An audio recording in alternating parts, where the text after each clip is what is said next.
Chapter 61. As Raphael, Aliur, and Dwayne arrived at the academy, they headed straight to the student administration block immediately, with one of them then pushing the door of the room which they were told to report to after completing Kayla's mission. The three of them stepped into the room. There was currently a discussion going on between a middle-aged woman and a youth of average height inside the room when Raphael, Aliur, and Dwayne entered. However, as the woman saw the trio, she waved her hand at the youth immediately. "Okay boss," the youth replied to the woman with a slight bow and then walked out of the room. On his way out, he didn't glance at the trio in front, and instead kept a straight face the whole time. "Dwayne, Aliur, and Raphael, isn't it?" A few seconds after the youth left the room, the woman took a file among the many which were on her desk, and then spoke in a decisive tone. There was no response from neither Raphael, Aliur, or Dwayne when they heard the woman, and instead, they continued to stare at her, while the woman in front of them wasn't, in fact, very beautiful. The figure which she possessed made up for perhaps any flaw she had. She was well developed in both her bosom and buttocks with then very long black hair and violet eyes. The woman was putting on a black and white suit with a tiny fist logo on the black suit she was on, which in the academy signified that she was of a very high rank, and as she stared at Raphael, Aliur, and Dwayne, a smile could be seen on her face. "We have received the complete payment from Kayla, therefore, the Winchester mission you were assigned to can be considered completed," the woman said. "The rewards points for completing the mission will also be transferred to shortly, but I would say you shouldn't get your hopes high since the mission itself is merely a D-rank mission." The woman had just finished when a notification sound rang out from the trio wristwatch. Raphael, Aliur, and Dwayne stared at the woman when they heard the notification, before then tapping their wristwatch. "Congratulations on successfully completing the mission. 30,000 points have been deposited into your student wallets. Have a splendid day." As Raphael read the message on his screen, his eyebrows furrowed, and when he glanced at Dwayne and Aliur, both of them had the same expression he had on their faces. "I know what you're thinking." The woman paused. "The academy is a cheerful giver. I find it displeasing that they would offer that ridiculous amount for a D-rank mission. If it were left to me, I would have offered 5,000 or even lower than that." The woman shook her head, seemingly displeased by the academy's good nature. "Anyway, that's going to be all for now. You can return back to your dormitory," she said, and then opened one of the files on the desk. Raphael glanced at the woman for a few seconds, before he turned and then headed to the door. Those 5 digits the academy offered might be held to a high standard for some of the students in the academy, but to Raphael, it felt like peanuts. What could he possibly buy with those points? A bolt, screwdriver, or what? Raphael couldn't help but wonder. Aliur, Raphael, and Dwayne were about to step out when the middle-aged woman's voice rang out. "And, as for you, Raphael, beware of the people you bring in your circle. In this place, it is a trade-off. No one would grant you favor without wanting something in return." Raphael's mouth opened slightly when he heard the woman. He wanted to speak, but suddenly shook his head. "Thanks for the warning, but I'm well aware of that." After a few seconds, Raphael responded, with that then said. Raphael walked out of the room. In the room after Raphael, Aliur, and Dwayne had left, the woman suddenly burst into laughter. "Ha ha ha ha ha, indeed, the apple doesn't fall far from the tree," she exclaimed. "Knock." As the woman heard the door knock, the smile which was on her face vanished immediately, and it was instead replaced by a very grim look. Her eyes flashed with killing intent, and it was impossible to believe that this woman was capable of even smiling. The person who walked into the room was a student, and as he saw the look on the woman's face, he gasped heavily. "Why you said you wanted to see me." Meanwhile, after Raphael, Aliur, and Dwayne left the administration block, they went their separate ways. There only existed a partnership relationship between, and that was even when they were out at the academy. It took a few minutes, and Raphael was in front of his room door. He pushed the door open and saw Devon, Aiden, Bane, and Camille all in the living room. The 4 of them had that exhausted look on their faces, and for the first time, no one was even playing video games. Raphael raised an eyebrow when he saw the four of them. He then recalled that it wasn't only his team that was assigned a mission, the others were also sent on missions. Heaving a deep breath, Raphael glanced at his room, then back at the four in the living room. "Did something happen in the mission you were sent on?" Raphael asked, while he spoke in a rather curious tone. The expression which he had on his face said otherwise, and when the four of them turned towards him, Raphael folded his hands across his chest. "That damn mission," Aiden exclaimed. "We were told to redirect a missile which was launched by our client rivals back to the rival's base. I know it sounds fun, but it's not entertaining in any way. Who launches 20 missiles simultaneously? Perhaps if I was able to fly then it wouldn't be difficult, but I had to create portals in midair, then create another one towards where the missiles were heading towards." Aiden shook his as he spoke, and had a deep frown on his face. Creating a portal isn't a big deal, but creating many, especially in midair, and then maintaining it there to be able to handle the force of the missile is something. Any slight mishap and it's over. Aiden continued to lament on the mission he was assigned for a few minutes before Raphael then spoke. "But you were able to complete the mission, right?" "Of course, I did. I wouldn't be my mother's favorite child if the mission wasn't a success," Aiden responded. "Ha." When Devon and Bane heard Aiden, the both of them chuckled, and a second after, Bane wasn't able to keep it to just a chuckle, and he burst into laughter. "Ha ha ha, come on, no one is going to believe this story of yours, regardless of how many times you say it," Bane said. Bane turned towards Raphael. "He's not lying about the missiles, but the only reason why the mission was a success was because of Elisa." Aiden's eyes bulged when he heard Bane. He placed his leg on top of the other, and then faced the other side of the room. "If you had come a bit sooner, then you would have witnessed a spectacle that occurred in here." Aiden made a blunder. One of the portals that intercepted the missile didn't appear at the rival's camp, but instead it emerged in front of the client's camp. Bane paused. As soon as the portal appeared, a missile flew out of it, and if it hadn't been for Elisa who immediately made a move on the missile, it would have crashed into the client territory. Rachel's mouth opened slightly. He stared at Devon, and then back at Bane.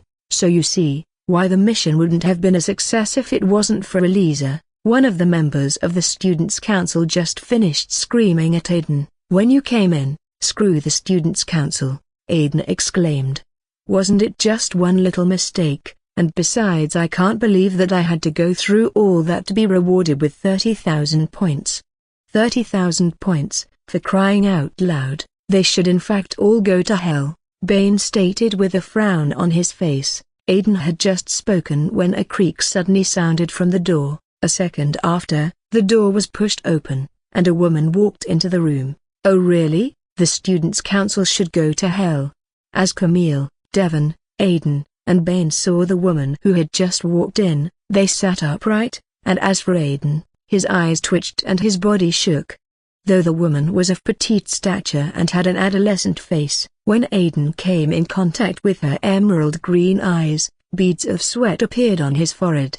"Why don't you repeat those words, now that I'm here, Aiden? Why don't you repeat those words, now that I'm here, Aiden?" The woman repeated her earlier question. Everyone had eyes fixed on Aiden when they heard the woman. As for Aiden, he gulped, and then flashed a rough smile at the woman. Seeing that she was about to move toward him, Aiden leapt from his seat, and hurried several steps backward. He, you must have heard me wrong. It was Bane. I was telling you to go to hell," Aiden exclaimed. "I thought as much," the woman responded. Ahem." The woman had just spoken finished when Bane appeared in front of her. "Melanie, I must say you look absolutely stunning," Bane said as he seized the woman from head to toe. "I haven't met any woman who justifies the term a beauty better than you, Melanie. Believe me when I say this, only a man as noble and self-righteous such as myself is fit to accompany you through this journey of life." Melanie was putting on a form-fitting green dress with long sleeves, and 4 high-cut leg slits that show off her shapely long legs and low-heeled black shoes. "Roses are red, violets are blue, you be the 6, I'll be the 9, Bane said as he licked his lips. Bane's eyes moved about Melanie's body, from her shapely long leg, all the way to her upper body, and the smile on his face widened. I just can't lie, I'm picturing you naked right now, so, what do you think about me in between your legs? Melanie's eyebrows furrowed when she heard the first part of Bane. She was apparently confused by the whole 6 and 9 he said, but when she heard the rest of his words, her eyes couldn't help but twitch. Seeing Melanie moving closer to him, a seductive smile appeared on Bane's face. So, what do you? Baines abruptly paused, his eyes widen, and he clamped his legs together. "Ah, Hilda!" Bane's scream rang out afterward. Bane's mouth opened slightly. He placed both his hands on his lower region, which had just been struck with a kick, and his body shook violently. A few seconds after, Bane stumbled to the ground. Thud. After delivering a knee strike at Bane's lower region, Melanie took a step back, staring at him, and then she flashed a demonic smile at him. "You want to woo a girl, and you're already like this just after a little kick to the groin, ain't you pathetic, Bane?" Melanie said. The usual Bane would have given a response, but at this moment, Bane didn't dare to do so. The only thing he could think of was the pain that was spreading through every part of his body. Meanwhile, Aiden, who had moved to the kitchen corridor, heaved a deep breath of relief. When he saw the condition that Bane was in, there was a possibility that if he hadn't moved, he might have ended up in that condition as well. Suddenly, Melanie shifted her gaze towards Devon. "Come on in, there's something we need to discuss, Devon." With that said, and Melanie began walking toward Devon's room. Devon shook his head. He seemed reluctant to follow Melanie, but after a few seconds, he stood from the couch, and then went into the room. Bang! The door of the room was suddenly slammed a second after Devon entered. Aiden waited for a few seconds before Melanie and Devon entered the room before he moved to the living room. He sat on the chair, and then let out a long breath. "That's weird." It was Camille who spoke. "How do you know Melanie Reed?" Camille asked. It wasn't only Camille who was curious about Melanie, but also Raphael, though Melanie had a grim expression on her face the entire time and had even delivered a kick to Bane. Raphael could sense the feeling that there existed a relationship between them. "Melanie?" Aiden glanced at Devon's room, before then saying, "Melanie Reed, Devon Reed, does that ring a bell?" "They are siblings." Raphael raised an eyebrow when he heard Aiden, and as for Camille, her eyes widened. "It never actually crossed my mind that the both of them were related," Camille said, and seeing the look on Bane's face, she shrugged her shoulder. "What? Melanie is one of the core members of the student council and Devon is, you know, Devon," Camille said. "Yes, and that's what normal sounds like. Devon is more decent than any of his sisters," Aiden responded. Suddenly, Camille's mouth opened slightly. "Wait, doesn't that also mean that Devon and Madeline are also siblings?" There was a tinge of excitement present in Camille's voice as she spoke. Camille's eyes were fixed on Aiden, and when Aiden nodded his head in response to her question, Camille leapt from the couch. She was simply unable to hide her excitement anymore. "Who is this Madeline you speak of?" Raphael couldn't help but ask. As Camille turned toward Raphael, the expression that she had on her face was as though she had just seen a ghost. Camille then glanced back at Aiden, rubbing her hand across her hair with shock evident in her eyes. "He's joking, right?" "No," Aiden replied, "he doesn't really know who Madeline is. Besides, it isn't like she is some god or something. I find the whole hype around her rather annoying," Aiden blurted. "Shhh. Of course, you would say that, since Madeline loathes men and would probably consider you and Bane as bad influences to her younger brother," Camille replied. Camille turned toward Raphael and began to tell him about Madeline and Melanie. According to Camille, the two sisters were core members of the student council, but Madeline, the eldest of them all, wasn't only a member of the council, but she was also a direct student of the dean.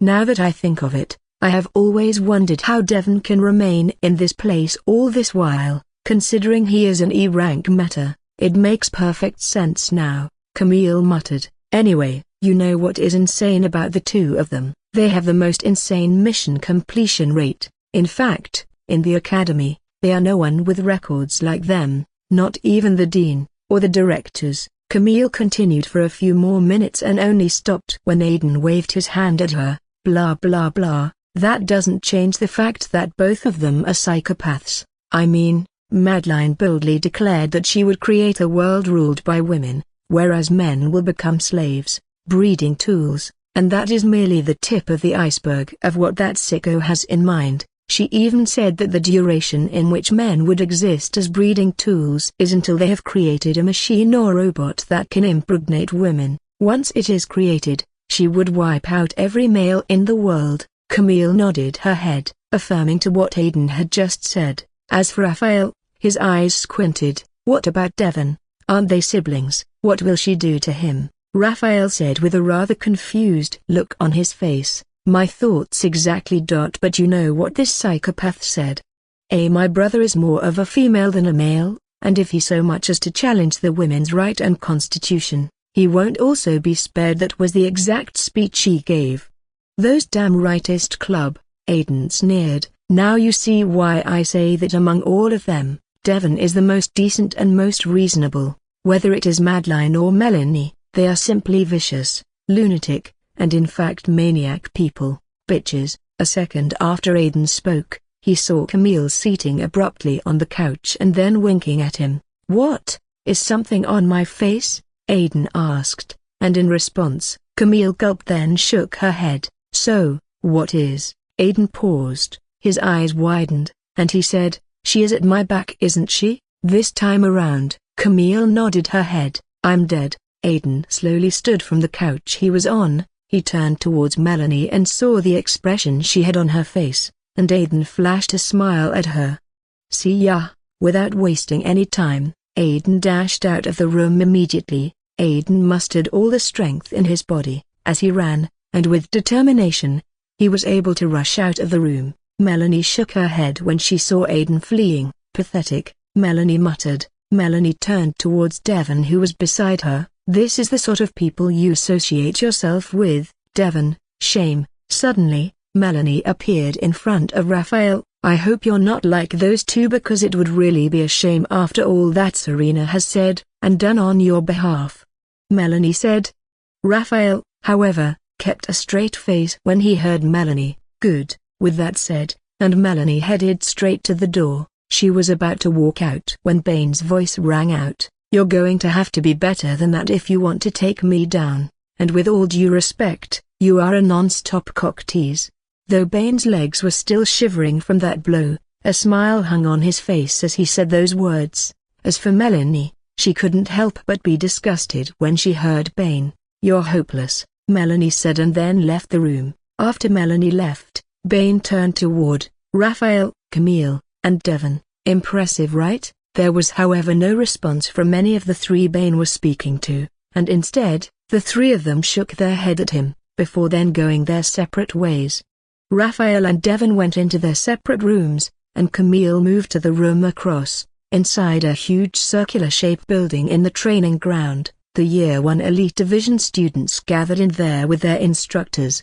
The instructors were the same trio that organized the previous training session. It was none other than the full-bearded muscular man, the lean man, and the silver-haired woman. Unlike the previous training session that took place in the Hellfire domain, the students were going to be venturing into a new and different domain. The Speed Force domain. Good morning, class. The cold voice of the full-bearded muscular man suddenly rang out after a few seconds. The students were all putting on their training suits, and after they entered the massive building, they had all been staring at the surrounding. It was only after the man spoke that they moved their gaze towards him. However, it was only a handful of the students that turned toward the muscular man. The other students were still very much mesmerized by the building they were in. The building they were in comprised of a tunnel-like track, which was with no doubt used to train speedsters or those whose attributes related to speed. There were also numerous unusual treadmills in the area. Hello everyone. Seeing how it was only a couple of the students who paid heed to his words, the voice of the muscular man got louder, and this time around, it wasn't in a friendly tone. With a sneer on their faces, the students shifted their gaze back to the muscular man, and some of them folded their hands across their chest. There, The muscular man was about to speak when the lean man pointed his finger ahead. As the muscular man stared in the direction which his colleague was pointing at, he froze. Whether it was the muscular man, the lanky-built man, or even the silver-haired woman, they were left startled when they saw Sean. Sean was walking around a massive generator, and as he stared at the generator, a big smile could be seen on his face. It wasn't the sight of Sean in front of the generator that left the three instructors stunned, but instead, it was what Sean was putting on. The device prototype which Sean placed on his chest sent the eyes of the instructors twitching. A second after, and the silver-haired woman made a move. She appeared in front of Sean, and retracted the device from Sean's chest, before then glaring at him. "What is wrong with you speedsters? Does this look like a toy you should play with?" the woman exclaimed. "How was I supposed to know that? And besides, if you didn't want anyone to lay hands on it, you shouldn't have kept it in plain sight." Sean responded. "Why did you not read the sign on the cabinet?" the woman said, pointing towards the glass cabinet beside her. "Do not touch. The only way you could have taken this is if you were to phase through the cabinet, which is precisely what you did." Sean shrugged his shoulder when he heard the silver-haired woman. "And who is that to blame?" Sean said, then began walking towards his classmates. The woman shook her head, before then returning the touch-in prototype into the glass cabinet. She heaved a deep breath and appeared alongside the muscular man and the lanky man. I welcome you all to the Speed Force domain," the muscular man said with a smile on his face. "We have already wasted too much time, so I'm going to head straight to the point." When the muscular man stopped speaking, the lean man suddenly moved towards the pillar in the building. As he placed his hand on the pillar, an energy field emerged on the tunnel-like track. "I present to you the Speed Force." The muscular man walked towards the energy field that had just appeared. He, however, didn't get too close to the field, and still kept his distance from it. Each of the 7 domains in the Academy is overseen by different entities. It could be forces, particles, supernatural beings, crystals etc. And as for the Speed Force domain, it is overseen by the Speed Force itself. If you all weren't so weak, when you entered the Hellfire domain in the last training session, you would have glimpsed upon the entities overseeing it, but none of you were able to see it. There was a tinge of mockery on the man's face when he spoke about the Hellfire domain. Anyway, the Speed Force domain is empowered by the Speed Force, and over the last decade, the Academy has deployed this Speed Force into training meta-humans. Though the Speed Force was created for speedsters in general, the Academy was able to alter its attribute, and enable it to not only assist speedster but also train other meta-humans. The Speed Force can also be termed to be the representation of reality in motion, as it is the very force that pushes space and time forward. Once the muscular man began to speak about the Speed Force, the students listened attentively. They had eyes fixed on him, trying as much as to grasp each word that he was saying. Even Gus, who was on Raphael's shoulder, was staring at the muscular man as he spoke. At the Speed Force's core, the Speed Force is equivalent to time itself, all of the time, existence moving through reality, kinetic energy, and even temporal energy. As the muscular man explained about the details to which the students were entitled to know about the Speed Force, a very grim look could be seen on his face. "I shouldn't have to explain about how valuable the Speed Force is, as merely it being able to share a relationship with space and time. The Speed Force is stupendous." Suddenly, the muscular man waved his hand. "The rest of the details of the Speed Force will be said when you are all on the tracks," he muttered, and seeing the expression on the students' faces, he shook his head. "You can't be scared, right? It's like I said, the Speed Force has already been altered by the Academy, so it wouldn't severely damage those who aren't speedsters. The least it is capable of doing is to cripple you, and that's all." There was a smile on the muscular man's face when he said those words. "Ha ha ha ha ha, I'm just joking with you all, but if you end up being crippled by the Speed Force, there is a medical bay in here," the man said, pointing at one of the rooms in the area. The fact that a medical bay was close to the Space Force couldn't be a good omen in any way. "So, what are you still waiting for? Get on the track." and quit standing on the edges. There was, however, no response from the student when they heard the muscular man. It was only Sean that leapt on the track. As for the rest, they had eyes glued to the energy field. Suddenly, the silver-haired woman moved towards the students. "What is it?" she inquired. "This is simply insane. I refuse to believe that the Academy can modify a system which is meant for Speedster into a system for other metahumans also," Xavier exclaimed. "For all I know, I could be swept into some space and time disruption, or even else I can be locked in there. Who knows what the hell could happen to me in there? There is absolutely no way I'm also going down there." Jackson's voice rang out. Seeing how the other students stood in place, it could also be assumed that they didn't have any intention whatsoever to go near the Speed Force. The silver-haired suddenly chuckled. "I understand what you're trying to convey, and none of that would be happening to any one of you. This is where you're mistaken. The training for a speedster and a non-speedster are entirely different. A non-speedster would be required to assimilate a bit of the force within the Speed Force, whereas a speedster only has to communicate with the Speed Force," the woman said. "You can see that they are miles apart." About half of the students in front of the woman had a light frown on their faces. "Isn't assimilating the force in the Speed Force more dangerous than communicating with the Speed Force?" Jackson mumbled as he scratched his head. "Regardless of how you put it, this still seems like suicide training to me." The silver-haired woman's mouth opened slightly when she heard Jackson. She seemed to be about to speak when she decided not to, and instead flashed a rough smile at them. "You know what, Lucien, move them to the track." The woman turned towards the lank-built man and exclaimed. Lucien waved his hand a second after he heard the silver-haired woman, and then the 20 students all appeared in front of the energy field. "Why you?" The students weren't just standing in front of the energy field, their hands were on the energy field. The Speed Force was emitting various sorts of lightning colors and properties around its body, and the lightning could be seen moving about the students' bodies. "Get ready." When Sean heard the muscular man, he couldn't help but be extremely delighted, but while he was excited by the adventure ahead, the same couldn't be said for his classmates. SZZZZZZZ.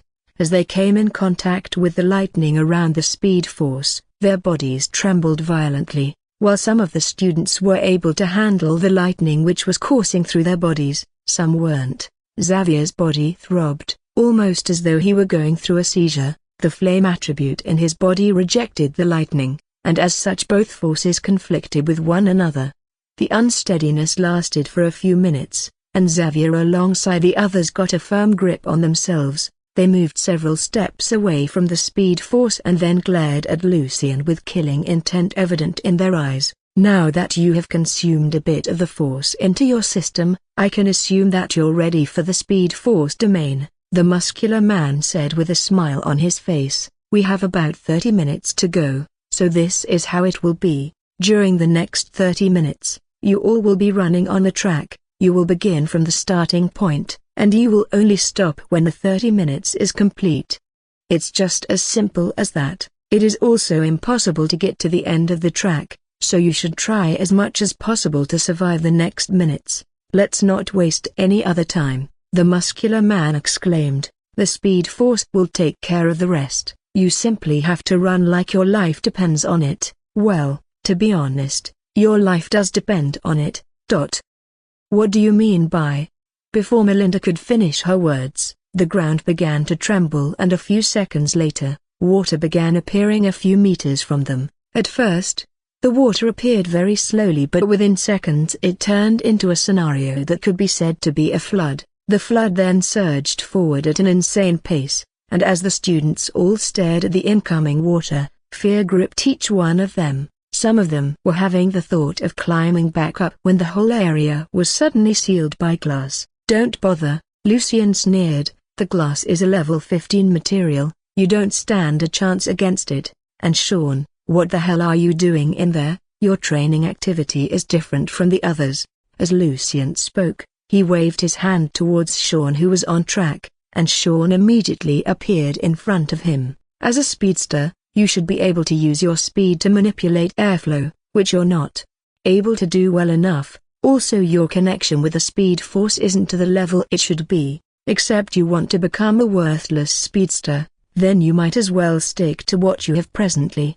The expression on Sean's face changed the moment he heard Lucian. Sean clenched his hand into a tight fist, and without wasting any time, he sat on the ground cross-legged. Very good. It was the silver-haired woman that spoke as she saw lightning coiling around Sean's body. A second after, the woman's voice rang out, and Becky spoke. Our powers, it's gone. Becky's legs shivered as she uttered those words. The students soon entered into a panic state, as one after the other, they began to manifest their powers, but it was indeed just like Becky had said, not a single one of them was able to access their powers. It was as though they didn't possess one in the first place. Oh, yeah, I almost forget. Once you have assimilated the force from the Speed Force, you won't be able to access your powers until you have left the domain, the muscular man stated. I should also warn you, if the water is to come in contact with any of your body, prepare for the worst, and I'm not talking about death, but instead, a suffering that would last till your final breath. This is really going to be interesting, don't you think? Anyway, have fun. The students didn't even wait for even a second after they heard the muscular man, and they ran like their life depended on it. Inasmuch as they had thought to, the flood wasn't something any one of them could go up against. Perhaps if they were with their powers then they might possess the strength to challenge the flood, but without their powers, it was a different story. And while the three instructors had only said a few things about the flood, the students could already perceive a deathly threat coming from the flood, which made them extremely wary of it. 19 of the students had covered quite some gap from the incoming floods. As for the other student, he was in a horrible position. Devon's breathing became erratic, and it soon became very difficult for him to move. After staggering a few steps further, Devon wasn't able to keep going, and he stumbled to the ground. Devon, as Bane and Raphael heard Aiden's face, the both of them turned round, and seeing Devon on the floor, both of their mouths opened slightly. As the water was about to envelope Devon, Aiden was already racing towards him. He was however unable to cover much ground as a few seconds after the water came towards Devon, they buried him and then moved on to their next target. Aiden was left shaken when he saw what had just occurred. It was only when Bane's voice rang out that he was able to regain his composure, and even then, the water was already advancing crazily towards him. Why you? Before the water could come close to Aiden, Bane suddenly appeared, and then pulled him by the collar. Bane held Aiden tightly and began to run at a crazy pace. Earlier, it had only been Raphael, Aiden, and Bane that stopped. The other students didn't even turn around, instead they were all running for their lives. Do you think they will be able to make it? As the students ran from the flood that was surging towards them, the three instructors had eyes fixed on them. It was the silver-haired woman who spoke, and when Lucian heard her, he shook his head. I think only a handful of them will make it, the rest won't. Lucian responded, yes, this generation depends way too much on their powers, that they have forgotten about several other things. It isn't all about superpowers sometimes, you know. Take a look at Ximic for instance. He would have taken me down during our last encounter if I didn't move quickly. By move, you mean flee, right? The silver-haired woman exclaimed with mockery in her tone. The muscular man, however, shrugged his shoulder. Whatever you say, my points remain that without possessing any extravagant superpowers, Ximic remains one of the strongest meta-human in the world. He's a huge headache for us to be sincere. Not to worry, I heard the Academy intends to send one of the directors personally to go take care of him, Lucian said. I guess we should go dig a grave for Ximic then, since that would be the end of the era of the Master of Mimicry. There was an outburst of laughter from Lucian, Atticus, and Leilani, as they discussed the death that was going to befall Ximic once the Academy decides to send one of the directors to him. Not so bad, there are 7 more minutes to go, and we still have 15 students. It seems like my judgments about these kids were wrong after all. They do possess some skills, Lucian exclaimed. A smile appeared on Leilani's face. as she stared at the students who, despite being covered in sweats, and were totally exhausted, still kept moving forward. Hilda, as those screams sounded, the number of the students who were on the track went from 15 to 12 immediately. A few minutes later, the number decreased drastically. What the hell? In barely a few minutes, you went from 15 to 7, even my grandma can run better than you all, Atticus yelled at the sight of the students, who were being enveloped by the flood. And by the way, she is dead. Leilani shook her head for a few seconds before then saying, if they knew the benefits this training offered, perhaps they would put in more effort. It's your fault, you know. I told you not to act the whole death, life depends on it saga you always pull off. It might have worked on the others, but it might not work with these year students, Leilani said. Hey, I firmly believe that the best way to bring their true potential out is by giving them a death scare. Only then would they take things seriously, Atticus responded. The muscular man was, however, greeted by a sneer from Leilani when she heard him. It's time already. Should we pull them out, or we should wait for a few more minutes? Leilani asked. There was however no response from Atticus and Lucian. The both of them stared at the track with the neutral expressions on their faces. Lucian, that should be all for now, Atticus stated. Lucian waved his hand and 6 students appeared in front of him. Lucian, Atticus, and Atticus seized them from head to toe, before then shaking their heads simultaneously. Where are they? Elisa asked. The 6 students who appeared before the instructors were Aliur, Dwayne, Sylvia, Elisa, Levi, and Raphael. As soon as Elisa appeared in front of the instructors, her voice rang out. Come on out, Lucian exclaimed, and a second after, 14 students walked out from one of the rooms in the surrounding. Atticus' eyes bulged as he stared at the 14 students who were swept away by the flood. It's like you don't know how essential this training really is, because if you do, I expect you to put in more effort to it. I might as well tell you now. Training in the Speed Force domain under the influence of the Speed Force itself will have you understand how to run at a superhuman speed, and your bodies will also instinctively understand how to react in high-speed situations. There was rage evident in the muscular man's voice as he spoke. Speedsters naturally possess heightened stamina, agility, healing, senses, and sometimes strength, as well as increased mental capacity. With the Speed Force manifesting into your body system, you would be able to possess all these characteristics as well. Even though you won't necessarily acquire all the skills a speedster possess, you won't be far off either, Atticus muttered. The expression on the faces of the 14 students changed when they heard Atticus, and seeing their looks, Atticus nodded his head. Very good, you will get into the track again, and this time I want a better result. We have fundamental psychology class now, Aiden said, scratching his head. That won't be a problem. I have informed Edgar that I will be using his class, and he has no issue with it, so, we are stuck together for the next hour. I'm just going to break it to you now. We will not be leaving this place until I'm satisfied with the progress you have all made. A worried look appeared on the students' faces when they heard Atticus. Suddenly, Atticus turned toward the 5 of them and said, the 5 of you are free to go. Consider this a free period, since you have achieved what we wanted. Raphael and Aliur. Atticus paused. Edgar asked the both of you to come to his office, I think for some therapy session or something. Not quite sure what he said. He also said it's compulsory. Atticus then shifted his gaze to the other students. Let's begin. They all assembled on the track once again, and a few seconds after the race started, the Middle East side, in perhaps one of the most elegant places in the world, a massive and extravagant building stood firmly at the far end of the Middle East side. There was a massive gate, along with 2 huge pillars on each side, and on top of the 2 pillars were 2 dragon statues. The dragon statues were called the Alpha and the Omega, and taking a careful glance at them, there was a short horn growing out of their head.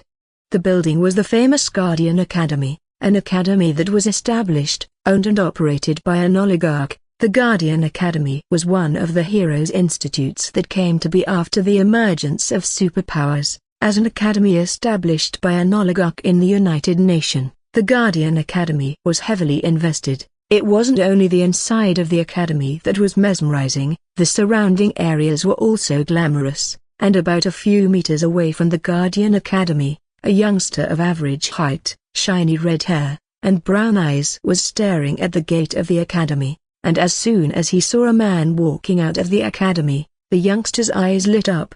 "Target is out. Do you read me?" With an earbud in his right ear, the youngster mumbled in a low voice. There was, however, no response from the other side, and it was only until after a few seconds that a voice rang out. "Target acquired. Hector, should we take him down?" Hector was the youngster standing a few meters from the academy. When Hector heard the voice on the other head, he stared into the far distance before then saying, "Not yet. We can't kill him just yet. The drop-off has to be made first," Hector responded. The man who just walked out of the academy was putting on a tight-fitting black suit, and after he stepped out of the academy, he simply stood there with a briefcase in his hand, then glancing at the surrounding. Suddenly, the man's lips began to move, and about a few seconds later a middle-aged man along with three very muscular men appeared. The man on suit and the middle-aged man began talking with one another, and after a few seconds, the briefcase was passed on to the middle-aged man. Hector, however, didn't respond, and instead, he continued to stare at the 5 people who were standing in front of the gate. The middle-aged handed the briefcase over to one of his guards, and after the guard had confirmed the content which was in the briefcase, he relied on the message to his boss. A smile soon appeared on the face of the middle-aged man, and he then shook the hands of the man in front of him. As both men seemed to be about to go their separate, a voice sounded from Hector's earbud. "Target is on the move." "Hector, what is the command?" Unlike the previous time, when Hector dismissed the voice on the other end, this time around he didn't. Hector waited for a second, and then he spoke in a decisive tone. "Take the 4 of them down." Once Hector gave his command, a red dot appeared on the chest of the 5 people in front of the gate. It wasn't up to 20 seconds after the red dot appeared that the 5 of them trembled violently. The briefcase soon dropped from the hand of the bodyguard who was holding it, and in a matter of seconds, the 5 of them stumbled to the ground with blood oozing out of their mouth. Hector quickly ran forward when he saw the 5 men on the ground. "Help! Someone call an ambulance!" Hector yelled. Hector's cry was able to get the attention of the people who were a few meters away, and when they saw the people who were on the ground, they dashed towards them immediately. "Quick, someone call for an ambulance, they are in critical condition." Seeing how blood was gushing crazily from the man's body, one of the people who gathered around them exclaimed with a tinge of fear evident in his voice. "Move aside, I'm a doctor." A woman suddenly rushed in. She crouched gently and began to check the pulse of the men one after the other, and after a few seconds, the woman heaved a deep breath. "I'm afraid they are."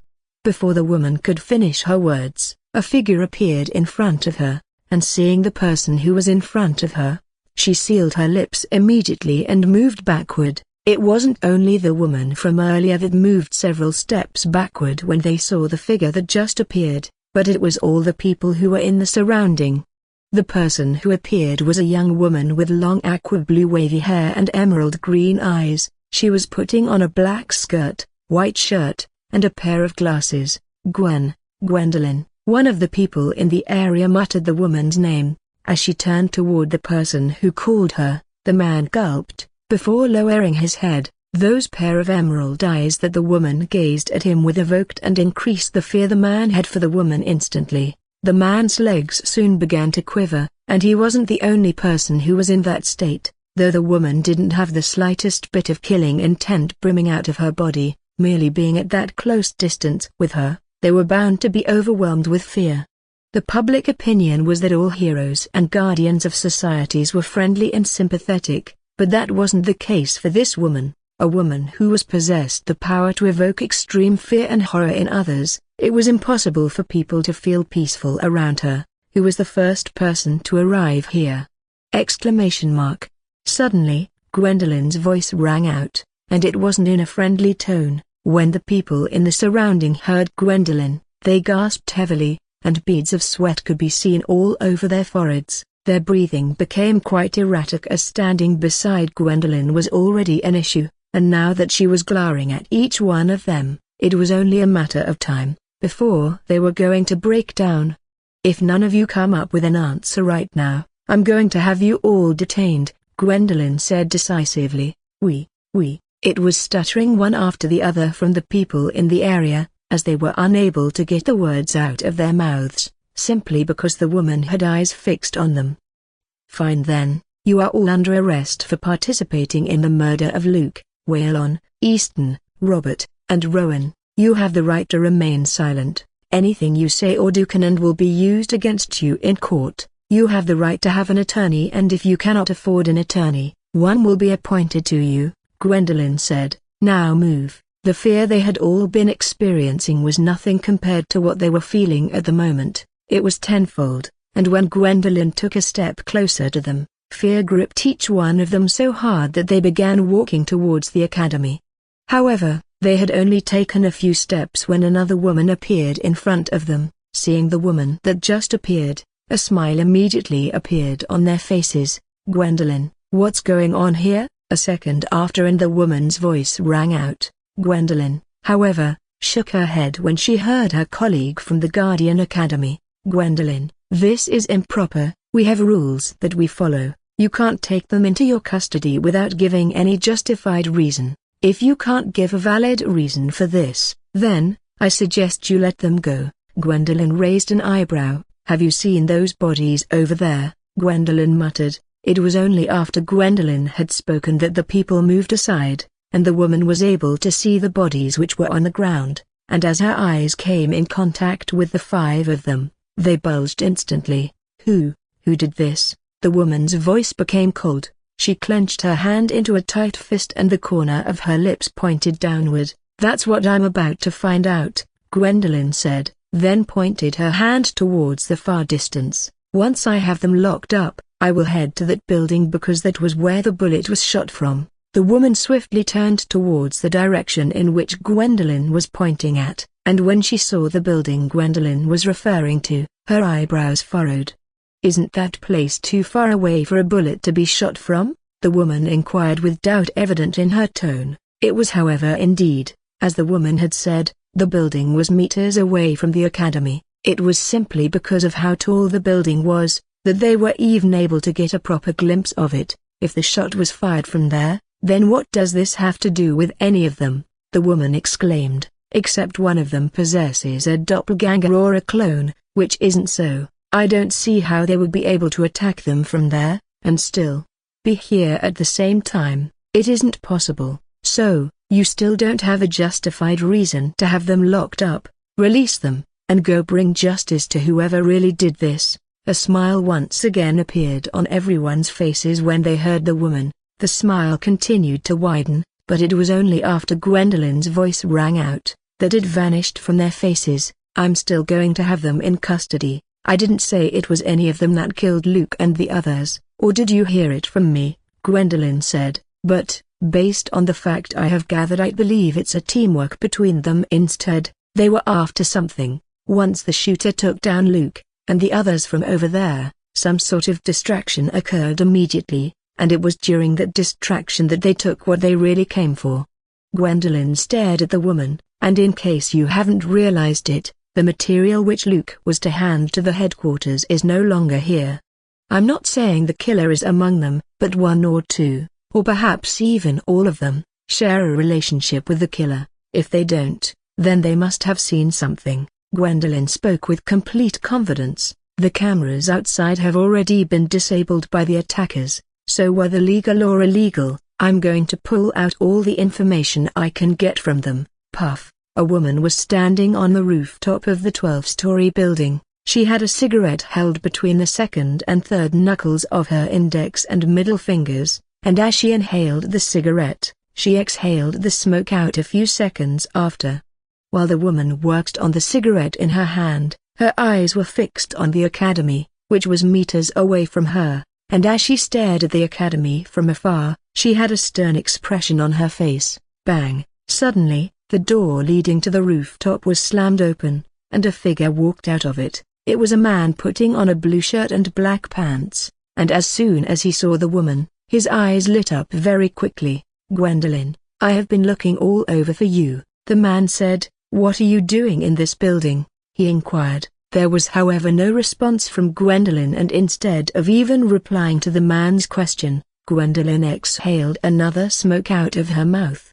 "Gwendolyn, are you all right?" The man began walking gently toward Gwendolyn, and even though they were colleagues, he prepared himself for any sort of situation that might occur. "Gwendolyn, The man raised his tone as he appeared very close to Gwendolyn. It was not up to a minute after he had spoken, and he received a deathly glare from Gwendolyn that made him move several steps backward and then gasp heavily. "Why you?" the man stuttered. Gwendolyn seized the man from head to toe, and she sneered. "What do you want, Dante?" Gwendolyn asked. Dante remained silent when he heard Gwendolyn, and it was only after he had regained composure that he spoke. "The higher-ups in the academy want to speak to you. Everyone has been trying to reach out to you, but your line keeps saying not reachable. The people you tortured have also gathered their forces to the gate of the academy. They are all demanding you give them an answer for what happened." When Gwendolyn stated that either legal or illegal, she was going to pull out all the information she could get from those people, she wasn't joking. Gwendolyn had deployed all sorts of methods into getting what she wanted from those people, and with cruelty that had no boundaries, Gwendolyn fetched every piece of information from them. "The situation is really quite dangerous, Gwendolyn. You have offended a lot of people, and I think the academy will not save you this time around," Dante muttered. "Gwendolyn, aren't you listening?" Seeing how unbothered Gwendolyn was, Dante couldn't help but flare up. He glared at her furiously and then clenched his hands into a tight fist, but still, Gwendolyn didn't change her mannerism toward the man, and she continued to inhale and exhaled the cigarette. It was only after Dante moved even closer to her that she took a glance at him. "This time around you really crossed the line, and there is no saying what the academy would do to you. The briefcase which was stolen has already sent the higher-ups into a panic state, and the people yelling outside the academy have also worsened the situation. There is no doubt that the academy would please the public by punishing you, but what do we do about the briefcase?" Dante said. "The briefcase is said to contain level 6 classified information, and if those details are leaked to the public, it would create a breach in our national security." This time around, Gwendolyn reacted when she heard Dante. She raised an eyebrow, and then removed the cigarette from her mouth. "How is your search for the briefcase going?" Gwendolyn asked. "It's horrible. Even with the description we got, we were unable to find anyone like that in the academy. We have also scouted and blocked every possible exit out of the academy. Still, we were unable to find them." Dante heaved a deep breath. "I'm afraid we have lost them, Gwendolyn, and from the video I saw, they have left the Middle East side. This is why the academy is even more pissed with you, as the information which you tortured out of those people was of no use. Perhaps if it had been helpful then they might not react about it, but now that it was of no use, the academy are really displeased," Dante said. A light smile appeared on Gwendolyn's face when she heard Dante. She exhaled another smoke out, and the smile on her face widened. "Gwendolyn, what is wrong with?" Before Dante could finish his words, Gwendolyn placed her index finger on her lips as a phone began to ring from her pocket. Gwendolyn gently took the cell phone from her pocket and answered the call. She had a stern expression on her face, and after a few seconds, Gwendolyn placed the cell phone back into her pocket. "Who called?" When Gwendolyn heard Dante, she titled her head slightly, before then saying, "A friend of mine." Gwendolyn responded. She suddenly threw the almost finished cigarette on the ground and stepped on it. Once the cigarette was out, Gwendolyn didn't take any further glance at Dante, and she began to approach the exit door immediately. However, before Gwendolyn could leave the rooftop, Dante dashed in front of her. "Where are you going to?" Dante asked. "To take care of the people who created this whole drama," Gwendolyn replied. She was about to move when a hand grabbed her. Gwendolyn's eyes twitched. She stared at her hand which was now being held by Dante, and a not-so-friendly smile could be seen on her face. Gwendolyn slowly shifted her gaze back to Dante, who quickly let go of her hand once he saw the look on her face. My apologies, but what do you mean by you want to take care of the people who create this whole drama? Dante said. Didn't you hear what I had just said? They are gone. We have a surveillance video that showed the man who was described earlier and two other people leaving the Middle East side with a briefcase in their hand. I have sent men at them. We can only hope it isn't too late. Suddenly, a burst of laughter rang out from the rooftop, as a second after Gwendolyn heard Dante, she couldn't help but laugh. Ha ha ha ha ha. Gwendolyn laughed maniacally. Dante's eyes squinted, and his eyebrows furrowed when he saw Gwendolyn laughing. Why are you laughing? What's so funny about what I said? It's because I'm impressed with these people, Gwendolyn replied. I might as well inform you that the video you saw was a fake. It was placed there intentionally to lead you all wrong. Don't you find it weird? Since they were able to take out the cameras around the academy, what's stopping them from doing the same to the other? Instead, a video of them was found, in which they were leaving the Middle East side. Gwendolyn shook her head several times. I'm not buying it, Gwendolyn said. They left those videos there for you to see, and assume that they have left the Middle East side. And from what I'm seeing, their plan is really working because you all are so gullible. There was mockery evident in Gwendolyn's voice. Dante's mouth opened slightly when he heard Gwendolyn, and shock was written on his face. How can you be certain that the videos were placed there intentionally? They might not have spotted that the camera was there. Whether you believe me or not is actually none of my concern, Gwendolyn said. It's however bold and foolish of you to think these people are amateurs. After Gwendolyn spoke, she didn't waste any other time and began towards the door. However, before she could open the door, Dante's voice sounded. Does this mean they haven't left the city yet? Gwendolyn nodded her head. Yes, she replied. The best place to hide doesn't necessarily have to be the most difficult or unexpected place. Instead, it is the most overlooked place that's the most suitable.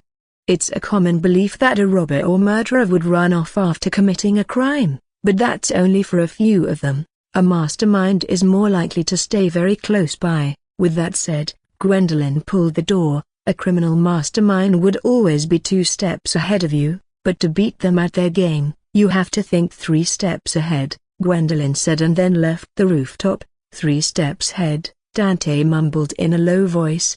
Meanwhile, after Gwendolyn left the 12-story building rooftop, she headed straight to one of the famous 5-star restaurants on the Middle East side.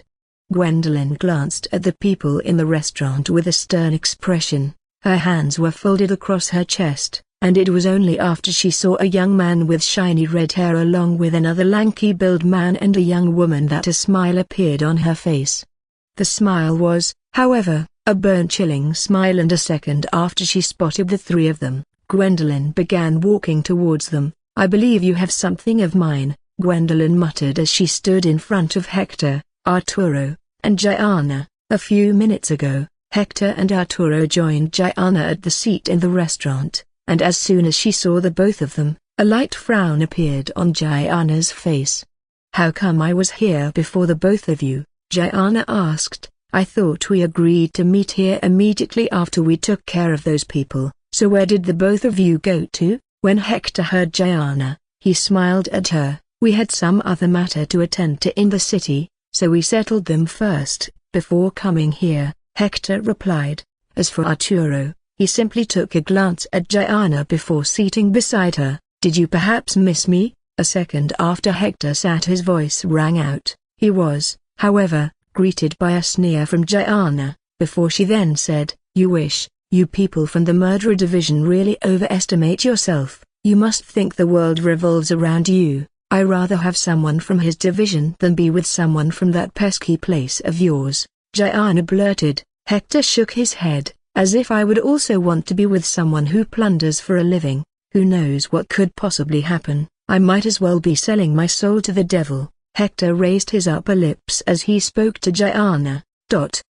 Meanwhile, Gianna's eyes squinted. You will repeat those words when we get to the academy, Gianna muttered, and then took the menu on the table. Waiter, It wasn't even up to a minute after Gianna called for the waiter, and a young man appeared in front of her. The man was holding on to a small booklet in his hand, and as he stared at Hector, Arturo, and Gianna, a smile could be seen on his face. "What will you be taking?" he asked. Gianna took a deep glance at the menu before saying, "It's actually hard to choose, so you know what, I want every meal on the menu," Gianna stated. The waiter was left stunned when he heard Gianna. "Everything here?" he stuttered, and as Gianna nodded her head, he didn't waste any other time and dashed to the kitchen. Seeing the waiter hurrying to tell his colleagues, Gianna nodded her head. She smiled, but the smile only lasted for a few seconds once she stared at Hector and Arturo. "What?" Gianna exclaimed. "We all know that apart from the pizzas and Chinese, the other food on campus is terrible. I only get the chance to eat decent food when I'm out, so don't judge me." Arturo, who had been quiet the whole time, chuckled when he heard Gianna. "So, you're capable of laughing," Gianna said. "I always thought the people from the assassin division are a bunch of creepies and weirdos," Gianna said. Arturo's eyes twitched this time around. He didn't respond and instead had eyes on the flour jar on the table. As for Hector, he folded his hands across his chest. "No one is judging you for having a massive appetite. I, for one, am also someone who wants to enjoy the best life has to offer. Whoever said being a villain is a terrible thing is certainly a big fool." Ha ha ha ha ha. Hector and Gianna burst into laughter. "Speaking of offers, how is the briefcase? Are the necessary papers in there?" Gianna's expression suddenly changed, and so did her tone. It wasn't just Gianna, and once Hector heard Gianna, his expression also became stern. It was difficult to believe that the both of them had just been laughing a moment ago. "Yes, the papers are all intact. Those peasants should have seen the video that we arranged, so once we receive the go-ahead signal from the informant, we will leave for the academy immediately," Hector said. Gianna nodded her head. She was about to speak, when a voice rang out from behind her. "I believe you have something of mine," staring at the young woman with aqua blue wavy hair and emerald green eyes, and was then putting on a black shirt, white skirt, high black hair, and a pair of glasses. Gianna's eyes squinted. Arturo and Hector glanced at one another, before staring at the woman. "Are you lost?" Hector asked. Gwendolyn's cheeks raised, and a smile could be seen on her face. It was almost as though she had been expecting that sort of response from one of them. "If this is how you want it, then okay," Gwendolyn said. "The briefcase you took, where is it? I have no concern with the people you killed, but the briefcase, hand it over, and don't make this any one more difficult than it could get," Gwendolyn blurted. "And this time around, don't act dumb." A perplexed expression appeared on Hector when he heard Gwendolyn. "Briefcase? People that I killed? Woman, are you sure you aren't lost, or perhaps you have mistaken me for someone else?" Hector spoke. "In fact, you know what?" Hector paused as he stood from his seat. Hector raised his hand. "Is anyone in here a psychiatrist of some kind? Because I think we have a patient on the loose." Hector raised his tone when he stood, and he was able to get the attention of the people in the restaurant. They stared at Hector, before then shifting their gaze to Gwendolyn. As for Gwendolyn, her eyes bulged when she saw how Hector and the other had reacted. Gwendolyn clenched her hand into a tight fist when she saw the staff in the restaurant all rushing towards her. "Madame, please, I'm going to have to tell you to leave. This is a 5-star restaurant. We maintain decorum in here, and our customers are beginning to feel discontent with you being here." The frown on Gwendolyn's face deepened as two muscular men appeared behind her. Gwendolyn could already see one of the men already moving his hand on her, and without delay, she made a move. Gwendolyn grabbed the man's hand before it could get to her. She twisted it, breaking the bones present in it, before then flipping his body to the other side. "Arg tilde." A second after the loud scream of the anguish of the man rang out, he shut his eyes closed. "Why you?" Before the man could finish his words, Gwendolyn raised her hand. "He is still alive. He has only fainted," Gwendolyn stated. As Gwendolyn shifted her attention back to Hector, Gianna, and Arturo, she was about to speak, when a figure suddenly maneuvered his way to her front. Gwendolyn, what are you doing here? This isn't the time to be having lunch, you know.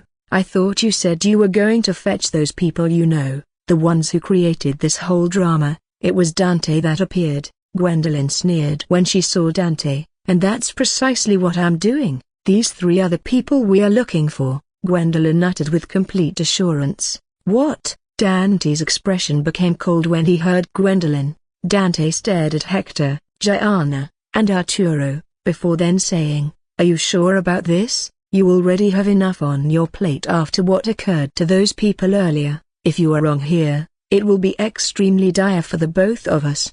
"I am," Gwendolyn responded. The mark and scars on his hands incline that he is a gun user, and his resilience and composed nature the entire time make him a marksman. Gwendolyn showed the marks that she was referring to by gently holding Arturo, and a few seconds she moved towards Hector. "I was also informed that a shiny red-haired man with red paint all over his fingers was also there, but, when I arrived there were no such man among them. The man wasn't there, and so was the briefcase." As Gwendolyn spoke she circled Hector, pointing at his hair and hands, and at some point, she had hands on his cloth. "The red hair already checks, and I can bet that if he is to remove that glove he has on, we will find the red paint to be there." "Damn you and your creepiness, Hector," Gianna said inwardly. She glared at Hector, and a deep frown could be seen on her face.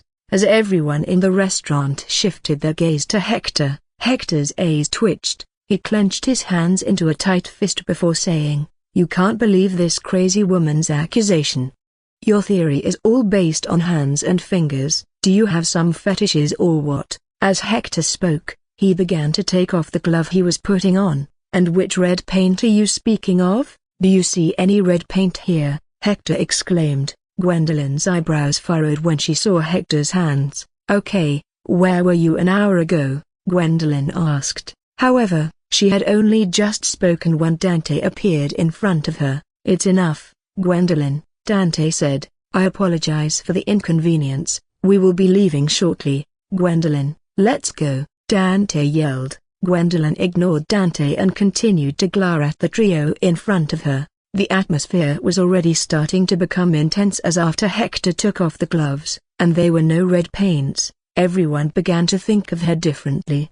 They were starting to have the impression that she was really in need of a psychiatrist. Gwendolyn suddenly took a step forward and turned towards Dante. "Sigh, I guess I have no other choice," Gwendolyn mumbled. "You all must be aware of the infamous cartel family, the Santos family." Gwendolyn stared at the people in the restaurant as she spoke. "This family is the most powerful and dominant drug cartel in the world. The government and the Guardian Academy have been hunting this family for years, but we haven't been able to apprehend the Santos family in any way. But today we have achieved a breakthrough." Gwendolyn had yet to complete her words, when Hector's mouth opened slightly. Oh, these three in front of you are members of the Santos family, in fact, core members of the family. I wanted to handle this issue quietly, and didn't want to reveal too many deals, but I don't have a choice anymore." There was an uproar in the restaurant when they heard Gwendolyn. The Santos family were monsters who have been involved with the death of millions of people. They were also responsible for almost all the drug trafficking in the world. To the people in the restaurant, if the trio in the restaurant were, in fact, related to the Santos family, then there was no need for further doubt about what Gwendolyn said about them. Dante hurried in front of Gwendolyn. "What are you talking about?" Dante inquired in a confused tone. "Search them." It wasn't even up to a minute after Gwendolyn's voice rang out, and three figures appeared before Hector, Arturo, and Gianna. They were excluding an intense amount of killing intent, and as soon as they appeared before the three of them they began the search. It was the female figure among them that searched Gianna's body, and after a few seconds, two of them brought a small packaging nylon and a ring out of Hector and Arturo's body. "What the hell?" Hector muttered as he saw the nylon that had just been brought forth. Inside the packaging nylon was a green and black pill, and the ring which was taken from their body had the word Santos written around its body. The green and black pill in the nylon was a drug referred to as vertigo. a drug that had wreaked millions of lives and was created solely by the Santos family. Hector and Arturo could swear that they had never laid eyes on the pills and the rings, nor were they involved in any cartel family that was mentioned, but with the nature of things, they had been pulled into a crisis move, seeing how Hector, Gianna, and Arturo were handcuffed and then sent out of the restaurant. A smile appeared on Gwendolyn's face. "What did you do?" Dante had been dumbfounded the whole time, and it was only after the trio left that he spoke. Gwendolyn, however, shrugged her shoulders when she heard him. "Gwendolyn, all the members of the Santos family have already been annihilated decades ago, so how is it possible those three are members of the family?" Dante mumbled in a low voice. The smile on Gwendolyn only widened when she heard Dante. She stared at him before then saying, "I guess it isn't all of them that were killed off and some are still alive," Gwendolyn responded. Dante wasn't buying any of what she said, and he simply heaved a deep breath. As for Gwendolyn, her lips curved into a bone-chilling smile. Gwendolyn recalled the scene that occurred a few minutes ago when she held Arturo's hand as she showed the mark which was on his hand, and also when she moved toward Hector. She had moved so flawlessly that neither Hector nor Arturo realized that she was sneaking something into their body. "What about the girl? Why did you spare her? Wouldn't she also be a member of the Santos family?" Dante asked as he stared at Gianna, who was walking out of the restaurant at a steady pace.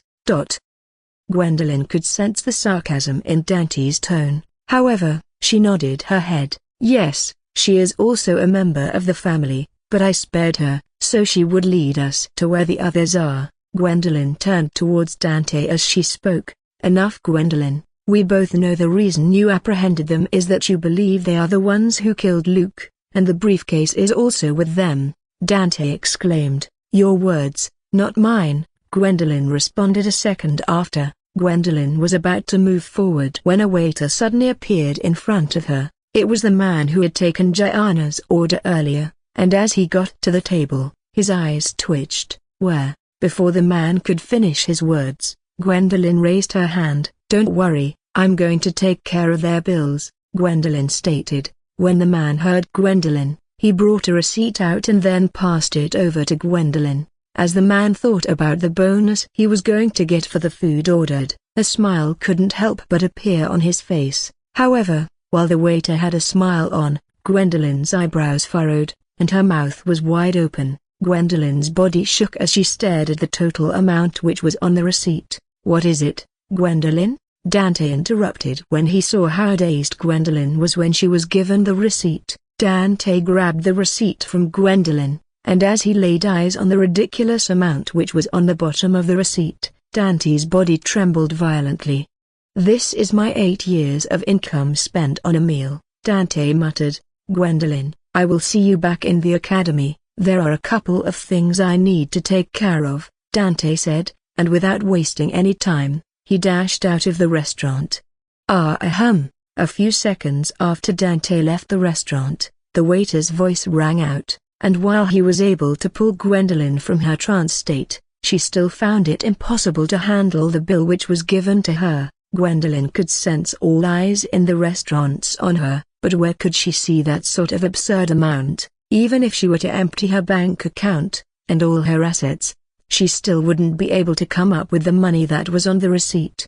"I apologize." Suddenly a figure appeared in front of the waiter. "I will be taking the food with me, so help me wrap it up," Gianna said, then gave the waiter her card. The waiter nodded his head when he heard Gianna. He signified his colleague to do as Gianna has said, while he took the card. "Thanks for coming to our restaurant. We will be expecting your return." The transaction was made very quickly, and Gianna was handed over several bags. "If the food is as tasty as described, I will surely be back," Gianna responded. Gianna then turned around. She gave Gwendolyn, whose mouth was still wide open, a wink before walking out of the restaurant. Gwendolyn hastily moved after Gianna left. However, she hadn't covered much ground when a voice rang out. "Boss, we have a problem," one of the male staff exclaimed. The account was suddenly debited 7 million noxus. What? The manager of the restaurant yelled when he heard the staff.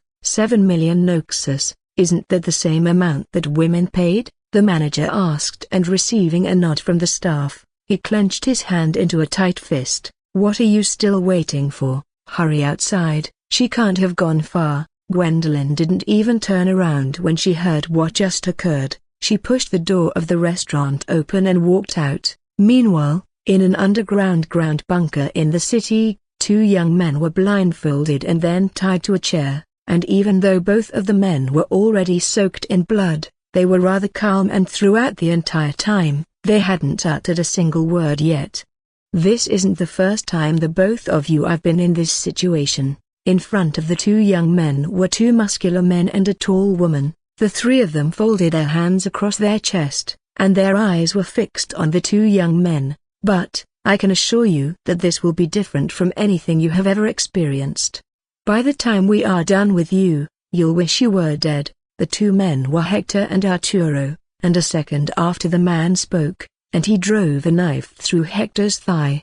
He tightened his grip on the other knife which was in his hand and stabbed Arturo's thigh afterward. A light frown couldn't help but appear on the man's face afterward, as he had been hoping for a bit of reaction from one of them, but none occurred. Whether it was Arturo or Hector, both of them didn't seem to feel the effect of the knife at all. Very good, the man exclaimed. All this won't work. Go bring the iron over here. Suddenly, the tall woman crouched gently. She placed her hand on Arturo and Hector's thigh. It doesn't have to be this way, you know. You can just tell us where the briefcase is, and you can be on your way, she said. Just give us the location and I promise you that all this will be over. The woman rubbed her hand across Arturo and Hector's thigh as she spoke. Ha ha ha ha ha ha ha ha. Followed by that loud laughter was Hector's lips curving into a bone-chilling smile. Good cop, bad cop. The three of you are quite foolish if you think this is going to work, Hector said. Instead, you should be worried about what I'm going to do to the three of you. As the two muscular men and the woman glanced at one another, a very stern look appeared on their faces. One of them was about to speak when the door was opened and a woman walked through it. Seeing the woman, the muscular man moved 2 steps backward and lowered their head quickly. The tall woman also did the same once she saw the woman who came in. Were you able to get anything from either of them? A second after Gwendolyn walked inside the bunker, she asked the three of them immediately. No, madame, the tall woman replied. An expression full of disdain appeared on Gwendolyn's face when she heard the response. Gwendolyn cleared all the tools which were on the table and placed a bag on it. I will handle it from you, Gwendolyn said as she opened the bag. There were numerous syringes, pills, and bottles in the bag, and after taking a syringe and 2 bottles, Gwendolyn moved away from the bag. The both of you are going to inform me where the briefcase is, and then I will decide if the both of you should get to live or not. Give it your best shot, woman, Gwendolyn sneered when she heard Hector. Oh, trust me, I will. After taking the content in the bottles into the syringe, Gwendolyn moved behind Hector. She held his head and inserted the syringe deep into Hector's skull. Gwendolyn pressed the plunger top of the syringe, and the greenish-blue fluid which was inside flowed into Hector's skull. Hector's body couldn't help but tremble, and a few seconds after, beads of sweat could be seen all over his forehead. Gwendolyn arranged another syringe, mixing it with the content in the bottles as well, and repeated her earlier to Arturo. By now you should be feeling awake, mentally alert, Gwendolyn muttered in a low voice. I want you to do something. Imagine that you can fly. Imagine that you're weightless. You can float gently into the air if you like. You can fly away and leave all your concerns and fears behind you. Imagine that, Gwendolyn whispered into Hector and Arturo's ear. Gwendolyn rubbed her hand across both of their hair gently. Truthfulness is easier than falsehood, so when I ask you a question I want you to tell me the truth. Is that okay? Yes, Hector and Arturo responded simultaneously. Gwendolyn smiled when she heard their reply. Where is the briefcase? Gwendolyn asked. The briefcase. Hector's mouth opened slightly. He seemed to want to add further details to the words he had just spoken when suddenly he went quiet. Gwendolyn raised an eyebrow. She was about to speak when a burst of laughter rang out. Ha ha ha ha ha, woman, You're going to have to do better than a truth serum or hypnosis, if you want answers. Ha ha ha, Arturo, these people really underestimate who we are and the sort of ways we were raised. Hector said, you have no idea who you're messing with, fools. If you are that great as you think you're, then you wouldn't be tied up by now, the tall woman exclaimed, and in response, Hector smiled. I see you no longer playing the good cop. By the way, have you considered if this was all our plan all along? Hector stated, whatever if we wanted this to happen? The expression on Gwendolyn's face changed instantly. She clenched her hand into a tight fist and then hurried out of the bunker. Don't let them get away, I will be back. Those were the words Gwendolyn had spoken before she slammed the door shut. Meanwhile, in the academy, two students sat opposite to a well-muscled man. The three of them had been inside the office for a few minutes, and after greeting one another, there were no further discussion between any of them. Edgar placed his leg on the other, with a smile then on his face as he stared at Raphael and Aliur. About every 40 seconds, Edgar would write a few words on the book he was holding onto, before gluing his eyes back at the duo in front of him. Aliur McAllister, Raphael Queen, Edgar muttered, desire becomes surrender, surrender becomes power, Edgar blurted. Raphael raised an eyebrow when he heard Edgar. What do you mean? Raphael asked. Good question. The both of you have been observing each other ever since you got in here. You might as well go get a room, Edgar said. My words hold the meaning that, if you two decide to pursue whatever this is, one of you will have to surrender to desire, and that desire becomes your power.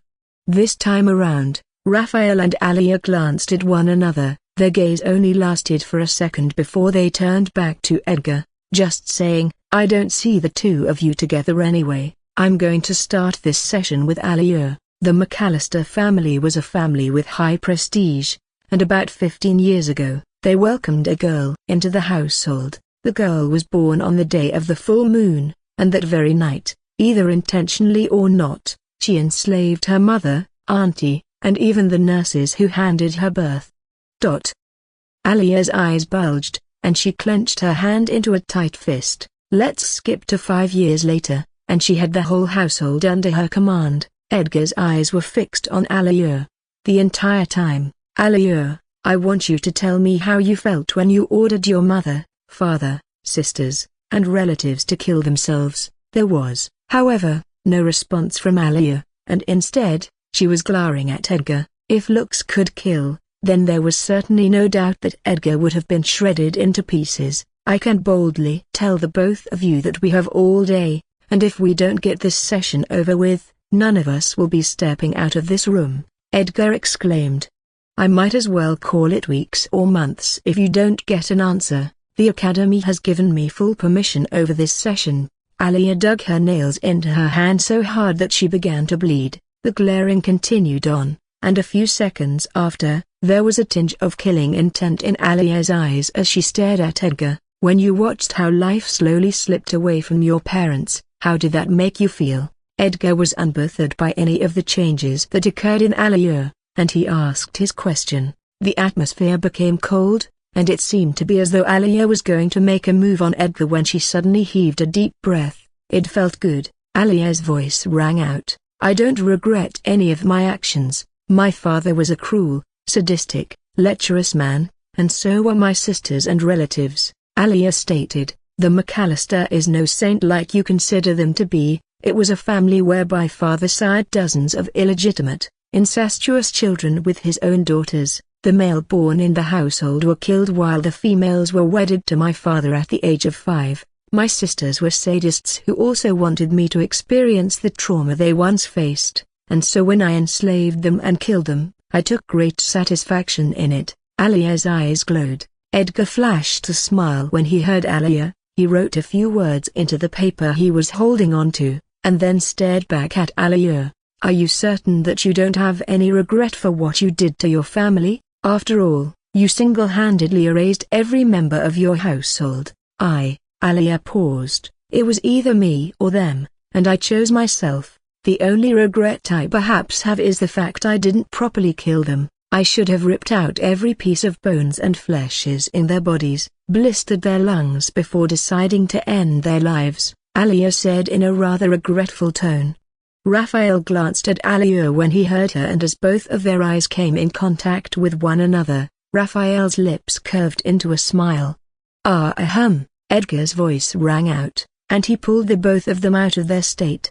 As Raphael and Alia returned their gaze back to him, Edgar shook his head.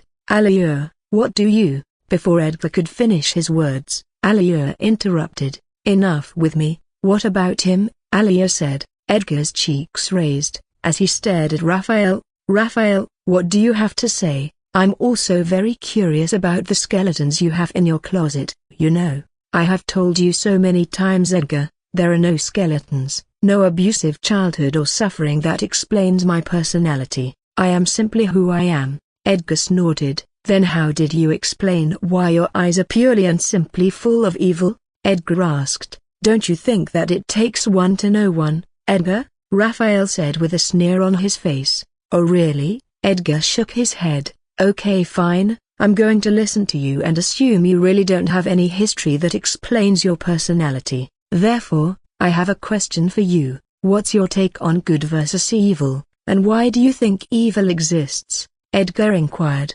Raphael tilted his head slightly when he heard Edgar before then saying, I have no take on either of them as I find them bothersome, but for the other question, I think I do. The truth is the bitterness of an evil person is like an epidemic. The extent of its influence could do far worse than hurting and killing a lot of people.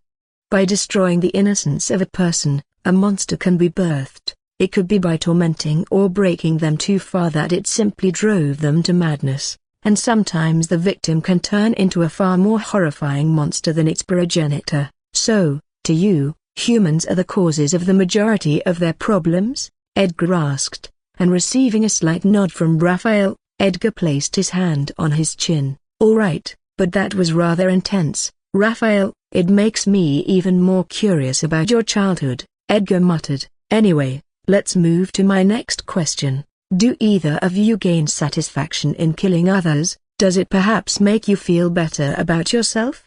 And if you had the choice not to ever kill anyone, would you take it? Edgar asked. Raphael, you go first. Raphael thought deeply before saying, I won't take it. Life's greatest lesson is learned through pain. It could as well be death. Anyone I'd kill for peace. No one has ever died for no reason. Raphael said, interesting. What about you, Alia? What do you think? Alia abruptly paused as her wristwatch and Raphael's wristwatch suddenly received a message. Alia clicked on the message and, reading the content, her eyebrows furrowed. Edgar was still pondering about what the both of them saw when suddenly Raphael stood from his seat. I will be leaving now. I have some urgent matters to attend to, Raphael said, and without wasting any more time, he left the room. Alia also did the same, giving Edgar a slight bow before dashing out of the room also. A few seconds after Raphael and Alia left the room, a voice rang out. He's like the devil, isn't he? No, he's worse, Edgar responded. The message that Raphael and Alia had received was a mission notification, and unlike any other one in which they would get the chance to prepare themselves, this one they didn't, as this was of urgency. Raphael went to their dormitories. He and Gus changed into their costumes and headed straight to the alley. Let's go. Wayne was already there waiting for the both of them, and quickly the three of them left the academy. On top of a rooftop, Gianna sat on a bench, and in front of her was all sorts of delicacy. Gianna ate from different plates, sipping juices every now and then, and after about 5 minutes, she rested her back on the bench. I'm so full, Gianna exclaimed, rubbing her hand on her stomach, and an expression full of joy could be seen on her face. Suddenly, a portal appeared on the rooftop and 3 figures stepped out of it. Seeing Raphael, Alia, and Dwayne that just appeared, Gianna's eyes squinted. The academy must be joking, right? Why would they send Year 1 students for this sort of mission? They might as well just dig my grave, Gianna blurted. A light frown appeared on Raphael, Alia, and Dwayne's faces when they heard Gianna. Raphael was already considering going back to the academy when Gianna's voice rang out. Anyway, let's get this over with. I'm going to inform you 3 about the plans, but before then you need to meet someone. Gianna said. "You can come out now." Gianna's voice appeared to be directed to someone on the rooftop, but apart from Raphael, Dwayne and Aliur, there was no one else on the rooftop. It was about a minute after Gianna spoke, and a man appeared on the rooftop. The man was putting on a blue shirt and black pants, and as he laid eyes on Raphael, Dwayne, and Aliur, he nodded his head. "The three of you, I will like you to meet one of our informants in Guardian Academy, Dante Kingston," Gianna said. "Dante will enlighten you on the details about the mission at hand, and once that is understood, the plan will be made." Gianna waved her hand at Dante. "Hurry up, I have other things to do, you know." Gianna ate one of the fruits on the table as she spoke. A few minutes had passed since Dante began to inform Raphael, Aliur, and Dwayne about the details they needed to know, and once he was done, Gianna notified them about the plans.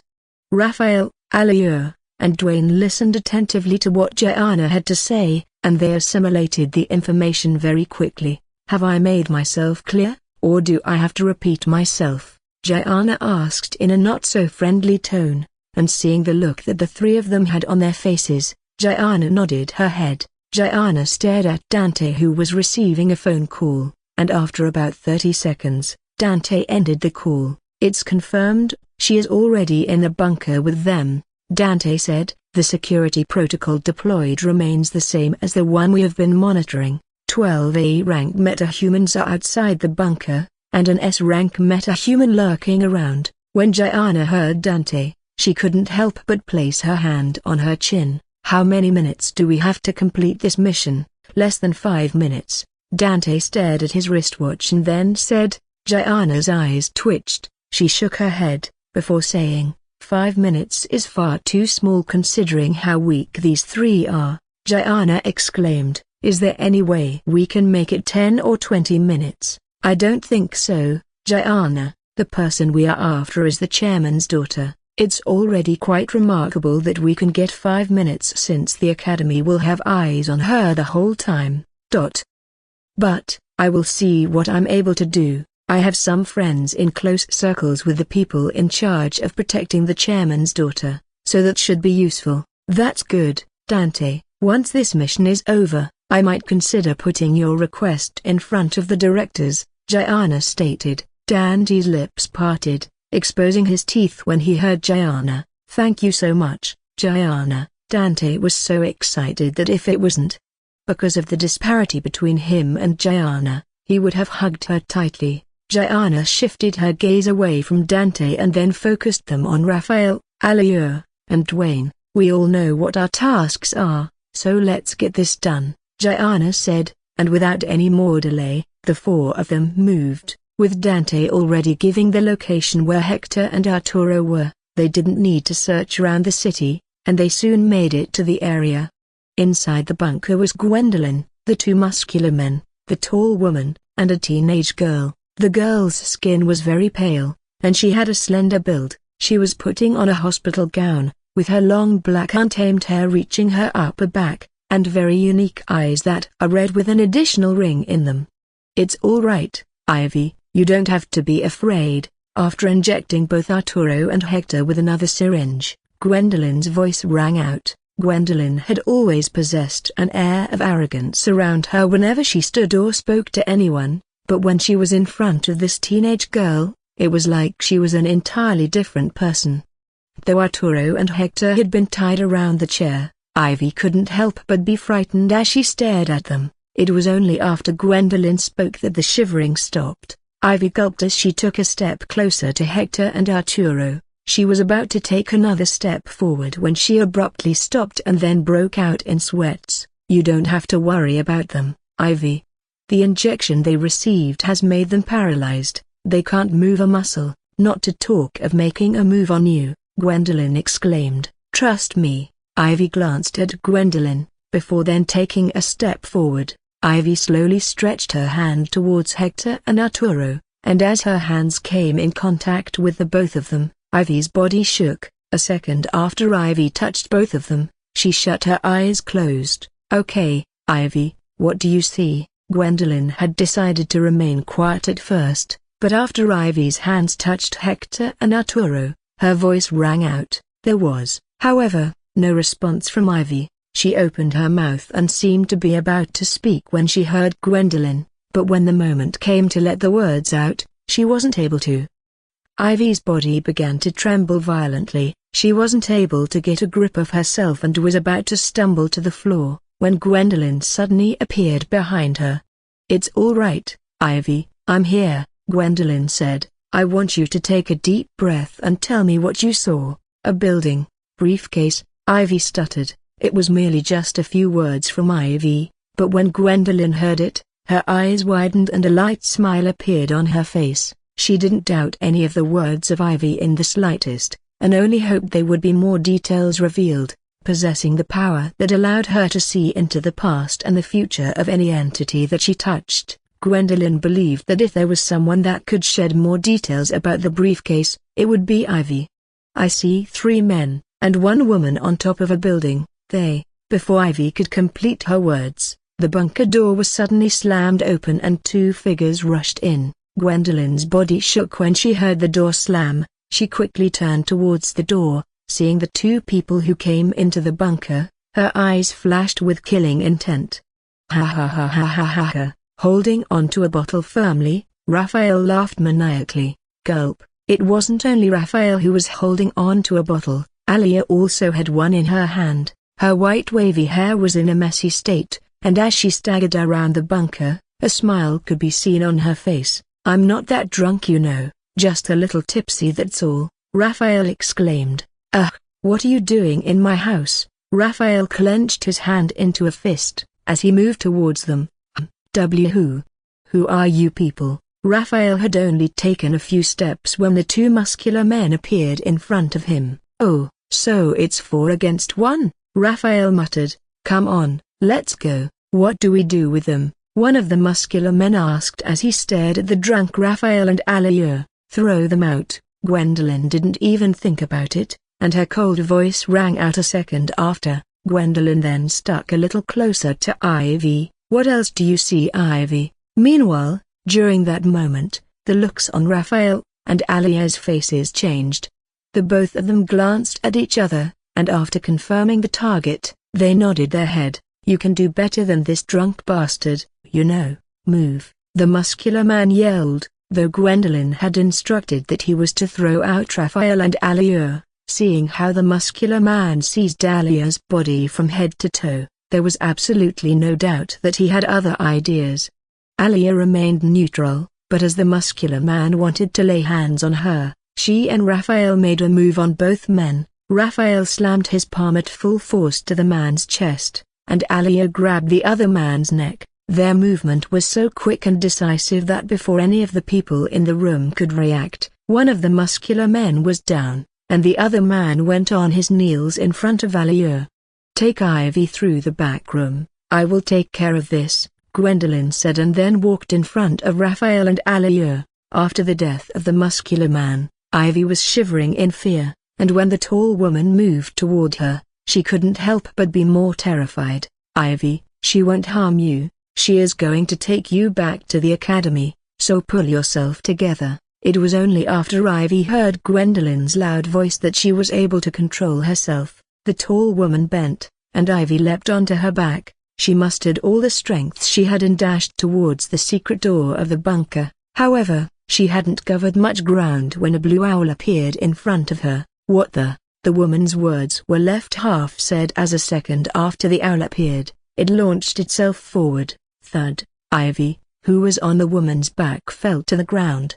As for the woman, she staggered several steps backward, staring at the hole that had just been formed on her body. The woman's body shook violently as she touched her abdomen, which was bleeding profusely. She lowered her head gently, seeing the hole that the owl created by drilling into her body. She gasped heavily. It wasn't up to 5 seconds before she fell to the ground.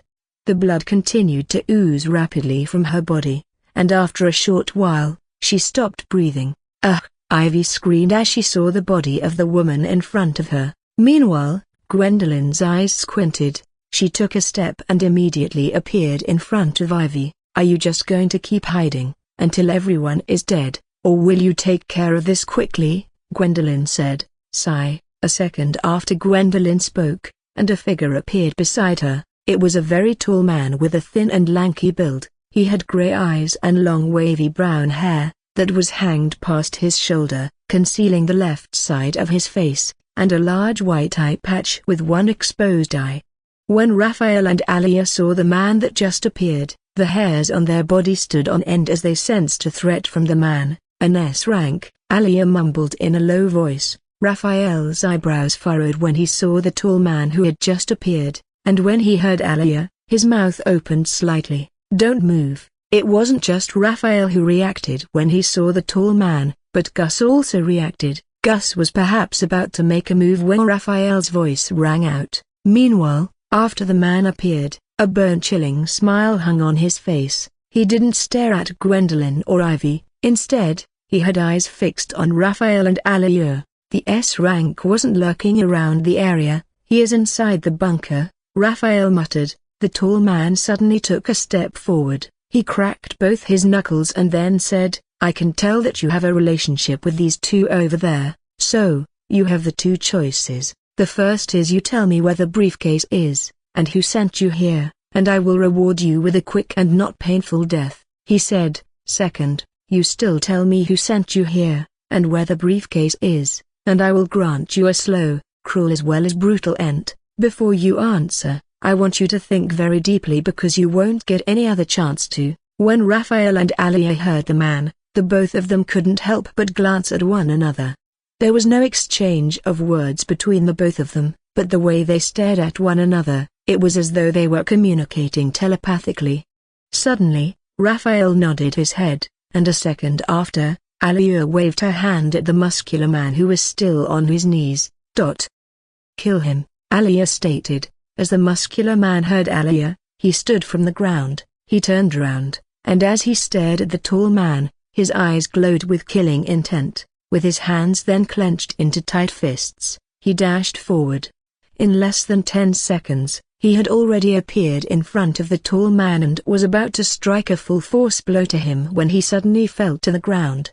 Ha ha ha! As the muscular man collapsed to the floor, what followed after was a burst of laughter from the man in front of him, as the tall man withdrew his hand which had just penetrated deeply into the muscular man. An intestine was pulled out as well, and despite having blood all over his hand, and a human organ in his hand, a smile still hung on the tall man's face. "I'm going to take that as you prefer the second choice," the man said. Before Raphael and Alia could even react, the man had already appeared in front of them. He bombarded Raphael's body with a series of punches and gave an upper that had Raphael flying away. The finishing touch. Alia had managed to move several steps backward. She was about to take another step when the man grabbed her by the neck and slammed her body to the ground.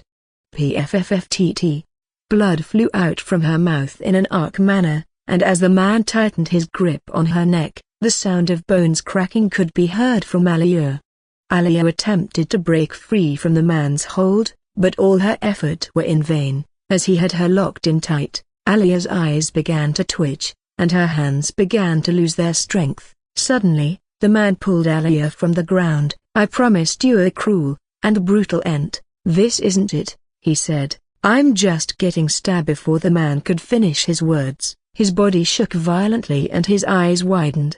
With the man in that state, Alia didn't wait for a second, and she immediately hurried backward. Slowly, the tall man's gaze went to his lower body, and as he saw the blood that was profusely oozing out of his lower body, he staggered several steps backward. He raised his head, staring at Alia, and his eyes glowed with a frightening amount of killing intent. Earlier, when the tall man pulled Alia up, he didn't realize it, but he had let his guards down slightly, and with a chance to attack him, even if it was little, Alia chose not to let it slip. I will kill you," the man yelled. The attack he suffered from Alia wasn't on the outer surface, but instead, she had rooted the dagger really deep into his groin. He had to be the luckiest man alive, as if Alia had moved her hand a little further she would have struck his jewels. As he removed the dagger from his lower region, his body shook as though he were experiencing a seizure. During that moment, the killing intent he had around him didn't lessen it, and instead, it increased a lot. Alia frowned deeply. and she quickly assumed a battle stance. Ugh! Suddenly, a voice rang out. Alia turned towards the direction that voice was coming from, and when she saw who it was that spoke, her mouth opened slightly. It wasn't only Alia that reacted. The expression on the tall man's face changed. As Raphael stood from the floor, he stretched his body a little, before taking off the black trench coat he was wearing. After removing the black trench coat, the black top came off as well, leaving only a white vest. The man mumbled in a low voice. After those blows he struck, the tall man had believed that more than half of the bones in Raphael's body would have broken if not destroyed. So, when Raphael stood without any uneasiness, he couldn't help but be bewildered. The concern was, however, quickly cleared when he saw that vest. It might have saved you last time, but I can assure you that you won't be spared this time around, the tall man exclaimed, and in response, Raphael sneered, I don't intend on using it to deal with you. With that said, and Raphael took the vest off. Raphael then stared at Gus that just sat on his shoulder. I know we agreed on not using that move again, but we really don't have any other choice, Raphael said. Gus nodded its head, and a second after Raphael spoke, it immediately leapt onto Raphael's head. Let's get this over with, we have wasted so much time. The tall man had no idea what it is Raphael wanted to do, but there was no way he would sit around and wait for it to happen. He was about to move when a voice rang out. What do you think you're doing? Whether it was the tall man or Raphael, both of them paused when they heard that voice. The tall man moved his gaze to Gwendolyn and Ivy, and he took a step forward, appearing in front of them. I don't know if I should call you foolish or brave, but you must be insane if you think you would win against an S-rank meta-human. It was Gianna that spoke. Raphael flashed a light smile when he heard Gianna. He shook his head, and Gus went back onto his shoulder. Raphael picked up his black trench coat and wore it with a rather relief smile on his face. You can impress her some other way, but not while you're working with me. I won't have the Academy punish me for your reckless behavior. Gianna smirked. Now let me take care of this. Very good, the tall man exclaimed, after which he threw the ice pack away. Killing the 5 of you will be more fun. Oh really? You still think you're the only S-rank meta-human here? Gianna stared at the tall man with an expression of mockery. She showed the tall man the numbers which were on her wristwatch, and when he saw it, he staggered backward. Gianna smiled and then moved toward Hector and Arturo. She placed a blue pill into both of them and had them swallow it, before moving away from them. As for the tall man, he glanced at the surrounding. While he didn't consider Alia and Raphael to be much of a threat, he had to rethink the situation now that he saw the massive figures on the wristwatch. What's taking them so long? The tall man mumbled. He stared at Gwendolyn and Ivy before saying, I'm going to need the both of you to leave. When I say the word, you have to run like your life depends on it. While Gwendolyn's eyebrows furrowed when she heard those words, she still nodded her head. The tall man's mouth opened slightly. He seemed to want to speak when Gianna's voice rang out ahead of him. I'm afraid that won't be possible, and if she is to move an inch from where she is, I can't guarantee her safety. The only aspect we need from her is the power she possesses. After that, any other thing is irrelevant. She might lose her hands and legs. So long as she can use her powers it's fine with us, but I can't say you would want a situation like that. Gianna folded her hands across her chest. It would definitely make the head news. The daughter of the chairman of Guardian Academy was incapacitated right in front of the academy.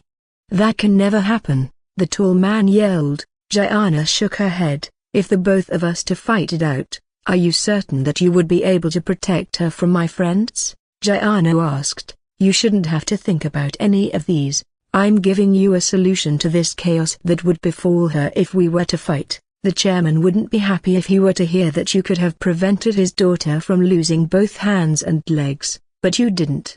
Instead, you chose to fight with us, and also, I can tell that you're trying to buy yourself some time, but I can as well inform you that nobody is coming here. The tall man bit his lips hard and clenched his hands into a tight fist. He stared at Ivy before saying, Fine, I agree, but, you better not lay a hand on her, or else I will shred you into pieces." "Ha ha ha, that's the spirit," Gianna blurted. "Grab her and let's go." Seeing Dwayne, who was walking toward Ivy, Gwendolyn quickly stood in front of Ivy, only for her to be pulled back by the tall man. The man glared at her. "Control yourself." When Dwayne appeared in front of Ivy, he tied her with a rope and pulled her forward. "You see, that wasn't so bad. We shouldn't have to spill blood all the time before we get what we want," Gianna said, and then began walking towards the exit door. Bang! A few seconds after Gianna and everyone left the bunker,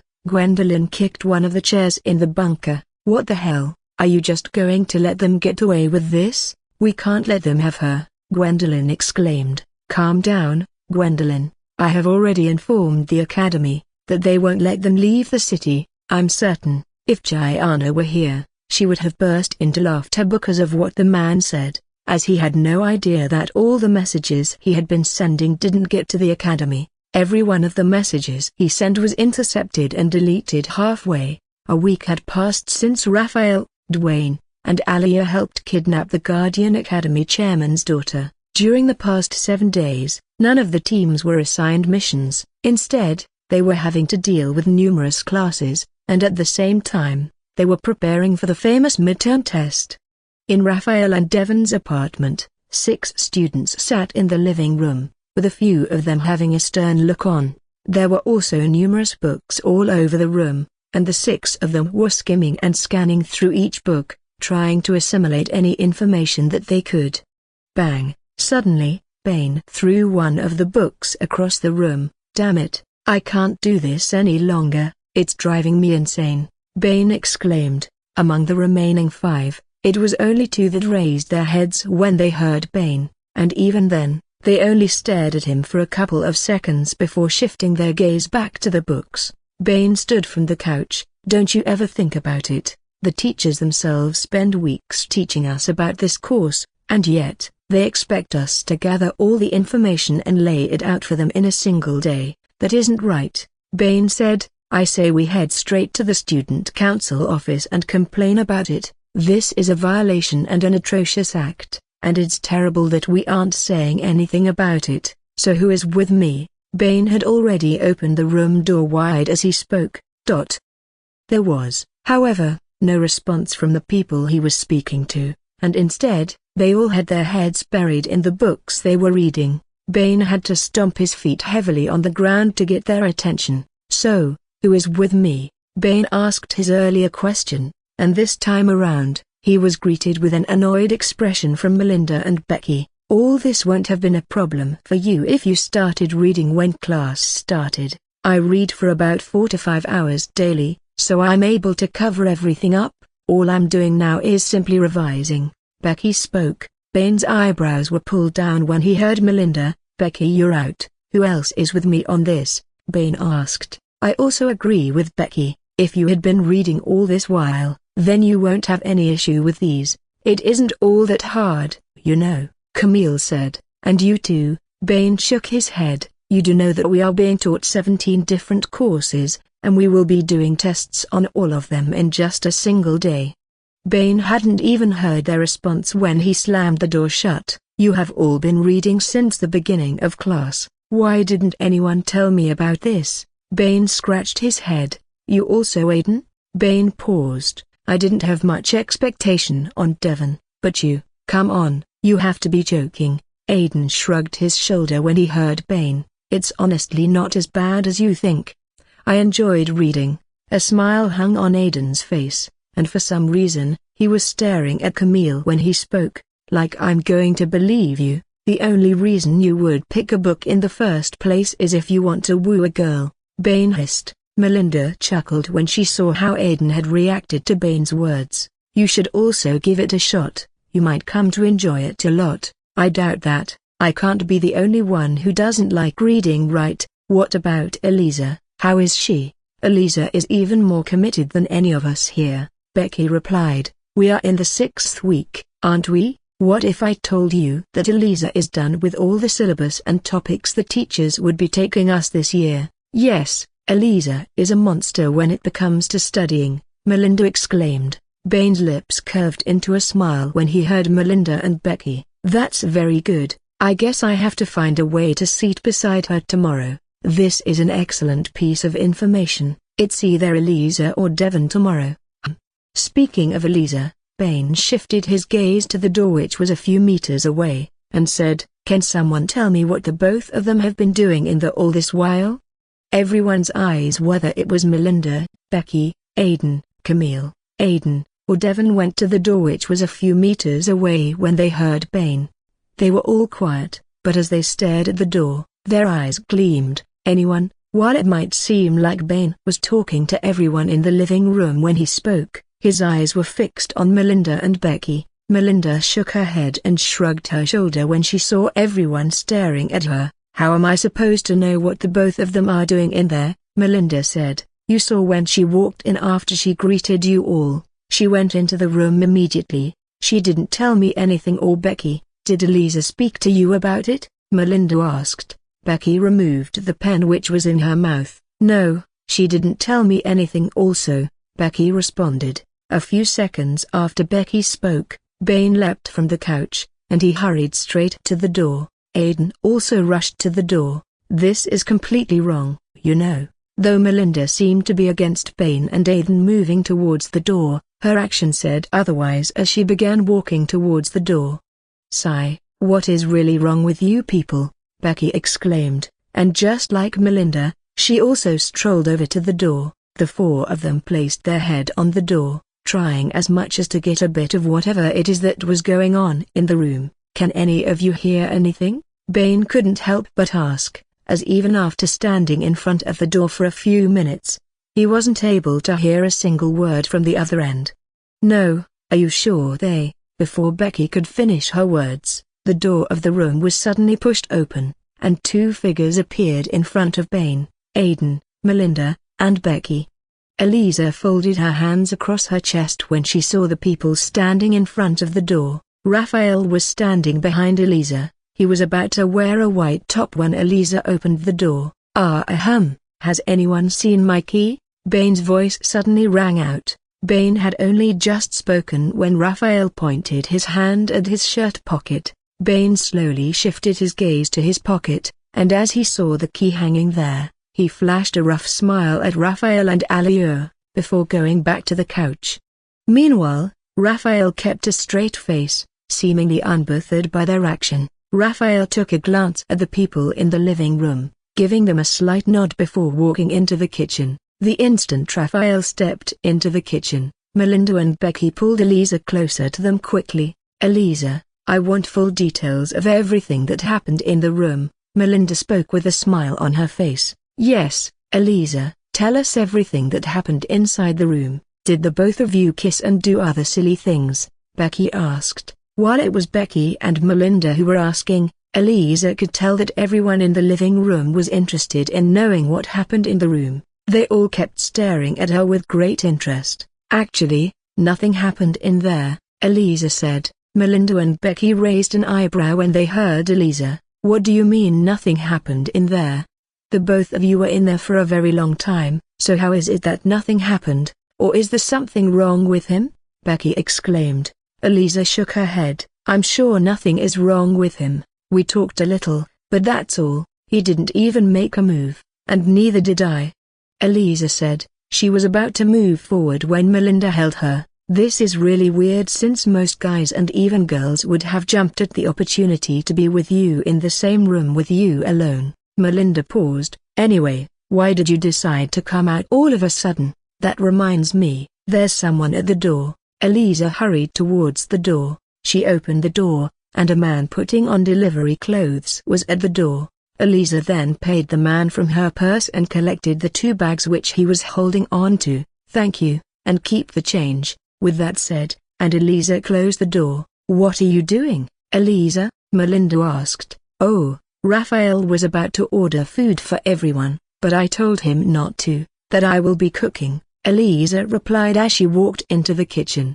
Melinda and Becky's mouths opened slightly when they heard Eliza, and before either one of them could speak, Eliza had already passed by them and walked into the kitchen.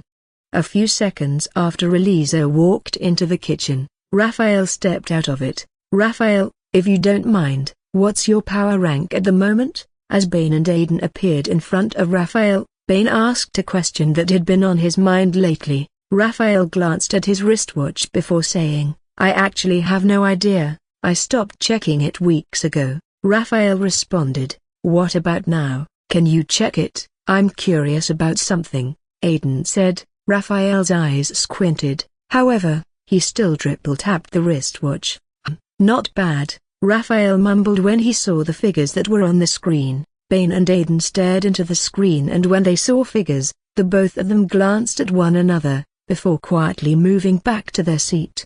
The living room was surprisingly very quiet, as everyone was wondering what made Bane and Aiden react that way. They couldn't help but be curious about what Bane and Aiden had seen. What the hell, how come you're already very close to A rank? Suddenly Bane exclaimed. What? Melinda's eyes twitched when she heard Bane. How is this possible? Melinda immediately dashed towards Raphael, and as she saw the numbers which were on the wristwatch, her body shook. What is it? A second after Melinda's loud voice rang out, Eliza stepped out of the kitchen. Eliza stared at everyone in the living room before her gaze landed on Melinda. Meanwhile, Melinda's eyes twitched, and regardless of how many times she stared at the numbers on the wristwatch, she wasn't able to believe it.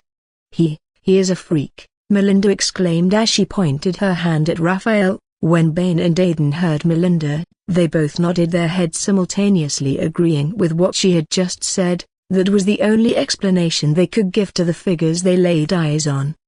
Eliza knitted her brows and then walked toward Raphael. As Eliza arrived in front of Raphael, Melinda quickly showed the figures which were on the wristwatch, and just like the others, Eliza's mouth opened slightly.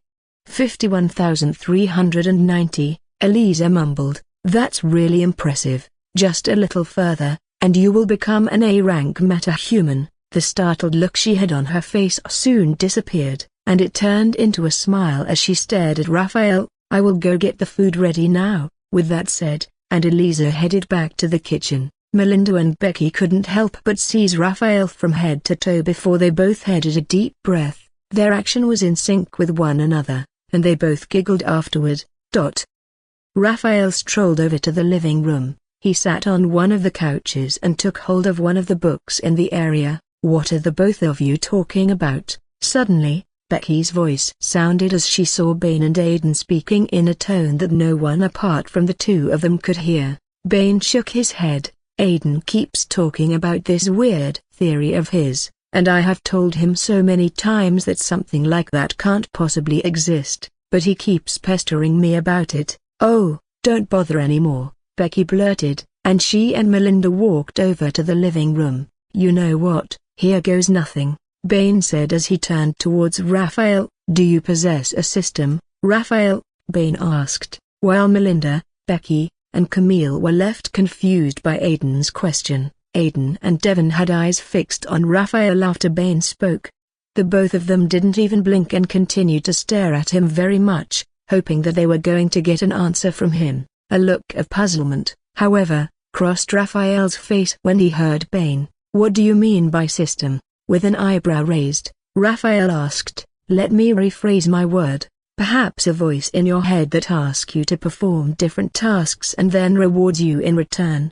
Bane paused. Aiden calls it their push-up leveling system, and Devon named it the meta-leveling system. Either way, the both of them think you're a system holder. Raphael glanced at Aiden and Devon before saying, No, I don't possess a leveling system, and there isn't any voice giving me tasks and rewards.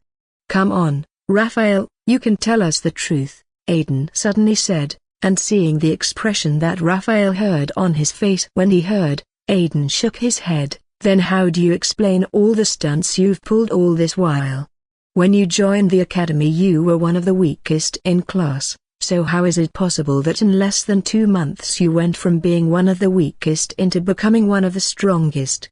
You went from C rank to B rank recently, and now you're already going to become an A rank meta-human. I also believe that with your current pace, you would have become an A rank before the end of this month. It's either you're on some insane drugs, or you possess a leveling system. We have weighed both options, and the leveling system is the most logical explanation," Aiden asserted. Raphael's eyes squinted, and a second later, he chuckled. "I really don't possess this leveling system that you speak of. The only reason I'm improving this fast is because I readjusted the training exercise." "You mean push-ups and sit-ups?" Aiden asked, and Raphael nodded his head. "Yes," Raphael responded. "So, you really don't possess any leveling system, and you mean you're improving this fast because of the training you do?" Aiden inquired once again. "Yes, I don't possess a leveling system," Raphael answered. After Raphael spoke, he shifted his gaze away from everyone in the living room and instead buried his head in the book he was holding onto. Raphael decided not to go into any further detail because doing so might put him in danger. The new training schedule he made would maximize his potential to the fullest, but it came at a huge cost. The cost was that after every drill he puts himself into, he would become extremely weak, so weak that an F-rank metahuman would stand a chance to shred him into pieces. "Raphael, I have one more question," Aiden suddenly voiced out. "Let's say that you really don't have a leveling system, are you able to create one if you'd like to?" There was a different kind of glow in Aiden's eyes as he said those words, and when Devon heard Aiden, he turned towards Raphael with the same expression that Aiden had on his face. Devon was perhaps even more alarming, as he dropped the book and stared at Raphael. In comic books, the main character can receive a system that would allow him or her to level up by doing certain tasks. There are also legendary items and power-ups accessible. Aiden began to give in more details about all that he knew about systems from the comic books he had read so far, and apart from Aiden, no other person spoke in the living room. They listened attentively to Aiden. "If a system like that is to exist in the real world, it's really going to be terrific," Aiden muttered. "So, what do you say, Raphael? Are you able to create one?" Raphael's eyebrows were drawn together, and his hand was placed on his chin. "So it's like an AI, but it's on a whole advanced level," Raphael said. "I'm going to have to read about it myself to understand it better, but I should be able to create one if I'd like." A second after Raphael spoke, a huge smile appeared on the faces of Devon, Aiden, and even Bane, who didn't seem to be interested in the topic. Aiden was soon unable to contain the excitement and began running across the room, laughing widely. "Okay, calm down, Aiden. Your dreams are turning into the reality." Aiden heaved a deep breath. He walked over to Raphael at a steady pace and said, "Raphael, what is it going to take if you want to create one for me?" Aiden asked. Devon couched. Devon and I." Aiden had only just spoken when another cough rang out. This time around, the cough came from Bane, and as Aiden stared at Bane, he shook his head. "Bane, Devon, and I," Aiden muttered. The atmosphere in the room became even more intense, as Devon, Bane, and Aiden peered deep into Raphael's eyes. The three of them were hoping and seriously praying that Raphael gives them a positive response. Suddenly, Raphael shook his head. "I rather not. But if you really want a system that much, I'm going to say, it's going to cost a fortune," Raphael blurted. Surprisingly, Devon, Aiden, and Bane weren't discouraged in the slightest when they heard Raphael, and instead, they appeared to be even more enthusiastic about it. "I want you to use the Academy points and tell us how much it will cost if you want to create for the three of us." "It depends." Raphael paused. "If you want the best, you'd have to spend close to 1 trillion points. It might as well be more than that. An average type would be between the range of 200 billion to 500 billion points." Whether it was Devon, Aiden, Bane, or the three girls in the living room, their mouths opened slightly when they heard Raphael. Aiden, Bane, and Devon glanced at one another and then gulped. "We will get back to you, Raphael," Aiden said. "What do you mean by that? How are we going to come up with an amount like that?" Bane exclaimed a second after Raphael spoke. "We will have to think of something," Aiden responded. The three of them soon gathered around and began to discuss among themselves. Elisa suddenly walked out of the kitchen with 2 plates in her hands. "You can go take your food to the kitchen," Elisa said, as she moved toward Raphael. "Here is your food, Raphael." Raphael stared at Elisa. "Thank you." he replied, and then took the food plate she was holding on to. Everyone in the living room had eyes on Raphael and Eliza, and it was only after a brief minute that they went to the kitchen, and as they stepped out of the kitchen, the six of them were holding a plate in their hand. An hour went by quickly, and after cleaning up the plates in the kitchen, they soon began to leave the room. Eliza stood on her toes in front of Raphael, pecked him gently on the cheeks before saying, "Goodbye, and take care of yourself. I will see you tomorrow." It took all the strength in her body to make that move, and after she had spoken, she dashed out of the room. Raphael stood in position with his thought however unknown. He continued to stare at the door, and it was only after a few seconds that he headed back to his room. Cock-a-doodle-doo, the rooster gave it early morning crow as the artistic sun emerged and painted the dark black sky into a blue, bright sky. The blue sky was dotted with fluffy white clouds that drifted lazily in the gentle breeze. In one of the corridors of the first-year elite division building, 21 students stood in front of the door with different expressions on each of their faces. A couple of them had their heads buried in the book in their hand, scrolling through pages at a frantic pace, while some were chatting with their classmates with a rather relaxed smile on their faces. Suddenly, 3 figures appeared in the corridor. One was a middle-aged woman wearing a black blazer, white shirt, and black pantsuit. The person on the middle-aged woman's left was a fairly tall, pale-skinned woman with wavy lower back black hair, and on the right side of the middle-aged woman was a man of average height. He had brown eyes, black hair, long bushy sideburns, and a thin ponytail reaching his upper back. Seeing the middle-aged woman, the students glanced at one another, and one of them muttered, "Nora." The students, of course, knew Nora as she was the one taking the business course. As for the 2 other figures beside her, they had no idea who they were. Nora walked at a steady pace, and after a few seconds, she arrived at the door. She pressed her palm on the lock which was at that side of the door, and followed by a creak sound, she pushed the door open. As Nora stepped into the room, the 2 figures beside her moved in as well. "Should I beg you all to come in, or what are you still waiting for?" It wasn't even up to 10 seconds after Nora entered the room, and her loud voice rang out, and one after the other, the students outside walked into the room. The room they were in was, in fact, similar to their other classrooms. The whiteboard, TV screens, lockers, and fixed 21 student tables, it was all the same. "Pick a paper from that bowl, and whichever number you see in it is the seat you should head to," Nora said with her hands folded across her chest.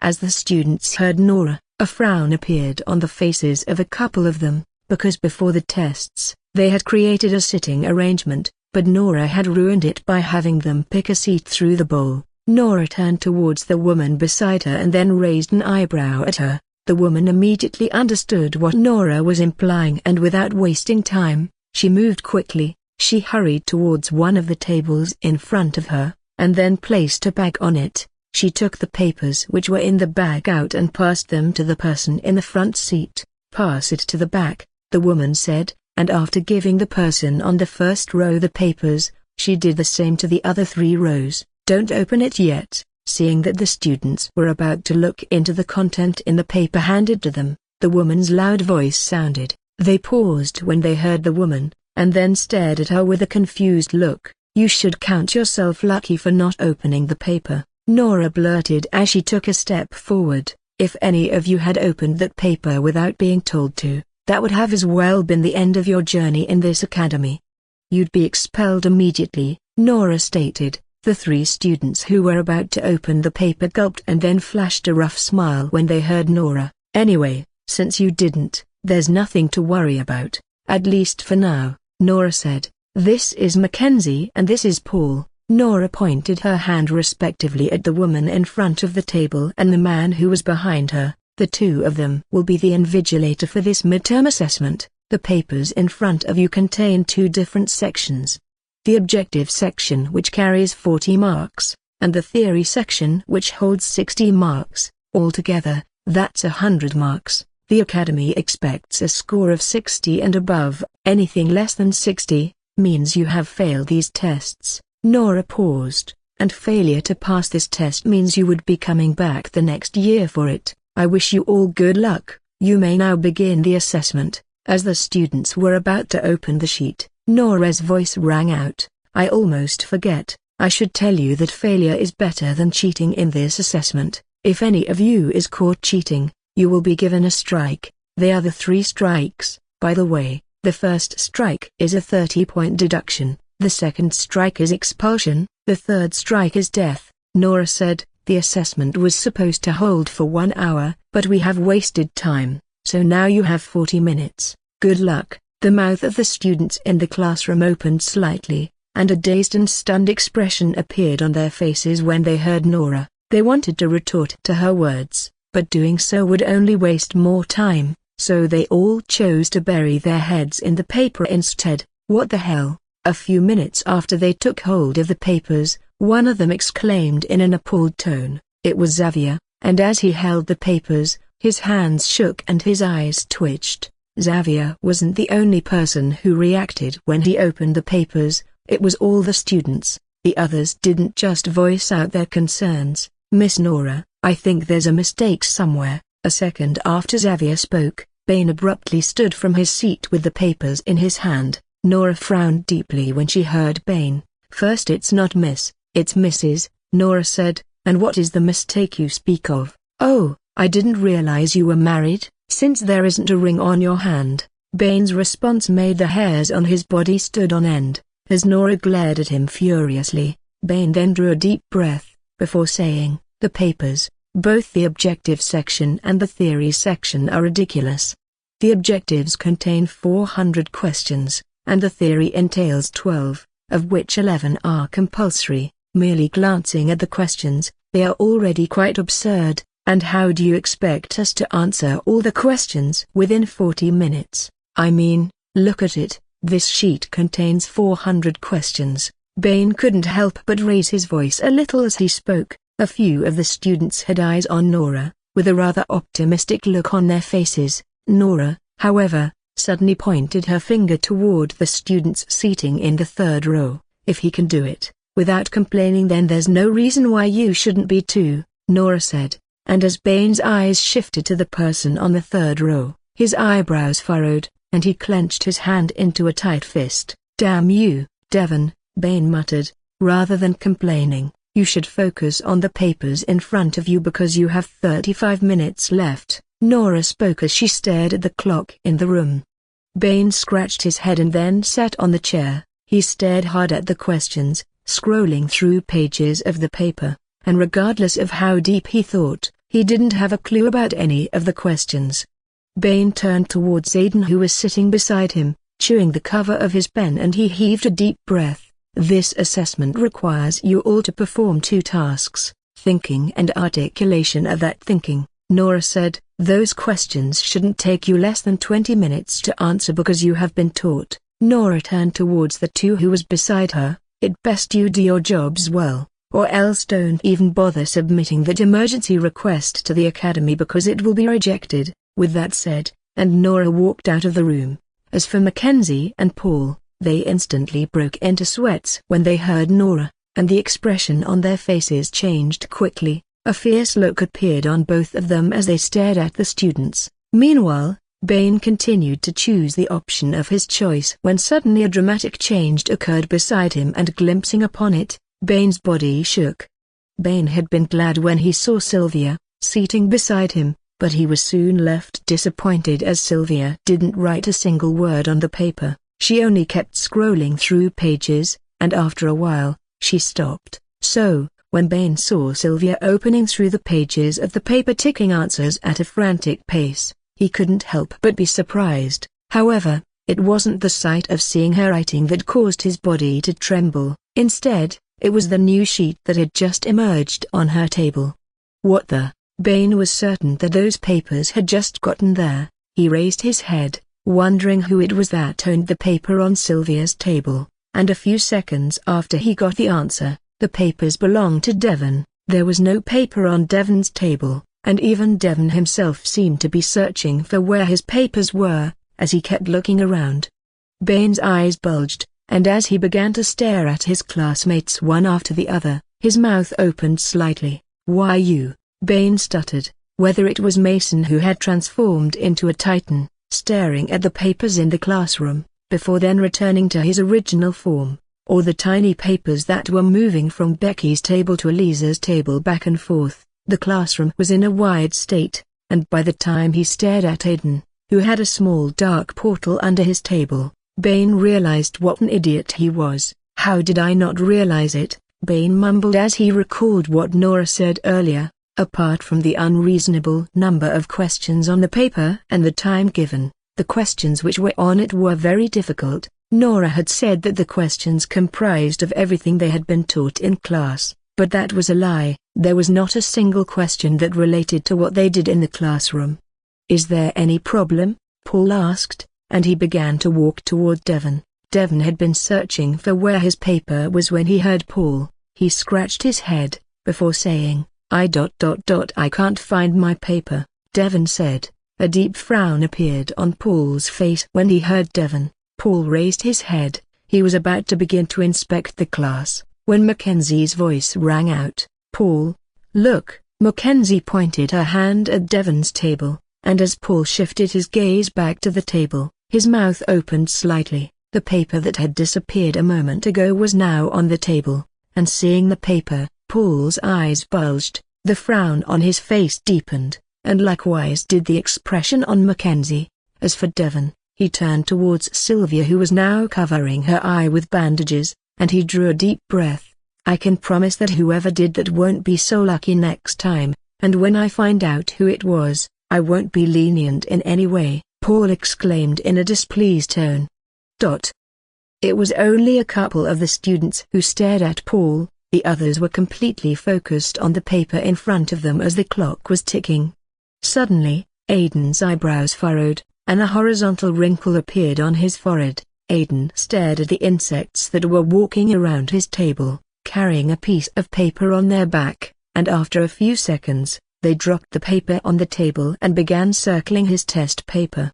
The insects gathered around and then turned his test paper to the first page, and once that was accomplished, they moved around the piece of paper which they brought with them and began to secrete on it. Aiden wasn't in the slightest disgusted by the sight of the insects secreting on the paper, and instead, his lips curved into a smile. He turned towards Bane, who was on his right, and gave him a thumbs up. "That's really impressive," Aiden mumbled in a low voice. The numbers of the insects made it very easy for them, and after a short while, they had opened through all the pages which Aiden had written in, and then carried the paper on their back, and headed back to Bane. Bane had a very stern expression on his face, as he read the question on the paper. He had his pen on the paper, making it seem as though he was writing on it, whereas he wasn't. A few seconds after the insects left Aiden's table, they arrived at Bane, and when Bane laid eyes on the paper, his eyes squinted. "Why didn't you write it a little bigger? Now what is this you wrote here?" Bane muttered as he stared at the paper. While Bane was complaining about the paper brought to him by the insects, his hand was ticking the answers on his test paper, and the ones he couldn't see well enough, he asked the insects to go check it out again. Bane could have asked Aiden to pass him the answers sneakily, but that would only be slowly Aiden's pace down. Aiden himself was moving papers through the portals he created under lockers to get answers to the question, "What about the rest?" Bane asked after ticking the answers he got on his paper. "I haven't received it yet," Aiden responded. "The girls haven't done it yet, and I can't get to Devon because of those two at the front." Aiden glanced at Paul and Mackenzie with a not-so-friendly smile on his face. "And we don't have much time left." Aiden clenched his hands into a tight fist as he spoke. Bane stared at the insects that were on his table. "Go to Devon and write all the answers on this paper. This time around, make it more visible," Bane said. As the insects heard Bane, they gathered around and then headed to Devon's table. The insects moved at a frantic pace, and they were able to evade the two invigilators in front of the classroom. "You, get up!" Suddenly, Paul's loud voice rang out. Paul took a step forward, and he immediately appeared in front of the person he was referring to. "You think I didn't see you stretching your neck to get a look at his paper?" Paul had a smirk on his face as he spoke. "Xavier, Paul turned over Xavier's paper and said the name that was written on the heading. A frown had already appeared on Xavier's face when Paul appeared in front of him, and when Paul took hold of his paper, he couldn't help but clench his hand into tight fists. "This is your first strike." Paul brought red pen from his pocket and wrote the word 30 on Xavier's paper with the minus sign before the number. As Paul placed the pen back into his pocket, his mouth opened slightly and his eyes twitched. The paper on the table was suddenly engulfed in golden flames, and in the blink of an eye, there was nothing left of the paper. "Oops," with a sneer on his face and his hands folded across his chest, Xavier said. Paul's lips curled inward, as he stared at Xavier, and if looks could kill, Xavier would have died thousands of times from the way Paul was glaring at him. "Mackenzie, bring another paper for him," Paul said, and then walked away from Xavier. "If I catch you again, there won't be a first or second strike. Instead, it will be the third." There was a tinge of killing intent present in Paul's voice as he spoke. Xavier took the paper that Mackenzie brought forward and buried his head in it. Paul turned towards Mackenzie. "You have to pay more attention to them. Mackenzie, you know what is at stake here," Paul muttered and left Xavier's side. This time around, Mackenzie didn't head to the front of the classroom and instead, she stood in their middle staring at them one after the other. "Excuse me, I want to ease myself." Jackson stood abruptly from his seat. He didn't bother getting Paul or Mackenzie's approval, and he left the room quickly. Paul and Mackenzie glanced at one another before Paul walked to Jackson's seat. Paul opened the pages of the paper, and it didn't come as much of a surprise to him when he saw that none of the questions had been answered. "You have 10 minutes left," Paul exclaimed with a smile on his face. The expression on most of the students' faces changed when they heard Paul. They stared at the clock and a bit of worry could be seen on their faces. Suddenly, Raphael stretched his arms out and let out a yawn. "I should be done in 5 minutes," Raphael muttered. He was about to continue answering the question on the paper when a scene caught his attention. Turning towards the person on his right, Raphael's lips curved into a smile. He, however, only stared at the girl for a few seconds before shifting his attention back to the work in front of him. The girl beside him was Naomi. Naomi would stare at her wristwatch for a few seconds before turning toward her paper. Naomi used her hacking skill to hack into Devon and Eliza's wristwatch. As both were said to be the most intelligent in the class, she was then able to access their papers through the tiny camera which was on the wristwatch and gave her answers to the questions through them. "No, Gus, I'm not interested in knowing what their answers are," Raphael mumbled as Gus kept tapping its leg on his shoulder gently. Despite Raphael's words, Gus didn't listen and continued to tap Raphael's shoulder. "Raphael, can you move your paper to the side a little, so I can see the answers?" Raphael had just heaved a deep breath when he heard a voice from his back. Raphael slowly moved his paper to the other side, and as he did, the person spoke again. "Thanks." Raphael nodded his head. He then removed Gus's from his shoulder and placed it on the table. "Seriously, I have realized what the tests really entail. I'm just not interested in using that means. I'm going to answer what I can, and leave. It's that simple," Raphael said. Gus shook its head when it heard Raphael, seemingly disappointed with Raphael. The true objective of the test was to force the students to apply critical thinking, and since the question was too difficult for a first year to know, the next goal was to cheat without getting caught. It was why the strike was implemented, especially the first strike, to give them a chance to try again and this time around without getting caught.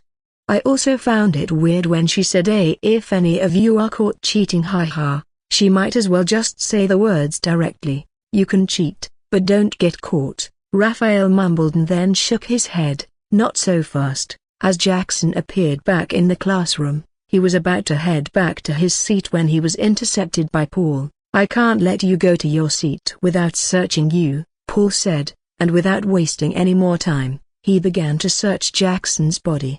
Jackson stood still, as Paul searched through his body, and after a short while, he was able to go back to his room. Bang! Suddenly, the door of the room was slammed open, and a figure walked into the room. It was a woman with black long glittering hair that stopped at her waist and a face that could put the sun and moon to shame. "Serena?" Seeing the woman who had just walked in, Melinda mumbled. She turned towards Raphael, who had just raised his head and appeared just as perplexed as everyone is, and then shifted her gaze back to Serena.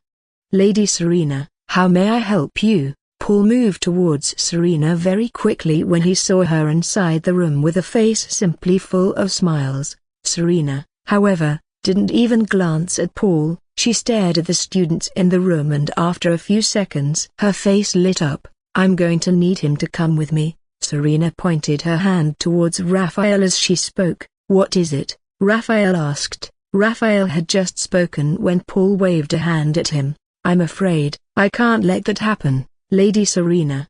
He is in the middle of a test, and can only leave when he is done," Paul said. A displeased look immediately appeared on Serena's face when she heard Paul. As she glared at Paul with killing intent present in her eyes, Paul was forced to move several steps backward. "Raphael, we have to leave now." "It's about your mother," Serena exclaimed. Raphael's eyes bulged. He abruptly stood from his seat and rushed towards Serena. "What about her?" Raphael asked with fear evident in his eyes and voice. While he was able to stay composed in the most arduous situations, this wasn't one of them. Serena's mouth opened slightly. She wanted to speak, but it was more difficult than she imagined.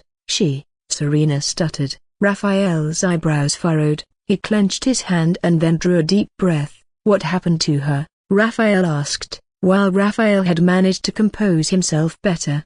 The intent which was brimming out of his body seemed to come from the depth of purgatory. Even as he stared at Serena, those blue pair of eyes glowed with killing intent. Serena gulped, and a stern expression immediately surfaced on her, as she saw the people in the room all staring at her. "What are you staring at?" Serena yelled, as they shifted their gaze back to the papers in front of them. Serena turned towards Raphael. "We can't discuss it in this place. Let's go somewhere else." With that said, and Serena moved towards the door exit. The expression on Raphael's face only became much more dreadful as he advanced towards the exit, and immediately as they stepped out of the room, Raphael paused. He glared at Serena before saying, "What happened to my mother?" "Serena, I want you to calm down, Raphael, and listen to what I have to say," Serena said. Serena could see the grim look on Raphael's face, and to some extent, she knew that if she were to tell Raphael what occurred, there was no saying what he would do. "Okay, I'm calm," Raphael blurted. However, the expression on his face didn't change in the slightest, and instead, the murderous intent he had around him increased significantly. Serena gasped heavily. She was under attack. "We weren't able to get there on time, and by the time we did, she was already injured. And as for the meta-humans you hired, they were all dead by the time we got there," Serena said. Raphael shut his eyes closed when he heard Serena, and it was only after a few seconds that he opened them back, and then said, "Where is she?" "She is in the Research and Support Division," Serena responded. Raphael immediately turned around and began walking down the corridor. However, he had only just taken a few steps when Serena appeared in front of him. "Raphael, I'm afraid you can't see her at this moment," Serena said. "She is in the Support Division block, and those people won't allow you to see her until they are done with their work." Serena's words didn't seem to hold any weight for Raphael, as a second after she spoke, he moved away from her. Raphael didn't bother to respond to Serena, and instead, he began walking towards the building exit. "Raphael, fine, if you don't believe me, let's head to the division together, but you would still have to wait till they are out of the theater, before you can see her," Serena muttered and then chased after Raphael. It wasn't up to a minute after Raphael and Serena left the corridor that Elisa stepped out of the room. "They should be heading to the Research and Support building. Are you not going to follow him?" Beside Elisa was Melinda, and as she saw the look on Elisa's face, Melinda spoke. "I don't know," Elisa responded in a shaky tone. A few minutes after Raphael and Serena left the Elite Division building, they arrived in the Research and Support building. "You can't go in," the same woman that Raphael encountered when he came to the research and support building with his other classmates was standing in front of the huge story building, and as she saw Raphael heading towards the front door, she quickly intercepted him. "Are you lost, or did you get your head hit as a child?" With her hand folded across her chest, the woman exclaimed. "Why you?" The woman had just spoken when Raphael launched toward her. He seemed like he was going to make a move on her when he suddenly moved past her. A bone-chilling frown immediately appeared on the woman's face when she saw Raphael heading to the building, and she was about to move when Serena held her. "It's fine, he is with me," Serena said. She stared at Raphael, who was already in front of the door, and then turned towards the woman. "If you had tried to stop him, he would have killed you, and I won't have been able to stop him." Serena heaved a deep breath and began walking towards the story building. As for the woman, she was drenched in sweats when she heard Serena. She had heard the seriousness which was present in Serena's tone and even the look that Serena had on her face as she spoke. The woman shook her head and returned to her position. Meanwhile, when Raphael entered the building, he couldn't help but raise an eyebrow as he saw the inside of the building. It was nothing like he imagined. Raphael had come to believe that one of the reasons why they refused for people to come into the building was because it was too crowded. Even a marketplace wouldn't have this many people roaming all about. "Raphael Queen, I am here to provide any assistance you might need here. How may I help you?" Raphael was still staring at the inside of the building he was in when he heard a robotic voice. He turned towards the direction that the voice was coming from, and he couldn't help but be perplexed. In front of Raphael was a flying robot. The flying robot was similar to a drone, with the only difference being the blue eye that was at its center. "Raphael, Queen, I am here to provide any assistance you might need here. How may I help you?" The drone repeated it in an earlier question. "Where is my mother?"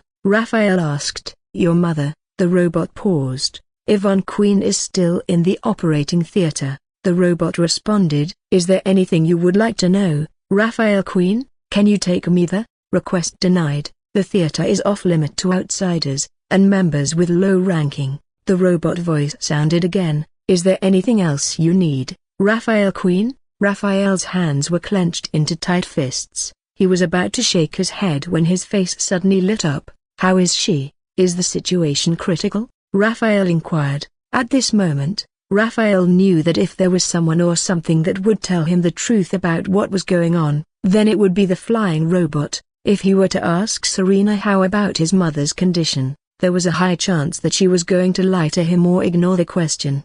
But there was no way a scenario like that would happen if it was a robot telling him about it. Request denied. Low-level authorization. A second after Raphael spoke, and the robot voice rang out. "Yvonne Queen's condition is critical." While there was no response to Raphael's first question, he got an answer to his second question. Raphael bit his lips hard when he heard the robot. "Where are the theaters located?" "The theaters are..." The robot paused. "Low-level authorization." Its loud voice rang out afterward. Raphael's mouth opened slightly. He was about to speak, when a female voice sounded. "That's enough, Raphael." It was Serena that spoke, and a second after, she appeared in front of Raphael. "Are you going to take me to where my mother is, or do I have to turn this place upside down to find her?" Raphael asked in a displeased tone. "Sigh, okay, Raphael, let's go, stay close." Serena began walking toward the elevator on the first floor at a steady pace. Though the first floor was packed with a lot of people, they knew better than to not collide with Serena. But, as for Raphael, the story was quite different. He was bumped in the shoulder a few times, and it was only after a few minutes that he was able to arrive at the elevator door. "She will be fine, Raphael. It is the best of best meta-humans in the research and support division that's taking care of her," Serena muttered as she stepped into the elevator with Raphael. "Yvonne is also like a mother to me, so there's no way I wouldn't offer the best for her. Once we get up there, you have to stay calm regardless of what you see." There was, however, not a single response from Raphael. Raphael didn't even glance at Serena. Instead, his eyes were fixed on the door, and once the elevator stopped moving, and the door opened, he stepped out immediately. The floor they stepped into was completely different from the first floor. This place wasn't noisy, and it also wasn't crowded. In fact, it didn't seem like there was a soul on this floor. This way, Raphael had walked straight when the elevator door opened, but he was quickly called back by Serena, who turned to the left. Raphael quickly made a turn and followed Serena. He moved at a steady pace. He wasn't ahead of her, and at the same time, he wasn't too far behind. There she is. As Serena and Raphael appeared in front of a room window, Serena's voice rang out. Raphael had come across a few people inside the rooms he saw along the way, so when he heard Serena, he paused and then stared at the window. The window was a one-way glass, so Raphael was able to see the inside of the room, but the people inside weren't able to see him, and inside the room were several instruments and figures, all fully clothed, and they are attending to the person on the bed. Who did this? Raphael's cold voice rang out as he saw the woman on the bed. Serena heaved a deep breath. Raphael, I don't want you to freak out, but we have words that the Queens had a role in this incident. The Queens? Raphael mumbled. A lean-built man wearing a surgical robe appeared beside Raphael and Serena, and when the man got to them, he removed the surgical mask from his mouth and spoke. Can I have a moment with you, Lady Serena? The man said. Serena glanced at the man and nodded her head. Raphael, stay here, I'm going to be back, Serena muttered. Meanwhile, Raphael kept a straight face when he heard Serena. He stared at the room with his hands clenched to his hand into tight fists, and his lips curved inwardly. Let's go. With that said, and Serena and the man began walking into one of the rooms that was a few meters away. It wasn't then up to a minute after the two of them left that a figure appeared beside Raphael. It was a slender girl of fair complexion, light brown eyes with no pupils, and black hair that reached down to the middle of her back. She will be fine, Elisa said with a light smile on her face. Raphael had noticed Elisa since the moment she moved close to him, but he still kept a very stern expression. Even when she spoke, he didn't even glance at her and acted the same way he did to Serena. She is really beautiful, Elisa mumbled as she stared at Yvonne, who was on the bed. Elisa abruptly paused, as before she could finish her words, Raphael turned towards her, glaring at her with eyes that seemed to possess no emotions. What's wrong? Elisa asked. What do you think you're doing, Elisa?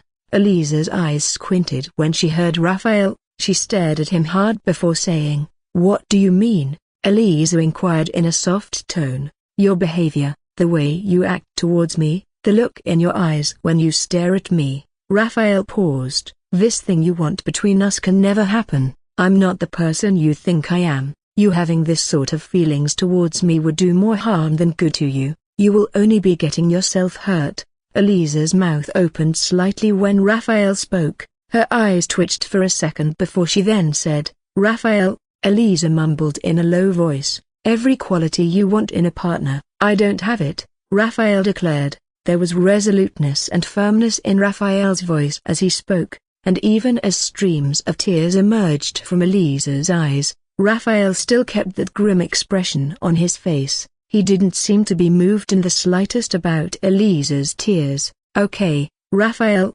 Elisa nodded her head and then wiped the tears which were on her face. She turned and began walking towards the elevator door. Serena had just finished discussing with the man in the care of Yvonne and was about to head back to Raphael when she saw Elisa. Elisa. Serena wanted to speak when she saw the look on Elisa's face. The usual Elisa would have greeted her, but Elisa didn't even glance at her and instead rushed past her the moment their eyes came in contact.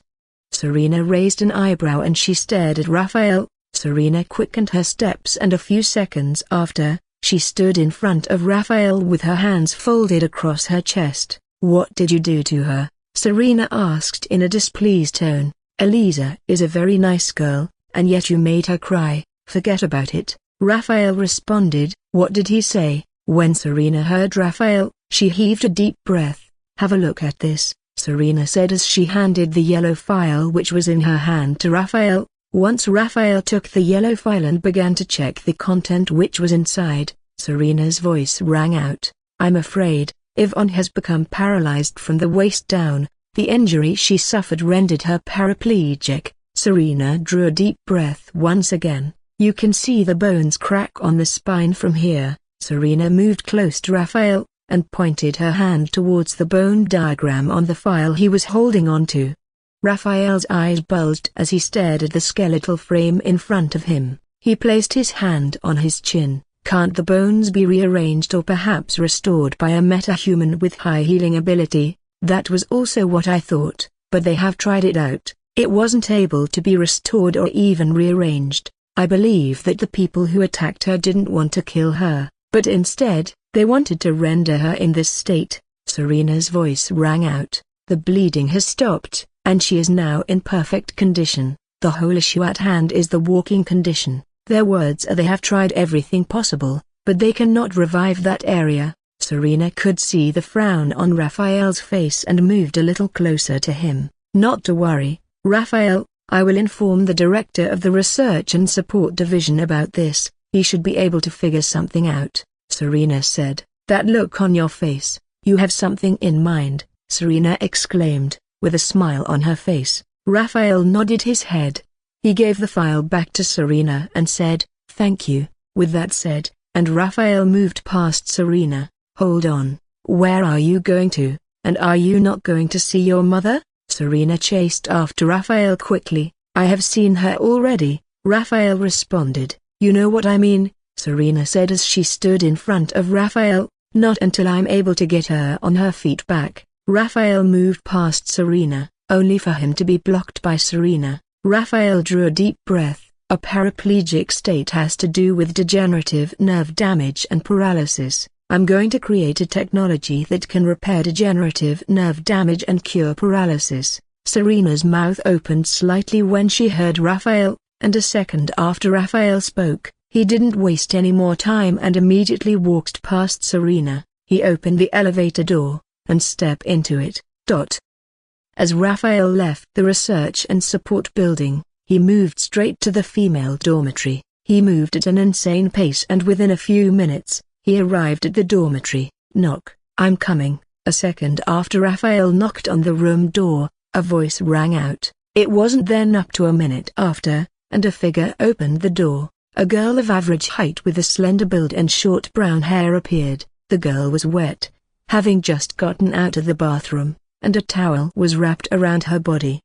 The girl was Aurora, and as she saw Raphael, she stuttered. What are you doing here? Aurora exclaimed. Raphael seized Aurora from head to toe the moment she stepped out of the room. Though Raphael kept a neutral expression on his face, he had to admit that he had underestimated Aurora to an extent. Aurora had a delicate face, however, under that teenager's face was an incomparable and captivating body. That mature-turning body had incomparably exquisite curves, and her bosom was simply astounding. Why you? Aurora tightened her grip on the towel that was wrapped around her body when she saw the look on Raphael's face. She then began to glare at him with killing intent present in her eyes. Raphael shook his head. I need your help, Raphael said. I need the extracted compound you used in the helium tank, Raphael stated, or better still, I need the implantable biostimulant that I saw in the cabinet. Aurora's eyebrows furrowed when she heard Raphael.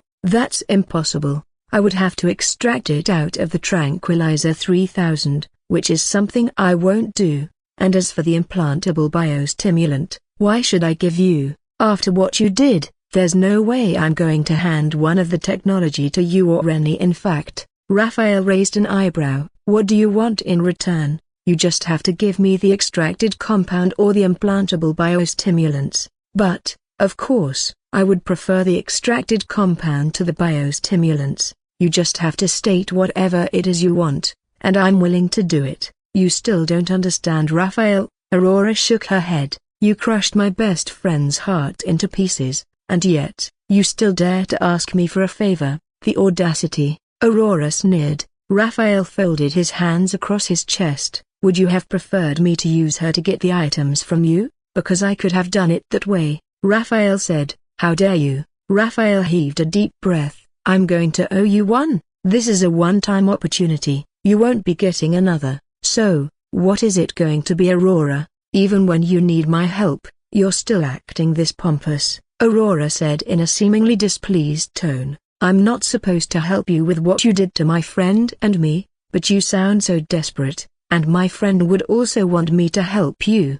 I will give you the implantable biostimulant, Aurora stated, but, remember, you owe me a favor. Raphael flashed a rough smile. I would have preferred the extracted compounds, but the stimulant is also not bad anyway. I appreciate it. Serena clenched her hand into a tight fist when she heard Raphael, and if looks could kill, Raphael would die thousands of times. While Raphael didn't say the words directly, his words meant that he doubted her ability in creating the implantable biostimulant and he would have preferred to create one himself.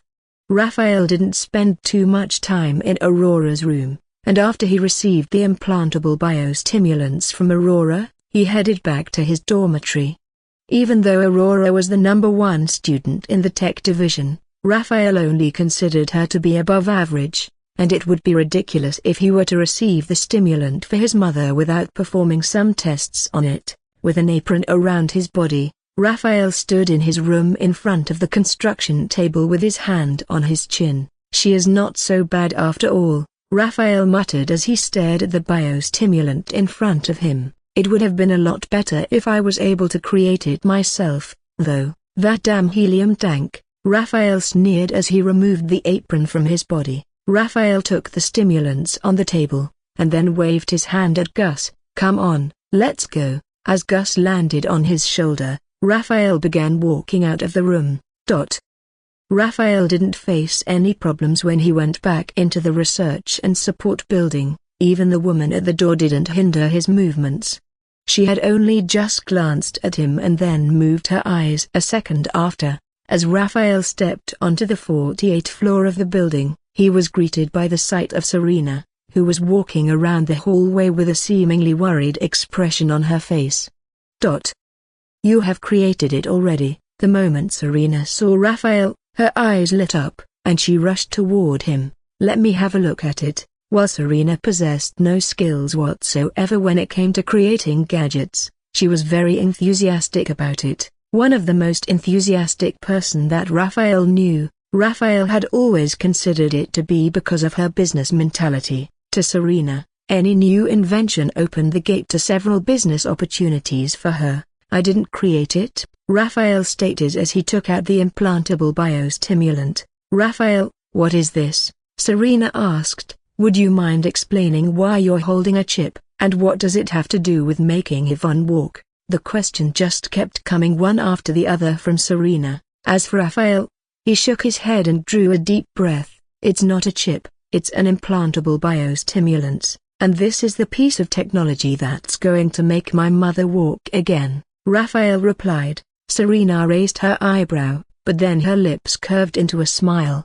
I'm actually still a bit confused about it, but if you need any assistance, I'm here to help. It's fine, I will implant the biostimulant in the base of her spine, then I have to wait for the result. With that said, Raphael walked into the room. It wasn't then up to a minute after Raphael entered the room, and the three figures who had been in the room the whole time rushed out.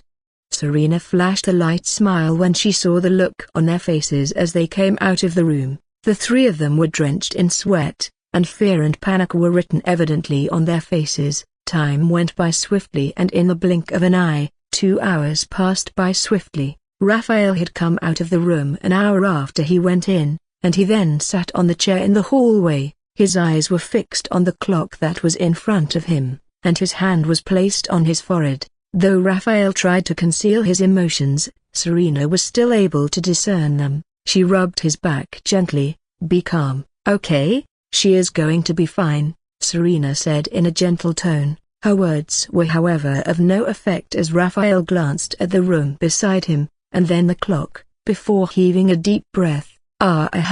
Suddenly, a man wearing a surgical robe walked out of the room. She is awake. The man lowered his head when he spoke, and once he had informed Raphael, he moved away very quickly. Meanwhile, an expression of relief appeared on Raphael's face when he heard the man. He stood from his seat, and as the look on his face changed, he went into the room. Won't you come to hug your mother, or are you just going to stand there? Yvonne asked with a smile on her face. Raphael nodded his head, and he began to walk toward his mother. Come closer. As Raphael heard Yvonne, he moved closer and placed his head gently on her bosom. The smile on Yvonne's face widened, as she patted Raphael's head gently. Sorry for troubling you and your friends. I'm feeling better now. It was a little misunderstanding from my end, but it has already been cleared, so you don't have to worry about my safety, Yvonne said. Raphael raised his head when he heard Yvonne. He moved a few steps backward and then glared at her. Mother? A bone-chilling smile couldn't help but appear on Raphael's face as he spoke. As Raphael glared at Yvonne, she didn't back down from his stares and instead glued her eyes to his. I said it was a misunderstanding, and it has already been cleared up, so let it be. There's no use in lying to you. I know by now you must have figured out what happened, and even if you haven't, it's just a matter of time. Yvonne paused. Let me make this clear. You're not to make any move on them. The queens are families, and they are off limits, Yvonne exclaimed as she sat properly on the bed. What's so funny that making you have a smile on your face? Yvonne raised an eyebrow when she saw the look on Raphael's face. Raphael, however, shook his head. It's funny how you think I'd listen to it. This isn't something to debate on or argue about. I will make a move on them, whether you like it or not, Mother. Oh really? Yvonne sneered. She slowly then stood from her bed. This is where it was gotten to. You're able to talk back to your mother and disobey her, isn't it? Yvonne said in a seemingly displeased tone. As for Raphael, when Yvonne stood from the bed, he couldn't help but seize her from head to toe. A light smile appeared on his face. However, the smile only lasted for a second before it vanished, and his expression became stern. What is it? Yvonne asked. Knowing his mother well, Raphael was certain that if he were to tell her that he had to implant technology in the base of her spine, so she would be able to walk, she was going to freak out.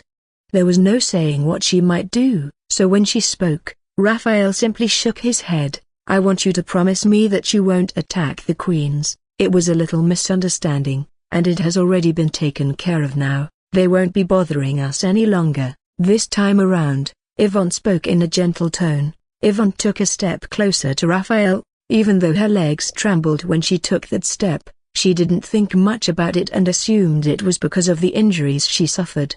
Mickelson, please let this one slide, Yvonne said, and in response, Raphael sneered, calling me that name only wants me to shred them into pieces. What's wrong with that name? That's the name your father gave to you. I was the one who chose Raphael as your first name, Yvonne said with her hands folded across her chest. There is no room for discussion about this, Mom. I will make them pay for this. Yvonne drew a deep breath. She was about to speak when Serena walked into the room. Serena, it's good that you're here. Can you speak some sense into this lover of yours? We are not, you know what. Never mind, Serena said. But, she isn't wrong. The queens are much more dangerous and powerful than you imagine. Even the Academy has been working on dealing with them for years now, but they have not been able to lay a hand on the family. The least they have done was scratch the surface, and this is the fifth-year students going after them. There was a bit of fear and respect present in Serena's voice as she spoke.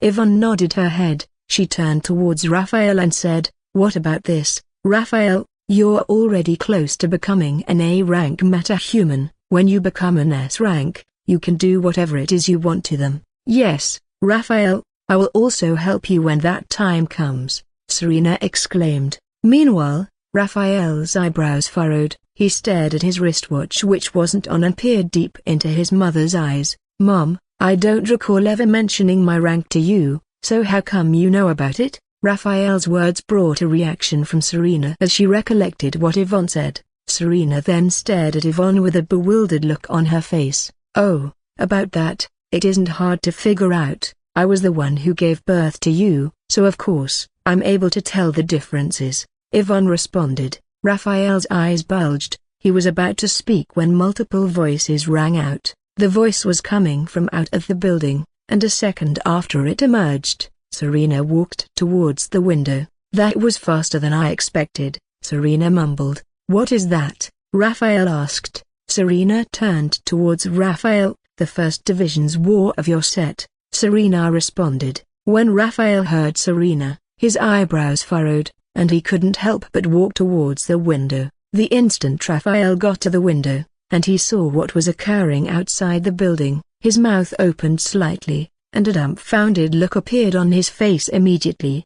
Seeing the expression on Raphael's face, Serena's lips soon curved into a smile. "Impressive, isn't it?" Serena muttered with a smile on her face widening. "You're already this stunned by this. Wait until you get to year 2. I'm certain your mind would be blown away," Serena said. "What is it?" The moment that voice rang out from behind Serena and Raphael, the expression on both of their faces turned grim right away. The smile which was on Serena's face earlier turned into a frown quickly, and as for Raphael, he drew the curtain and turned round. Yvonne was about to head towards the window when Raphael drew the curtain and turned towards her, and seeing the look that was on Raphael and Serena's faces, Yvonne's eyes squinted. "What are the both of you trying to hide from me?" Yvonne asked with a bewildered look on her face. Serena shook her head. "It's nothing," Serena responded. Clearly, Yvonne wasn't buying that as she folded her hands across her chest and glared at Raphael and Serena. "I'm certain the both of you are hiding something, so, what is it?" Yvonne inquired. Raphael was about to speak when the door was open, and 4 figures walked into the room. Seeing the 4 that had just appeared, Raphael drew a deep breath. That was so close. "Raphael, you have to come to see what's going on outside." The 4 that had just entered the room were none other than Devon, Aidan, Bane, and Camille. After Aidan spoke, the room was complete silence, and as the 4 of them saw Yvonne, they bowed their head gently. It soon became awkward as no one in the room spoke. They were simply staring at one another, and it was only after Serena bumped Raphael on the shoulder, that he heaved a deep breath and moved forward. "Mom, these are my friends, Devon, Aidan, Bane, and Camille." Raphael pointed toward each of them as he spoke. "The 4 of you, this is my mother, Yvonne Queen." Raphael took a step back after he had introduced them. "It's a pleasure meeting you, Yvonne." As Raphael took a step backward, Bane took a step forward. He then gently held Yvonne's hand, beckoning it. "Is it a miss or a Mrs.?" Bane asked with a smile on his face. Bane's action certainly left everyone in the room stupefied, most especially Raphael, as his eyes twitched. Raphael shook his head, before then resting his back gently on the wall. "Really? You're not going to do anything about this?" Serena asked when she saw how relaxed Raphael appeared, and in response, Raphael shrugged his shoulder. He didn't seem to be a bit concerned about what was occurring in front of him. Yvonne flashed a smile as she stared at Bane. "You're a cute boy." "But it's Mrs. Yvonne," responded. Bane nodded his head. He let go of Yvonne's hand and said, "Now I see where Raphael's got his elegance from. Yvonne, has anyone told you that your beauty simply puts all women out there to shame? When compared to you, the rest of them seem like garbage." To be honest, there was a seductive smile on Bane's face as he spoke to Yvonne. While Bane's action was indeed alarming, everyone in the room had to admit that he wasn't wrong. Yvonne was a very attractive woman, and if Raphael hadn't introduced her as his mother earlier, they would have assumed she was his sister due to the striking resemblance. "Your beauty," Bane wanted to speak when he was interrupted by Yvonne. With her hands folded across her chest, Yvonne said, "Why do you feel the need to court any woman you come across? I'm certain this isn't the first time this sort of thing is happening, isn't it? What do you?" It was just like earlier. Bane wanted to speak, but he was soon interrupted by Yvonne, who waved a hand at him. "Let me guess, you were never loved as a child, or even as an adult," Yvonne said as she began to circle Bane. "And judging from your reaction, I'm not wrong. The next clue should be that you once had your heart crushed, rocked, destroyed, cheated on, or something, perhaps by one girl, and you promised to never give it up again. So, instead, you go all about courting different women, wanting to make them feel the same pain you once experienced. Am I right?" Suddenly, Yvonne shook her head. "No, that isn't it. The truth is none of that happened. You've never had your heart broken by any woman before, and this womanizing act of yours is something you got from your father. As Bane heard Yvonne, his mouth opened slightly. He wanted to speak, but he wasn't able to get any words out of his mouth, regardless of how he tried. You come from a polygamous family. Your father married many wives and your mother. Yvonne paused. She stood still, staring at Bane for a few seconds before saying, she considered you to be a mistake. She often called you names, and never hid her discontent from you. Your father's act of debauchery made you see women as tools, and your mother's behavior makes you loathe them. Bane staggered several steps backward when he heard Yvonne, and beads of sweat could be seen all over his forehead. As he stared at Yvonne, his body shook, and his mouth opened so wide that an egg could fit inside. How? Bane pointed his index finger at Yvonne, seemingly shocked by all that he had just heard from her. Camille suddenly moved closer to Aiden. Is everything she said true? Camille asked. It wasn't then up to 5 seconds after she spoke, and Aiden nodded his head consecutively. Yes, it's all true, Aiden muttered with a flabbergasted look on his face. For some reason, a smile appeared on Camille's face when she heard Aiden. She then stared at Yvonne and her eyes flickered with interest present in them. It's no wonder why you were relaxed. You already knew it was going to end this way. Serena shook her head, as he recalled how unbothered Raphael was earlier. How many times has she been courted by someone in front of you? Serena couldn't help but ask. I have lost count, Raphael responded as he stared at his mother. Yvonne appeared in front of Bane, who was still dumbstruck. If you ever come to Dale City, feel free to visit. I'm certain we can figure out a way to deal with this behavior of yours, Yvonne said. Bane's eyes twitched. He then slowly turned towards Raphael, before heading to the chair in the room. As he sat on the chair, Bane lowered his head and heaved a deep breath. Devon, isn't it? Yvonne pointed her hand towards Devon as she spoke. Yvonne was about to speak when Devon began walking towards the door. Devon didn't waste any time, and once he got to the door, he opened it and stepped out immediately. Ha ha ha ha ha ha. Aiden burst into laughter when he saw Devon leave the room. However, it wasn't up to 5 seconds, and he quickly sealed his lips as Yvonne shifted her gaze to him. Creak. As the door was pushed open, a man wearing a surgical robe walked into the room. Lady Serena, the director is asking of you. It was the same man that Serena had spoken with earlier that appeared. Serena nodded her head when she heard the man. She had only then taken a step forward when the man's voice rang out. He also asked you to come with the woman you brought in, the man said. The expression on Serena's face changed quickly. She glanced at Raphael. The director must want to see her, since we do not bring outsiders into the academy, especially inside the research and support block.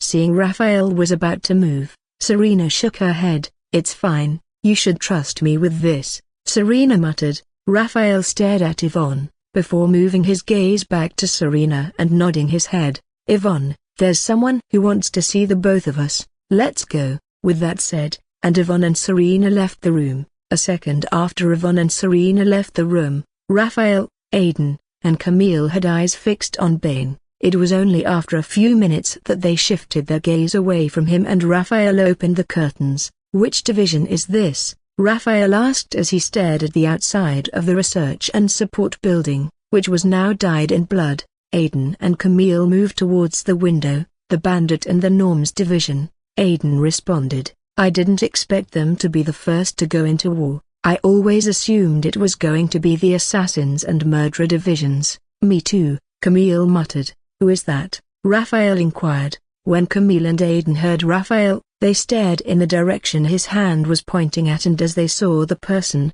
a smile appeared on Camille's face.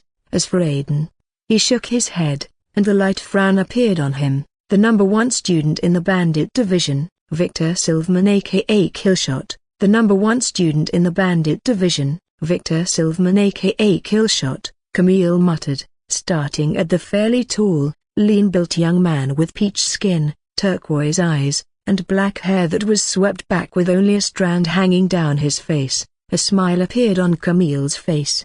Unlike the other divisions, the students from the Bandit division wore either a black armband, waistband, or headband with the symbol of a skull and crossbones on it. When Raphael heard Camille, He nodded his head slightly before shifting his gaze towards the others. "What an arsehole." Suddenly, Aiden's voice rang out. Aiden's hands were folded across his chest, as he stared at the young man who was holding on to a dual pistol, and a frown hung on his face. The battle which was going on outside the building was brutal. Heads, hands, legs, and several body parts were flying all over the area, and if there was one person with the highest kill count, then it would be Victor. Apart from a speed that defied logic for someone who wasn't a speedster, he was able to shoot numerous people in rapid succession with different guns and also never missed a target. Every shot Victor fired brought the target to his or her knees. He isn't all that impressive, you know. It's those guns that he uses. Why doesn't he just drop those guns and see if he won't get his ass kicked? Aiden sneered. Camille frowned upon Aiden's words. She stared at him, and if eyes could kill, Aiden would have died countless times. She continues to stare at him furiously, and it was only after Aiden turned toward her that she removed her gaze from him. "What?" Aiden exclaimed as he saw the look on Camille's face. "There's really nothing special about him apart from those guns. He should put them aside, and let's see if I won't beat him to a pulp." Suddenly, a chuckle escaped Camille's mouth. "Beat him to a pulp, you wish?" Camille shook her head, as she found Aiden's claim very ridiculous. "And you said there is nothing special about him apart from those guns, but isn't that the same with you? Without your space thingy, there also isn't anything unique about you," Camille stated. Aiden's mouth opened slightly when he heard Camille, with shock then evident on his face. He wanted to speak, but the words weren't just coming. Aiden suddenly heaved a deep breath. "You know what, there's no use in arguing with you. Raphael, back me up here. If I and that douchebag were to go head to head, who is going to win? I want you to be honest. In a normal fight, he might stand a chance, but in a death match between the both of us, who do you think will come out alive?" Aiden inquired. Raphael stared at Aiden for a few seconds, before shifting his gaze back to Victor, who was dashing through the surrounding, killing students with some multiple shots and others with a single shot. Raphael turned towards Aiden.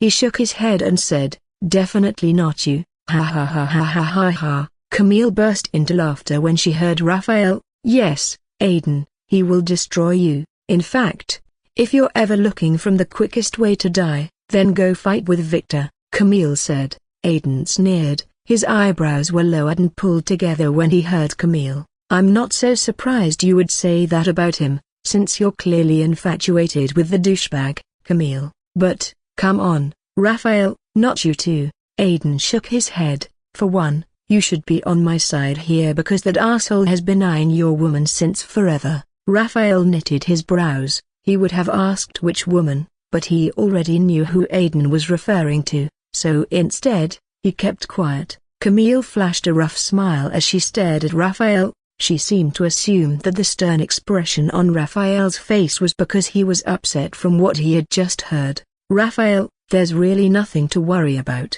Victor and Elisa are just friends, in fact, childhood friends. If Elisa was interested in Victor, they would have been together, but they are not," Camilla said. "Ain't you just saying this because you have a crush on him?" "I don't have a crush on Victor," Camille stated. "I simply just respect him. It's the same way with Raphael. Perhaps, if you weren't so weak, I might feel the same way to you." "Why you?" Aiden stuttered as he pointed his finger at Camille. Camille shrugged her shoulder. She was about to speak when a voice rang out. "Shhh." It was Raphael that spoke. Raphael then glared at the both of them for a few seconds before focusing his attention back on the battle which was going outside. Aiden and Camille stared at one another, seemingly shocked by what had just happened.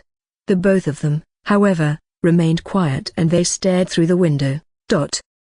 Victor, a woman of slender build with white skin, brown eyes, and long, waist-length, burnt orange hair stared at Victor with eyes brimming with killing intent.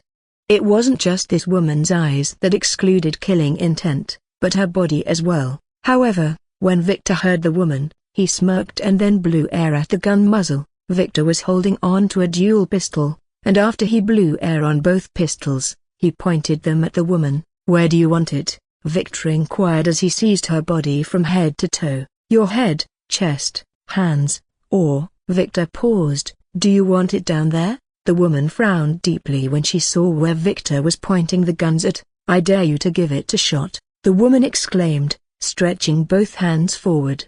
A smile hung on Victor's face when he heard the woman. He lowered both guns down, and as the woman shook her head, Victor raised both guns and pulled the triggers consecutively. The woman was quick to react, but when compared to the speed and accuracy of the bullets that were fired, she lagged behind greatly. As 4 bullets embedded into her hands and legs, she staggered several steps backward, staring at the woman's hands and legs that were bleeding profusely. Victor's lips curled inwardly. Victor sneered, and then said, "Did you really think that I was going to use a meta bullet against you?" Victor's expression was full of mockery as he stared at the woman. One of the items that came into existence after the emergence of superpowers and metahuman was meta-bullets. Bullets that were already modified were capable of possessing a severe threat to the lives of metahumans. The meta-bullets were, however, an item possessed only by the governments and perhaps a few black markets, and of course, with the price that could feed a state, if not a country. Ha ha ha, knowing the sort of powers that you possess, that would be a ridiculous move to make, Neve. Victor had already pointed the guns back at the woman as he spoke. Neve held her left arm, which was oozing out with blood, and a frown could be seen on her face as she glared at Victor. The frown on her face soon deepened as a tall, muscular, and bald man wearing half of a plague doctor mask on his face appeared beside Victor. The man was wearing the academy uniform but without the blazers, and several tattoos could be seen on both of his hands, all the way to his neck. His shirt wasn't fully buttoned, leaving his cheek exposed, and a large scar could be seen on his left chest. Come on, Neve, are you really going to allow your brothers and sisters to die all because of some stock market? Victor asked with a sadistic smile on his face. You should ask yourself if it's worth it, because, to me, I don't think it is. But, if you really want it to go this way, then I and my brothers will absolutely deliver the obliteration. We will have that stock market whether you like it or not. It all comes down to whether you will exist to witness it or not. A second after Victor, he pointed his gun at one of the students in the surroundings and pulled the trigger. Hilda. It wasn't even up to 5 seconds after the bullet was fired, and a roar of agony erupted from 2 students in the area. The bullet that Victor had shot was the infamous meta bullet, and once it penetrated into their bodies, it sent all the cells, tissues, and blood into a distorted state. PFFT, the 2 students soon had their bodies covered in blood, and within seconds the both of them stumbled to the ground. As both of their hearts stopped beating, their skins had already become arctic white, eyes turned completely white with blood oozing out of them, and for some reason, a smile was on their face. So, what is it going to be, Neve? Victor asked. Neve's hands were clenched into a tight fist when she heard Victor. She turned to stare at the surrounding, and seeing the brutality that was occurring, she heaved a deep breath. Neve as well as the other students in the Norms division knew that they were no match for the Bandit division. They had simply been hoping for a miracle to occur. You can stall as much as you want, but the result will still remain the same. The Student Council and the Academy also don't seem to have any problem with you all gone. After all, the Norms division are nothing but a bunch of losers. They'd just replace you all with some other losers. There was then a bone-chilling smile on Victor's face after he had spoken. If the Norms division is really a bunch of losers, then you wouldn't have ambushed us. The bandits are cowards, thieves, and lunatics who wait around to plunder the hard-earned work of others. Pathetic. Even if it means fighting to my last breath, I will ensure that the Bandits division does not get their hands on the stock market, Neve exclaimed with killing intent in her eyes. A smile, however, suddenly appeared on Victor's face. Yes, you're right, the Bandits division are plunderers, thieves, criminals. In fact, we are the worst of all, Victor said. But, isn't that what beautiful? We plunder, rob others of their works. Do you know why? Life is too short and we are living for the best moment. As Victor spoke, he took a step forward, and the instant he moved, Neve took 3 steps backward. Neve had stumbled across a corpse, but before she could fall, she was held firmly. A glance at the person who held her, and Neve's body shook. She immediately shrugged her body away from the man's hold and hurried several steps backward. "Enzo, it's fine, we can't fight her like the others." Victor's voice rang out when he saw the muscular man with a half-black doctor mask about to make a move on Neve. Enzo nodded his head, and then took a step backward. His eyes were, however, focused on Neve. "The way we have approached her is the best method. We can't afford to include anything supernatural when dealing with her." It wasn't even up to 5 seconds after Victor spoke, and a fire outburst suddenly occurred in the surrounding. The scorching hot flames target was Neve, and within a few seconds after it emerged it appeared in front of her. "No!" Victor's mouth opened wide, and he yelled as the flames enveloped Neve. A vortex of anger swirled inside Victor, and as he turned toward the person who brought forth the flames, Victor pointed both guns at the person and pulled the triggers a second after. Pa, pa, pa, pa, pa, pa, pa. The gunshots just kept coming as Victor repeatedly pulled the trigger, and once the bullet in the gun became empty, Victor would shake both guns slightly, reloading them with more bullets, and the shots went on. Pfffftttttt. Blood splattered all over the surrounding, and the students who were being bombarded with the shots were in an even more terrible state.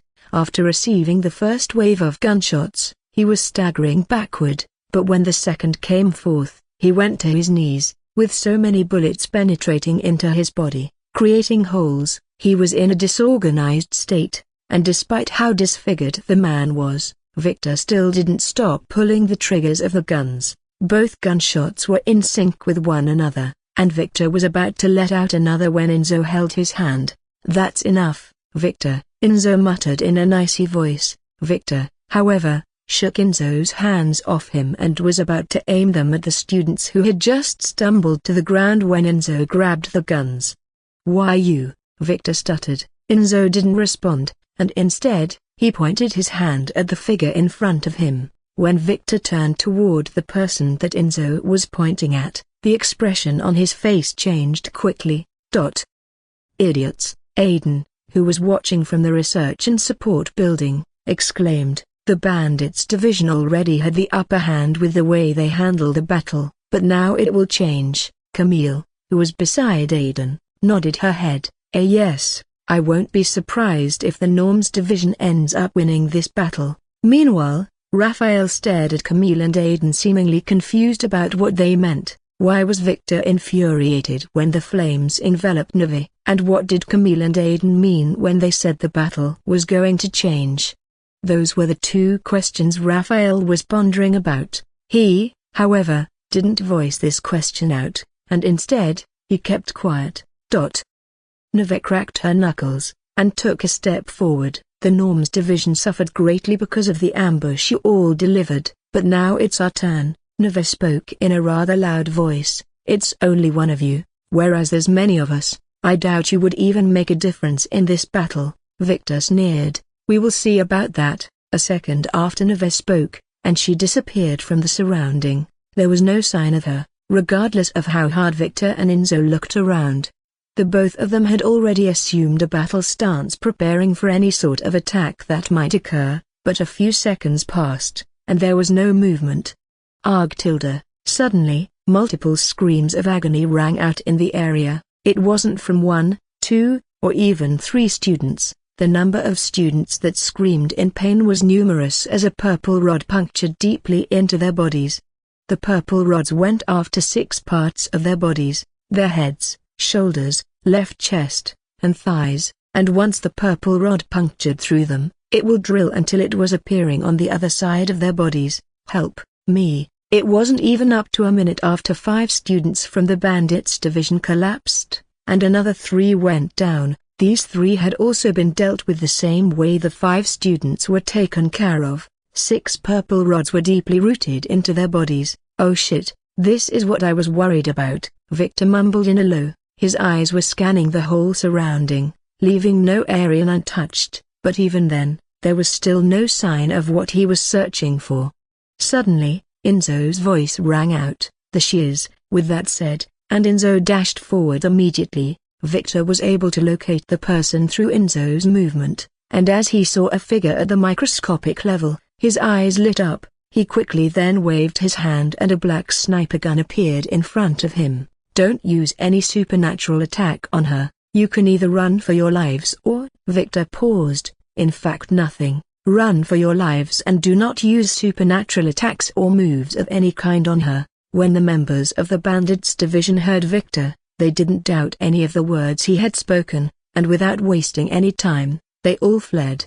Suddenly Neve emerged, and it wasn't in a microscopic form. She had returned to her original form. Fools, now that the tables have turned, you want to flee? Never. Neve had 6 tiny purple rods in the middle of her fingers, and after she yelled, she threw the 6 purple rods at the students who were fleeing from the area. As the purple rods came in contact with their bodies, the students didn't notice any of it until after a few seconds. The tiny rods suddenly grew and became massive. They went through the students' bodies all the way to the other end, instantly inflicting catastrophic damage to them. Suddenly, Neve's eyes twitched, and she shrunk herself to a microscopic level. At her microscopic level, another tiny rod appeared in between her fingers and with a wave of her hand, Neve sent them forward. Boom! Followed by that explosion sound was Victor flying meters away. One of the tiny rods that Neve threw had entered the sniper's muzzle just when Victor was about to pull the trigger. Victor didn't notice anything amiss, and it was only after he had pulled the trigger that he sensed the unusual. It was however already too late, and before he could let go of the sniper, it exploded. Pffftttt. As Victor stumbled to the ground, he spat out a mouthful amount of blood on the ground. Victor had attempted to wipe the blood that was at the corner of his mouth when he found himself unable to lift his right hand. Then an intense pain suddenly coursed through his body, and as Victor stared at his right hand that had just been punctured through by one of Neve's rods, Victor's mouth opened slightly. SSZZZZZ. Neve had only just returned to her original form when a student appeared in front of her. The female student stretched both her hands forward, and sent forth a bolt of lightning, and instead of being worried by the sight of the lightning, a smile appeared on Neve's face. She stood still as the lightning came at her. What is wrong with you? I said, don't use supernatural attacks on her, that would only make her more powerful than she already is, Victor exclaimed as he stood from the ground. Why you? The female student stuttered and then staggered a few steps when she saw the impact that the lightning had on Neve. Instead of causing severe damage to Neve, the lightning seemed to have provided Neve with more power. Neve folded her hands across her chest, and a blissful smile could be seen on her face. Suddenly, a punch was struck at Neve. The attack had happened so fast and sudden that Neve didn't see it coming. It was only after the blow was a few inches away from her that the hair on her body stood on its end. With a quick body movement, Neve swiftly moved her face away. She then supplied her legs a bit of force and struck out a full force punch of her own. And just like Neve, Enzo was also able to react quickly. He clenched his left hand into a tight fist after his right punch was evaded, and slammed his fist against Neve. Bang! The collisions of both fists caused a shockwave in the surrounding, and both Enzo and Neve took several steps backward. However, while Neve went 4 steps backward, Enzo was pushed 7 steps backward. Neve sneered. Ha ha ha, you're no match for me, Enzo, Neve exclaimed with a sadistic smile on her face. After the clash, the both of them were pushed backward, and Enzo's eyes bulged a little. He then glared at Neve as she spoke, and it wasn't up to a second after she said those words, that she disappeared. Enzo, of course, knew that she didn't disappear, and instead she had altered her body to a microscopic level. He was on the lookout, scanning through every possible area while being extremely vigilant. This is really going to be troublesome. It was Victor that spoke. Victor had pulled the purple rod out of his hand and appeared beside Enzo. Just remember that whatever happens, don't make any supernatural move on her. She can absorb any supernatural attack of all kinds and use it to empower herself. Victor gasped deeply and then shook his head. I was able to deal with her because of that sneak attack, but that piece of shit just decided to screw it all up. Victor had an irritated expression on his face as he recalled the flame outburst that caused everything. To Victor, if the flame hadn't occurred, then there were high chances that they would have gotten the stock market already. This bitch, she has moved her target away from us, and now she is attacking the other student in the division, Victor exclaimed as he saw purple rods puncturing through the bodies of students all over the surrounding. Enzo was about to make a move when Victor pulled him backward. No, Victor mumbled in a low voice, we are not some pathetic hero or saviors, it's every man for himself in here. The moment they chose to go plunder the Norms division, they were already prepared for the worst scenarios of all. Victor smirked as he watched how his mates were stumbling to the ground after being impaled by the purple rods one after the other. He turned towards Enzo. Everyone's life is in danger here. We can't protect them when even our life is at risk here. While there was no response from Enzo, he didn't make a move any longer, and instead he continued to search for Neve. Neve was however nowhere to be seen. Apart from the purple rods which were being sent by her, there was no other sign of her in the surrounding. If this continues, we are going to lose, Enzo muttered. Enzo's hands were clenched into tight fists as he watched the death counts increase with each second and minute, and if in the end, they do manage to get their hands on the stock market, they would have lost all the Bandit Division students. We won't. A second after Enzo spoke, Victor's voice rang out. The least that could happen is there would only remain a handful of us from the division, Victor said. As Victor saw Enzo's eyebrows furrow, he flashed a cold smile at him. Neve's a fool, Victor stated. The power she has accumulated poses a threat to our lives, but she isn't confident enough in her ability, and instead of coming after us, she wants to harm those around. We simply have to wait until the powers she gained from that flame and lightning wears off, and then we attack, Victor said. Enzo nodded his head when he heard Victor. He stood on guard, preparing for any situation that might occur, and after a few minutes, something happened. Neve appeared in front of the both of them and with a wave of her hand, she sent forth 6 purple rods at them. As Victor saw the rods in front, he immediately brought his dual pistols out. Victor pulled the triggers on both guns simultaneously, while his eyes remained on Neve. Boom. You must be delusional if you think this would take us down. And as the rods made contact with the bullets, the 6 of them exploded. Victor's mouth opened slightly. He was about to speak when Neve pointed her finger at him. Victor pointed one of the pistols at her, and gently he turned towards the direction she was pointing at. What have you done? Victor's eyes twitched, and he rushed towards the body that was on the ground. The body was covered from head to toe with purple rods. There wasn't a single area of the body that was spared from these purple rods, as they punctured through everywhere. Victor went to his knees with his hands and legs shaking as he saw Enzo on the ground. Enzo, Victor muttered in a low voice. Enzo's eyes were still wide open, but his body was covered in blood and his breathing had become erratic. As Enzo heard Victor, he mustered all the strength and gave a thumbs up with his finger, before then saying, "Leave." Those were Enzo's last words before he shut his eyes closed. A bone-chilling smile appeared on Victor's face soon afterward. He stood from the ground, glaring at Neve who had a mocking smile on her face. How does it feel, watching someone close to you die? I'm sure the pain is something you have never experienced before, Neve sneered, but this is merely the beginning, Victor. I will rip out every last one of your members till there is no one left. The rage was evident in Neve's voice as she spoke. She already had another 6 purple rods in between her fingers. Victor threw both pistol guns he was holding onto, and then stared at Neve. His previous playful demeanor was gone, and instead, it was replaced with a fierce and ruthless form. It didn't take much for Victor to realize how Neve had attacked Enzo. Those rods she threw at him earlier were simply distractions, and her real target had been Enzo the whole time.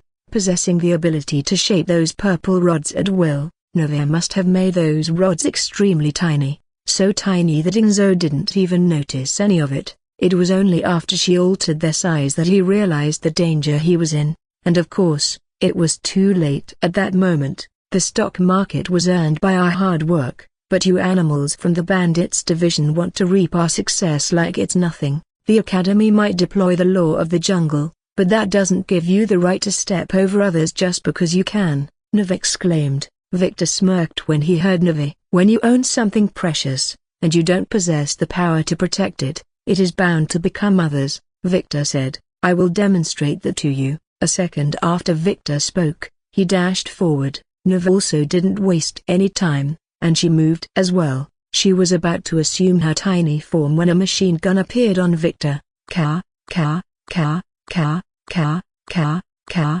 ka. Victor held the M134 machine gun firmly, and he sprayed the surrounding with bullets. Victor didn't hold back in the slightest, he simply bombarded the whole surrounding with bullets. Neve had already assumed a microscopic form, and with her astounding movement, she was able to evade the bullets that were coming toward her. She had attempted to destroy the machine gun with the purple rods, but the result wasn't as she hoped, as Victor didn't hold anything back with the machine gun. Whenever she threw the rods even in the tiniest form, they would be destroyed by the bullets that were sent forth by Victor. Ka, ka, ka, ka, ka, ka, ka, ka. Neve continued to elude the gun's attack, however after a few minutes, her body shook violently, and she found herself unable to move. Slowly, Neve moved her gaze to the object that her leg had just stepped on, and her mouth opened slightly. Trap. Neve mumbled the word out of her mouth with shock evident in her eyes. Neve had no idea how Victor did it, but somehow he had placed a land-set trap on the ground. The set trap was so tiny that it left Neve very startled at how he was able to come up with an item like this. Meanwhile, a second after Neve's legs touched the trap he planted, Victor was notified, and quickly he placed the machine gun aside and a rifle appeared in his hand. I surrender, Neve exclaimed, and quickly she transformed back to her original form. As she transformed to her original form, the trap expanded, making it more difficult for her to escape even if she wanted to. I surrender, you win, the stock market is yours, Neve yelled as she saw Victor staring through the scope of the rifle. There, Neve was about to speak when Victor's voice rang out. It's already too late. Now, your death is of more value to me than the stock market itself. With that said, and Victor pulled the trigger, to Neve, time seemed to slow down as Victor pulled the rifle trigger. While Neve was unable to see the shots that had just been fired, she knew that it was coming very soon, and it only took a few seconds. The bullets penetrated her body. Neve's body shook violently. She lowered her head gently, staring at her left chest that had just been shot. Neve's mouth opened slightly, and she slowly trailed her hand across the area where blood was oozing out of. A second after the shot in the chest, another bullet was fired and this time around it was aimed at Neve's forehead. Neve was incapable of keeping a balance and as she received the shot in the head, she stumbled to the ground immediately. Despite having taken her down, Victor didn't seem satisfied with it. He took a step forward and immediately appeared in front of Neve. With another set of dual pistols in his hand, Victor aimed both guns at her body and was about to kill the trigger once again. When he was held in his hand, Victor raised his head, staring at the person who had just appeared, and his lips curved into a bone-chilling smile. That's enough, Victor, you have proved your point, and you have won this fight. The person who appeared was a short, petite woman with purple eyes and brown hair. Victor shook the woman's hand off his hand and shifted his gaze back to Neve. Victor's hand was on the trigger, all that was needed was a little push and the shot will be fired.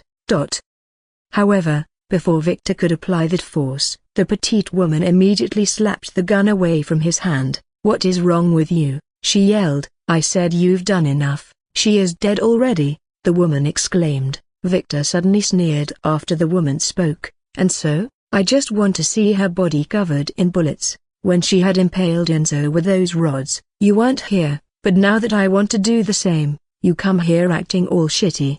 Get the hell out of my sight, before I do something I'd regret, Victor exclaimed. The woman, however, shook her head. Enzo isn't dead, and even if she had killed him, there is no way the Academy would let him be. He is after all the embodiment of evil. We simply need to put him inside the Lazarus pit and none of these will matter anymore, the woman said.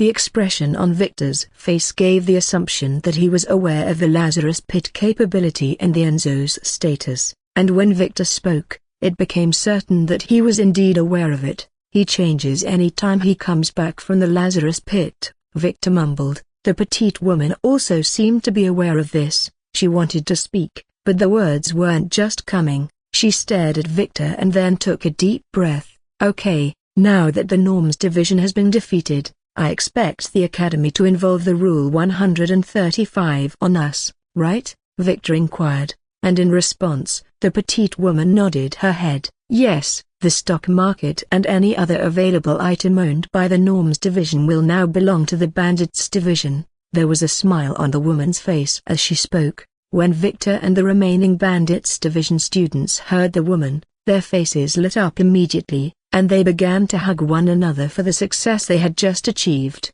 While the Norms division can be termed the weakest among the 7 divisions, they were perhaps the most hard-working among them all, and the resources they had managed to accumulate weren't to be underestimated. Victor walked over to Enzo, he gently carried him, and then said, "Let's go." Victor mumbled, and as the woman nodded her head, they moved.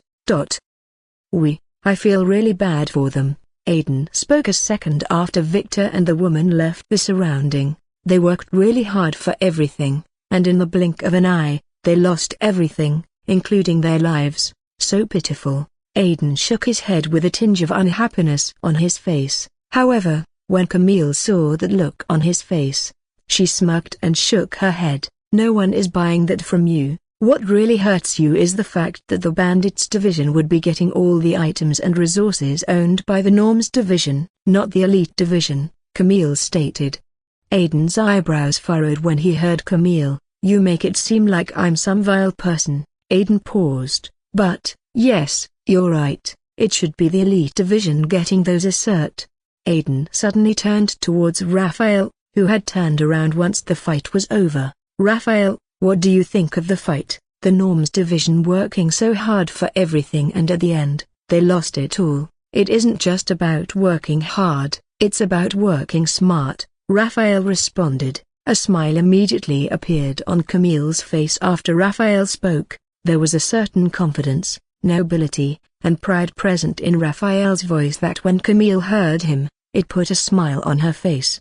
Damn, this is insane. Bane abruptly stood from his seat. How can she do all that? Bane asked with his eyes fixed on Raphael. Raphael chuckled and then shrugged his shoulders. But, that's just the tip of the iceberg. I can have her tell you more if you'd like, Raphael said. The instant Bane heard Raphael, he immediately shook his head multiple times. Bane was about to speak when the door was pushed open, and 2 figures stepped into the room. It was Yvonne and Serena. And when Bane made contact with Yvonne, he gulped and quickly lowered his head. So, Raphael, it's all fine now, all dangers have been averted, and the Academy has promised to have more people around your home now, Serena said. For some reason, the expression on Raphael's face changed when he heard Serena. Raphael stared at her with his eyebrows lowered. Serena could see the expression on Raphael's face, but she, however, chose to ignore it. There's also something else I need to inform you about, Serena said. A new mission has emerged. As Serena spoke, she handed the papers in her hand to Bane, Aiden, and Camille. The others have also been informed about their missions. I wish you good luck and don't bring shame to the division. You will be considered weak, and it's only a matter of time, and one of the divisions will come knocking at your door, Serena said. Bane, Aiden, and Camille glanced at one another with shock evident on their faces. They weren't shocked because of the mission given to them, but it was because Serena was saying all these in front of Yvonne. But, knowing Serena was a member of the student council, they knew she wouldn't bring harm to the Academy, and it was what made them relaxed. Serena suddenly raised an eyebrow. What are you still waiting for? She exclaimed. Go. Bane, Aiden, and Camille flashed a rough smile at Serena before the 3 of them hurried out of the room, and a few seconds after they left the room, Serena turned towards Raphael with her hands folded across her chest. The Academy has decided to let you spend some time with your mother, so your team will be working without you, Serena, Raphael said. Sigh. Serena shook her head. I know you don't want the academy to be this involved in your family, but I was the one who insisted on it. This was the right move to make here. Raphael, you have to trust me on this. While Raphael didn't say a word after Serena spoke, the expression that he had on his face, however, asserted that he wasn't pleased with her action.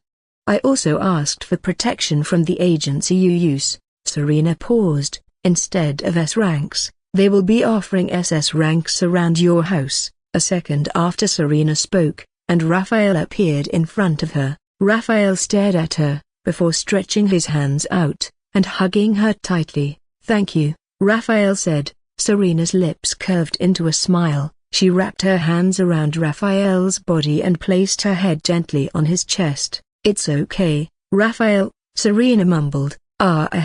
Raphael and Serena immediately after separated when they heard that voice. Raphael took a few steps backward, and Serena turned towards Yvonne. Yvonne stared at Raphael and Serena before shaking her head. She then sat on the bed with a smile on her face. The both of you are something else, Yvonne muttered. Raphael, come give me a massage. It really isn't the same with you not around. Yvonne gestured. Gus, who had been on Raphael's shoulder the entire time suddenly flew towards Yvonne. I have missed you too, Gus, Yvonne said as she rubbed her hand across Gus gently. Raphael also moved toward Yvonne and began to perform the massage she asked for. He kept a poker face as he massaged his mother's leg. Come over here, Serena, Yvonne said, with a smile on Serena's face. She pulled the other chair in the room towards the bed and sat close to Yvonne. A day had passed since the midterm assessment, and after the elite division students were assigned missions, the 7 teams took off the next day. In the middle of the sea, a blue ship sailed across the area at a rather steady pace. There is nothing more beautiful than the sea, Xavier exclaimed with a smile on his face as he stared at the sea that was buzzing with its dormant strength. The smile on Xavier's face continued to widen as the palpitating pulse of the sea became even more steady and peaceful. Xavier suddenly turned towards the middle-aged man who was steering the ship they were on, and said, What do you think? Isn't the sea so amazing and delicate? When the man heard Xavier and felt Xavier's hand on his shoulder, his body shook violently and beads of sweat gathered even more on his forehead. The man suddenly lost his balance, and the ship drifted in the wrong direction. Do you want to die? Xavier yelled as he would have stumbled on the floor if the man hadn't regained control of the ship wheel quickly. The middle-aged man gulped, with tears on his face. I'm sorry, he muttered in a low voice. Sorry isn't going to cut it. You better don't make the same mistake again or else you can as well consider yourself dead. Xavier spoke in an icy voice. Suddenly, a girl of average height with long blue-tinted silver hair that was styled into a two-braid, and a body that was wrapped with bandages from head to toe appeared in front of Xavier. Stop disturbing him, Xavier. Let him work, Sylvia said in a displeased tone. A not-so-friendly smile appeared on Xavier's face when he heard Sylvia. It's best you quit telling me what you do, Xavier sneered, or else you won't have a happy ending. The Academy might disapprove of any act of violence between us outside the campus, but if you continue to push me, I will forget about the rules and shred you into pieces, Sylvia, Xavier said. After Xavier spoke, his body began to exude an intense amount of killing intent, which made the middle-aged man even more frightened as his body trembled violently. His control of the ship wasn't as firm as it was, because of his killing intent. Xavier, as for Sylvia, she didn't seem to be fazed by the killing intent from Xavier. I won't repeat myself. If you make one more move against him, I will cut off your head, Sylvia declared. Xavier sneered, and then shifted his gaze elsewhere, at Hilda. Suddenly, a loud scream of agony rang out on the ship. When Xavier and Sylvia heard the voice, the expression on their faces of both of them changed very quickly, and they immediately rushed towards the direction the scream was coming from. It took a few seconds, and they arrived at the ship deck. What is wrong with her? Xavier asked as he stared at Devon, who simply shrugged his shoulder at him. In front of Xavier and Sylvia was a woman who was in a disheveled state. Her hair was messy, and her entire body was covered in dirt. The dirt on the woman's face made her completely unrecognizable. Ugh! The woman screamed loudly as she rolled on the deck of the ship. Her body was tied up, so she wasn't able to move very freely. The least she could do given her situation was roll around the ship. There were also a couple of other women and men who were tied up and were in the same ragged state as the woman, but they all sat still and maintained decorum. "Shut the hell up, woman," Xavier yelled as he found the woman's action to be infuriating. His eyes once again flickered with killing intent present in them. A second after Xavier spoke, the woman went quiet. She didn't utter a word and had even stopped rolling around the deck. The woman then glared at Sylvia and Xavier, before saying, "The three of you will suffer greatly for this. You will burn in hell." The woman yelled, "You kidnapped adults, teenagers, and even children. All for what? Because we are weak and powerless, isn't it? Your families and future generations will pay for the crimes you have committed. You will mourn the death of everyone you care about." The woman didn't hold anything back and kept cursing Xavier, Sylvia, and Devon. It was only after a few seconds that the woman became quiet. The intense glaring however still remained. "Are you done?" Xavier asked, and then shook his head. "First, you're wrong about something. This isn't kidnapping. Instead, this is human trafficking." Xavier's eyes were fixed on the people on the ship as he spoke. "There is a difference between the both of them. We aren't just kidnapping you, we are also going to be trading you off. Whether it is the children on this ship, the teenagers, or the adults, every single one of you can say goodbye to your old life because a new adventure awaits you. The buyers are already waiting for us, so you might as well get yourself prepared," Xavier exclaimed, and as he saw the horrified look on the faces of the people on the ship, he burst into laughter. Apart from Xavier, Devon, Sylvia, and the middle-aged steering the ship, the rest of the people were all tied up. They were in the middle of the sea, with no idea of where they were. Suddenly, the woman who had been rolling around the ship yelled, and this time around, her voice was, even more, louder than earlier. "Ahilda, somebody, help!" The woman yelled at the top of her voice. She had tears oozing out of her eyes as she screamed, but despite all her efforts and cry for help, it was all fruitless. Xavier's eyes squinted, and a bone-chilling frown appeared on his face. "Will you shut the fuck up, woman?" Xavier spoke with his hands clenched into tight fists. "No, you will burn in hell," the woman exclaimed. Speaking of hell, Xavier suddenly flashed a cold smile at the woman, and it wasn't up to a second after he spoke, and the woman was set ablaze. As golden flames enveloped the woman completely, she wanted to let out a scream of agony from the intense pain that was coursing through her body, but it was difficult to let out a sound, not to talk of screaming. The instant her body was engulfed by the golden flames, it targeted her vocal cord immediately, while it continued to instill catastrophic damage to her body. The vocal cord was its main focus, and within seconds, the flames achieved their aim as the vocal cord was destroyed.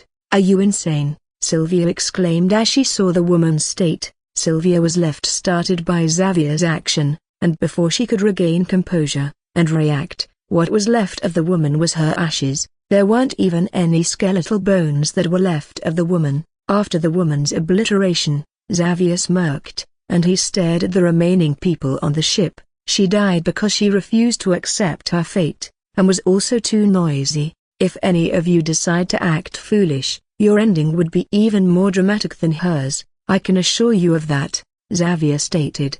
Xavier had just spoken when Sylvia stretched her hand forward, and her voice rang out a second after. "We have a problem," Sylvia muttered. Xavier and Devon quickly shifted their gaze to the direction that Sylvia was pointing at, and as the both of them set eyes on the ship that was moving towards them, a frown appeared on their face.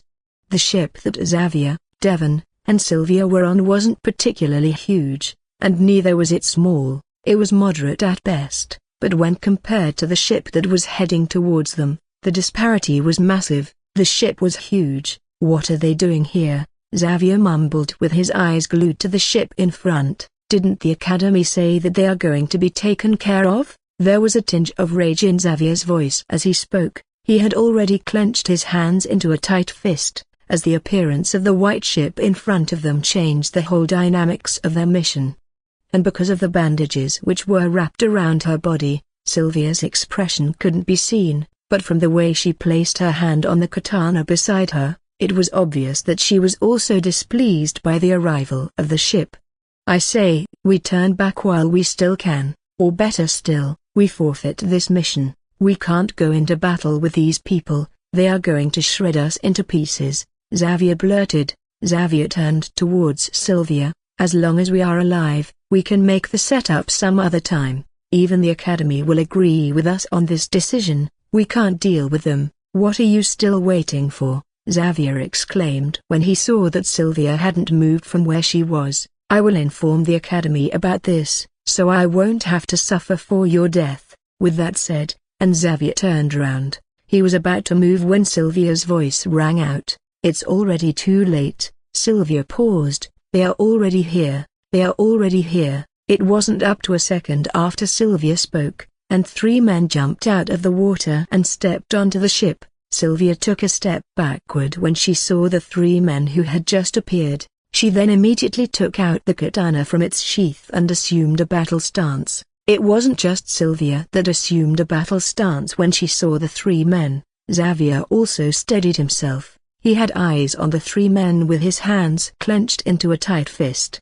The 3 men were of the same height and possessed similar face to one another. Their physique was also quite similar, and the only difference that could be said to exist between the 3 of them was their hair. One of them had brown long hair that was tied into a ponytail, the other had short gray, and the last man had black curly hair, but was however bald in the middle of his head.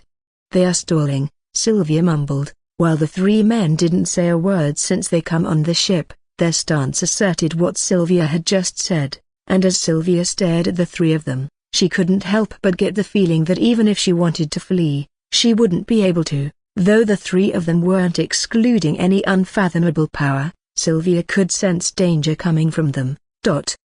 Suddenly, Xavier spoke. "We can as well call this a suicide mission now they are here, but, if there's someone who should survive among the 3 of us, then it has to be me." With that said, and Xavier dashed out of the ship.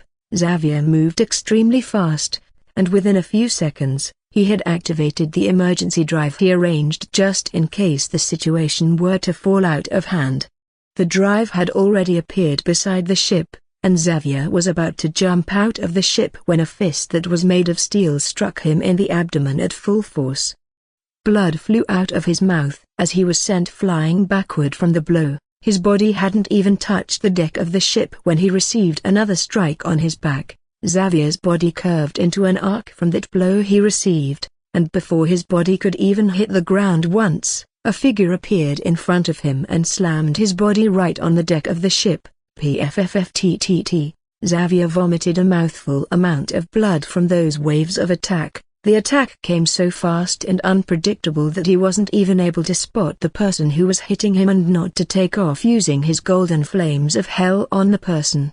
As Xavier was slammed on the deck of the ship, the person who had been dealing with him as though he was a punching bag emerged, and once Sylvia laid eyes on him, she didn't waste any time and immediately attacked. Ksu. The sound of sword strikes sounded in the surroundings as before Sylvia even got to the man she had begun to slash her katana at him. Each katana strike was at full force, and Sylvia was careful enough to contain her attack so as not to damage the ship. Ksu, ksu, ksu. It was a sword strike after another. Sylvia didn't hold anything back and continued to slash her sword at the man who simply maneuvered his way around her. After a few seconds, Sylvia moved a few steps backward. She took a deep breath, and she loosed the bandages which were on the left side of her face. He, a bulky middle-aged man with dark shiny hair, who stood at a height of 6'5" and was wearing a black shirt and trousers, chuckled when he saw Sylvia. An expression full of mockery could be seen evidently on the man's face as he stared at Sylvia. "You still have some moves left. Okay, then, why don't you give it your best? I won't move an inch from here." The man stretched both of his hands out as he spoke. Meanwhile, a deep frown appeared on Sylvia's face when she heard the man. Sylvia had already loosened the bandages which were on the left side of her face, so her expression was now visible. Sylvia's mouth opened slightly, and she said, "Chiron." After Sylvia uttered the word in her mouth, The clouds shrouded immediately, and within seconds, lightning began to move rapidly around each of the clouds in the sky. The atmosphere was suddenly enveloped in an intense pressure that even the expression on the face of the bulky middle-aged man changed very quickly. "Chiron," Sylvia spoke in a loud voice this time around, and suddenly, the water began to tremble violently. The water, which was steady and peaceful a moment ago, suddenly became chaotic. Followed by the sudden change in the movement of the water also came the wind, which was moving in a frantic motion. However, while the wind and the sea experienced drastic change, the entity that experienced the vast change of all was the sky, and it was what everyone on the two ships was staring at. The clouds had turned into a thundercloud, and after Sylvia uttered that word the second time, a giant figure with a striking resemblance to a dragon appeared in the sky. The giant was brimming with unfathomable power, and lightning was coiling all over its body. "Why you?" the bulky middle-aged man stuttered as he felt an imminent threat coming from the entity above him. When the bulky middle-aged man came in contact with the so-called Chiron that was mentioned by Sylvia, he didn't need to be told, and he immediately used his powers right away. The bulky middle-aged man was one of the iconic meta-humans in the world, and he was none other than Metal Man. And the instant he saw the giant that possessed a striking resemblance to a dragon, he immediately covered his body with a hardened metal-like substance. His hands were then clenched into a fist. He was about to launch himself at Sylvia when suddenly, she vanished from the ship. Metal Man would have scanned through the surrounding for Sylvia, but that was the least of his problem, as the figure above struck an attack at him. "This bitch," Xavier coughed out blood from his mouth as he spoke. "She is going to kill everyone," Xavier mumbled in a low voice. While numerous bolts of lightning struck at the ship, they were mainly focused on dealing with the man who was wrapped around with metal. The lightning locked onto the whole surrounding, making sure that Metal Man wouldn't be able to flee even if he wanted. A long, low rumble resounded in the sky, and as the lightning struck the man's body, a loud crack rang out. Metal Man's body shook violently. He, however, managed to stand still in his position, and it wasn't even up to a second after the lightning struck him that another one came forward. The battle had quickly shifted from the ship onto the sea, as Metal Man maneuvered his way through the lightning. In this battle, those pair of boots that gave him the ability to move on water certainly aided him. Metal Man was able to dodge a few of the lightning, but some left him no room to escape. He was being bombarded all over the sea with lightning, and when one of them struck him, he staggered a few steps backward. Before he could even regain composure, he already saw another bolt of lightning rushing toward him. However, this time around, Metal Man clenched his hand into a tight fist, and struck out a full-force punch at the lightning. Bang! The collision between Metal Man's fist and the bolts of lightning sent him moving a few steps backward, but, for some reason, a smile appeared on Metal Man's face after the punch. "You are," Metal Man said. A bolt of lightning was rushing towards him, but before the lightning could come in close contact, Metal Man moved. Once he advanced towards the lightning, numerous bolts began to emerge, but regardless of how many they were, Metal Man kept moving forward. "Got you," Metal Man muttered. Metal Man stretched his hand at one of the lightning that was coming his way, and as he grabbed it, the lightning transformed into a figure of a person whose body was covered in bandages. Sylvia's eyes widened, and she stuttered, "Why you?" with a sneer appearing on Metal Man's face. He tightened his grip on Sylvia's neck until he had a bone crack in her neck, and he then threw her to the ship. Sylvia's body rolled a couple of times on the deck from the throw, before she then settled. After Sylvia suffered the hit, the giant figure and the thundercloud in the sky disappeared immediately. Metal Man took a few steps, and he appeared back on the ship. He stared at Xavier and Sylvia that were laying on the ground, and his lips curved into a smile. However, the smile only lasted for a few seconds, and it turned into a frown. He turned towards the three men who were on the deck, and said, "Someone is missing." The three men glanced at one another when they heard Metal Man, seemingly dumbfounded. "Apart from the people who were captured, it was only these two we saw on the ship." The man who was bald in the middle of his hair spoke. "That's not right." Metal Man shook his head. Meanwhile, underneath the sea, a figure drove a speedboat across the sea. He was wearing a scuba set, and he moved at an insane pace. The figure was none other than Devon, and the speedboat was the same drive that Xavier had built for moments of emergency,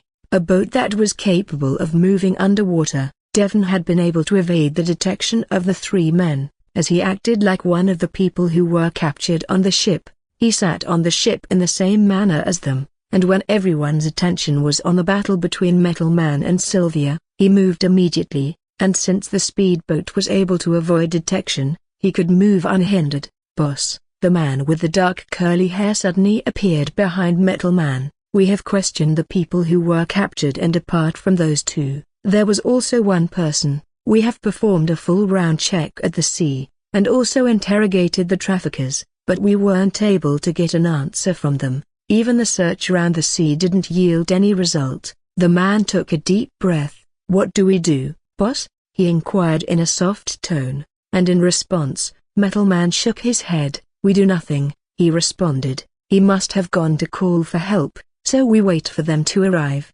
Seeing the character AVA on their clothes, I can't help but link them to that organization that has been terrorizing the world for decades. Metal Man sneered. They have got away so many times, but this isn't going to be one of them. Put me on the phone with the Hero League, Metal Man said. With a nod of his head, the dark curly-haired man did as he was told.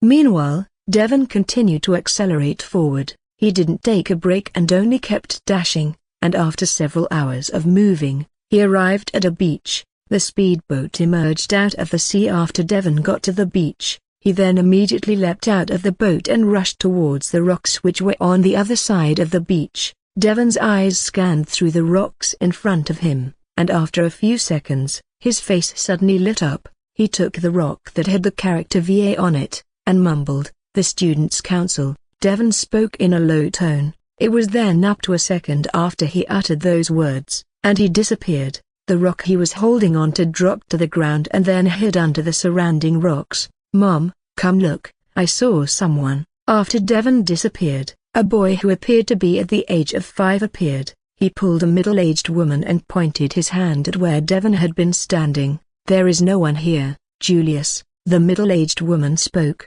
The boy named Julius shook his head when he heard his mother. How? He came out of that bow. He abruptly paused, as when he turned to look at the speedboat he had once seen, it was no longer there. Sigh. Let's go, Julius, that's enough fun for today, the middle-aged woman said.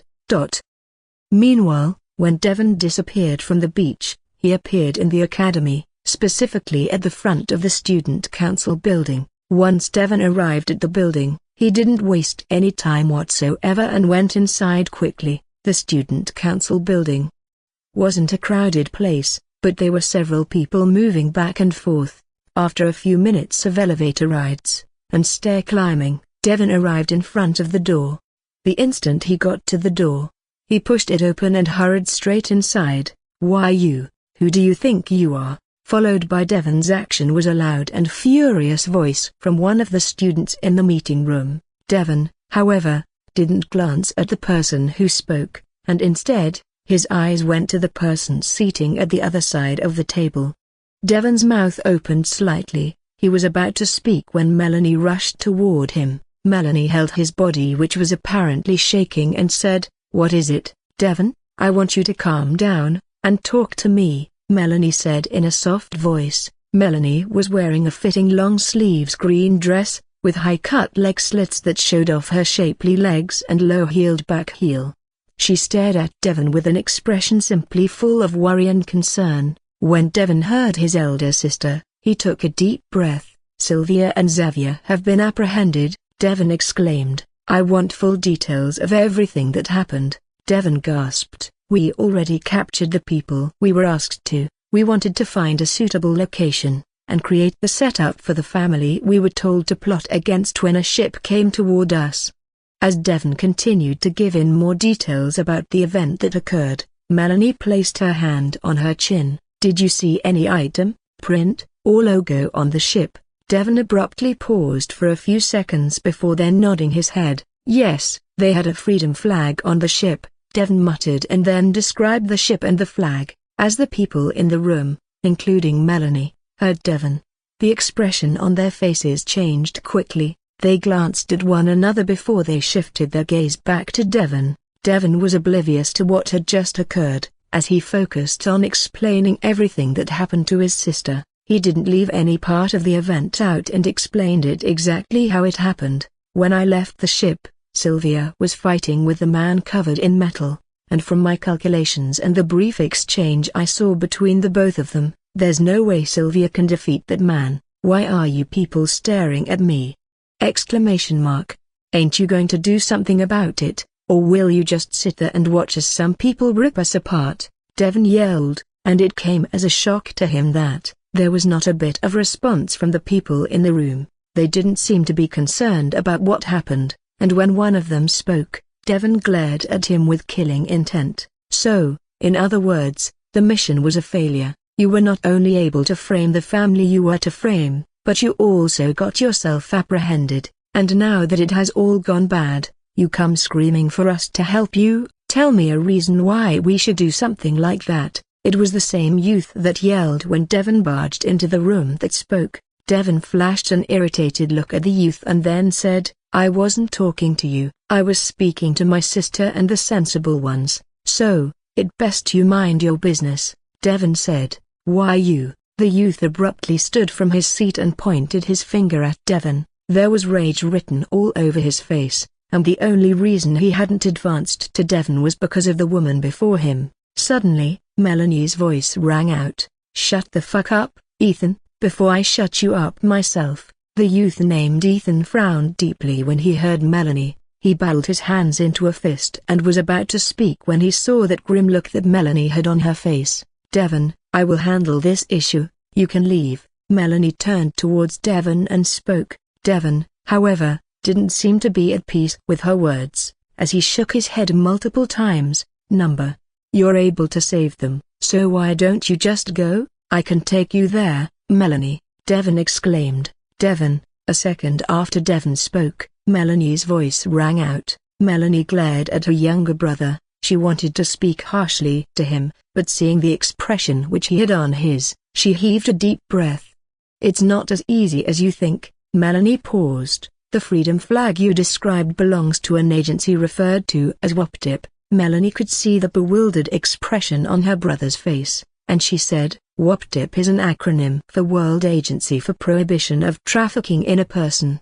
I know who WAPTIP are, but, how can that be? Isn't it too much of a coincidence that we encounter the WAPTIP the day we are on a mission? Devon said, the location we chose hasn't been ventured into by the agency for years now, so how come it's now? Devon stared at Melanie with the intent that he wanted an answer for what occurred. And didn't the Academy say that the agency has already been taken care of, and we wouldn't be having any problem in the sea? So, how come this all happened? Melanie stared at Devon for a few seconds before saying, It's what you think, Devon. We have a traitor in the council, Melanie stated. A startled look couldn't help but appear on the faces of a couple of the people in the meeting room. They stared at one another with shock clearly evident on their faces, while their thoughts were unknown. But, that is for us to deal with and not for you, Melanie said. Devon, I'm still unable to go get your friends, but I'm going to ask someone to help you, Melanie said. She then turned towards the tall, spiky crimson-haired youth in the room. Vincent, I need you to take care of this, Melanie said. Vincent didn't utter a word when he heard Melanie. Instead, he nodded his head, and then stood from his seat. Let's go, kid, Vincent muttered as he stared at Devon. Vincent moved towards the door. He was about to pull it, when he paused. He stared at Melanie. I heard that Team 7 have completed their mission, so I'm going to be taking them along. With that said, and Vincent walked out of the room. Devon also hurried out as well. Melanie didn't seem to have any problem with Vincent's words, as she shifted her gaze back to the other people in the room. Melanie, don't you think it's excessive to send an S-rank metahuman to go deal with a D-grade mission? The mission became a B-grade mission when WAPTIP became involved, Melanie responded.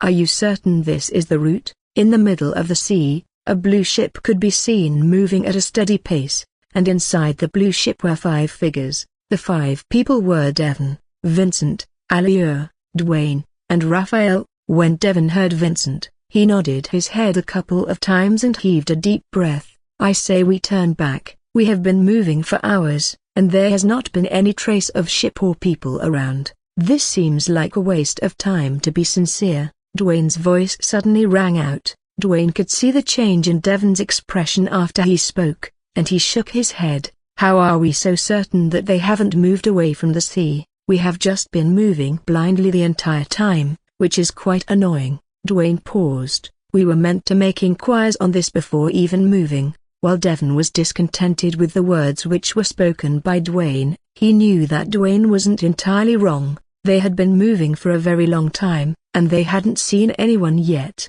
If Devon didn't possess an eidetic memory, he would have doubted himself, but with the kind of brain he possessed, he was certain that this was the route they had taken. Suddenly, Raphael shook his shoulder. He kept on repeating his action until the owl that was on his shoulder opened its eyes.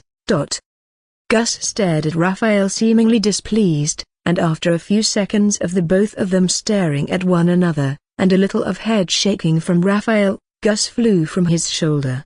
Gus flew to the sky, and it then moved across the area. Its huge eyes were scanning the whole place, and after a while, Gus came back to Raphael's hand as he raised them gently. Gus glared at the 4 people who were staring at him before shifting its gaze to Raphael. There were no actual words from Gus, apart from it snorting and then hissing a couple of times. Gus then turned its head slightly, and after receiving a nod from Raphael, it flew back to his shoulder and closed its eyes. Everyone on the ship was staring at Raphael, including Vincent. They seemed to be expecting a feedback from him, but instead, they didn't get a word out of Raphael, as he kept a straight face. Raphael turned towards Devon, who tapped him on the shoulder and then raised an eyebrow. He took a deep breath and said, "We are on the right path. We should be seeing the ship soon enough," Raphael muttered. A smile appeared on Devon's face when he heard Raphael. Raphael and the group continued to move forward,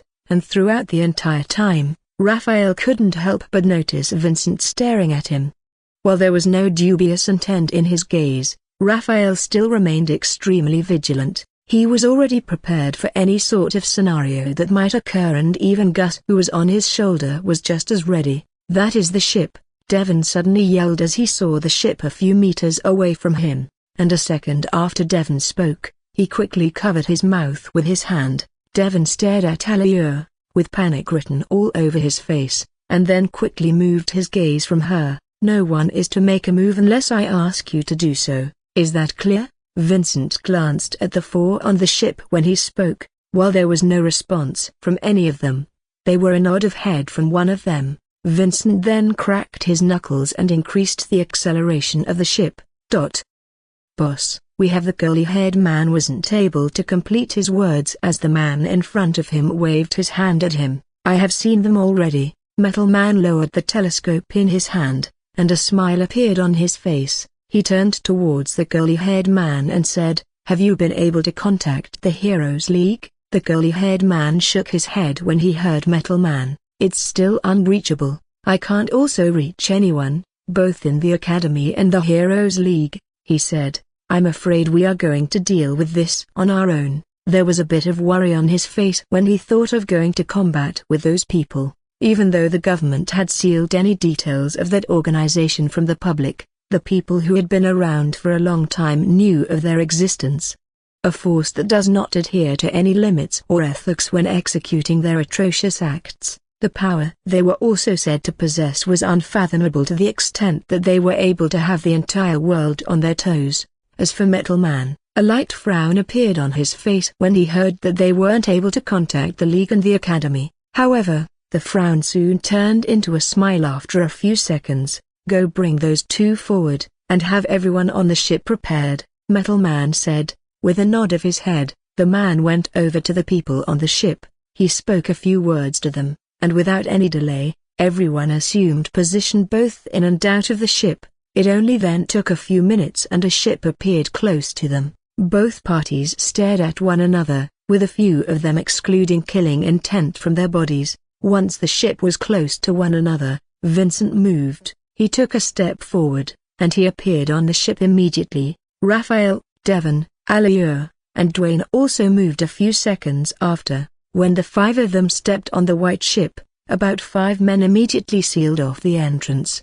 They stood in front of the entrance with their hands folded across their chest. "Move," one of the men exclaimed in an icy tone. On the ship and in front of Vincent and the others were Sylvia and Xavier. The both of them were tied up to a chair, and their mouths were also sealed. Xavier mumbled through the black tape that was on his mouth. However, because of the tape, it was difficult to discern what he was saying. Vincent took his eyes away from Xavier and moved them to the man in front of him.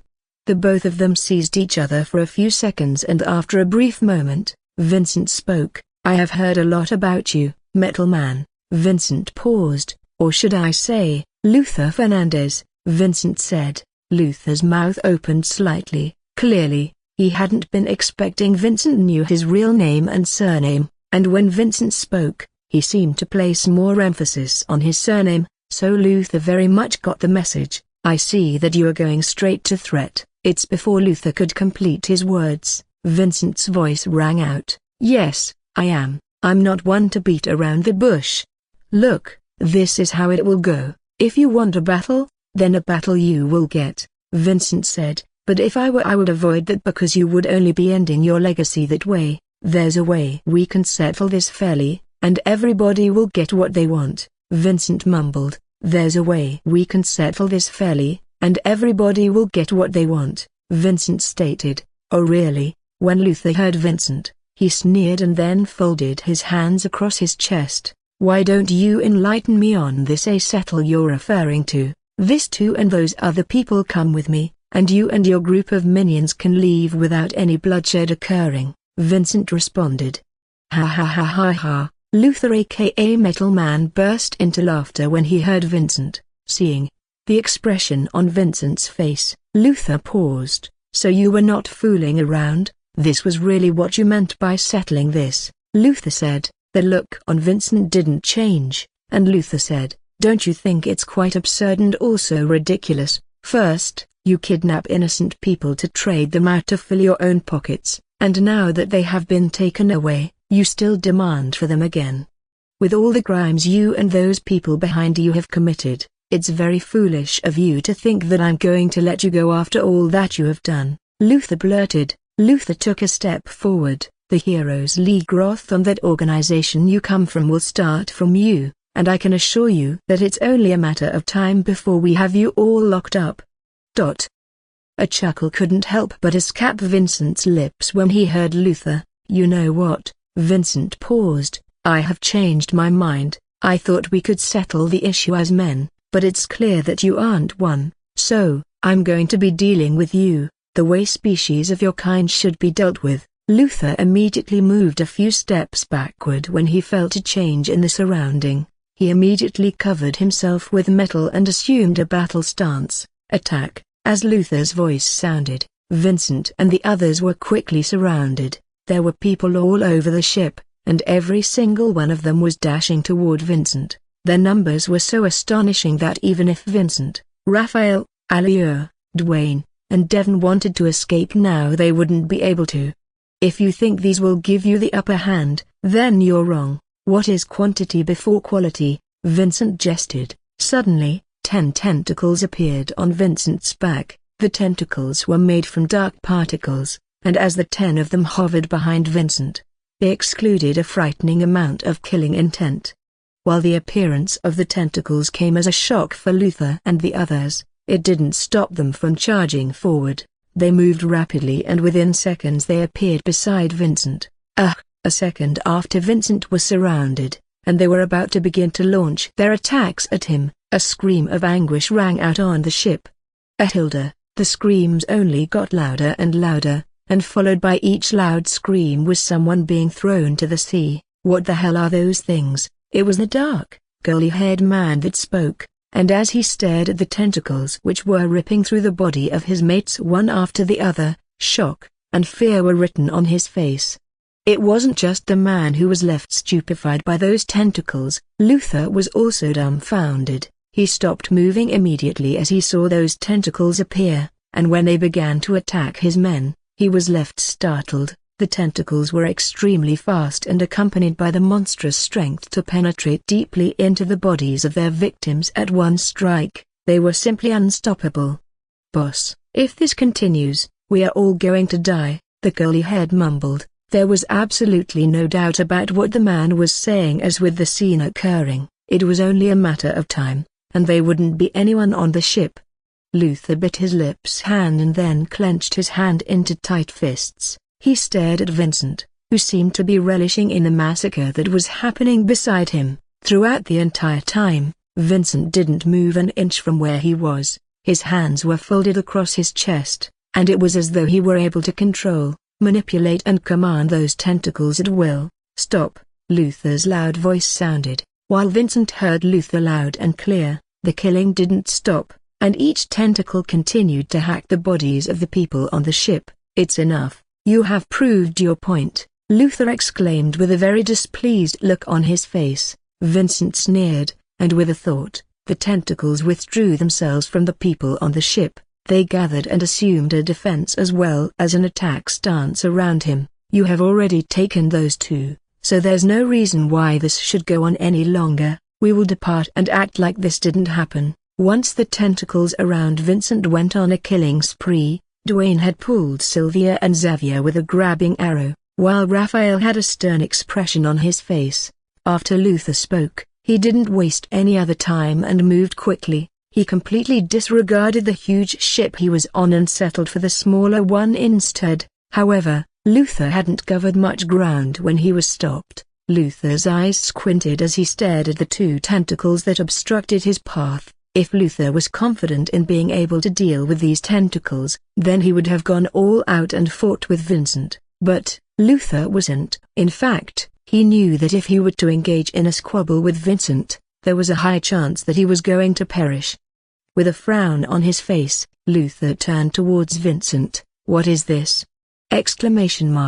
Luther said, with rage evident in his voice. A smile and then an expression full of mockery appeared on Luther's face. "Weren't you listening, when I said that I have changed my mind? None of you will be leaving this ship," Vincent said. "This will serve as a message to others that whenever you encounter people from VA, you either flee or abide by their rules. Only death awaits those who obstruct us." A second after, Vincent's icy voice rang and the two tentacles that were beside Luther moved. Luther's eyes twitched. He had crossed both of his hands and strengthened the metals around him when he saw the tentacles' movement. However, he didn't receive the slightest bit of damage from the tentacles, not even a tip of the tentacles laid hands on his body. Luther lowered his hands gently, and as he stared at the person on his left, his eyes widened and his body shook. With one tentacle impaled from his abdomen to the other end, the other penetrated deep into his skull. "No!" Luther's voice rang out as he moved towards the curly-haired man. Blood oozed out profusely from his skull and abdomen, and within seconds his body was covered in blood. It was as though he bathed in blood, as there wasn't any area of his body that he didn't have blood on. Suddenly, the tentacles moved once again, as they didn't seem to be satisfied with the damage they had just caused. The one that had punctured through the man's skull moved swiftly and pierced through his shoulder. Blood splattered from his shoulder, and with a bit more strength from the tentacles, it cut the man's hand off his body. As the hand dropped to the floor, Luther peered deep into the curly-haired man's eyes. He could already see that life was already fading away from him,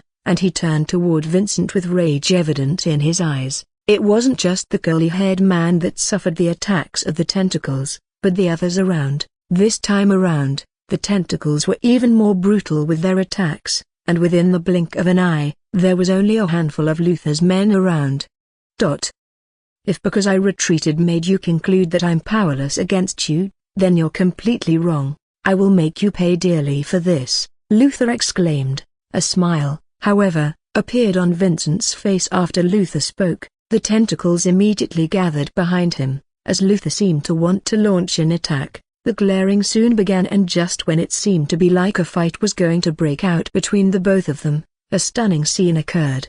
Whether it was Devon, Raphael, Aliur, Dwayne, and even the rest of the people in the shop. Everyone was left startled. Never in the wildest dream did they think a move like this could happen. As Luther dashed forward, he seemed to be about to head towards Vincent, only for him to jump out of the ship. Luther then kept moving forward, and it was only after he had covered a few distances that he stopped and turned towards the ship. A fool would choose to vent his anger out, but a wise man would hold it back. I'm wise, and taking a step back doesn't mean defeat. It just means I will take that same step forward again. Luther's loud voice rang out. Everyone on the ship heard Luther as he spoke in a loud tone, and a few seconds after he spoke, Vincent burst into laughter. Ha ha ha ha ha. Vincent chuckled as he stared at Luther from the ship. Only the weak and petty would retreat in a battle. A powerful being would never submit to defeat,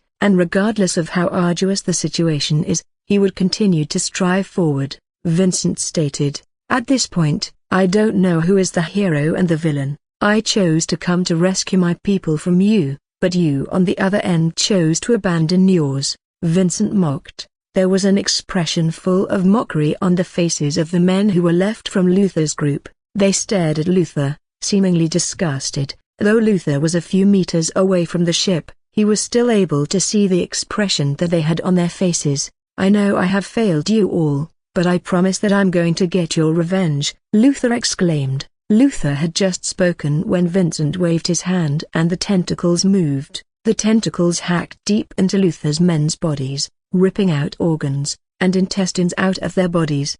Blood filled the ship as the tentacles created a mess of their body. There were several holes on them, and after the tentacles have ripped out their hearts, and seemed to be contented with themselves, they threw the bodies into the sea.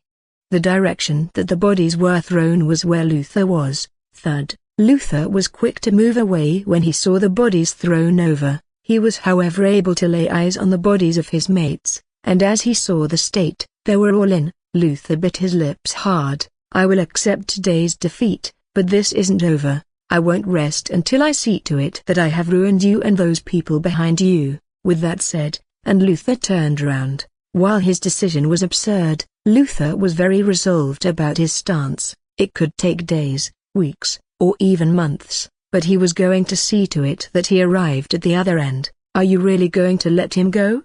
Xavier asked as he stared at Vincent, and in response, Vincent smirked. He then seized Xavier from head to toe, and a disdainful expression appeared on him. Yes, I'm going to let him go. If you disagree with my decision, then why don't you go attack him? I promise I won't interfere, Vincent said. Xavier gulped, and then took a step back, seeing those tentacles that appeared in front of him after Vincent spoke in a displeased tone. Beads of sweat immediately gathered around Xavier's forehead.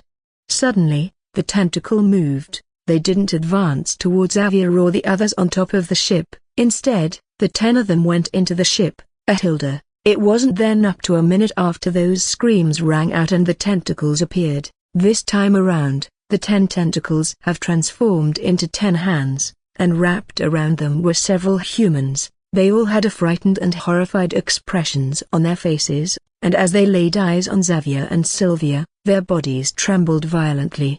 The people who were brought out were none other than the ones that had been captured by Sylvia, Xavier, and Devon. This mission is of extreme importance to you all, Vincent said, so you should start taking it seriously. Please, spare our lives. Vincent simply acted as though he didn't hear their pleas and focused his gaze on Sylvia and the others. The trade must be made, so get it done quickly, and return to the academy. The rest of the journey was smooth, and once the trade-off was made, Vincent and the two teams returned to the academy. As Raphael stepped into his room, he wasted no time and rushed to the room immediately. He then sat in front of the table and took a book out of his ring. I was wrong. Raphael moved to the middle of the book and read the details in it. The power isn't as simple as I assumed it to be. It was just not used in the right way, Raphael mumbled. After his first fight with Adrian, Raphael had written the weakness and the method to deal with his powers in the book,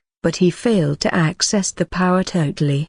It was when he saw Vincent using that same dark powers that he realized how narrow his thinking was. The way Adrian had used the dark particles around him couldn't compare in any way to how Vincent displayed them. Both were incomparable. As with Adrian, Raphael was able to spot several flaws, but the same couldn't be said with Vincent. While Vincent didn't move even a muscle in his fight against Luther and his men, Raphael wasn't confident that he would be able to land a successful blow on Vincent even if he were to sneak attack. Vincent's ability to control dark powers was far greater than what Raphael imagined it to be, and despite all the stunts that Vincent pulled off on the ship, Raphael still had a feeling that that was merely the tip of the iceberg compared to what Vincent was really capable of. If it's a life and death match, I'm confident in my powers, but I can't allow it to result in that before I'm able to defend myself, Raphael mumbled as he stared at Gus. Gus snorted and then hissed a couple of times after Raphael spoke. Raphael, however, shook his head. Yes, you're right, I should have taken him seriously. I guess I was too relaxed and forgot what was at stake. There was then another long hiss and snort from Gus, which made Raphael's lips curl inward. Gus then flashed Raphael a look that Raphael was as certain that it was a scornful look. Raphael turned towards the owl that was walking around the table. You know, I have always wondered what an owl would taste like, Raphael said with a smile on his face. When Gus heard Raphael, its eyes twitched. A second after that he saw the smile on Raphael's face. It flew away from the table, seeing Gus that had just gone to its perch and shut its eyes close. Raphael chuckled. Now, what gadget do I need for this sort of situation? Raphael spoke and then turned the book over to the last page. On the last page of the book, there were several drawings in it, and if Serena or any one of Raphael's clients were here, then they would have recognized it as one of his works. Serena especially, as there were drawings of almost all that she had asked him to create for her. After Raphael wrote the specifics he required for this gadget he was about to create, he began to sketch its image. The drawing was based on the specifics he wrote, and how proficient he would be able to use them. The sketch took Raphael about 10 to 15 minutes, and after he had drawn his new design, a smile hung on Raphael's face. I'm going to the mall to get a few tools. Are you coming? Raphael stood from the seat and asked Gus. Gus opened one of its eyes when it heard Raphael. There was no response or even the slightest bit of movement from it, but once Raphael opened the door and was about to walk out of the room, Gus flew quickly. After getting the appropriate spot on Raphael's shoulder, Gus shut his eyes close, and the both of them walked out of the room. In an underground bunker, a woman walked around the room with panic written all over her face. She placed her hand on her chin and, as she moved about the room, those ample bosoms she possessed, bounced to her every movement. While there were 3 men in the bunker with her, none of them dared to stare at her ample bosom that was apparently eyeballing gripping, and neither could they stare at that firm butt she had.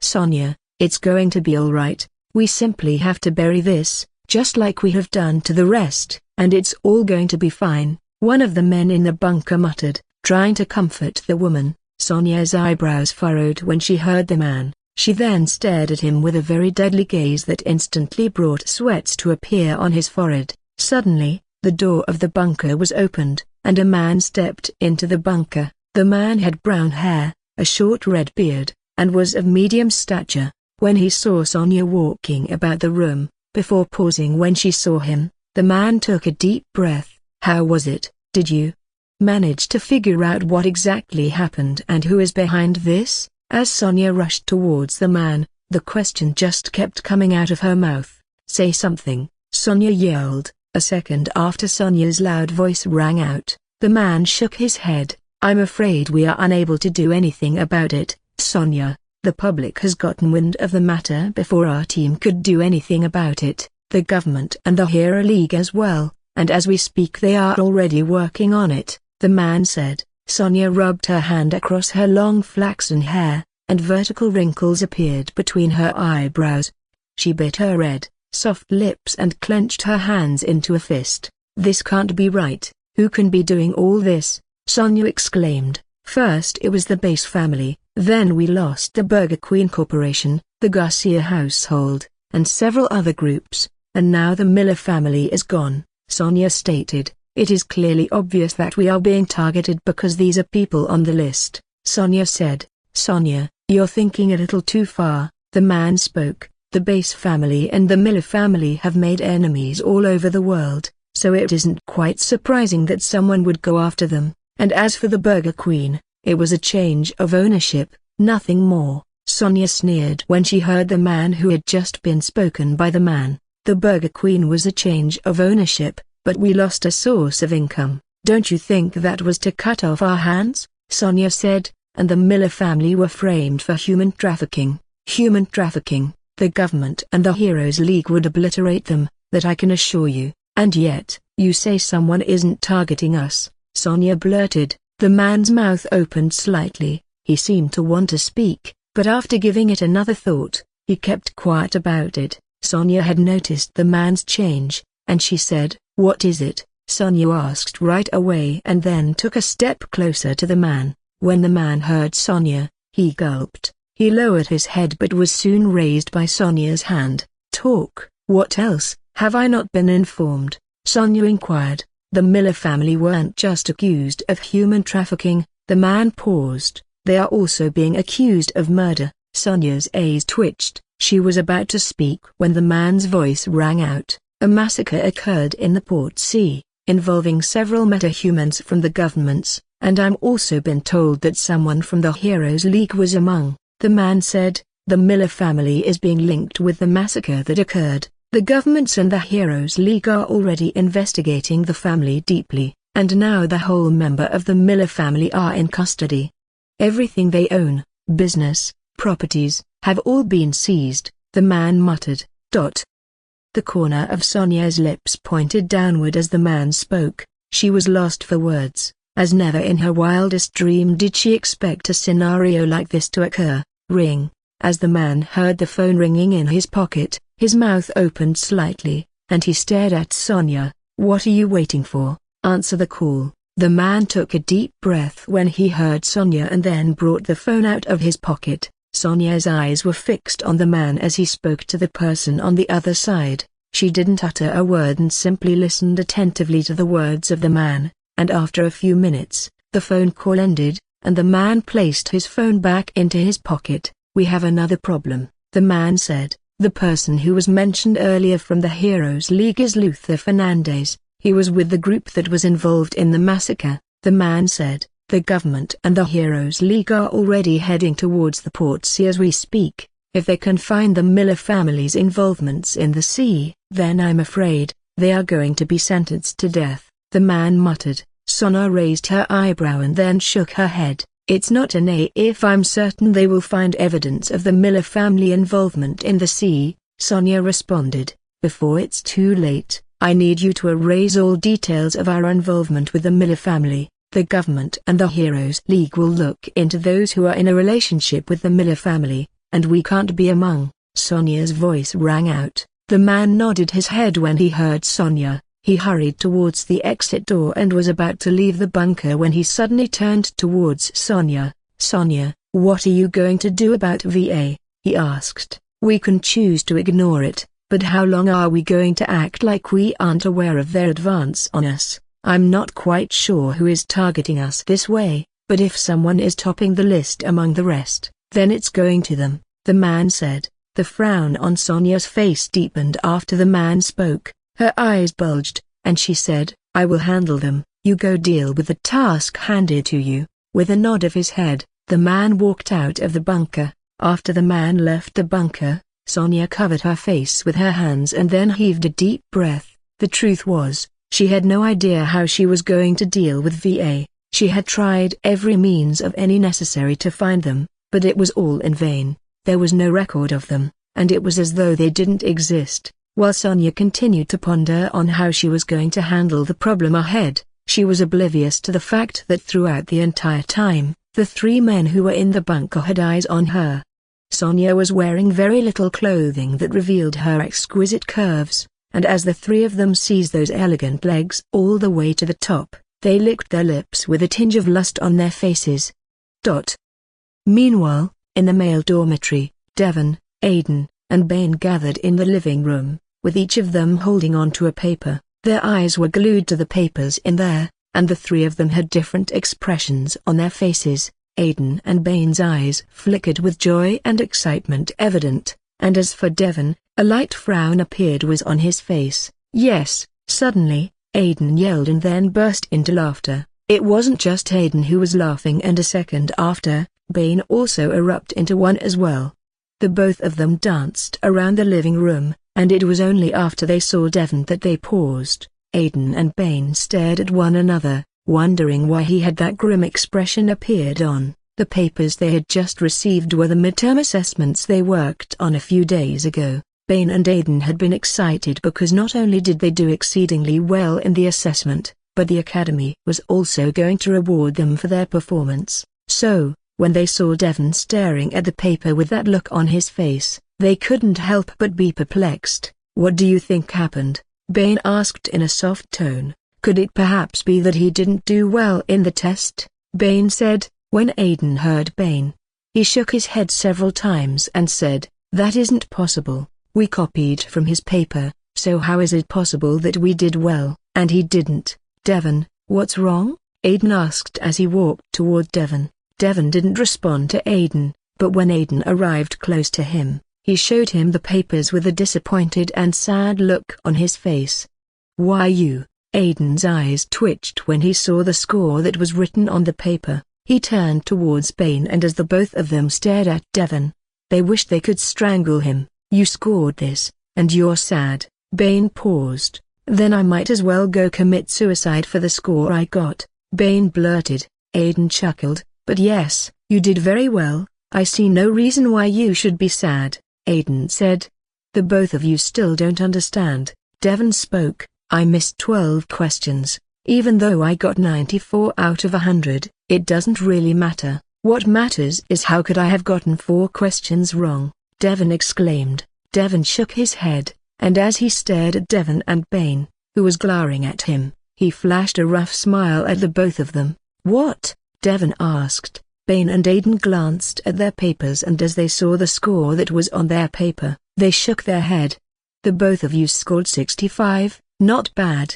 Devon's voice rang out as he stared at Aidan and Bane's paper. "You did a good job, but you still have to work harder." "The same applies to me," Devon said. Bane and Aidan hissed simultaneously when they heard Devon.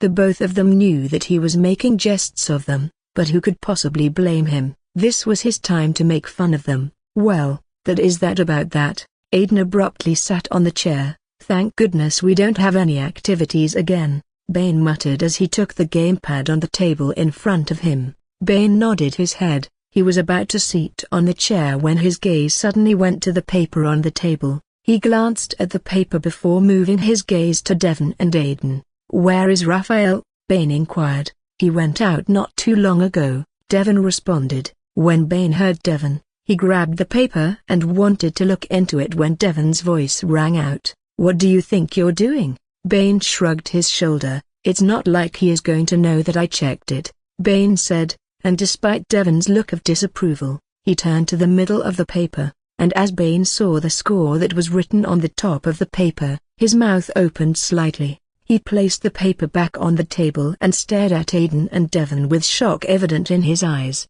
Aidan paused the game quickly when he saw how Bane had reacted. He didn't bother to ask Bane for the score he saw, and instead, he took the paper to the table. "Ugh, my God." Unlike Bane, Aidan wasn't able to stay calm when he saw the score that was on the paper. He yelled and his eyes twitched. "Let me have a look," Devon said. Devon had just taken a few steps when a sound occurred from the door, and a second after the sound, Raphael walked into the room. Devon's eyes turned towards Aidan, and as he saw the paper no longer in his hand, he shook his head. Devon took the gamepad and then sat on the couch close to him. "Raphael, the test results are out." Bane stood from his seat and passed the paper to Raphael. "Oh." Raphael took the paper from Bane. He didn't take a look at it, and a second after he collected the paper, he moved towards his room. "Are you not going to open it?" Before Raphael would open the room, Bane's voice rang out. Raphael turned towards Bane and said, "I already know what is there." Raphael responded. There was a bewildered expression on Devon, Aidan, and Bane's faces when they heard Raphael. "That's impossible," Aiden blurted. Raphael sneered. 97. With that said, and Raphael walked into the room. "Phew," Raphael exclaimed as he wiped the sweats off his forehead. He then stared at the gadget that was on the construction table, and a smile instantly appeared on his face. "What do you think?" Raphael muttered. There was a growl and then a hoot from Gus after Raphael spoke. Raphael seemed to understand. Gus said, as the smile on his face widened, "It's just pitiful that I'm unable to increase the usage." Raphael said, "If I'm unable to get him in 2 strikes, the tables will turn, and we will have no choice but to use that." A change occurred in Raphael and Gus, and after a brief moment, Raphael took a deep breath. He gently extended his hand towards the gadget on the table, and that smile once again emerged on him. The appearance of the gadget in Raphael's hand was that of a glowing orb, but Raphael wouldn't term it as that. Instead, he referred to the gadget as a high-density muon orb. Raphael took the glove which was beside him. "Here we go." As Raphael spoke, he placed the muon orb at the center of the glove, and just as both tools came in contact with one another, they merged. After the integration between the glove and the orb glowed vigorously as if it were being powered by the glove.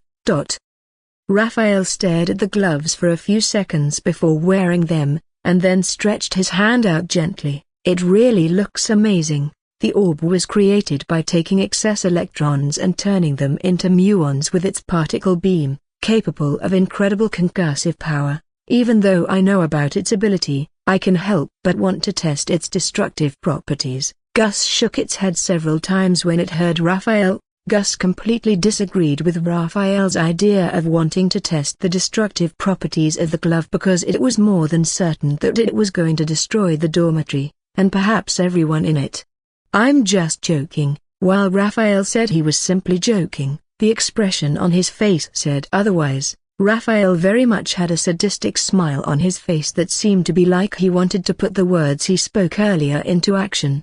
After a few seconds of appreciating the glamour of the glove, Raphael removed the glove from his hand. "Let's create the second part, that way I would be able to get 4 strikes," Raphael said. With a nod from Gus, it pulled over the tools that were on the edge of the table and placed them in the center. Gus then began to arrange them based on how each tool was going to be used. The most suitable way to create the muon orb was with vibranium. Vibranium is a metallic ore with energy manipulating properties, and it was so rare that it was simply impossible to find. So, to create the muon orb, Raphael had to develop a template similar to vibranium. That way he would be able to create the orb, but unlike the vibranium which would stabilize the energy flow at the quantum level, the template he created wasn't able to entirely stabilize the energy flow. It was why there was a shortcoming in the muon orb. Raphael was aware of the deficiency, and he had no problem with it, as he could still work with it. "Bring the engine." A few seconds after, Raphael spoke, and Gus passed over the miniature engine to him. Whenever Raphael created a gadget, the first attempt was usually a bit of troublesome for him because of the way he experimented with it, but once the gadget was created, he wouldn't even experience the slightest bit of difficulty with the second or any other attempt. It was like taking candy from a baby. And within a few minutes, Raphael had created the template that was going to be used. Once the template was developed, and the orb prepared, the next phase was to replicate tesseract energy. The vibranium template that was created was able to absorb vibratory and kinetic energy in the vicinity, and when focused on a molecular level it could sap the energy that binds particles together, causing matter to disintegrate. It was during this process that high-energy collision occurs and electrons are created. Raphael's hands trembled as he held the template. "This is the last step," Raphael mumbled. With the miniature engine, the reactor cube, and the chunk from the template, Raphael was able to create a replicate of tesseract energy. The last step was to insert the final product of the replicated tesseract energy into the orb. This phase was, in fact, the most important and difficult, as any mishaps that occurred were going to ruin the whole gadget. Raphael was as careful as he could possibly be. He moved the tools gently and was about to merge them with the orb when the door was slammed open. The loud slam caught Raphael surprised. but he still managed to keep his balance and place his focus entirely on the tools in his hand. Raphael didn't stare at the person who had just walked in, his eyes were fixed on the tools. He continued to move them gently, completely disregarding the person walking toward him. The person who walked into the room was Aurora, and as she laid eyes on what Raphael was working on, her mouth opened slightly. Wow! Aurora glanced at the items in Raphael's hand and then stared at Raphael himself. High-impact collision and shockwave that can be converted to thermal energy. Aurora mumbled, "Why am I getting electromagnetic radiation from this also?" Aurora blurted, "What exactly are you up to, Raphael?" Aurora had just spoken when she received a grim look from Raphael. She wanted to speak further, but when she saw that look that Raphael had on his face, she immediately kept quiet. "I'm just curious, that's all." After Raphael shifted his gaze back to his work, Aurora sneered. She moved away from the table and began to walk around the room, and while Raphael paid no attention whatsoever to her, Gus had its eyes fixed on her. It took Raphael a few minutes, and once he had merged the orb with the template and the others, he heaved a deep breath. Raphael then tapped the orb gently, and it began to glow a second after. He placed both orbs close to one another, and a smile instantly appeared on his face. "Now you look so creepy," Aurora's voice rang out. Raphael shook his head when he heard Aurora's voice, because of his whole focus had been on assembling the final piece. He had actually forgotten that Aurora was in the room. He removed the apron which was wrapped around his body and turned toward her. "What do you want?" Raphael asked. Aurora raised an eyebrow when she heard the tone that Raphael used. "You can't have forgotten that you owe me something, right?" Aurora said in a displeased tone. "I know, that's why I asked. What do you want?" Raphael responded. "I'm trying to create an incendiary device," Aurora said, "but instead of using uranium and plutonium, I want to use uranium and palladium. 70.5% enriched uranium-234, 21% palladium-249, and small quantities of other isotopes." Aurora paused for a few seconds after she spoke, before then saying, "The problem I'm encountering is high density in metal. I need it to be made out of low-density metal to be able to succeed." Aurora said, "Trust me, if I had a choice, I wouldn't have come to you, and besides, you owe me a favor, so this is how you pay me back." As Aurora saw the expression on Raphael's face, she bit her lips hard. She hoped Raphael wasn't going to refuse to help her with the gadget, as it was of extreme importance to her. The people she had turned to for help had all assumed that she was crazy for wanting to create something like that. They had refused to help her because it was an insane thing to do, so Aurora had no choice but to turn to Raphael for help. She had seen those crazy eyes that he had when he stared at gadgets, and if there was someone crazy enough to help her, then there was no doubt that he was going to be the one. Raphael placed his hand on his chin. He mumbled, "Are you going to help me or not?" Aurora blurted with a tinge of anger on her face, "My word is my bond, so of course, I'm going to help with it." Raphael said, "But, I'm curious, who or what are you planning to blow up?" A light smile appeared on Aurora's face, and in response to Raphael, she shrugged her shoulder. "No one," she replied. Raphael sneered, "I'm still going to help you if you tell me who it is. Like I said, my word is my bond." Raphael said, "A material like uranium, plutonium at large, and enriched percent can only mean one thing." Raphael said, "You intend to create a nuclear bomb but with a palladium now added to the mix. This will be a grade higher than a nuclear bomb." Aurora flashed a rough smile at Raphael when she heard him. "I don't plan on it using on anyone." Aurora paused. "Well, unless it is necessary," she said. Raphael nodded his head. He held the white top he was wearing and was about to pull it off when Aurora's voice rang out. "Why you? What do you think you're doing?" Aurora exclaimed as she saw Raphael wanting to strip himself in front of her. Raphael paused, and he raised an eyebrow as he stared at Aurora. "I intend to change, is that a problem to you?" Raphael muttered, a second after Raphael spoke. He shook his head, and then removed the top he was wearing. He then walked over to his wardrobe, pulled over the pant he had on, and began changing into a new outfit. Throughout the entire time, Aurora's mouth was open slightly. She seemed to want to speak, but the words weren't just coming, and as she stared at Raphael, she took a deep breath. He does have a very good structure, and that place. Aurora immediately covered her mouth with her hands as her mind wandered to that region. She quickly then shifted her gaze from Raphael and began shaking her head. No, no, no, Aurora, you can't be staring at him that way. He is proud, selfish, and arrogant. Most especially, he also hurt Elisa very badly, Aurora mumbled in a low voice. Raphael was completely oblivious to the effect that he had on Aurora. It was when he was done changing into new clothing, and he turned towards her, that he saw the look on her face. Let's go, Raphael said. Aurora raised her head when Raphael spoke. She, however, didn't stare at him, and with a nod, she walked out of the room. As Gus came onto his shoulder, Raphael moved as well. For some reason, a light smile appeared on his face as he left the room. It then only took the both of them about 10 to 15 minutes, and they arrived inside a building. Much to Raphael's surprise, this place wasn't the tech division, but the appliance that was in the room wasn't in the slightest bit inferior to that of the tech division, and if Raphael was being honest, this place was more convenient than the tech division. There wasn't a single person in the room apart from him and Aurora, and as Raphael continued to stare at the tools in the surrounding, he seemed to be like a child who had just gotten a new gift.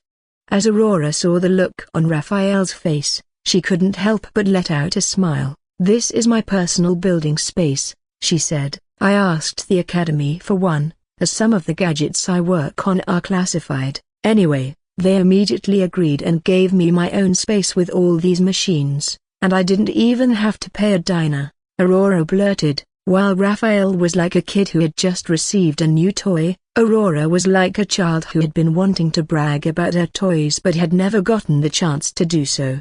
Raphael began walking around the room. As he stared at the room that was covered with steel, his eyes twitched and his mouth opened. Merely glancing at the steel, Raphael could, in fact, tell that this steel wasn't just plain steel, and was perhaps one of the best steel out there. Raphael had to admit that the academy really invested heavily in the tech division students. Even the elite division wasn't so elite when compared to the resources handed to the tech division.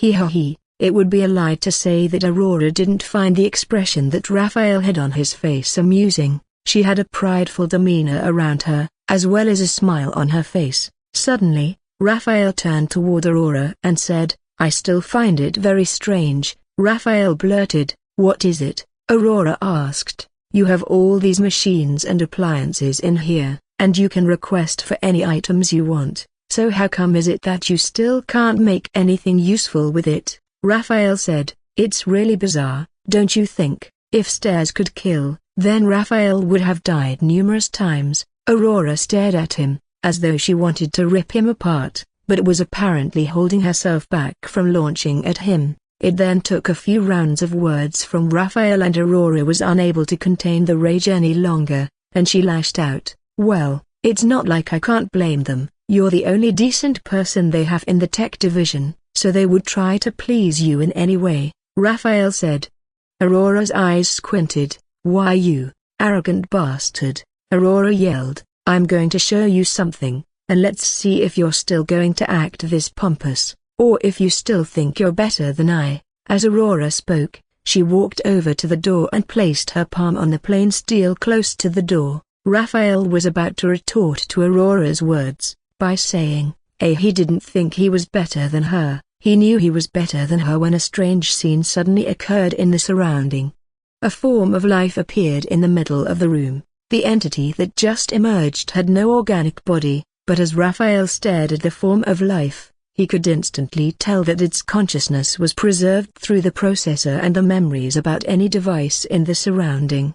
I'm Gideon, an interactive artificial consciousness, a female's voice rang out. Raphael was still staring at the somewhat blue head that had just appeared when Aurora's rang out. I don't have to explain what an artificial intelligence is to you, but whatever expectation you have for Gideon, I say you triple it because that's just how amazing she is, Aurora exclaimed. And you know you what, This badass over here was created by me. Aurora paused. Even though it isn't the first artificial intelligence that has been created in the Academy, this is the best among them all, and everyone approves of it. So, stop mocking me and acting like you're better than everyone, and I'm some piece of shit because I'm not. I worked for all this, and I completely deserve the attention I'm getting from the Academy, Aurora exclaimed with her hands clenched into a fist. She glared at Raphael, who for some reason had a smile on his face, and she couldn't help but bit her lips hard. Suddenly, Raphael walked toward Aurora, and as he got in front of her, Aurora didn't back away from him nor did she take her eyes off him. She continued to stare at him with rage written evidently on her face. "Why you?" Aurora stuttered as a few seconds after Raphael appeared in front of her, he placed his hand on her hair and rubbed it gently. "I didn't say you didn't deserve the treatment you're getting from the Academy," Raphael said. "You didn't have to say it, that was what you were implying," Aurora responded. Raphael paused. "And if I'm mocking you, then it means I think you are above average. You can ask Gus. I don't waste time with people unless I find them intriguing," Raphael said. The look on Aurora's face softened a little when she heard Raphael. She, however, found it strange that Raphael would tell her to ask Gus. As Aurora turned toward the owl that was standing on top of one of the machines in the area, she was surprised to see the owl nodding its head several times at her. "It's fine," Aurora muttered, "whether you choose to believe it or not. I, for one, know that I'm better than you," Aurora said. "Ha ha ha." Raphael had wanted to hold the laughter, but he just couldn't as Aurora was simply hilarious. And then it wasn't just Raphael that burst into laughter. Gus was also snorting and shaking his head all over the place. Aurora glanced at the both of them and then took a deep breath. "Gideon is my #1 invention among everything I have ever worked on. If I'm not better than you, why don't you tell me what your biggest creation is, and let's see if it can match up to Gideon," Aurora said. Whether it was Raphael or Gus, the both of them immediately stopped laughing, and instantly went quiet. As Raphael stared at Aurora, his lips curved inwardly. Raphael could see the mocking expression that had just emerged on Aurora's face, and he said, "Don't flatter yourself, Aurora. While this artificial intelligence you have created isn't so bad, it is still lacking in comparison to what my greatest accomplishment is."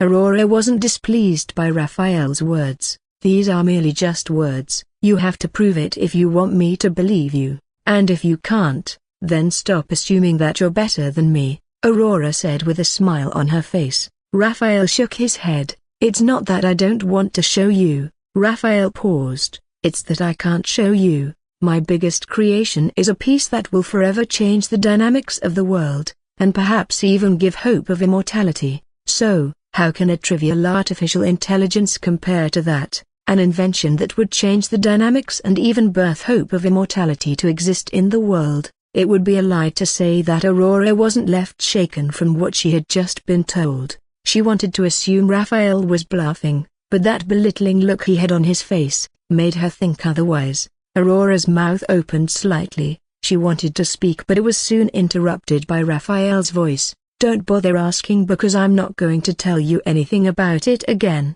As it is, I have already revealed more than I should, and that's all you would be hearing about it," Raphael said. A smirk appeared on Aurora's face. She then stared at Raphael for a few seconds before shifting her gaze from him and turning towards one of the machines in the room.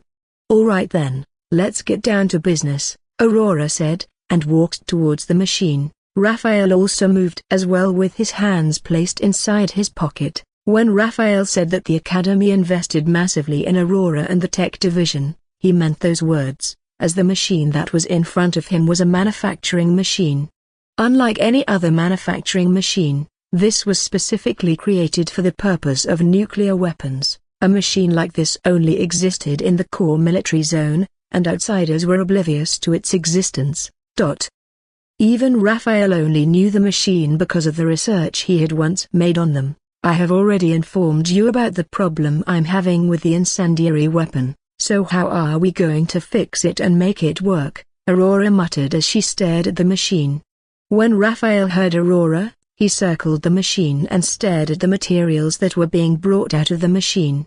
Before then staring at the table, Raphael paused. "It depends on the scale of the damage that you want," Raphael responded. There was an eyebrow raised from Aurora when Raphael spoke, and a second after, he began to explain. "The incendiary weapon you want to create is split into two types, atomic and thermonuclear," Raphael said. "The fission of plutonium, uranium, and palladium will produce over 200 radioisotopes, and other radioisotopes will be produced by neutron absorption in surrounding materials. This is of course for the atomic." Raphael paused. "With the thermonuclear, the radioisotope would be of small qualities." Aurora listened attentively to Raphael as he spoke. The prideful demeanor she usually had was no longer around her, and she was more like a student who wanted to absorb knowledge from her instructor.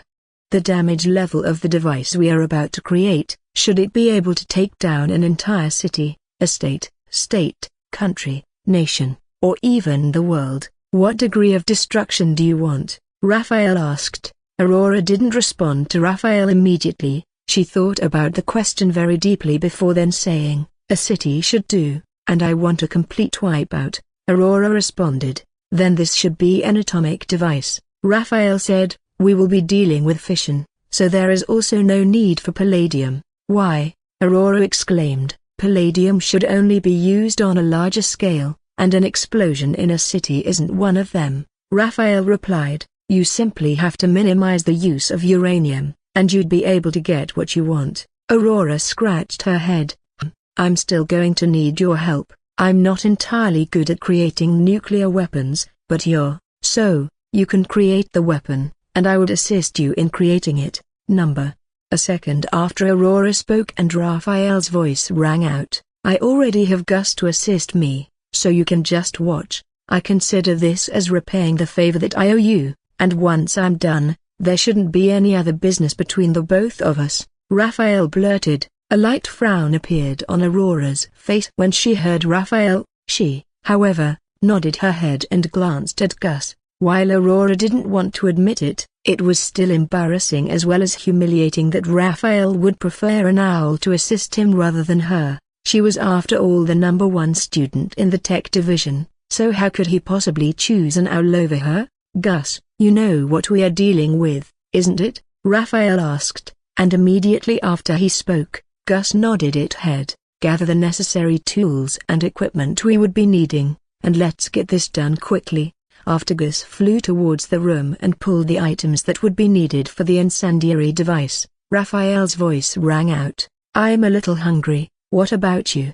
Aurora had first assumed that Raphael was speaking to her, but she was instead to see Gus nodding his head several times at him. Gus then began to hiss and snort, and after a few seconds of the owl saying the unknown, Raphael turned towards her. "Gus wants buffalo wings, and you can get chocolate chip cookies for me," Raphael muttered. Aurora's mouth opened slightly with shock then written evidently on her face. She was still in a stupefied state when Raphael spoke. "The buffalo wings should be in bucket size and should also be trussed in classic spice. That's how Gus likes it. If it's not spicy, don't bring it over, or else you're going to be the one eating it, as Gus won't." Suddenly, Raphael's eyebrows furrowed as he saw Aurora hadn't moved. He turned to Gus, who was apparently just as perplexed as he was before the saying, "Aurora, what are you waiting for? We don't have all day. I can't work on an empty stomach,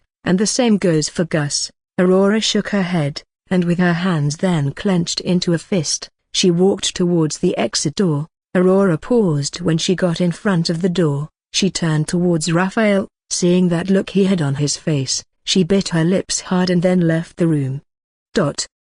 Time passed very quickly, and after approximately 11 hours, Raphael was almost done with the weapon. "The uranium bullets," Raphael mumbled, and a second after Gus passed him a hollow bullet. Raphael placed the hollow bullet in front of the conventional charge, and then stretched his hand out again. Gus then repeated its earlier action and placed a tool on Raphael's hand. After the interior part of the device had been made, Raphael moved on to the exterior area, which was the casing. The first move Raphael made when he started working on the device was to create the casing. While most people would have preferred to make it the last item they create, he chose to make it the first, since the core of the weapon was already made from uranium and a percent of plutonium. Raphael didn't choose to make the casing uranium. He used highly reinforced aluminum to make the exterior part of the weapon. After a few minutes, Raphael was done putting the weapon into the aluminum casing. He took a deep breath and then took off the helmet he was wearing. In the process of making the weapon, Raphael had to make use of a helmet as uranium was reacted with fluorine, and heated until it became gas and then decanted through several thousand fine porous barriers. The bolts, Gus, Raphael said. Once the bolts were in Raphael's hands, fixing them inside the casing and tightening them wasn't difficult, and that only took about 10 to 15 minutes. When Raphael was done with the weapon, he took a step back, and after admiring the piece he had just created, a smile hung on his face. He turned to stare at Aurora, who also had a dazzled look on her face, and heaved a deep breath. "Aren't you scared?" Aurora's voice rang out a few seconds after the weapon was created. Raphael was untying the apron around his body when he heard Aurora. He raised an eyebrow and said, "What do you mean? Aren't you scared that I might use the weapon against you? What if I find the place that you come from, and I decide to use the weapon there?" Aurora said. For some reason, Raphael didn't react in the way that Aurora had expected him to. He flashed a smile at her and said, "I'm going to wish you best of luck then." Raphael responded. The smile Raphael had on gave Aurora the impression that he must have tampered with the weapon in some way, or how else could he not be disturbed by what she said? "I have no such interest in harming those around you." Aurora paused. "The same can't be said to you though." Aurora circled the 25-inch weapon that was on the table, and her lips curved into a smile. As she then placed her hand on the weapon, the smile on her face widened. "Thanks, Raphael," Aurora mumbled. She raised her head and peered into those blue, mesmerizing eyes that Raphael had, and she nodded her head. "Thank you too, Gus." Gus was already on Raphael's shoulder when it heard Aurora, and responding to her, it let out a long hiss. "I have repaid the favor I owe you, so that's going to be all. Goodbye." With that said, and Raphael walked out of the building space. As Raphael left the space, he wasn't aware that Aurora had her eyes fixed on him the whole time, and it was only after the door closed that she took her eyes off him. Later that night, Raphael returned to his room with a smile on his face. He didn't seem bothered that he had just created a weapon for someone who had a grudge against him, and instead, he appeared to be very glad about it.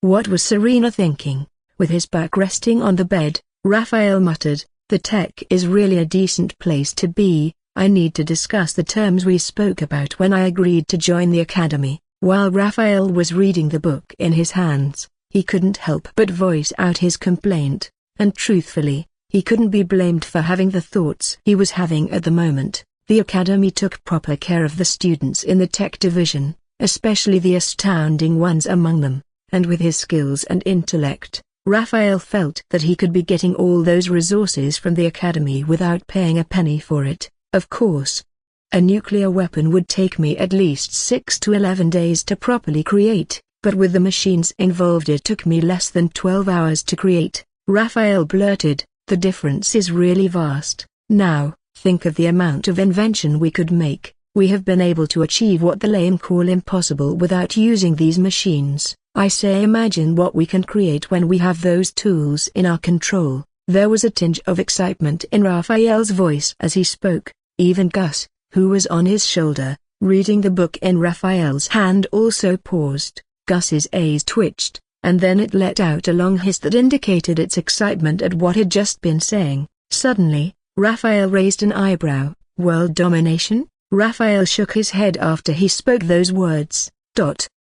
"I haven't really considered it, until now, that you mentioned it, but I'm not really enticed about the idea of it. I'd think about it though," Raphael responded. When Gus heard Raphael reply, it snuggled closer to Raphael. "Ha ha ha." Raphael laughed as he saw Gus advance. "I didn't realize you wanted world domination, even though the idea isn't too bad. I'm really not into it, but I might consider it, if that's your desire." Was Raphael absurd for thinking that he would be able to achieve world domination with enough resources from the academy? No, he isn't. Raphael was if not absolutely certain if he could get his hands on every piece of equipment, item, and machine he demanded for then ruling the world was only a matter of time. To him, it was more akin to taking candy from a baby, and he might simply have to wave his hand, and the world could as well be said to be his. Suddenly, Gus moved away from Raphael and then stood at the desk beside the table. There were no words from the owl, but it glared at Raphael and after a few seconds, it let out a snort. "What?" Raphael's voice rang out. Gus snorted once again. "I didn't tamper with the nuclear weapon." "How could I?" Raphael said, to which Gus let out a long hiss. "If I did, then I wouldn't be a man of my word. I owed her a favor, and I was simply repaying her." Suddenly, Raphael's mouth opened slightly and his eyes widened. He seemed to want to say something, but as he stared at Gus who was hissing, snorting, and shaking its head in almost every direction, Raphael was unable to let out a word.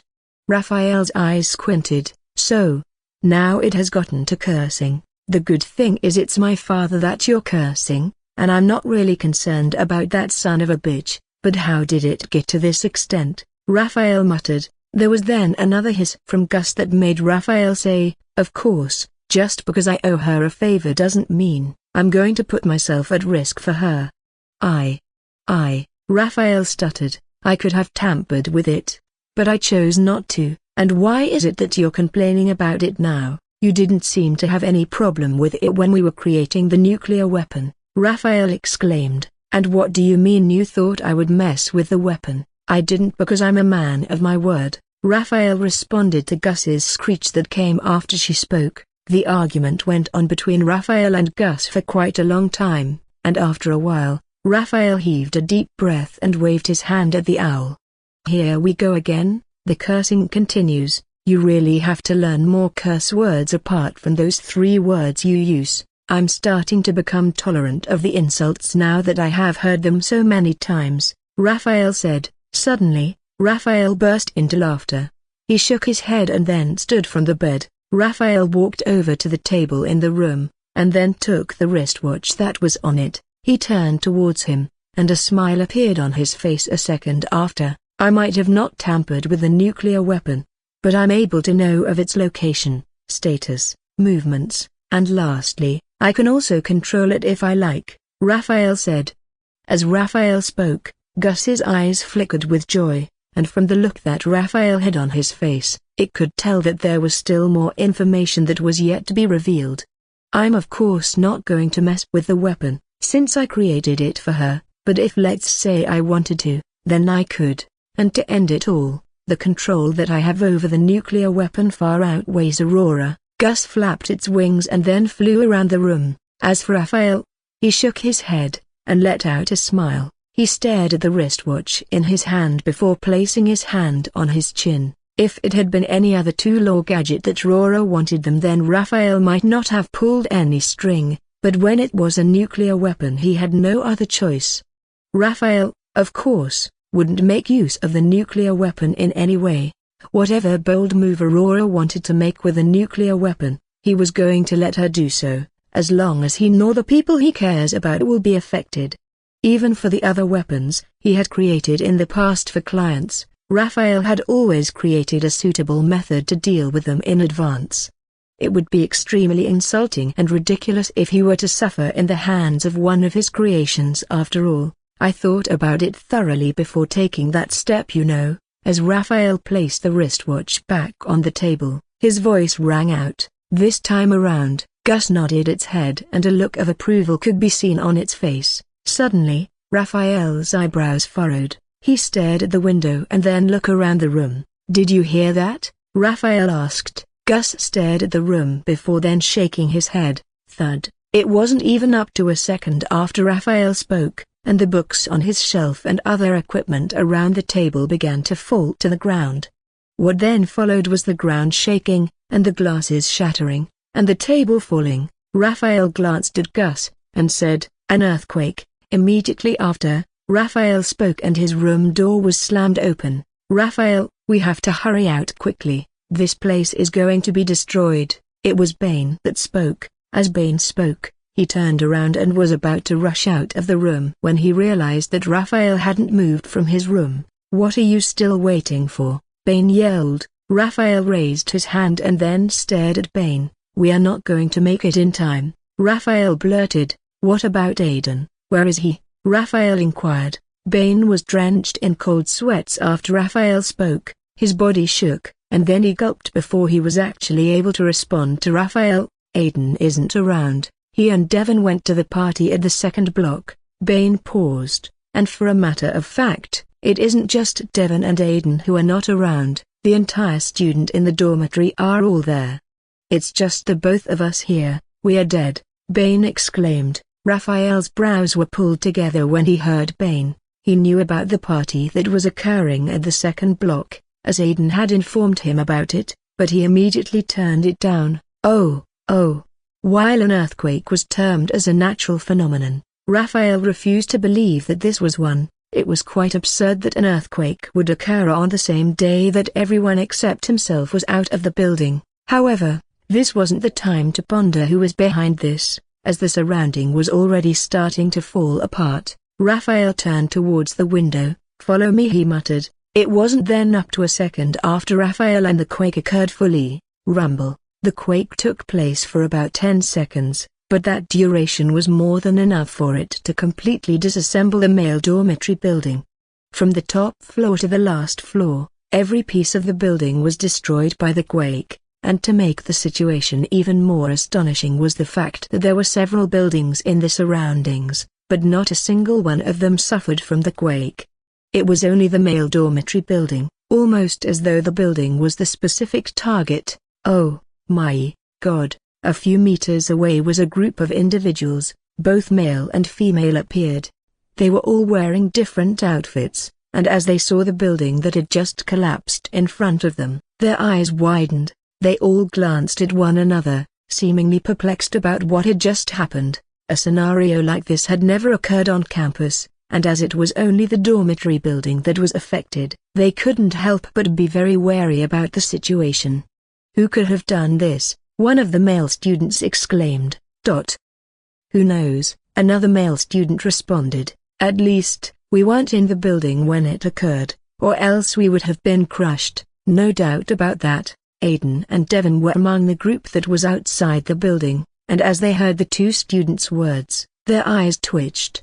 The both of them then glanced at one another, and their mouth opened slightly. Oh shit, Aiden blurted. What is it, Aiden? Camille asked. Aiden turned towards Camille. He gulped, and then said, Raphael and Bane are in there. It was only a few words that were spoken by Aiden, but it was more than enough to bring a reaction from the people in the area. They were no one that didn't know Bane in the first year, as through his atrocious acts and deeds, he climbed his way to become one of the popular as well as wanted students in the first year. Even the seniors, most especially females, knew Bane. And to top it all up was the other male students that Aiden mentioned, Raphael Queen. A few days after he arrived at the academy, he fought with a second-year student who loathed the fact that he was assigned to the elite division immediately, and not only was Raphael able to defeat the second-year student, but he was also able to slay him, and that was merely the tip of the iceberg of what this young man was capable of. Apart from being considered one of the finest students in the elite division, he was also said to be abnormally skilled in tech designs. Finally, the young man was in a relationship with one of the most beautiful and talented women in his third year, Serena.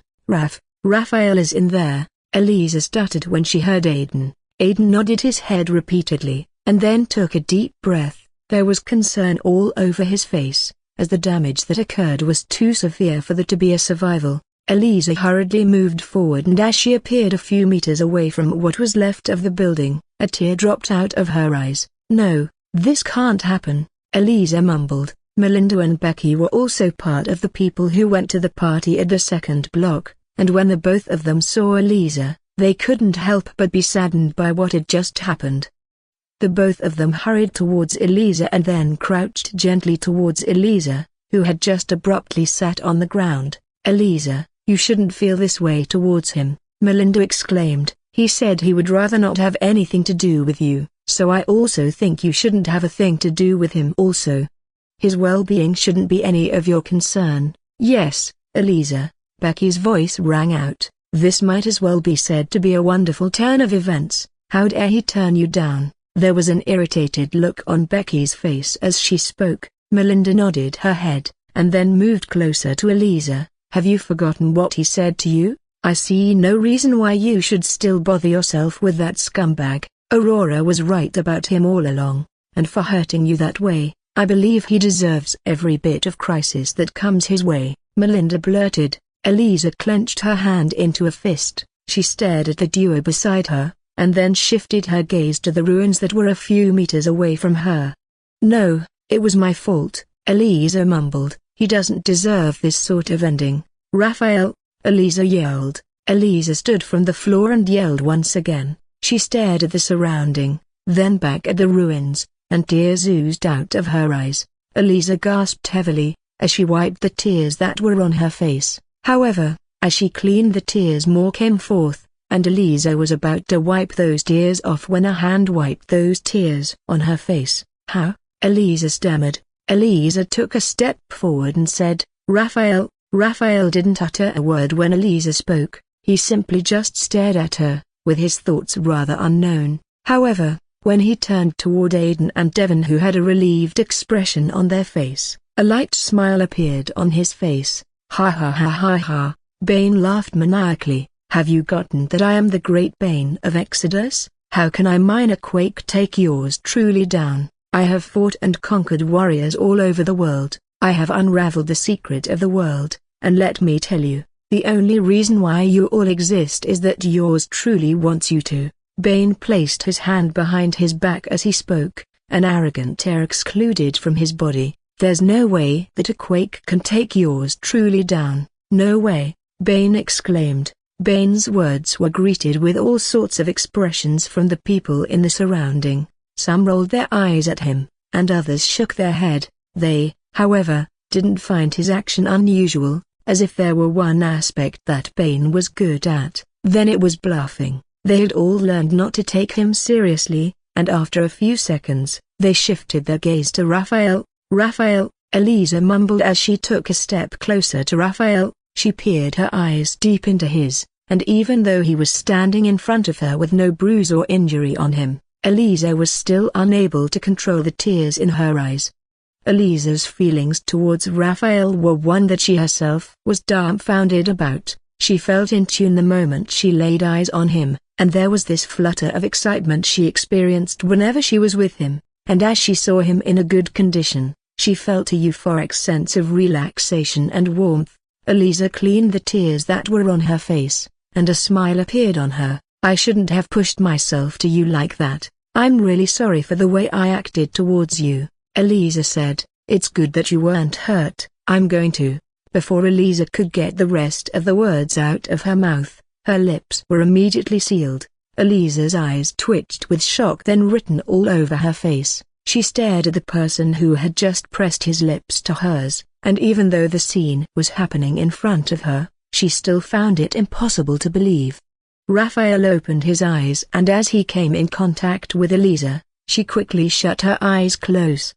Eliza mumbled in a low voice as Raphael firmly pushed her body against his. This time around, Raphael didn't go for the kiss immediately. Instead, he brushed her lips with his first. He then lightly slid his tongue across her, and as Eliza drew a staggering breath from the waves of heat, Raphael smiled. He slowly slid his hands up her body, cradling her face with his hands, and then plucked her lips. Eliza was still in shock from what had just happened, but after a few seconds, she responded to the kiss.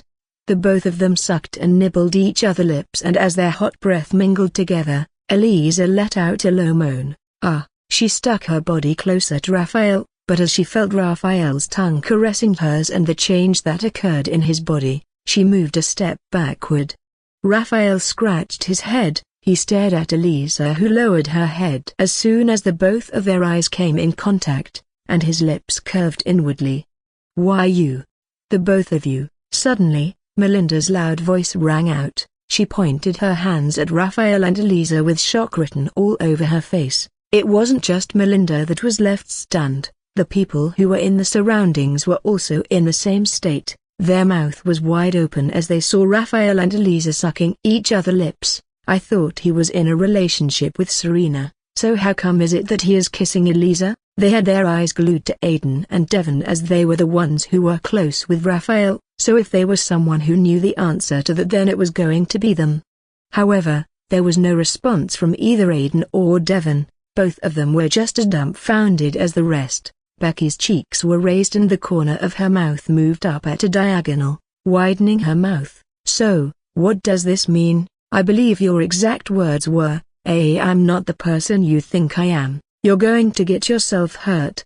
You can't make a move on her if you don't want to have anything to do with her, Becky blurted. Becky, as well as Melinda, were waiting for Raphael to respond, and it wasn't just the both of them, as Gus, who was on Bane's head, also seemed to want to hear from Raphael. Raphael had a neutral expression when Becky spoke. He turned towards Eliza, who was also staring at him with interest evident in her eyes. So, what does this mean? Becky asked. I'm not quite sure. Raphael paused. But, it's an adventure I find rather interesting. The need to find a better half to share one's life with has always puzzled me. Maybe it's because I'm so interesting on my own, Raphael said. But, as I said, it's an adventure or a risk I find interesting. Neither Becky, Melinda, nor even Eliza had been expecting that answer from Raphael. Melinda and Becky's mouths opened slightly, and after a few seconds, Becky spoke. That means you do not have any feelings whatsoever for Eliza,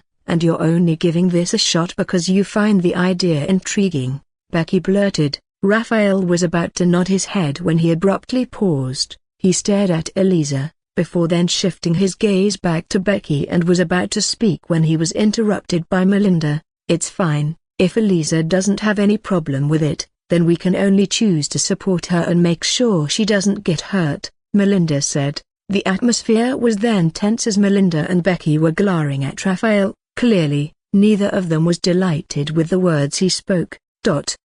And with the look that Eliza had on her face, it was to say that she didn't seem to have a problem with it. Melinda and Becky couldn't necessarily blame their friend because of the way she felt towards Raphael. She couldn't see anything wrong with his words. Suddenly, Raphael turned toward what was left of the dormitory, and he placed his hand on his chin. Fascinating, he mumbled in a low voice. Gus had gone back to Raphael, and as the both of them stared at the building, there was a different kind of glow in their blue eyes.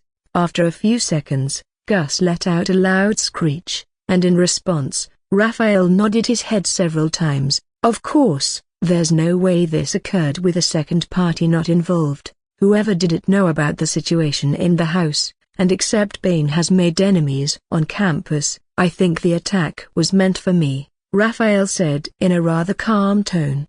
There was a nod from Gus, and Raphael said, to be honest, it isn't so bad. It can be termed as one of the perfect murders in my case, as no one would really look into it. They would consider it as a natural occurrence. Not bad, Raphael exclaimed. Raphael's theory wasn't wrong, as the quake that occurred was orchestrated by someone. However, despite how good the plan to collapse the building was, there was a flaw in it. The flaw was the person who planned the quake had no idea of the sort of person Raphael was. Raphael had always prepared himself for any hazardous situation that might take place. The window glasses in his room were bulletproof and were made from the strongest of all glasses, and except an earthquake or any other extreme crisis occurs, it was impossible to break through the glasses in his room.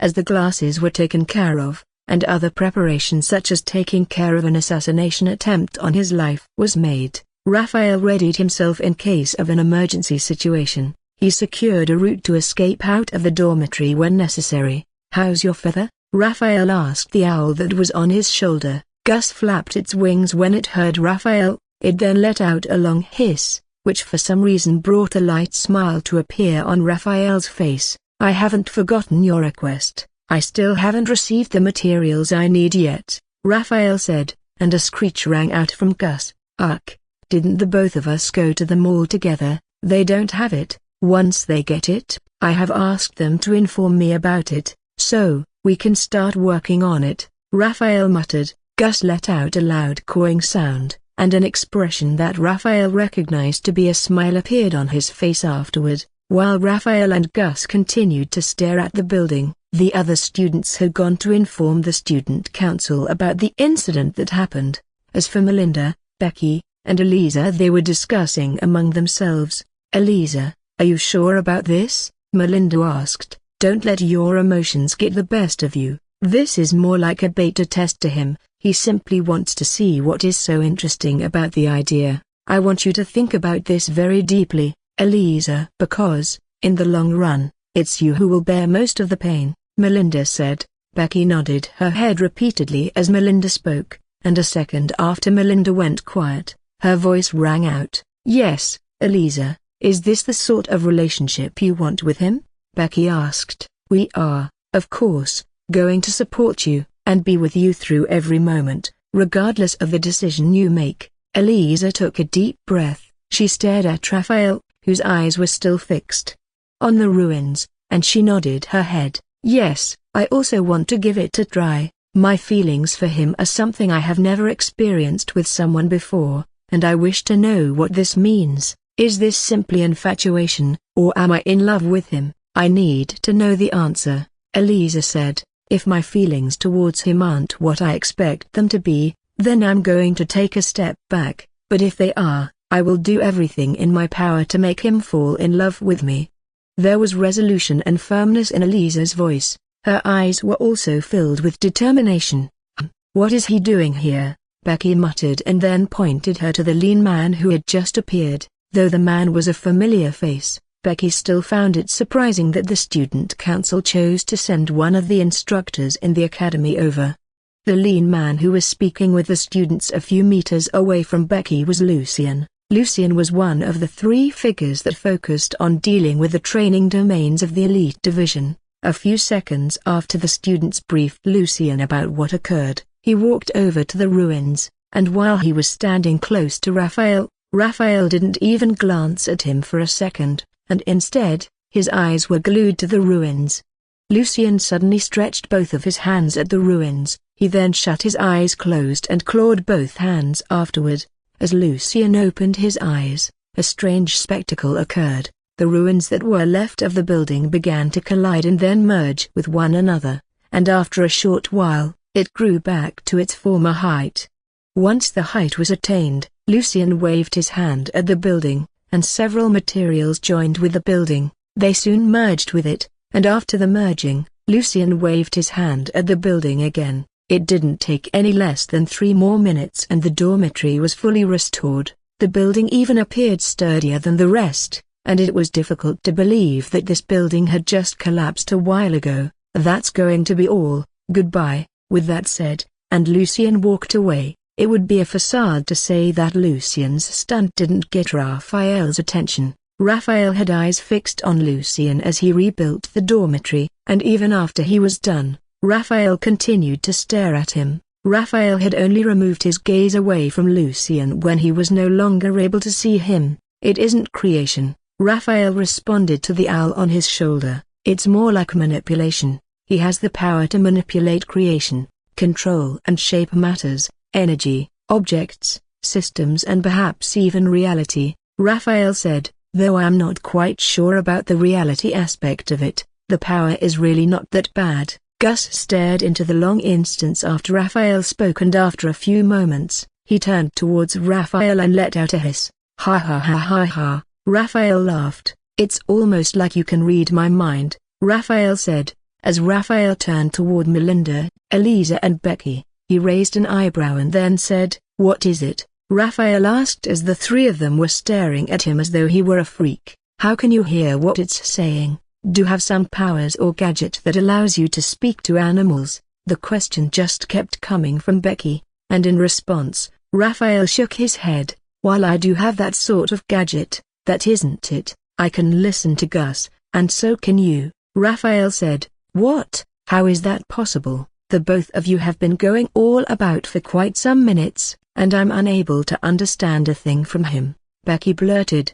"That's because you're not listening. "You're hearing Gus's voice, but you aren't listening to what Gus is saying," Raphael said, and then walked into the dormitory. Inside a room, a tall man with orange, spiky hair sat in front of a desk with his hand clenched into a fist. He was on the phone with someone, and judging from the expression that he had on his face, the discussion was upsetting. His hand was clenched into a fist, and he wore a stern look on his face. The tall man with spiky was the famous Vincent Walker, and after a few seconds of listening to what the person on the other end was saying, Vincent's loud voice rang out, "I asked you to do one thing, and you screwed it. You should keep your mouth shut, because if anyone ever finds out that I was involved in this with you, consider yourself done for." Bang! A second after Vincent spoke, the room door was slammed open, and two figures stepped into the room. When Vincent saw the two that had just entered the room, his eyes twitched,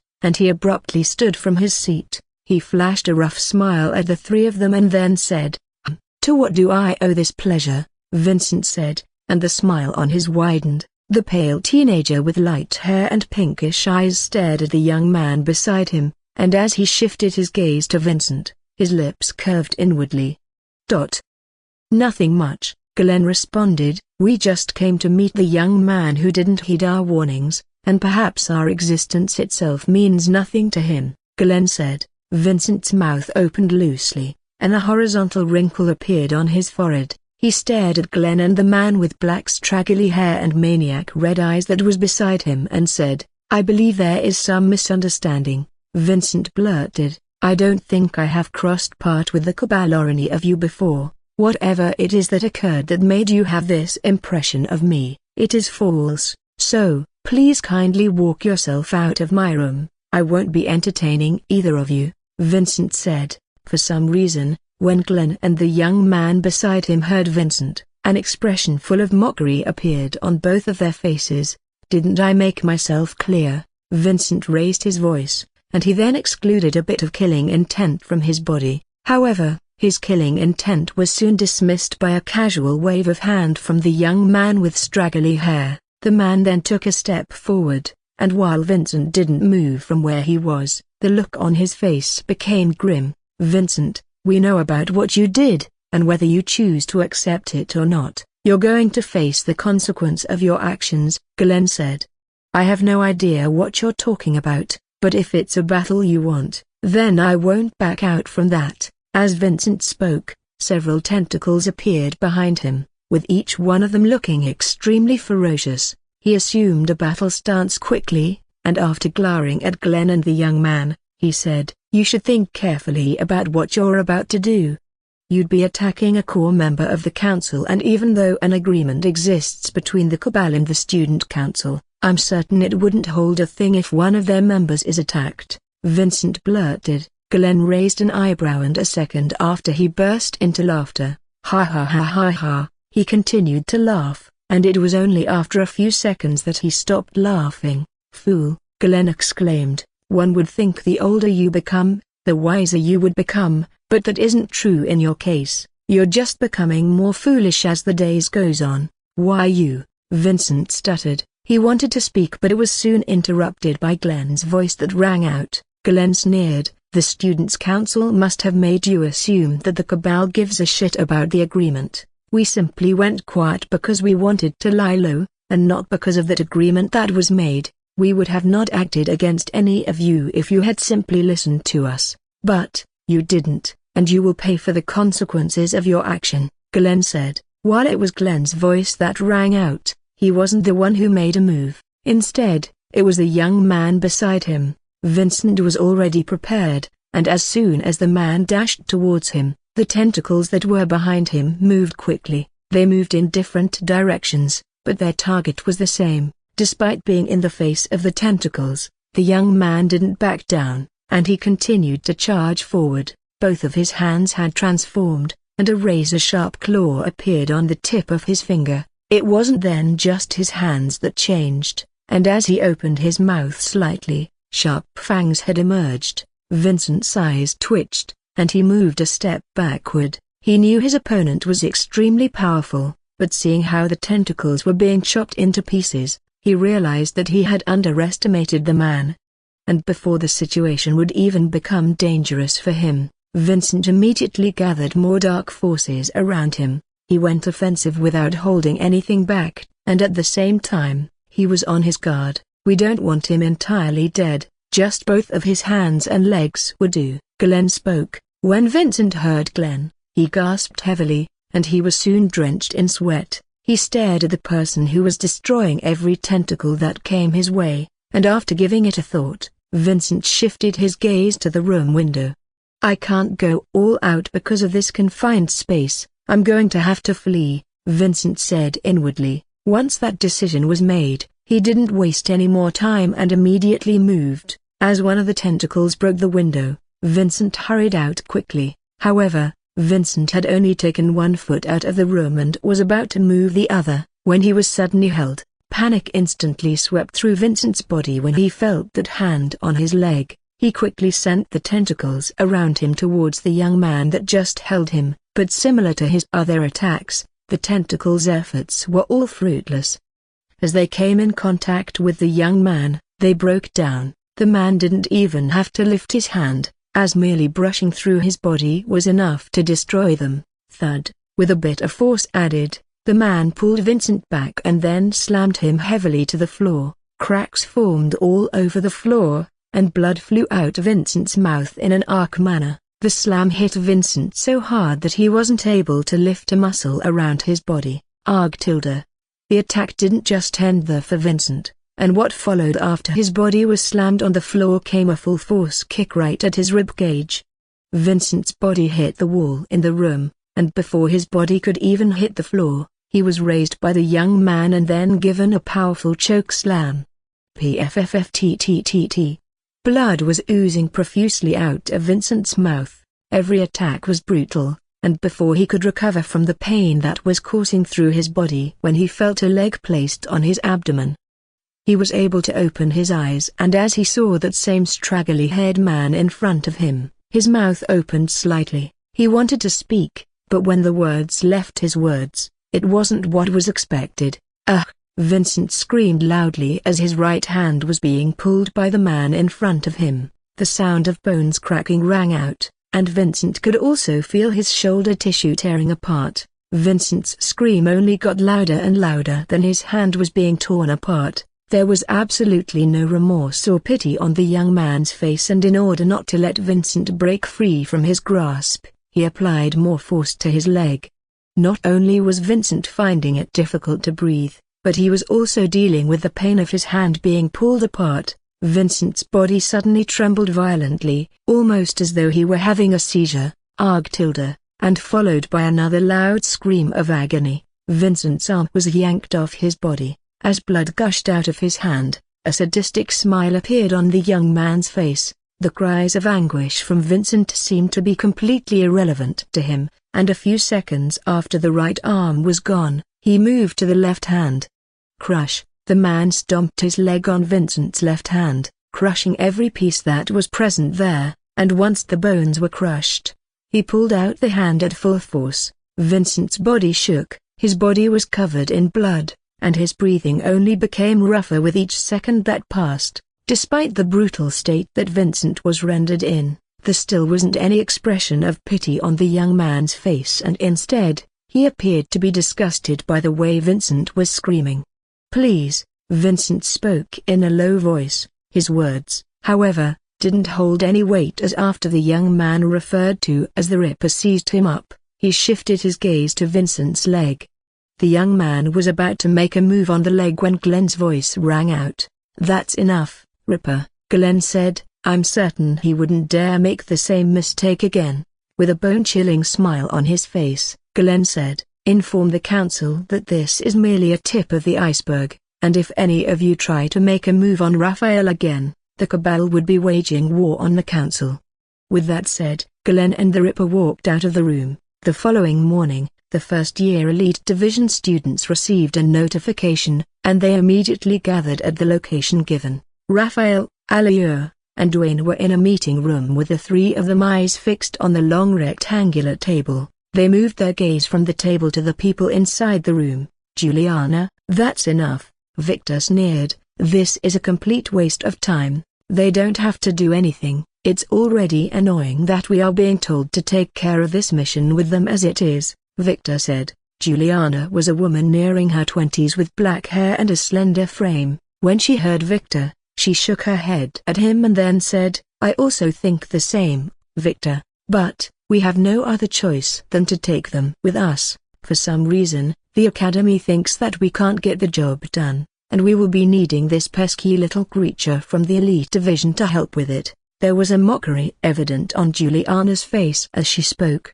Meanwhile, the frown on Victor's face only widened. He glared at the three people in front of them for a few seconds before saying, I don't know how you handle tasks in your division, but in the bandit division, you do as I tell you to. If I ask you to move, you move. If I say crawl, you do what? You crawl. And if I ask you to harm yourself, you don't hesitate. Am I making myself clear? Victor raised his voice, and when he saw the expression on Raphael, Aliur, and Dwayne's faces, he sneered and then walked out of the room.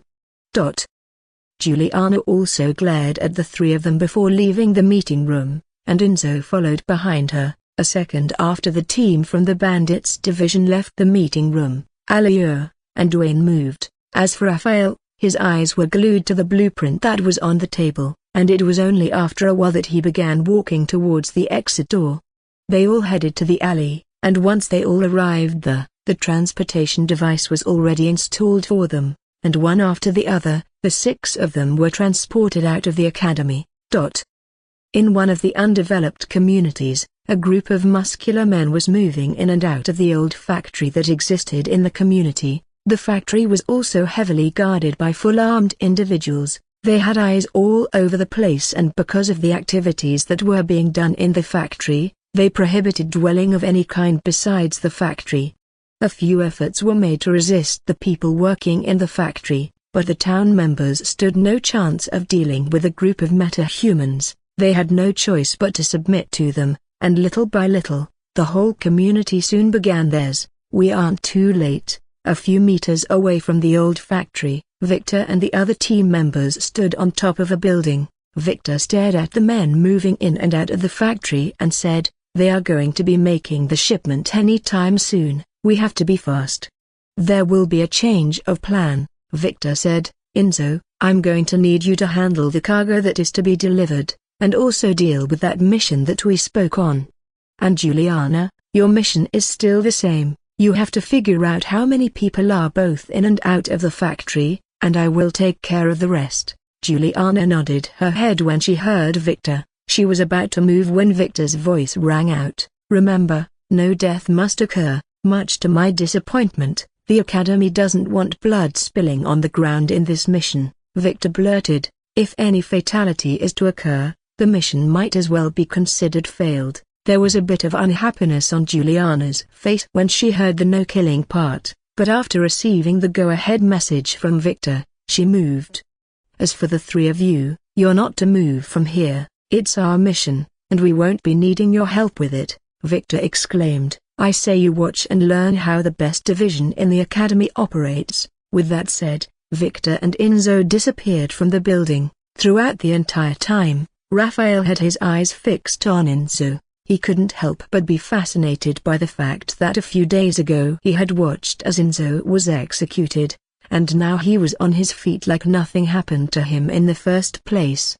Astounding, Raphael muttered. Meanwhile, Dwayne raised an eyebrow when he saw that Raphael and Alia didn't intend to leave the building. He stared at the both of them for a while before saying, are we just going to let them deal with it? The Academy won't be pleased with this. There was no response from either Raphael or Alia when they heard Dwayne. It was only after that a few seconds that Raphael responded by shrugging his shoulders. They clearly said they don't need our help, so why should I meddle in their business? That just makes me look desperate. If they can take care of it, then let them do it, Raphael said. The Academy wouldn't have asked us to join them if they believed they could handle it, Dwayne responded. This is the Academy instruction, and I'm not going to disobey them.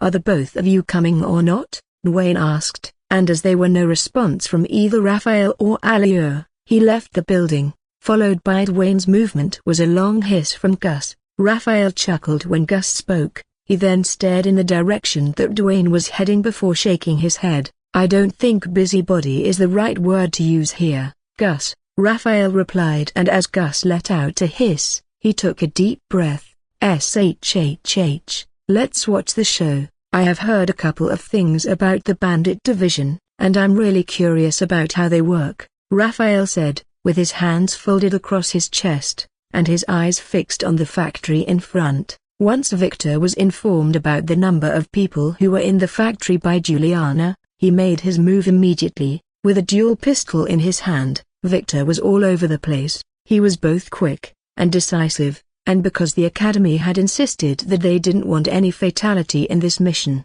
Victor simply left his target unconscious. The bullets he fired acted as a tranquilizer that, when it came into contact with any part of his target's body, it rendered them unconscious instantly. While Victor was pompous, there was no denying that the young man did have the power to back it up. His skills and accuracy were something that Raphael found applauding. "He has gotten even stronger." "Not bad," Raphael muttered. Raphael had seen Victor fight before, and as he saw the movements and skills that Victor was displaying at the moment, he was able to tell the difference. Raphael continued to watch Victor, and it was only after Victor went into the old factory that he moved his gaze away from him. Raphael then stared at the back of the factory and his mouth opened slightly. He mumbled, seemingly confused at the scene that was occurring at the factory. It wasn't just Raphael who was confused, but even the people who were at the back of the factory were also very baffled about what was happening.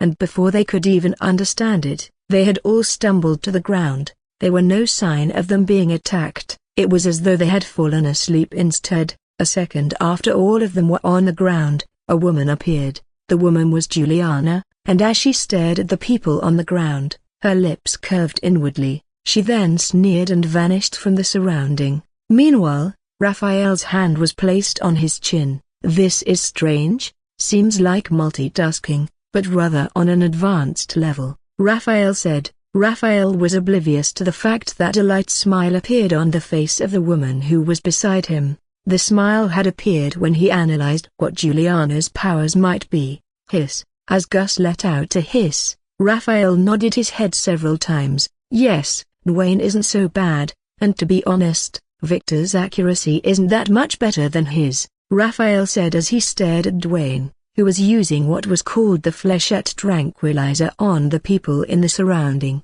Similar to Victor, every shot that Dwayne fired landed on the target. Some might even say that Dwayne's accuracy was better than Victor's, but Raphael was certain that it was false. When compared to Victor, Dwayne was still lacking a little. "We have to go." Suddenly, Alia's voice rang out. Raphael stared at Alia with his eyebrow raised, and Alia said, "The cops are here, the cops are here." Raphael moved his gaze downward when he heard Alia, and as he saw the cars that were rushing towards the factory, his lips curved inwardly.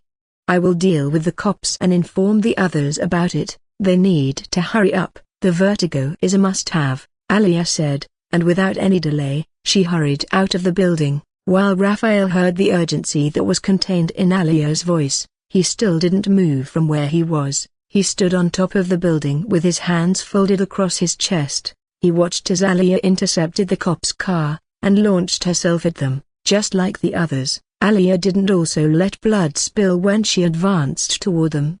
She simply rendered them into an unconscious state. "Raphael!" Alia yelled as she stared at Raphael, with a smile on his face. Raphael brought a tool out of his ring. He aimed at the factory and then swung his hand at it. The tool Raphael had brought out was more of a grappling hook, and once the hook stuck on one of the buildings close to the factory, he used it to ascend onto it. Alia nodded her head, and she soon shifted her gaze to the cars that were coming toward her. She brought the usual twin dagger out and assumed a battle stance. "So much for, I don't need your help," Raphael said in a mocking tone, while the people outside of the factory had already been cleared by Victor and the others. The inside of the factory was a sight to behold. As Raphael walked into the factory, his eyes twitched and his mouth opened slightly. Though quality was always ahead of quantity, the saying wasn't so in the battle in front of him. Victor was being bombarded with all sorts of attacks from different directions, and he wasn't able to use the pistols in his hands. He was occupied with eluding the attacks that were coming toward him, that he wasn't able to let out his own attack. "Why you?" The instant Victor saw Raphael, he immediately called out to him. "What are you standing there for? Help!" Victor yelled, as Victor had to hold back from harming the people in the factory. He wasn't able to go all out, and this led to his disadvantage. He needed to be careful when attacking them because of the rules that were given. Raphael stared at Victor, who was running around the factory, and he shook his head. "I'm afraid I can't help. I wouldn't want to disobey you in any way." There was mockery evident in Raphael's voice as he spoke. Victor bit his lips hard as he knew Raphael was making fun of him. He wanted to dash toward Raphael, so the people might shift their attention toward him, but he wasn't given enough space to move to the factory entrance.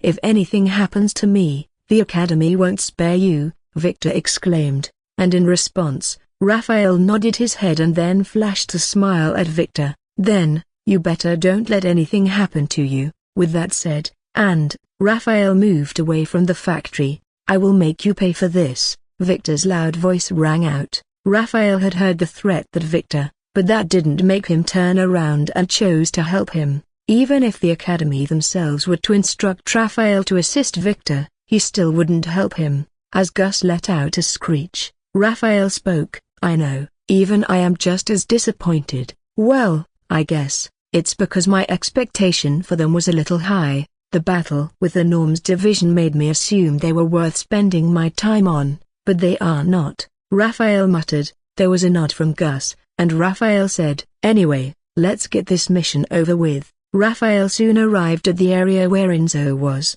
and as he saw the spectacle occurring there also, it made Raphael understand why the Academy had insisted that there mustn't be bloodshed in this mission. "They really can't handle a mission without killing anyone," Raphael blurted. Among the students in the Bandits division that Raphael had seen so far, the person he considered to be a threat was Enzo. While Victor might be said to be the finest student among them all, Raphael felt Enzo was the strongest, and that same Enzo was having trouble dealing with the people in the surrounding. It wasn't that Enzo wasn't able to take care of them, but instead, he didn't seem to know how. It all came down to the Academy, as Enzo didn't want to obliterate any of them, so he had to limit the force in his attack, and because of this, Enzo was perhaps too soft on them. "They are really helpless," Raphael exclaimed. Raphael had seen the Bandits division fight against the Norms of division, and it wasn't as embarrassing as this. Against the people in the factory, the Bandits division didn't seem to know what they were doing. To Raphael, the Academy must want to assess the Bandits division. The Bandits fought to kill. Every task they operated, they had always left blood all around the place, and it must be why the Academy decided to instruct them not to kill anyone. Clearly, the Academy also knew that the Bandits division would have problems with the mission, and so they told the Elite division to join hands with them. "Vertigo," Raphael mumbled, while Raphael might act as though he wasn't concerned about the mission. The truth was he was. He had assumed that the Bandits division was capable of handling it, as they boasted stupendously, but after seeing the awful shape they were in, he knew he had to make a move. Raphael waved his hands and 2 boomerangs appeared. He then threw it out immediately and dashed forward. "Gus, keep an eye on Vertigo. Don't let any of them out of your sight." Vertigo was a drug that comes in pills that are sometimes green and black, and sometimes they exist in a green liquid. It was a deadly narcotic that rendered its user into a disoriented state, and for some reason the Academy wanted it. Bang! When facing the people in the factory, Raphael didn't pull off his gloves, and he fought them with the gloves on. Unlike the trio from the Bandit division, Raphael was able to deal with them without any problem whatsoever. He was rather very quick with them, and with the boomerang all over the place, there were only a couple of them left. Suddenly, a car appeared close to the factory, and as the window was rolled down, Dwayne was in the front seat. He soon pushed the door open and said, "I have vertigo, take the rest, and let's move." Raphael nodded his head. He called the boomerangs back and hurried towards the boxes a few meters away from him.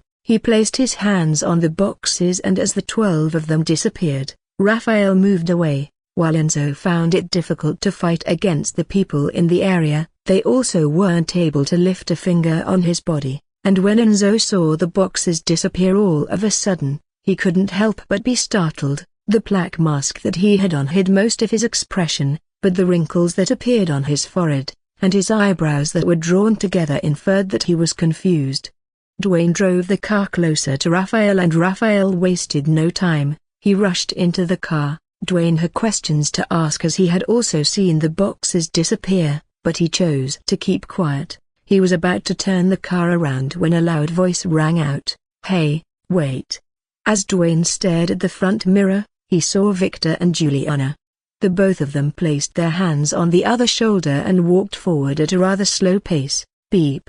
Whether it was Victor or Juliana, both of them were in a disoriented state. Victor's face was swollen a little and the clothes he was wearing were torn. Juliana wasn't doing too well herself, as blood could be seen oozing from her mouth. Her clothes were also torn, and her cleavage and those shapely long legs were on display. The both of them staggered forward, and it was only after Enzo grabbed both of them that they arrived at the car quickly. Enzo threw the both of them into the car and shook his head. One of the Hero Academies has been monitoring this place for quite some time, and Alia just spotted them coming to the factory, Wayne said as he drove the car. Meanwhile, a burn-chilling smile was on Victor's face. "We didn't need you people's help, we could have handled it ourselves. Don't think we will share the rewards together." "Never," Victor blurted. Raphael stared at Victor, who was at the back. He chuckled and was about to speak when a car appeared in front of them. A drug whose initial formula killed over 200 people before it was perfected. It was no surprise that the Hero Academies would have eyes on it.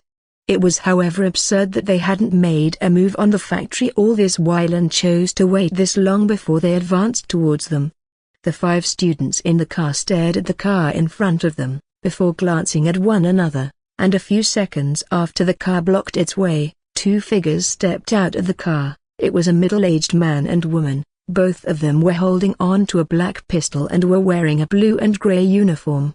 "Get down from the car, with your hands above your hand," the woman blurted. The man and the woman had their eyes fixed on the car, and their hand was already on the trigger. They were ready to pull the trigger at any moment. Meanwhile, Dwayne and the others sat still. They had eyes on the 2 cops they were in front of them. And after a brief moment, Victor's voice rang out. "Screw them over, it's only 2 useless cops." Dwayne placed his leg on the acceleration pedal gently and held the steering wheels firmly. "Cover up." With that said, and Dwayne pressed down the pedal. Pap pap. Once the car started moving, the 2 cops in front began firing. They aimed right at the front glass of the car, and it only took them a couple of shots before the glasses shattered. Of course, Dwayne didn't wait and allow them to continue firing at him. He drove the truck quickly. The cops were quick to move away before they would be run over by the truck, and without delay, they began to shoot the truck. This time around, the 2 cops didn't go after the car window, and instead, their target was on the tires. The both of them ran as they shot the tires. However, despite their efforts to destroy the truck tires, they were unable to land a successive hit on it. As the car moved in all sorts of directions, Dwayne had already known they were going to aim for the tires, so before that occurred, his driving was erratic. "Shit, we lost them," the male cop exclaimed. A deep frown appeared on the female cop's face. She held the speaker microphone which was on her shirt, and said, "Code 480, repeat, code 480, what's the status?" A second after the woman spoke, a voice rang out from the piece on her shirt. "FFY76C, the truck is heading towards the vine farm in the town. Intercept immediately," the woman exclaimed. She then hurried toward the factory, and said, "I'm afraid the vertigo is gone." There was silence from the other end when the woman gave the details of the stolen content, and it was only after a few seconds that the person spoke. "Understood." It was just one word, but the action was massive. The cops in the town and even the ones in the nearby communities began to hurry towards the Vines farm, and as they hurried toward the farm, They also began to track the truck's movement. With the truck plate number already given, they were able to access the truck location rather easily and were now on the lookout for the truck. The vertigo is of vital importance. We can't let all our effort go down the drain.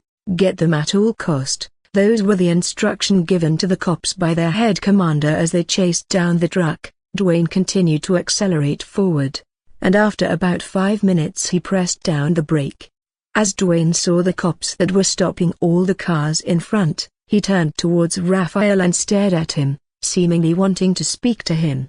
"There's no way we are going to get this vertigo out of this place without killing someone. It just isn't possible." Victor had regained his composure, and 2 rifles could be seen in his hand as he spoke. Juliana, who was sitting beside him also, nodded her head several times when she heard Victor. Both of them were convinced that there was no way they could complete the mission without bloodshed. "Raphael, whatever you did to those boxes, I'm going to need you to do it to the others as well," Dwayne said. There was however no response from Raphael when he heard Dwayne. He acted as though he had no idea what Dwayne was talking about. It wasn't then long when a cop began walking towards their truck. While both of them were meters apart, Dwayne could already see the cops speaking to someone through his microphone. Dwayne immediately turned around when he saw the cops increase his walking pace. As he continued to drive the car at a rather frantic pace, Victor sneered and his voice rang out, "They are all over the place. There's no way we are going to escape from here if we don't act decisive." Victor was loading several bullets into his guns as he spoke. "We can't disobey the academy," Dwayne said. There was a smirk on Victor's face when Dwayne spoke. He stared at Enzo and then Juliana, and as he saw the look she had on her face, he nodded his head. Bang! Suddenly, the truck was hit at the back, and as Dwayne and the others turned their head, they saw a cop car chasing after them, and the car wasn't the only one. There were about 5 more cars coming behind. If Dwayne was already driving like a beast before, then when he saw the cars, he drove like a maniac instead. Perhaps if the vertigo were taken care of they wouldn't be in this situation, but it wasn't, and this was the headache they had. As Dwayne drove the car, Victor had already arranged a rifle. His finger was already on the trigger and his eye was at the scope of the rifle. Victor was about to pull the trigger when the truck abruptly turned in another direction. The car was moved in such a way that everyone in the car leaned to the other side. "What the hell is wrong with you?" Victor yelled as soon as he sat upright. He glared at Dwayne, who was in front of him, killing intent evident in his eyes. "No bloodshed," Dwayne blurted, seemingly displeased. "I wasn't going to kill them, I was simply going to flatten their tires," Victor exclaimed. Dwayne remained quiet when he heard Victor. He, of course, didn't believe Victor. He was called kill shot after all. Dwayne was about to speak when he saw an owl fly through the window. The owl was Gus, and when Gus appeared, it went to Raphael immediately, followed by a long hiss from Gus. Raphael nodded his head. "The cops won't be disturbing for about 10 minutes and that should be enough for us to leave the town," Raphael said. "How is that possible?" Raphael stared at Gus before saying, "The plate number has already been changed. There is an auto ease service nearby and a new car for us to leave the town has been arranged. Follow Gus's lead." After Raphael spoke, Gus flew out of the window, and without asking any questions, Dwayne followed Gus quickly. To Raphael, there were several ways to escape from the cop chase, but out of the many, he chose the one that he felt was more appropriate. A few seconds after they escaped the cops at the factory, Raphael had asked Gus to change the car plate as he knew that the cops were going to use that to pinpoint their locations. It would also become difficult to leave the town while in the truck, and as such he instructed Gus to also inform Alia to arrange a car while he took care of the rest. "Why didn't you say anything?" Juliana's angry voice rang out, and before Raphael could even react, he felt steel touching the back of his head. "You must consider us to be a fool, right?" Juliana said with a sadistic smile on her face. Raphael chuckled and then said, "Yes, I consider you to be a fool." Raphael replied, "Why you?" Juliana stuttered. She seemed to want to make a move on Raphael when Victor held her hand firmly and shook his head. While Juliana was furious at Raphael for calling her a fool, She was even more astonished by Victor's action. Victor was one of the fearless people she knew, and seeing him act this way towards Raphael, Juliana knew there was something she was missing, and as Victor whispered into her ear, she gasped heavily, "We are here." Dwayne opened the door and stepped out. Once they reached their destination, Alia was already standing in front of a car, and as she saw them come out of the truck, she walked toward them. It wasn't just Dwayne that left the car, but the others as well. As for Raphael, he went to the back of the truck, opened the storage space, and pointed his hand at the boxes inside. After a few seconds, Raphael left the truck and walked toward the six-seater. "Let's go." While vertigo was considered a deadly narcotic drug, the effect was, however, based on the intake. When consumed in a low quantity, the drug causes a high sensation and makes the person feel floaty, but when taken in high quantity, and the vertigo gets into the bloodstream, the condition might become disastrous, as vertigo affects the thalamus where all the information from the pain receptors is collected. It would then cause the victim to believe that they are in excruciating pain, whereas most of the time it is simply a hallucination.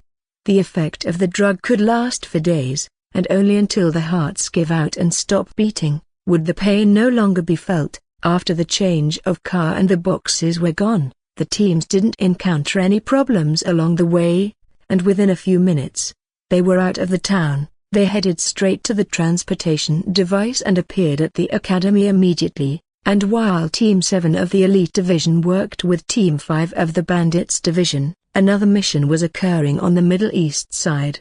"I will get the girl, you get the hard drive," Aiden said as he walked out of the elevator. Aiden wasn't the only one in the hallway, and beside him were two other figures. One was Eliza and the other person was Martha. Team 6 of the division were the ones assigned the mission on the Middle East side. When Eliza heard Aiden, she nodded her head, and as Aiden created a portal and walked into it, she shifted her gaze to the woman beside her.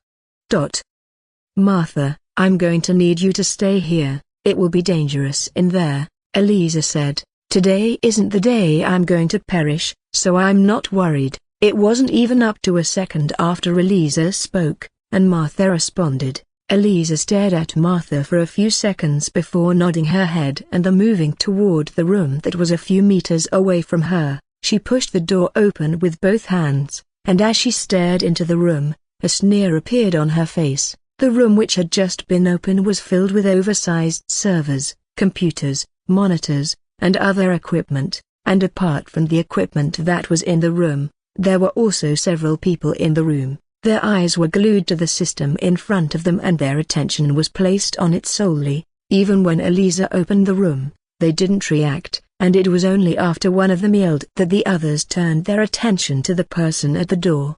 "Please leave, you're in the wrong room." The male guard immediately appeared in front of Eliza. The building they were in was a massive 12-story building. It was a reputable law firm, and the room they were currently in was the firm controls room. A room where all crucial information was kept in their database. "You shouldn't even be on this floor. Please leave, or else I will be forced to take you out of here," the guard exclaimed. Even though Eliza's presence on the 11th floor was quite suspicious, the guards chose not to think too much about it, as people were always moving all about the building, and mistakes often led to some of them coming to the other floors. Eliza, however, didn't respond nor move from where she was standing. She stared at the people in the room and after figuring out their numbers and the numbers of the cameras in the room, she turned toward the guard. The male guard was staring at Martha when he received a full-force knee strike to the abdomen. Arg! His eyes twitched, and his mouth opened slightly. After the attack in the abdomen, his body bent in an arc manner, and before he could respond, he was sent flying by an uppercut from Eliza. The guard landed on the floor with his jaw seemingly dislocated. Not only was the man's head bent slightly, but he also didn't seem to be able to move muscle around his body. As the others in the room stared at their colleague who was on the ground, their eyes twitched and a couple of their eyebrows furrowed. They glanced at Eliza and without any second thought, they rushed toward her. Eliza was, of course, prepared for the six of them, and with her hands clenched into tight fists, she rushed towards them. Without a doubt, There was no way that the people running the law firm would leave a room like this without offering the best of protection around them. However, before Elisa, the protection they set in place for any crisis was completely useless.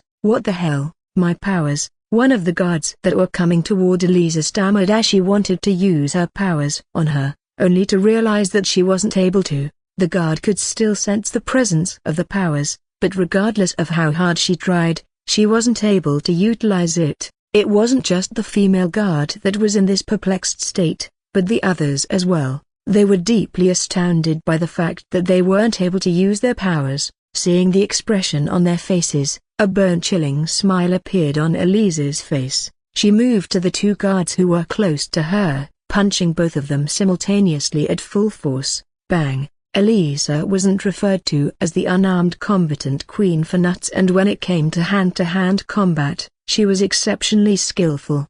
Both guards staggered several steps backward from the blow that had just struck their left. They spat out blood, and a few seconds after, their heads clashed against one another. The sound of bones cracking rang out as Elisa had slammed their heads together at full force, and even after the first clash, Elisa hit their heads against one another, and this time with even more force applied. Blood was already oozing profusely from both men's heads. They soon began to stagger, and as Elisa let go of the both of them, they stumbled to the ground instantly.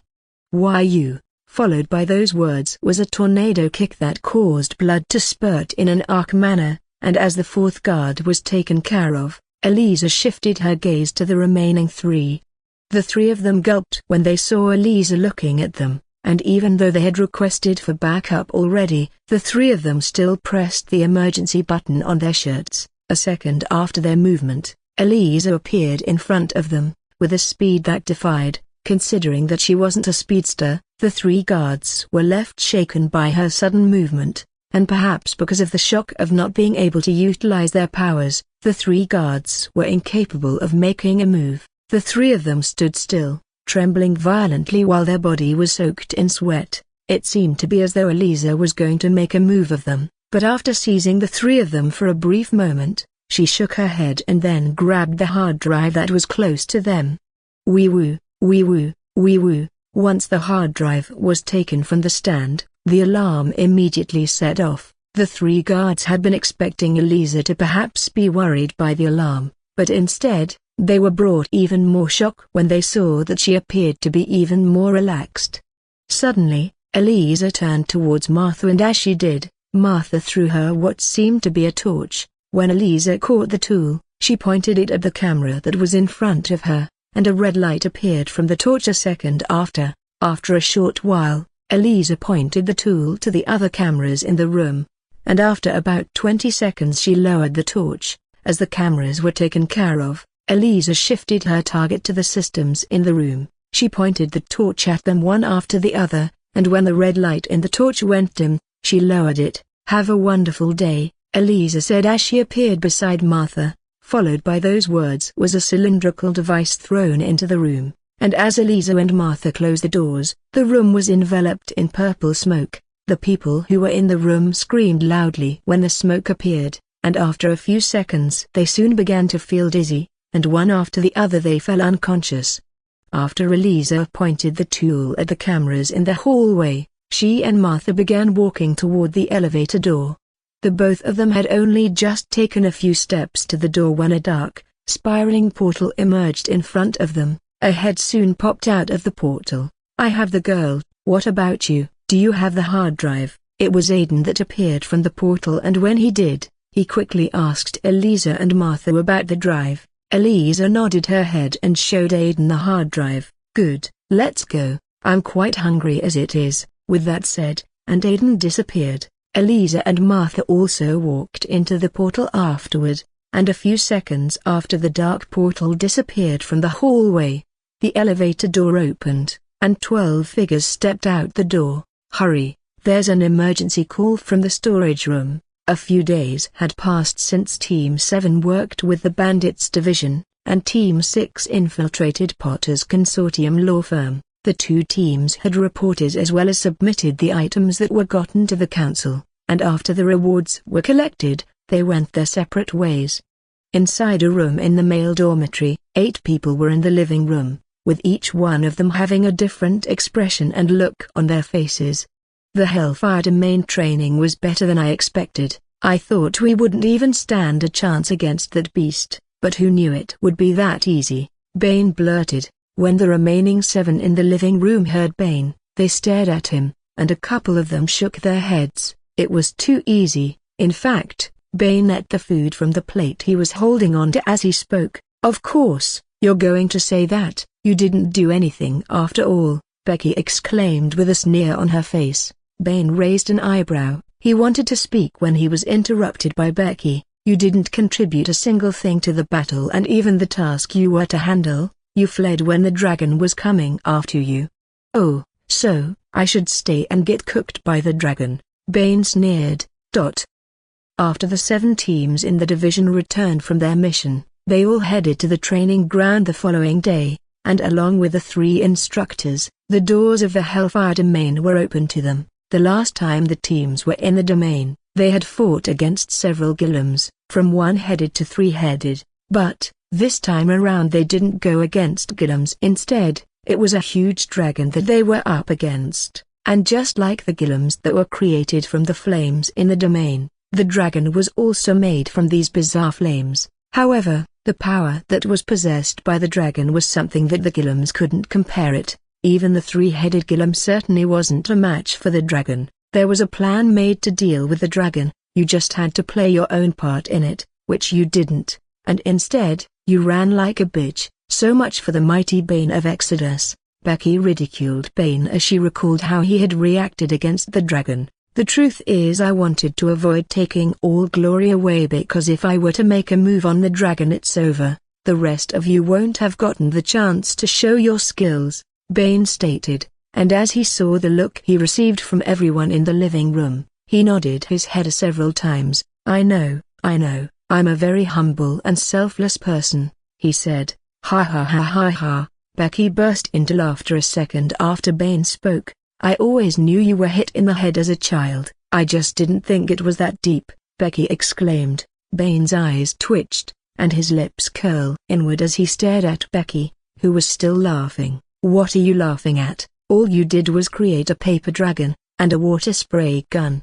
Bane paused. "Perhaps I was hit in the head. You were slammed on the ground when you were little. What in the devil's name were you thinking? A paper dragon and water spray gun? You can do better than that." Bane shook his head, seemingly disappointed. Meanwhile, Becky's hands were already clenched into a tight fist. She glared at Bane almost as though she were going to shred him apart at any given time.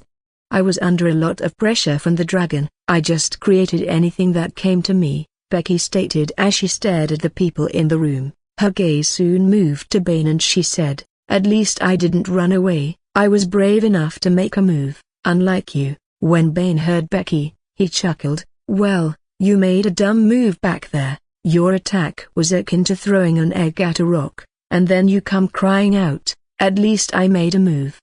"What a dumbass," Bane blurted. "Why you, son of a bitch?" Becky spoke, and she was about to launch at Bane when Melinda held her back. Becky glared at Melinda, who also had a light frown on her face. She was about to speak when Melinda waved her hand and said, "What is wrong with the both of you?" She started it, he started it, a second after Melinda spoke, and Becky and Bane's voices rang out.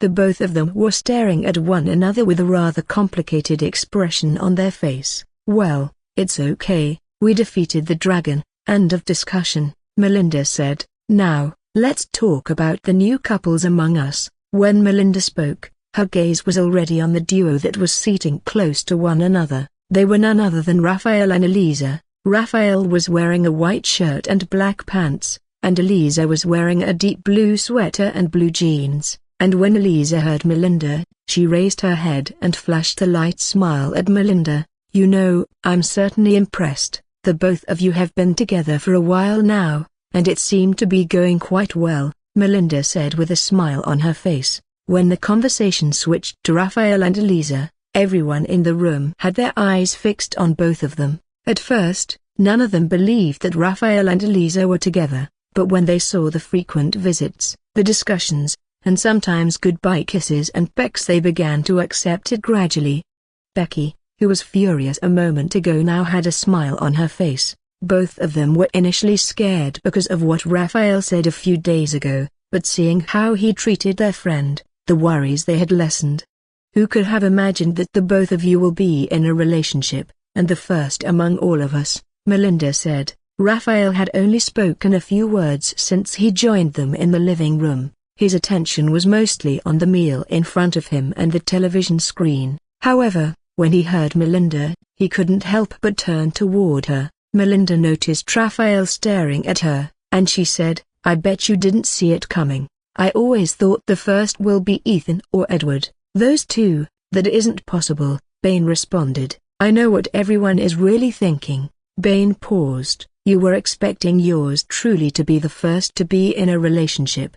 But I'm sorry to disappoint you all. I'm not a relationship kind of person, Before Bane would complete his words, Becky's voice rang out. "No one actually wants you, so shut the hell up," Becky said. Bane hadn't been expecting any of those words from Becky. He stared at her, evidently shocked, but Bane wouldn't be Bane if he wasn't able to deliver a comeback. "Becky, please speak for yourself. We both know you're the one with no suitor or male companion out there. For me, it wouldn't take more than a clap, and I'm already in a relationship.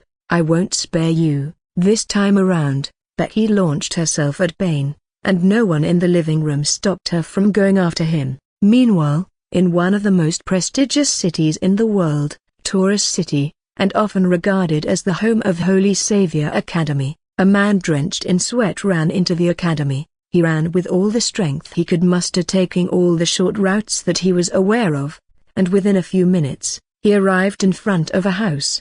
And without any delay whatsoever, he rushed into the house quickly. While there were two guards at the front of the house, both of them didn't have any problem with letting the man in the house, as they knew who he was.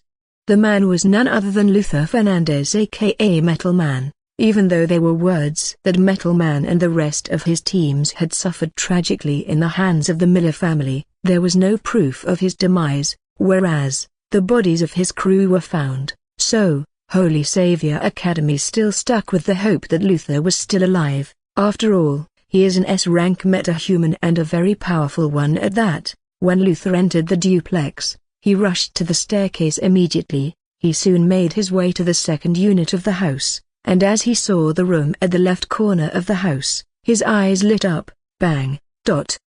Luther slammed the door open and barged into the room. He glanced at the room, and when his eyes came in contact with the person at the desk, he hurried toward the man. "There's something I need to discuss with you, sir," Luther said in a trembling tone. The person seating in front of Luther was a man who appeared to be in his early 40s. He had pale skin, brown spiky hairs, light blue eyes, and a powerful build. The man's most distinctive feature wasn't his looks or body, but instead, it was the aura that he was excluding from his body. He excluded an air of supremacy around him and gave the impression that all other existence was beneath him, and while he hadn't lifted a finger since Luther barged into the room, Luther's body shivered in fear from this man. "Yes, sir?" Luther mumbled. Luther was about to speak when he received a deathly glare from the man which caused him to stagger a few steps backward. He gulped and quickly lowered his head. If the world were to know that a metahuman of Luther's prestige was rendered in this sort of shape because of the man in front of him, then they would have been blown away. But once they realized who it was that he was in front, the shock would vanish as it was expected of him. There were millions of metahumans in the world, but despite the striking numbers that existed, the man in front of Luther was the fourth most strongest metahuman among them all. "What is it?" A cold voice that seemed to come from the depth of purgatory rang out. After all the words and investigation that took place regarding the incident that occurred in the port sea, most people would have been surprised when they saw Luther.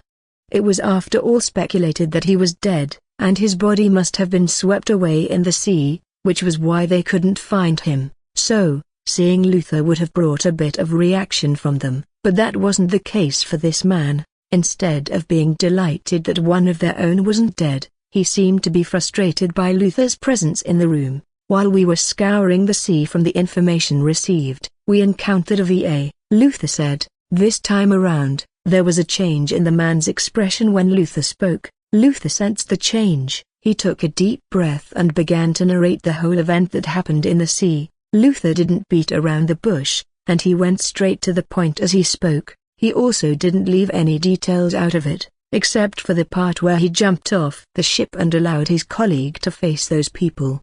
Their numbers surpassed us. I was only able to escape out of luck, Luther said. The man across the desk listened attentively to Luther. He folded his hands across his chest and his eyes were glued to Luther. After a few minutes, Luther paused. There's also one more thing I should let you know. The kid who was on your recommendation list, Raphael Queen, Luther said. I think he has joined them. I'm not quite sure of the exact details, but I saw him with them. He was wearing a strange outfit, and the VA logo was on his arm. Luther wiped the sweats across his forehead. If this wasn't a story that Luther felt the man should know about, then he would have told him. But, because of the relationship that existed between the both of them, Luther felt the man deserved to know. After all, the kid that he was referring to was the man's nephew. Is he perhaps some spy or what is going on? Luther blurted. We can't let them keep getting away with all this. We have to take them down before it's too late. After giving his reports, Luther gave a slight bow and turned round. He was already heading to the door when he heard the man's voice. Wait. William stood from his seat and walked toward Luther. Have you told anyone about this? He asked. Luther shook his head. I haven't told. Before Luther could complete his words, a hand drove through his left chest. With blood oozing out of his mouth, Luther stared at the man in front of him with shock evident in his eyes. He then lowered his head to his chest, and as he felt a light squeeze of his heart, his mouth opened wide. "Why?" Those were Luther's final words as his heart was ripped out of his body. He stumbled to the ground, and as William stared at Luther's body, a sadistic smile appeared on his face. William then brought a handkerchief from his left pocket and cleaned the blood that was on his right hand. He walked back to his seat and folded his hands across his chest. What are you up to this time around, Yvonne? William mumbled. The following day, Raphael, Devon, and Aidan headed to the Cultured Society, while Bain went to the Profane Society. As one of the student clubs that was approved by the council and administration, the Cultured Society wasn't to be underestimated. They were renowned for producing individuals with terrific skills in casual conversation, business, and flirtation. Raphael, Devon, and Aidan sat in what apparently appeared to be a lecture hall, with their eyes on the person who was a few meters away. Please, settle down. You already arrived late as it is. The least you could do is maintain decorum. Let those who want the knowledge acquire them without any disturbance, the man at the front of the class said. The man was of slender build. He had short black hair that was parted to carefully styled and brownish-gray eyes. He was then wearing rimless glasses and a fitted white designer suit. How come we are still late? It's not like we walked, so how come? Aidan mumbled a second after the man spoke. Meanwhile, Devon chuckled when he heard Aidan. He stared at the people who were in the hall. Some were wearing the academy uniforms, some had causal outfits, and a couple was wearing what Devon deemed as weird outfits. The number is greater than that of the previous set, Devon muttered as he stared at the people in the hall.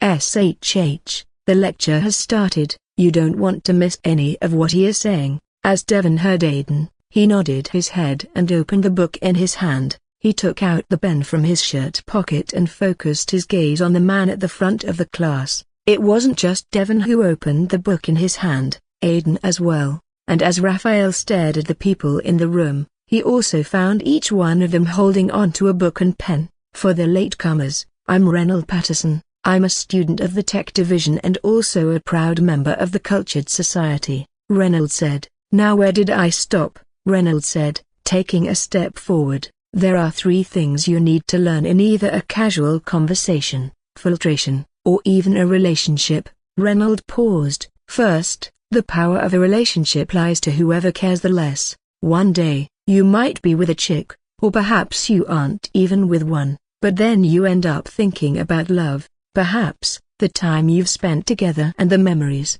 At that moment you run. You do not think twice, nor do you hesitate, because maybe not the next day or the next week but sometime in the next future, that I can assure you, you're going to get crushed, Reynolds stated. Reynolds paused, he stared at the people in the room, and said, that isn't a feeling you want to experience. Trust me, I've been there, and it's hell, Reynolds declared. Reynolds suddenly raised two of his fingers. Second, you don't have a relationship with the one you can't live without, instead you have a relationship with the one you can live with.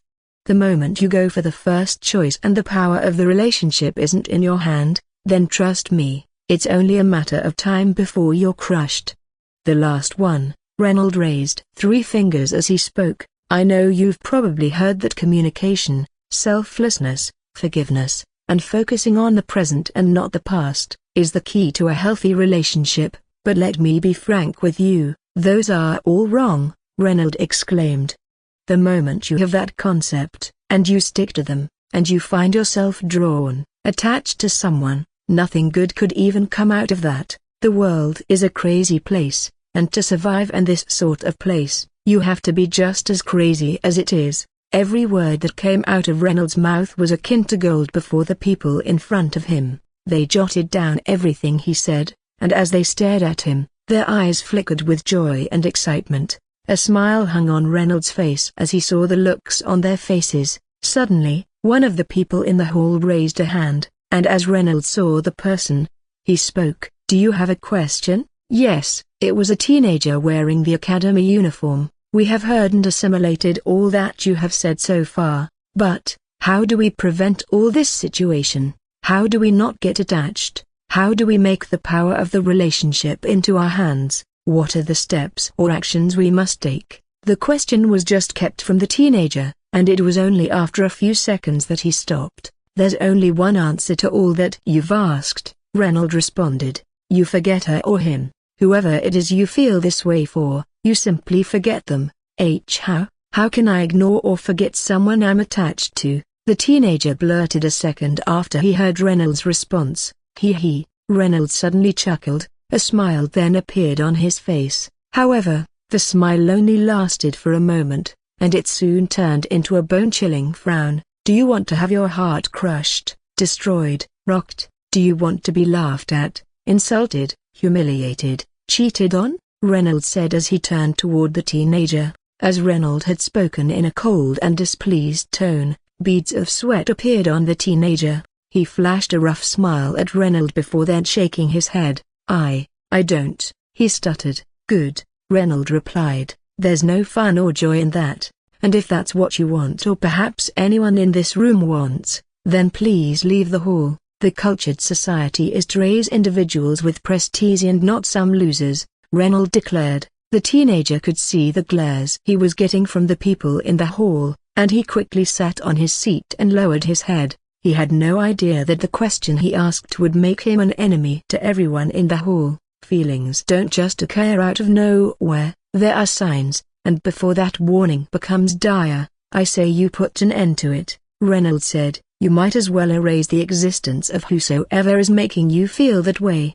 Do you understand? Yes, the loud voice of the people in the hall rang out. Reynolds placed his hand behind his back and a smile appeared on his face once again. He walked around the hall before then saying, those are the 3 main details I will let you know about the relationship. Now let's move on to filtration, Reynolds said. If the people in the hall had been excited earlier, then when they heard Reynolds now they were overjoyed. A huge smile hung on the faces of each one of them, and they paid even more attention to Reynolds. Devon and Aiden's cheeks were raised, their mouths parted, exposing their teeth. Raphael, you're already in a relationship, you don't need this, or maybe if you are interested in. Before Aiden could complete his words, Devon jerked his shoulder.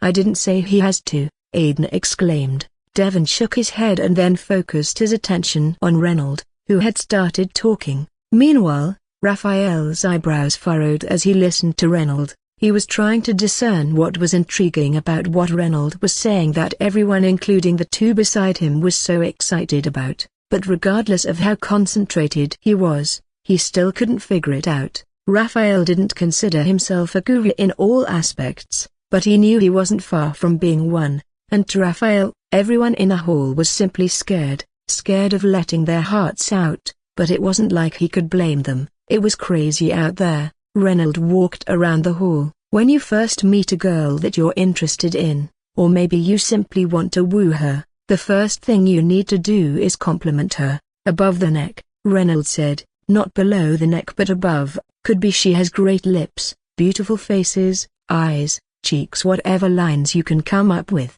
And most important during this conversation, you look directly into her eyes. Don't stare at any other areas of her body, just her eyes. Then, the conversation should go on from there. But, this is where most people get it all wrong. During this conversation with her, make sure you're the one dominating it. Flip the power dynamics if possible, but make sure you dominate the discussion. Reynolds waited for a second before saying, this is to let her know that you're not some losers, and you're here to play. This is where I'm going to stop for now, and I'm not the one handling the casual conversation aspect, Reynolds said. If you want to understand more about what we've discussed, you can get your books at the Academy Mall. Go to the Cultured Society shop, and all the books you will need are there. After a few seconds, Reynolds' voice rang out. Now, let's do the practical aspect of this. We are going to head out, and you will pick 2 random people, students, teachers, anyone, and I'll show you how it's done. Let's go. Meanwhile, a woman with long black glittering hair was inside a luxurious room. She, however, had her hands clenched into a fist and a deep frown could be evidently seen on her face. She took a deep breath. Calm down, Serena. You have handled much more difficult situations than this. You just have to figure out a way to deal with this, Serena said. Serena shut her eyes closed, trying to concentrate on how she was going to deal with the problem she was encountering, when suddenly, she heard a knock at the door. Ugh, what is it now? At first, she ignored the first door knock, but when she heard the second and then the third, a bone-chilling frown was quick to appear on her face. Serena opened her eyes and then walked to the door. It only took her a few seconds to arrive at the door from her bedroom, and once she was in front of the door, she opened it. Why you? Serena stuttered when she saw the person who was at the door. What are you doing here? The person at the door was Elisa, and when Elisa saw Serena, she flashed a rough smile. May I come in? Serena nodded her head and then moved away from the door. With a slight nod from Elisa, she walked into the room, and as Elisa stepped in, Serena's eyes were glued to her the whole time, seemingly dumbfounded by what Elisa was doing in the third block. Most people would have been flabbergasted when they walked inside Serena's apartment because of how stunning it was, but Elisa wasn't like most people. Even though she had heard of how beautiful the room was from others when she entered, she only took a few glances at the surrounding, before moving her gaze to Serena. Are you here to see your sister? She was sent on a mission yesterday, but she should be back during the weekend. I can make some contact if you really want to talk to her, though, Serena blurted. A second after, Serena spoke, and Elisa shook her head. No, I'm not here to see my sister. I'm here to see you instead, Elias said. I need your help. Clearly, Serena hadn't been expecting those words from Elisa. As she raised an eyebrow, she then stared at Elisa and appeared even more confused. Elisa gasped before saying, "It's about Raphael." Raphael, Serena mumbled when she heard Elisa. Is he in danger, or did he do something wrong? She asked. No, he didn't do anything wrong, and he isn't in danger, Elisa responded. The thing is, the both of us are. Elisa paused. She held the helm of the dress she was putting on when she wanted to say those words. The both of you are what? Serena asked in a soft tone. We are together, Elisa replied, and as she saw the perplexed look on Serena's face after she had spoken, she decided to explain even further. We are in a relationship. A second after Elisa spoke, and Serena burst into laughter. Serena placed her hand on her stomach as she laughed at what she had just heard. Even though she could see the change in Elisa's expression after she had spoken, she wasn't able to stop herself from laughing. It was only after a few seconds that she went quiet. I'm sorry, I just didn't expect this, Serena said. As the expression still remained on Elisa's face, Serena heaved a breath. I'm not making fun of you, I just never thought of Raphael as the sort of person who would want to be in a relationship with anybody." "Why?" Elisa asked, and in response, Serena shook her head. "Never mind. So, what do you need my help with?" While Elisa was interested to know why Serena had said those words, she chose to put it at the back of her mind for now. "I know you're not the person I should be asking because of the relationship between the both of you, but I just know if there's someone who knows him better then it's you," Elisa said.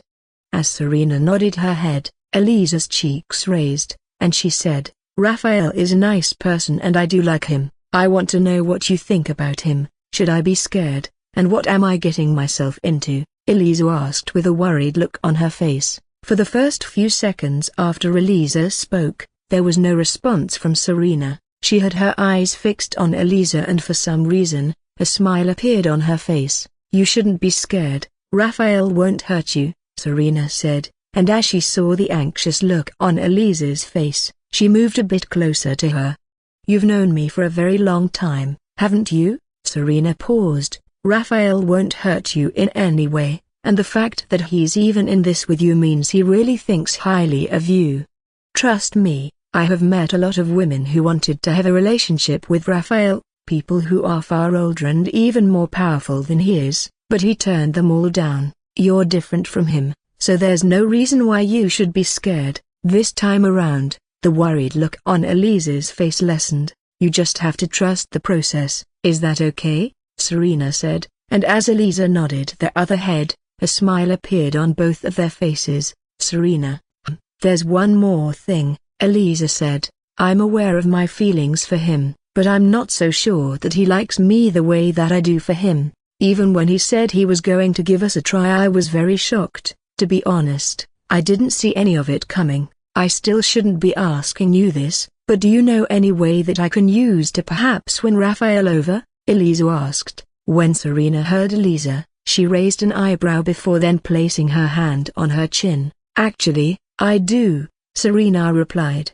As Serena saw the look on Elisa's face, she smiled. "Calm, okay. Raphael isn't the person you should be concerned about at the moment," Serena said. "The person you should be concentrated on is the owl that is always on his shoulder." "You mean Gus?" Serena nodded her head. "By now, you should have realized that Raphael isn't like most guys. He doesn't fancy a lot of things and it's really hard to impress him. But, if you want to win Raphael over or his approval, then you must first have Gus's consent." Elisa was a little puzzled when she heard Serena. She, however, remained quiet and listened to what Serena had to say. "Don't underestimate Gus in any way because if there's someone who knows Raphael the most, then it's Gus, and the bond between the both of them is terrific." Serena paused. "If you're able to win Gus's consent, then you already have Raphael. Do you know how I can win Gus's consent?" Elisa heaved a deep breath. "That's where the problem is," Serena responded. "That pesky little creature is proud, arrogant, annoying, and also very snobby." Elisa chuckled. "Gus actually seems friendly. I haven't seen any of the quality you mentioned, so I guess I'm off to a good start," Elisa said with a smile on her face. However, when Serena heard Elisa, she shook her head and then stared at Elisa with an eyebrow raised. "Have you ever seen Gus sit on someone else's shoulder, except from Raphael?" Serena inquired. Elisa began to recall all the times she had seen Gus with someone. When it was with Devon, Aidan, Bane, or Melinda, she pondered very deeply, but after a few seconds, she raised her head and said, "No, I haven't seen him on anyone's shoulder except Raphael." "Gus mostly sat on their head instead," Elisa mumbled. "This doesn't mean anything, right? Or does it?" Serena sneered. "Oh, trust me, it means a lot," she said. "Gus's action of always sitting on people's heads instead of their shoulders as it does to Raphael means that it looks down on them. Apart from Raphael, every other person is beneath it, and considered a piece of shit," Serena blurted. As Serena saw the doubtful expression that was on Elisa, she spoke. "I'm serious, that's what it means. Gus doesn't consider you to be equal, except Raphael. It doesn't believe anyone else is qualified, including me," Serena muttered. Serena remembered the day that she had placed Gus on her shoulder, and instead of sitting, it flew away and began to laugh at her, and that expression full of mockery that she saw wasn't one that she could forget. If you're able to make Gus sit on your shoulder, without it of course moving away, then it approves of you, and from there, every other aspect could go smoothly, very smoothly, Serena said. Thanks, Serena. Eliza bowed her head gently. I will be leaving now. With a smile on her face, Eliza stood from her seat and left the room. On her way out, her mouth opened slightly, and she mumbled, how hard could it be? 2 hours passed briefly, and once the students completed their first session of the Students' Club meeting, they went their separate ways. Raphael, Aidan, and Devon had to wait for Bane to return from the Profane Society, and once he did, the 4 of them headed to the class on their timetable. Good day, everyone, I'm Natalie, and I'm going to be teaching and showing you 100 basic ways to kill a person and the 5 most brutal ways to kill a person by torture. Natalie is a slender and youthful woman with brown eyes and black hair. Her eyes were gloomy and very menacing, and she was wearing a baggy gown that hid her well-endowed bosom. When the 21 student heard Natalie, a couple of them raised an eyebrow, and they stared at the surrounding they were in. From the words that were written on the door, they were in a museum, but unlike other museums that were usually filled with treasures such as antiques, paintings, scriptures, and all sorts of items, this museum, however, didn't contain any of the details.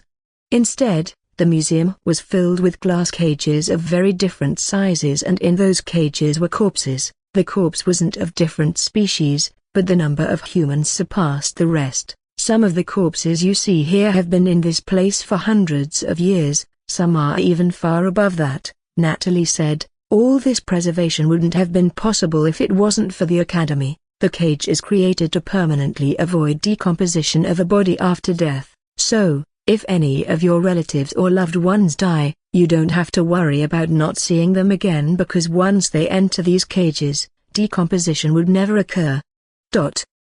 Isn't that good? Natalie flashed a light smile at the students as she spoke. Natalie's smile was, however, conceived to be creepy and eerie. They stared at her for a few seconds before moving their gaze and staring at the bodies that were in the cage. If you're interested in the cage, you can come to meet me after the class and I will get one for you. Mind you, it's completely free. Natalie winked. So, now, let's get down to business, Natalie blurted. I'm going to explain the method of death that was used on these people, and if you have any questions, or there's something you don't understand, you're free to ask. The first body I will explain to you is Pamela. As Natalie moved toward one of the glass cages in the museum, her voice rang out. She pointed her head at the woman inside and said, Pamela was killed by an allergic reaction. Inside the glass cage that Natalie was pointing at was a woman with white hair, very pale skin, and reddish eyes. The woman's eyes were wide open. As she leaned towards the glass cage, her killer spent months studying Pamela, and once the study was completed, he chose to end her in the most desirable way. A smile hung on Natalie's face as she spoke about Pamela. Pamela had an allergic reaction. It was in fact already considered to be life-threatening, and with a grasshopper placed into her mouth, it caused the reaction to spike, and within a few minutes, she suffocated to death. The smile on Natalie's face only widened. She closed her eyes as if she were reminiscing about the event, and a smile that was seen to be sadistic appeared on her. Killing can be done in several ways. It doesn't necessarily have to be through blade, sword, spears, superpowers. It can be done in several beautiful ways, Natalie muttered.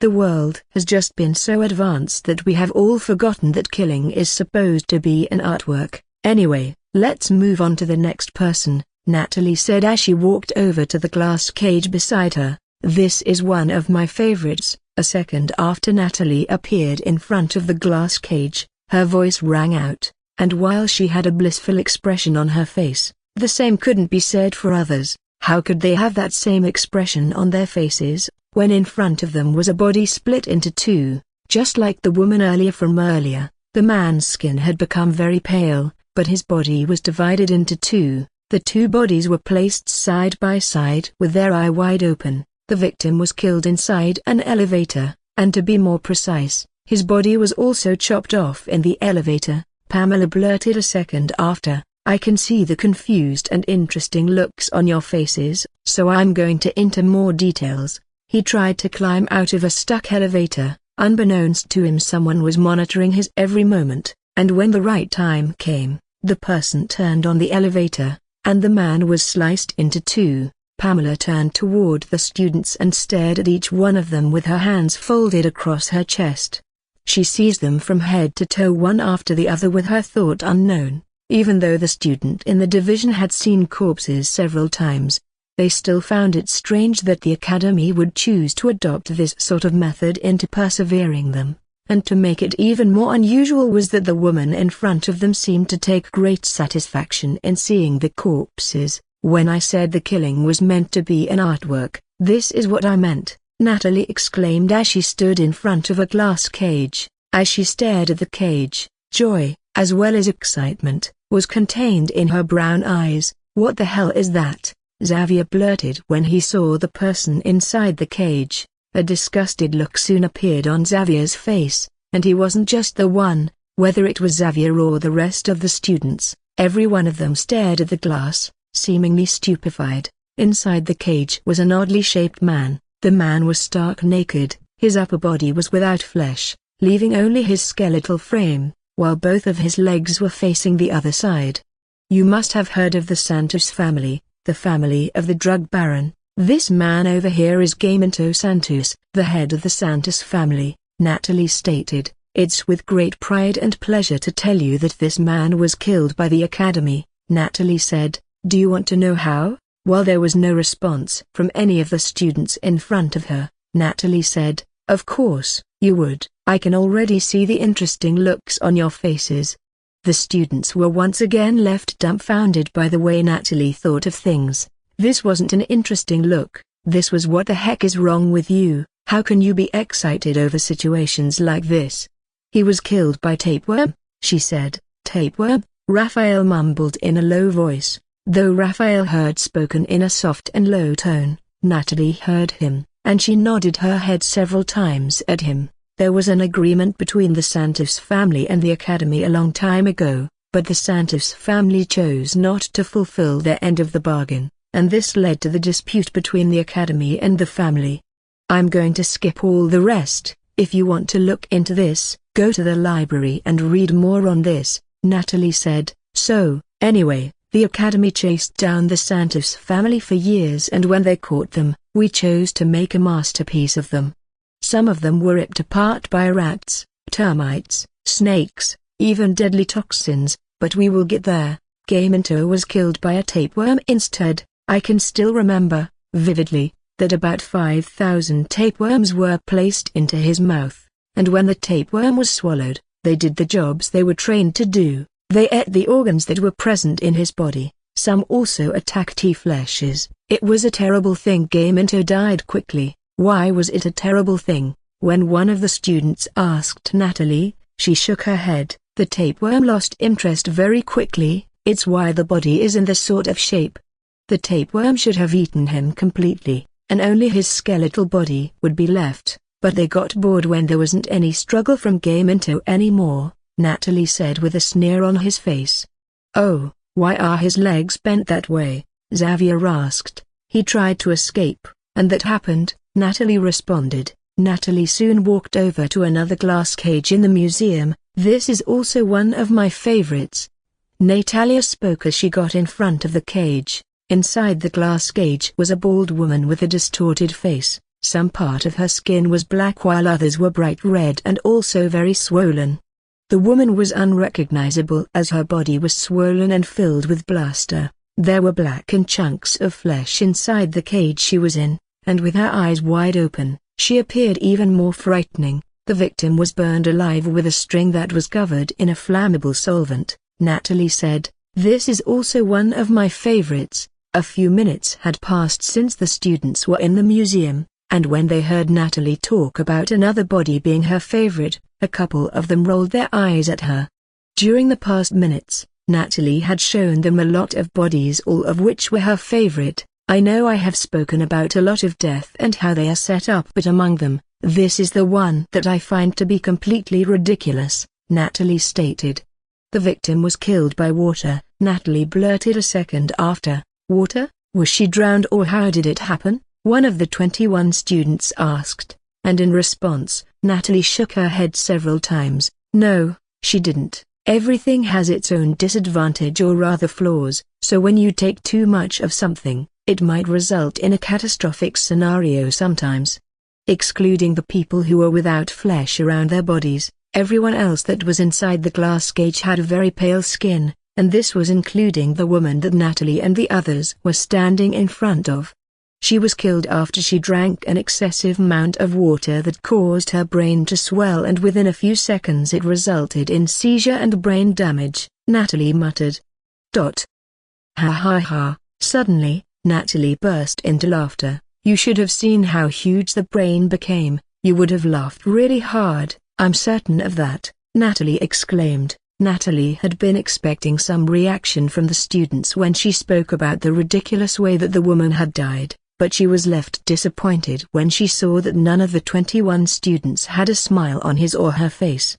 They were shifting their gaze between the woman who was inside the cage and she that was in front of them. Natalie could also see a tinge of pity on some of their faces as they stared at her. Sigh, Natalie took a deep breath. "You people from the elite divisions are no fun. You can't discern the true beauty of this. It's a good thing that the murderer and assassin division exists, or else this place would have been really boring," Natalie lamented and then stared at the students, seemingly disappointed with the looks and how they had reacted the whole time. "Yeah, we are called the elite for a reason and those two are called the murderer and assassins for reasons also," Jackson replied. "The assassins, for instance, they'd be very excited because, with this, they can learn more ways to end their target. As students in the elite division, not all our missions and assignment has to do with killing, you know." Jackson's eyes were fixed on Natalie as he spoke. Natalie's lips curled inward, and then she said, "That's why I think you guys are lame. The murderer and assassin division is much more fun than you, as they get to appreciate the true magnificence of killing. Anyway, let's move on to the next person," Natalie said and began walking towards another glass cage in the museum. As Natalie stood in front of the cage, her cheeks were raised and her lips curved into a smile. Meanwhile, the students were expecting Natalie to say her usual words when she got in front of a glass cage, and after a few seconds, Natalie didn't disappoint any of them. "This is also one of my favorites," Natalie said. Natalie saw the expression on their faces when she uttered those words, and she didn't seem to mind. She continued, and with each word that came out of her mouth, she appeared very delighted. "The brain works in a miraculous, and if we can maximize its use, there are so many things that we are capable of achieving," Natalie said. "One, for instance, is the body that's in front of us. This wasn't an accident, and it was a form of death that was well construed. The killer created a deadly toxin with alcohol, pizza, and ink cap mushroom. With these 3 items, a man killed over 100 people in a restaurant, and this was within less than 30 minutes, Natalie exclaimed. "If you're also interested in the formula that was used in creating the deadly toxin with those 3 items, then see me after the class. It's also free. I won't be collecting a penny from you." This time around, it would be a lie to say that none of the students was interested in the formula that had just been mentioned, and what made it even more desirable was the fact that it was completely free. Because of the high demand and use of poisons in the academy, these poisons went for a very high price on campus. In the academy, only the wealthy and powerful students and teachers were able to purchase these poisons because of how costly it was. So, when the students heard that a deadly toxin was going to be offered for free, they knew they had to rush it. Even Raphael was just as interested in the formula, but, unlike the rest, he was trying to discern how the deadly toxin came to be with those 3 items that were said. Fascinating. After a few seconds, Raphael muttered. Meanwhile, when Natalie saw the looks that appeared on the students' faces when she mentioned the toxin was going to be free, a light smile appeared on her, and then she chuckled.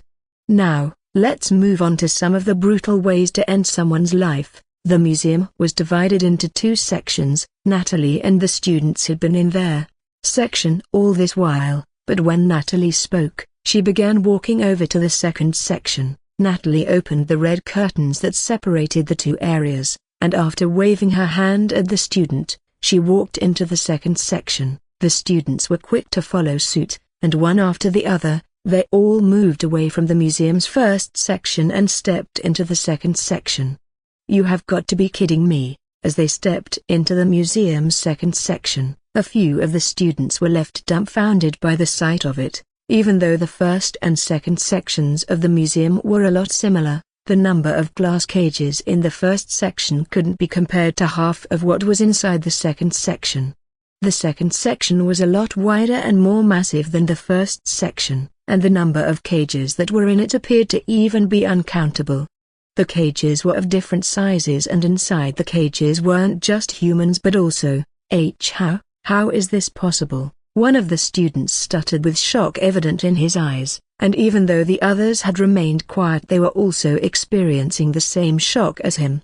"Oh, you didn't think it was only humans that were affected by the change that occurred, did you?" Natalie said. "Ha ha ha, very funny, but we aren't dealing with them. Let's focus on what you're able to handle. Don't worry though, you did be encountering plenty of them in the future, that I can assure you." Natalie moved toward one of the glass cage that was beside her. She stood in front of the cage, and after saying her usual words, her voice rang out again. "Back there, I showed you all a member of the Santos family, and if I'm to recall correctly, it was Gaminto Santos. This person over here is Gaminto's grandfather, otherwise known as the godfather of the Santos family. He was also hunted down by the Academy, and when he was apprehended, it was only fit that the Academy delivered one of the ultimate punishments," Natalie said.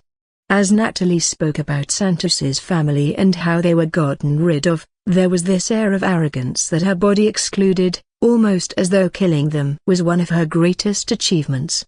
In the glass cage and in front of the students was a man impaled with a long sharp stake. And judging from the angle of the puncturing, the impalement took place from the man's rear private. As the stake was long and rooted very deeply into the man's body, it was set up in a way that its other end emerged out of the man's mouth.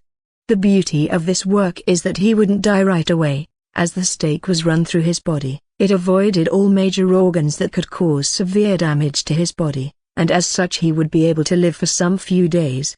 And, of course, in pure agony, I wasn't there, but I was told that he lasted for 2 days, Natalie sneered. Suddenly, Natalie raised her head gently, and as she saw the time on her wristwatch, a light frown appeared on her face. "I would have loved to continue to show you more amazing ways to end your enemies and friends, but I'm afraid our time is up," Natalie said.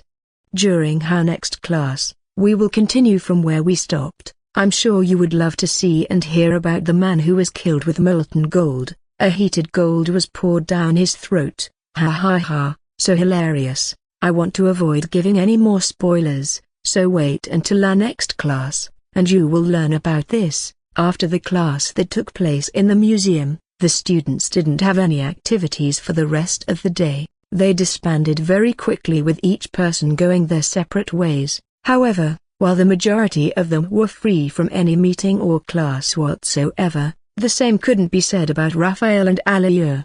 A second after Raphael stepped out of the museum, he received a message via his wristwatch, and when he read the messages that were sent, his eyebrows furrowed. He glanced at the white-haired woman who was a few meters away. It was about the same time that Raphael stared at Aliur that she also had her eyes on him. Both of their eyes came in contact, and it was only after a while that they moved gazes away from one another. "How are you today, Raphael?" Raphael and Aliur were quick to make their way to Edgar's office, and after the both of them sat on the chair, Edgar's voice rang out. "I'm good," Raphael responded. Edgar nodded his head in response. He then shifted his gaze to the woman who was sitting beside Raphael. "How are you doing too, Aliur?" "I'm good," Aliur replied. After Aliur spoke, the atmosphere in the room soon became tense as Edgar didn't say a word to either of them. Instead, he began glowering at the both of them. Perhaps the first time that Raphael and Alia were in the room they found his glaring rather uncomfortable, but after coming to this place several times the both of them had become used to Edgar's action. Suddenly, Edgar knitted his brows. He stared at the figure that was sitting beside Raphael and his mouth opened slightly. "How are you two, Gus?" There was a nod from Gus when it heard Edgar, and after a few more seconds, Edgar shook his head, heaved a deep breath, and said, "In our last session, I gave the both of you an assignment. Where is it?" As Raphael took out a paper, Alia also did the same. The both of them were about to hand it over to Edgar when the paper suddenly flew towards Edgar. With a smile then on his face, Edgar scanned through the two papers that were in his hands. He soon placed the papers on the table that was in the middle of the room and then leaned forward. Meanwhile, after Edgar buried his head in the paper in front of him, Gus snuggled close to Raphael. It then began to rub its head on Raphael's body, and when it still didn't receive any attention from Raphael, it stopped. Raphael could, of course, tell that Gus was now glowering at him, but he simply acted as though he wasn't aware of what was going on. His gaze, however, didn't leave Edgar. "Does it want something?" As Edgar lifted his head and saw how Gus was staring at Raphael, he couldn't help but ask, and in response Raphael nodded his head. He brought a paper out, and when Gus laid eyes on the paper that had just been brought out, those blue eyes that it had glowed. Edgar summoned the paper over just like he had done to the two in front of him, and as he saw what was written inside the paper, his eyes twitched, and then his mouth opened slightly. "Isn't this the same assignment that I gave you to work on?" Edgar mumbled. "Yes," Raphael replied, "but that Gus answers." Raphael stared at the owl, who then flapped its wings at him, and he shook his head. "Ha ha ha, I guess I have 3 patients then," Edgar stated, and for some reason, there was a tinge of joy evident in his voice as he spoke. Edgar soon buried his head back into the papers in front of them, and this time around it was only after a few minutes that he raised his head and stared at Raphael and Alia. He also glanced at Gus, but that was only for a breath's worth of time. "I have read all that was written inside this paper, and to be honest, I'm very impressed with both of you, but I still believe there's more room for improvement," Edgar said. "Whether humans or metahumans, the state of mind mustn't be affected. The both of you have experienced quite a lot, but with time we are going to heal those scars and get you back in shape," Edgar blurted, "and I can assure you that your growth would be like never before." When Raphael heard Edgar, he stared at Edgar as though he was some sort of idiot. "I don't know about the scars that you're referring to in my case, but I can't wait for this to be over," Raphael said. Raphael had made it clear from the beginning that he wasn't much of a fan of the session, but the Academy considered it a big deal, and with them addressing him as a project for the future, he had no choice but to attend, and they even went as far as to bribe him, so he would attend the session. "I can understand that you're still in the stage of denial, but after a while, you'd come to accept it that you, Raphael Queen, needs help," Edgar said with complete confidence in his voice. "You're not as perfect as you think you are, and for you to attain that height that you want to be and the level that the Academy also wants you to possess, you're going to need my help." Edgar paused. "We still have 3 more sessions before the school tournament begins, so before then I will do the best that I can do to ensure that you experience a breakthrough." As Edgar spoke, the expression that was on Raphael's face didn't change in the slightest, and he continued to stare at him with mockery evident in his eyes. "I'm also very interested in this breakthrough that you speak of," Raphael said. Edgar nodded his head and a smile then appeared on his face. "These past sessions have made me understand so many things about you, Raphael, your childhood, traumas, and fears," Edgar said, and then placed his right leg on the other. "I have also made my own research about you, and I believe with this I'm certainly going to have a breakthrough with you," Edgar blurted. "Let's begin with your family. What about them?" Raphael inquired. While Raphael had a neutral expression on his face, a smile was on Edgar's face. He continued to stare at Raphael, and after a while he said, "I don't mean just you and your mother, I mean your father's relatives. So, what about them?" Even though Raphael had repeated his earlier words, the tone that he used was very different. His expression still didn't change, but for some reason, The smile that was on Edgar's face widened. "I want you to tell me about them," Edgar said. There was no response from Raphael after Edgar spoke. He had his eyes on Edgar, but he didn't say a word. It was only after a few minutes that he replied, "There's nothing to tell you about them." Edgar seemed to have expected that those were the words that were going to come out of Raphael. "I disagree with that. I believe there are a lot of things to talk about regarding them. So, why don't you tell me what it's like with the Queen family?" Edgar said.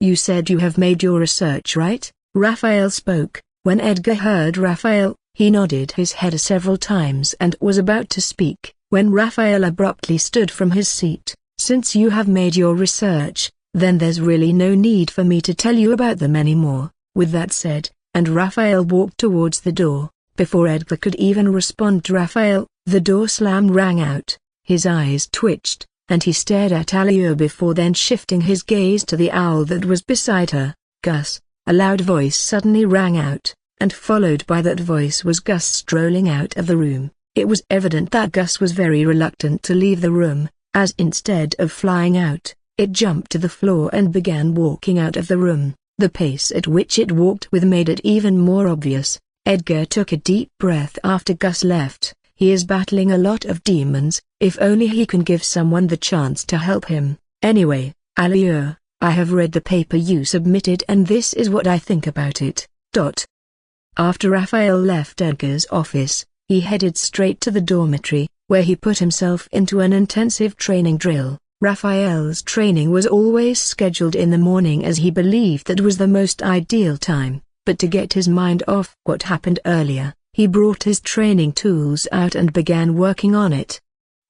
Gus was on the bed with a book in its front. It didn't even glance at Raphael as this action was already expected. 798, 799, 800. The heavy panting followed by a cold and decisive voice rang out inside Raphael's room. Raphael was on the floor with his hands stretched apart and legs also spread wide. He lowered his chest, almost touching the floor, and with his hands, he lifted his body back up. The sequence had started for quite some time and Raphael didn't stop, nor did he consider stopping until he reached the required amount. The target was 1,000 push-up, and once those figures were attained, Raphael stood and picked up the battle ropes that were beside him. Heaving a deep breath and then gathering enough strength in both of his hands, Raphael swung the ropes continuously. His mouth opened slightly as he worked on the training, and he was soaked in his sweats. Inside the room wasn't just Raphael, but there was also a woman. She was wearing orange, blue and blue ripped jeans. Her black hair was packed to the front, and she had a book in her hand. The woman was none other than Elisa, and even though Elisa had a book in her hand, her attention was somewhere else. Elisa bit her lips hard as she stared at Raphael, while she moved her gaze between the book in her hand and Raphael. Her gaze was however mostly on Raphael's body. Elisa shook her head as she saw Gus staring at her. Gus bent its head slightly, but the instant the both of their eyes come in contact, Elisa flashed a rough smile at it, before then moving her gaze back to the book. However, it wasn't even up to a minute after she turned toward the book that she raised her head back. She stared at the owl that was on the perch. Seeing it focus elsewhere, she turned towards Raphael. Despite his body drenched in sweat, Raphael didn't take a break, and he continued to work on the battle rope. And seeing those muscles along his upper body, Elisa's eyes twitched. "Do you need something?" Elisa was in her trance state when the voice rang out. She was, however, pulled out of the state, and as she stared at the owner of the voice, she gulped. Raphael was already attractive as it is, then adding to that perfect build that he possesses, he looked like some god. Elisa stared at Raphael, who was topless and only had his training short on, and after a few seconds, she shook her head. "No, I don't need anything," she responded. A second after she spoke, she stood from the bed and grabbed the bottle of water that was on the desk, along with the cup. She then walked in front of Raphael, and after pouring the water into the cup, she passed it to him. With a neutral expression on his face, Raphael took the cup from her hand and gulped it greedily. After he swallowed every bit of content that was in the cup, Elisa took the cup from his hand and poured in more water. She passed it over to Raphael, who drank the water a second after. "You still have 30 more minutes," Elisa said as she stared at the clock in the room, and with a slight nod from Raphael, she said, "I thought you only work out in the morning, so why is it that you're training around this time?" Elisa couldn't help but ask. "Nothing," Raphael replied. Elisa was clearly not buying the word that Raphael had just spoken. She peered deep into his eyes and said, "Did you perhaps have a bad day?" As there was no response from Raphael, Elisa took a step closer to Raphael. "Would you like to tell me about it?" "I rather not," Raphael replied. Elisa wanted to retort to him, but when she saw the look on his face, she decided to keep quiet. She stared at him, and after a brief, she did something that Raphael didn't expect. As Elisa pulled his nose gently, Raphael's eyes twitched. He raised an eyebrow and was about to speak when she pulled his nose again. Raphael knitted his brows, and as if the nose pulling weren't enough, Elisa went ahead and patted his head. "Anytime you want to talk to someone, I'm here," Elisa said with a smile on her face. For some reason, Raphael's lips curved into a smile. He seized Elisa from head to toe, and a second after, he moved close to her. Elisa wasn't expecting Raphael to make a move, and when he stood very close to her, she moved a pace backward. As she moved backward, Raphael took a step closer to her. Elisa took another step backward, and with every step that she took back, Raphael took one forward. This went on until she hit a wall and was unable to retreat. "Why you?" Elisa stuttered. "What are you doing?" After saying those words, Elisa's heart skipped a beat as she saw Raphael getting closer to her, or to be more specific, his lips getting closer. Her whole body tingled, the smell of him hypnotic beyond reason. While Raphael was still soaked in sweat from his training, to Elisa it only made him even more attractive. She curled her toes, and as he gently placed his hand on the wall, she gasped heavily. The feeling of his frame leaning close to her unfurled all her senses, and as Elisa peered deep into those pair of blues, she parted her lips. Beep, beep, a sound rang out from Raphael's wristwatch that was on the desk, and the watch Elisa was wearing, and while Raphael had no intention of checking the watch, the same couldn't be said about Elisa. Elisa flashed a light smile at Raphael who was in front of her. She was about to raise her hand, when Raphael leaned in further and claimed her mouth.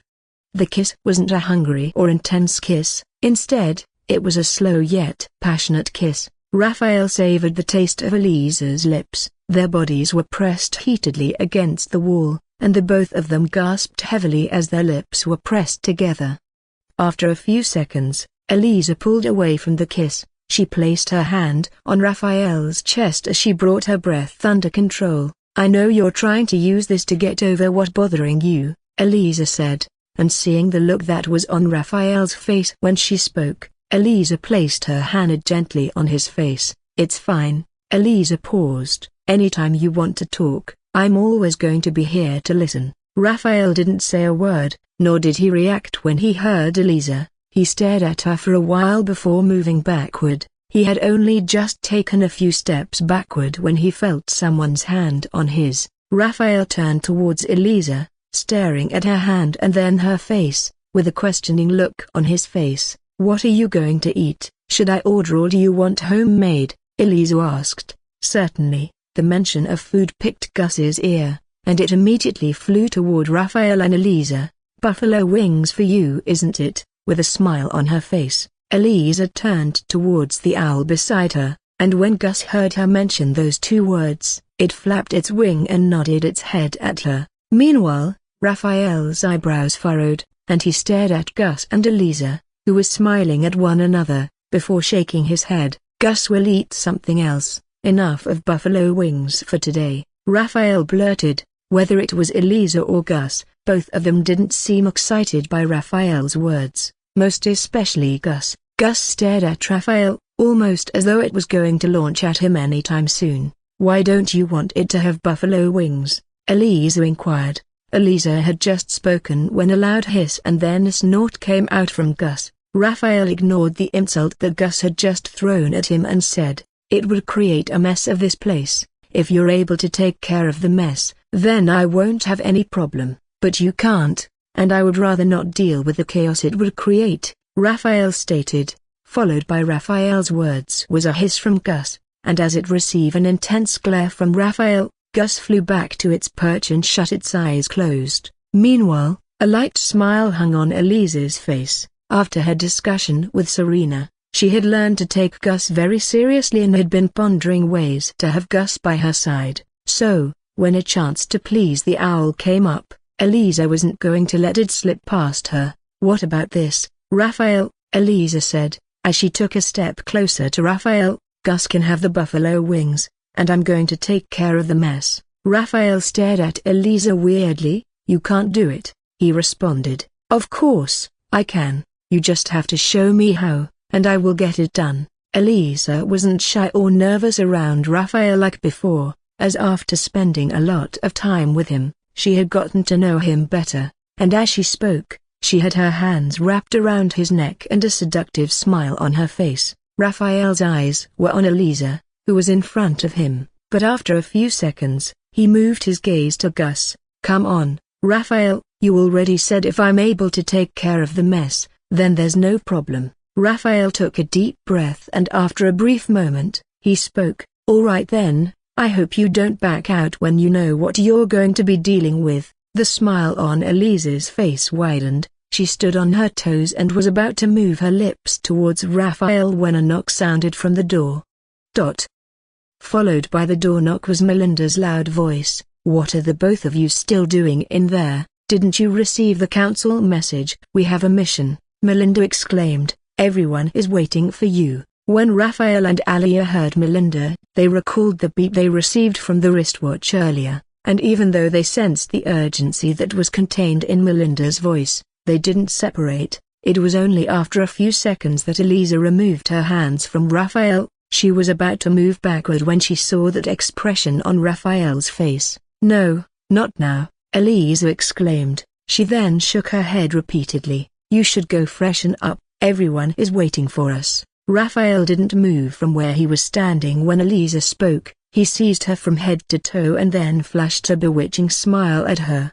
Elisa, however, shook her head when she saw the look that was on Raphael's face. She raised her hand and then read the message that had just been sent from the wristwatch. "It's not a team mission, we are all going to be working on it together like with We Base Family," Elisa said. Elisa raised her head. "We are told to meet in the classroom. I'm going to have to go change. Should we meet in the classroom or should I come back here, and then we go back to the class together?" Raphael shrugged his shoulder in response. "Anyone is fine with me, I will come back here then," Elisa responded, and with that, she walked out of the room. Raphael's eyes were on Elisa until she left the room. It was afterward that he turned towards Gus. "I know what you want to say, so don't bother," Raphael muttered. He took a deep breath and then walked into the bathroom.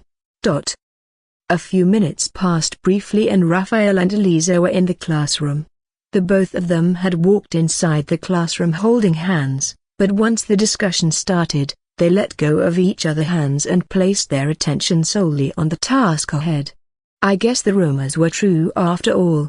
The both of them are really in a relationship." It was Sean that spoke. "Mason, how do you feel about this?" Jackson asked as he stared at Raphael and Elisa, who were standing close to one another. "You know, a devil you know is much better than the angel you don't know. If you had allowed me to pursue your sister back, then she would have surely been in safe hands. But, with Raphael, you don't really know what to expect. Does he like her or is he just fooling around with her? He could even be using her for all we care. There are just so many variables to their relationship," Jackson said. When Mason heard all the words that were spoken by Jackson, he clenched his hand into tight fists and then glared at Raphael, and as if that weren't enough, Jackson decided to make another comment. "I also heard that he joined the cultured society, so we can as well assume that nothing good can come out of this relationship." It was these words that pulled the trigger for Mason. He took a large stride and within a few seconds, he appeared in front of Raphael. Raphael stared at Mason who was standing in front of him, and even though Mason wasn't excluding the slightest bit of killing intent at him, Raphael was prepared for any sort of event that might occur. When Mason abruptly appeared in front of Raphael, Everyone in the classroom, including his sister Eliza, immediately moved their gaze to the both of them. "Mason, what do you think you're doing?" Eliza inquired as she took a step closer to Mason. Mason, however, didn't glance at Eliza when she spoke.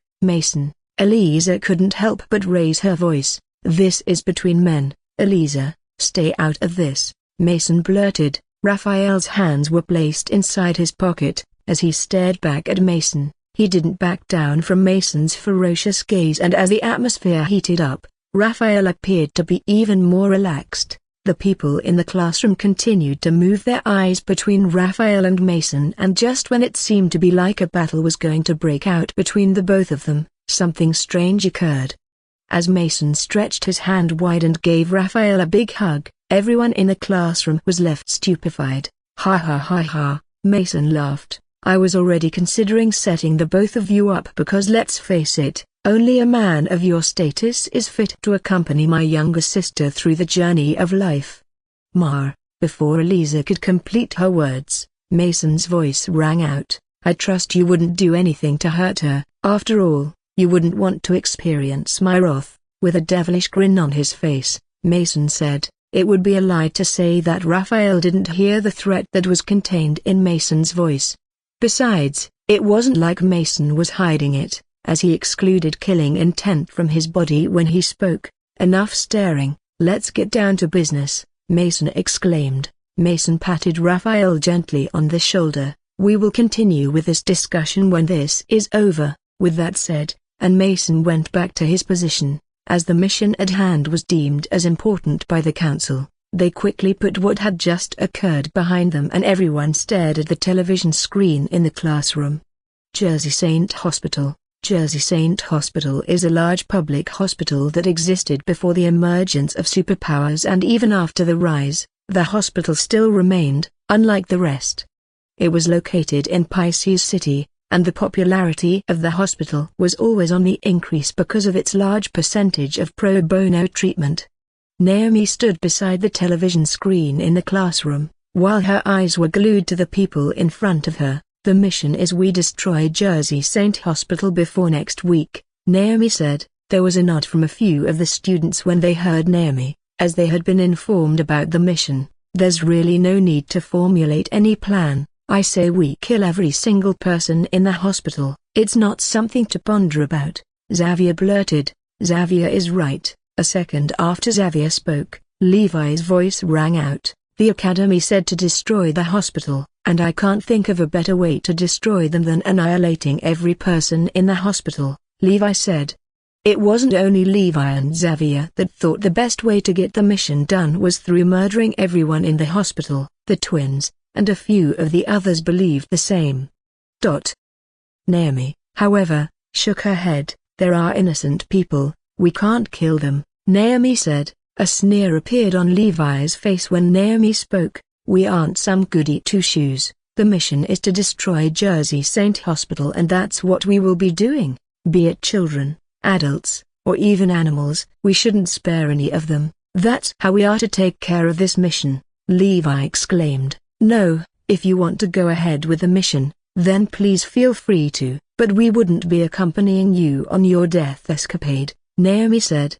Levi was about to make his way out of the room, when Naomi's voice rang out. "What do you mean?" Levi asked, and in response, an expression full of mockery appeared on Naomi's face. "Think about it for a second. The Academy didn't say annihilate, obliterate, or even murder. Instead they said to destroy. There are many ways to destroy the hospital, and killing doesn't have to be one of them," Naomi stated. "Even though we can wipe out the hospital, can we do it within 5 or 10 minutes? Naomi paused. "I'm afraid we can't. This is one of the best public hospitals in the city, and trust me, the Heroes League and the governments have their eyes on it. It will not be like the Base family, and a single mishap that occurs in the hospital, the government will be immediately notified. So, what do you suggest?" Melinda asked. Everyone in the classroom, including Levi and Xavier, had to admit that there was indeed a point in the words that were spoken by Naomi, and when Melinda spoke, they looked at Naomi optimistically. A smile appeared on Naomi's face. She moved her gaze to the television screen and a blue house plan emerged. Naomi waved her hand at the television, and another image appeared. It was also a house plan, and a second after the image came up, Naomi waved her hand again. The sequence continued until the seventh image appeared on the television screen. Naomi then pointed her hand at the screen and said, "The yellow area is the lobby's room, the gray is the staff and admin block, the green is the wards, the purple is the treatment area, the brown is the exams room, and the red is the service area." As Naomi spoke, the image on the screen changed, and it was only after a few seconds when she was done speaking, that it stopped changing. There are 7 departments in the hospital, 7 board of directors, and 7 department heads in the hospital. Naomi paused. "And if we want to destroy Jersey Saint Hospital, this is the place and the people we are going to be dealing with. Not the innocent lives in the hospital, but the people running it," Naomi stated. After Naomi spoke, she turned toward Camille and nodded her head. Camille took the papers that were on the desk and handed them to the people in the classroom one after the other. Once everyone had a paper in their hand, Camille returned to her former position. "We have a week to destroy Jersey Saint Hospital, and the first plan I suggest we make is we slash their funding." With a smile on her face, Naomi muttered, "Like any other public hospital, Jersey Saint is run by government healthcare funding, and once we cut their funding, it's just like getting rid of their hands." Without funding and the governmental support, the healthcare system of the hospital would start to deteriorate. As Naomi spoke, most of the people in the room had their eyes on the paper that was given to them. They scanned through the papers, and some of them had an amused expression on their face, while some didn't. "The reason why we are unable to attack the hospital is because of the government, and now you say we destroy the government funding. Would you like to explain how we are going to do that?" Xavier raised his voice. It was as though Naomi had expected those comments from one of them. As a second after Xavier spoke, her voice rang out. "It is simple," Naomi responded. "I have made my research on the hospital long before this mission was given to us, and the funds received from the government are deposited into the hospital safe," Naomi said, and then turned towards the television screen. As she waved her hand at the screen, another building plan appeared, with the word 7th floor at the bottom of the plan. The image on the screen was soon zoomed in and Naomi pointed her hand at the purple area on the screen. "This is the room of the Dean of the Medicine, and it is also where the funds are being stored," Naomi said. "I believe that there is a secret room here, and that's where it is kept." "Dr. Wesley Sprinkles," Becky muttered as she read the name that was on the paper. Naomi nodded her head. "Wesley is the Dean of Medicine, and he is also a member of the hospital board. So, once we get to the room, we move out every single penny that's there or whatever is there. The funds we are referring to isn't 4 or 5 figures, it will be way more than that." "Are you certain that the hospital would keep that sort of amount in a room and not in the bank?" It was Aiden that spoke. "Jersey Saint isn't a decent hospital, they are as shady as it can get, and I'm 100% sure that their funds are being kept inside the hospital," Naomi affirmed. Naomi decided to let out more details that she found out about the hospital, and once it was all cleared, she moved on to the next phase of the plan. Even though it was all written on the papers in their hand, Naomi still took her time to explain the details. Unbeknownst to Naomi, as she elaborated on the plans, she had left an impression on Raphael. Raphael stared at the paper that was in his hand before then moving his gaze to Naomi, and as he stared at her, a smile hung on his face. And it wasn't only Raphael that seemed impressed, the owl on his shoulder also appeared to be impressed. "With my skills, I'm going to hack into the systems, and try to ensure that we do not encounter any problem until we have completed the mission," Naomi said. "The next phase of the plan is to destroy their healthcare infrastructure, electricity supplies, water, healthcare facilities, administrative centers, warehouses, every essential product that are of value to them. We are going to destroy it," Naomi said. Naomi paused for a few seconds, and after it seemed like they had assimilated the words she had just spoken, her voice rang out. "The hospital destruction will be a gradual process, and thankfully the Academy has given us 7 days to deal with them." Naomi paused. "Camille, the second paper. Camille already had papers in her hand, and when she heard Naomi, she simply began to distribute the papers to the people in the room. The papers in your hands entail the details of the number of staff, residents, and guards, and also the event that each department have, and as well the locations of the security cameras. Lastly, the information we need to know about the hospital, both inside and outside the hospital. Naomi said, if Raphael had been impressed with the plans that Naomi had constructed, then when he heard about this phase of it, she had gained his attention. Once we have the funds gone, the infrastructure also destroyed, then we overburden the healthcare system by creating too many patients. Once everyone had understood the plans, they went to make their own preparation. The sun had risen by the time everyone was done, and without any more time wasting, they all headed out of the campus. Here we go. Standing in front of the hospital were Aiden and Camille. Both of them were wearing a light blue scrub top and trousers, of which were worn by Jersey Saint hospital staff.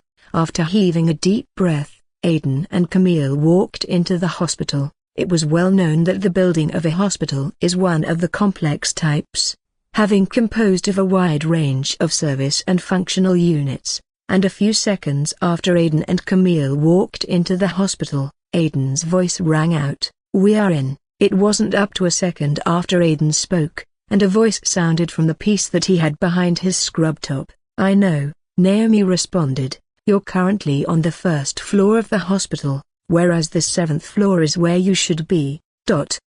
Find an elevator or a staircase perhaps that will lead you to the 7th floor, and hurry up. We won't be able to move to the next phase of the plan if you fail to accomplish this." As Naomi spoke, Aiden and Camille began walking into the hospital. With the uniforms they were wearing, they weren't suspected by the guards that were at the side of the door, and they moved in freely. According to the hospital layout we saw, the elevator is close to the workstation, and the staircase is behind the pharmacy block, Camille muttered as she strolled into the hospital.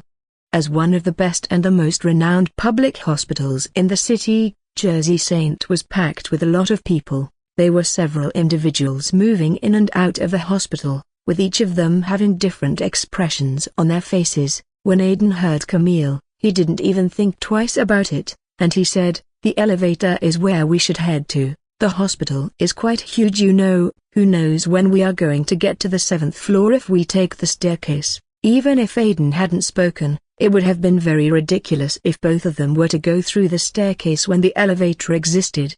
With the scrubs and the demeanor that both of them had on, as they walked inside the hospital, neither Aiden nor Camille faced any problem along the way.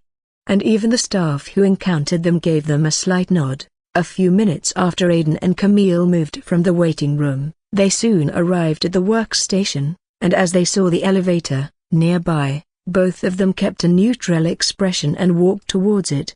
Aiden had just pressed the elevator button when someone appeared behind him. He stared at Camille, who also stared back at him, and as the elevator door opened, the both of them walked in the elevator, along with the man that was behind them. "I'm Dr. Fade, and you must be." A few seconds after the three of them entered the elevator, the man's voice rang out, "I'm Dr. Sodent and this is Dr. Penelope." Aiden responded, and as if he knew the man was going to ask another question, he spoke, "We are the new intern." With Naomi's research about the hospital, she had learned about the interns that were going to be registering in the hospital, and the identity that Aiden and Camille used belonged to one of the interns. The man nodded his head when he heard Aiden. "Which department are the both of you from?" he inquired. "Hematology department," Camille responded. Another nod came from the man after Camille spoke. He turned towards Aiden and Camille and said, "Do the both of you know me?" he asked. Aiden and Camille glanced at one another when they heard the man's question, and after a few seconds, Aiden shook his head several times. "This is our first day in the hospital. I'm sorry, but we don't have any idea of who you are," Aiden blurted. "Oh really?" The man's mouth opened slightly. "I'm the one in charge of this year's intern, and I certainly haven't seen any of you in the meeting I hosted," he said. "It's best you tell me who you're before I call the guards on you." As the man spoke, he brought a cell phone from his pocket and began to dial a number on it. However, He had only just pressed the second button on his phone when he was hit in the head. The man fell unconscious soon after, and as he went down on the floor, Camille raised an eyebrow at Aiden. Aiden shrugged his shoulder when he saw the look on Camille's face. He was going to call the guard on us. I think that was the right thing to do, Aiden said with reassurance in his voice. Camille, however, shook her head. She then pointed her hand forward, and as Aiden moved his gaze to where Camille was pointing at, his mouth opened wide. Oh, this is bad, Aiden mumbled. This time around, Camille nodded her head. Naomi, we may have a problem over here, she said. What is it? A second after Camille spoke, and a voice came out from the speaker she had on. Camille quickly explained the whole situation to Naomi, and a response came from Naomi soon after. I will handle it from here. The both of should hurry up. You need to get to the 7th floor before the board meeting is over. Aiden scratched his head after Naomi spoke. He stared at the body that was on the floor before staring at Camille and then flashing her a rough smile. Meanwhile, the instant Naomi got the message from Camille, she began walking on it. Bane, how is it going? Inside the hospital waiting room, Bane sat with his leg placed on the other, and a smile hung on his face. He was wearing a black blazer, blue top, and brown jeans, and when he heard Naomi's voice, the smile that was on his face widened. I will be done in a few minutes, Bane responded. As Bane sat in one of the waiting rooms, he sent his insects towards the room that was a few meters away from him. About 100, perhaps even thousands of insects walked their way to the security room. The insects moved so sneakily that they were able to avoid all detection, and with Bane's guidance, they were able to make their way to the room. In front of the insects were two men sitting with their leg on the table, their hands holding on to a popcorn bucket and their eyes were glued to the screen in front of them.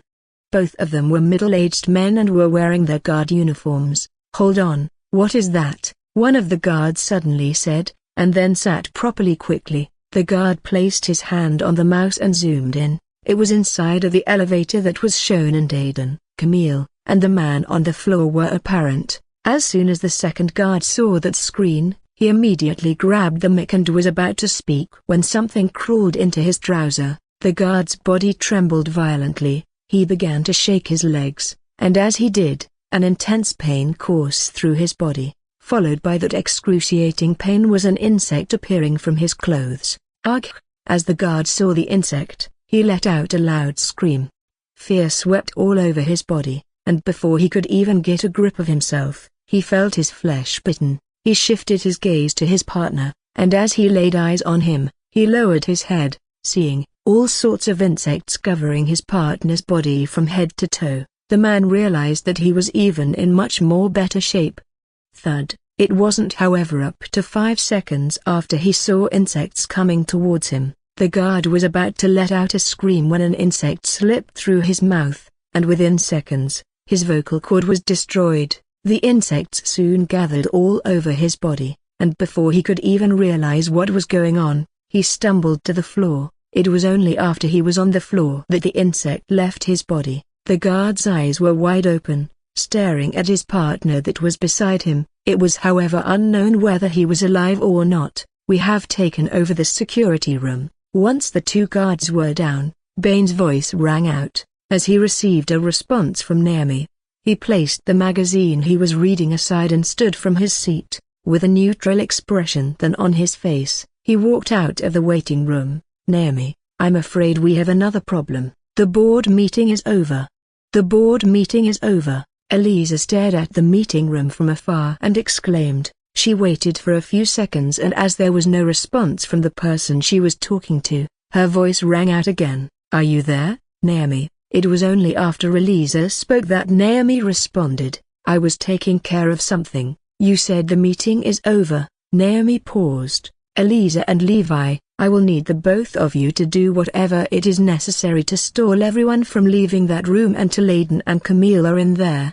Make sure they don't leave the room. As soon as Elisa and Levi heard Naomi, they made a move right away. Elisa and Levi were both wearing black fitted suits, and with the pace they took from where they were standing to the meeting room, it only took them a few seconds, and they arrived at the door. Everyone in the class had their tasks to handle in the hospital, and Eliza and Levi were responsible for keeping an eye on the board of directors in the room.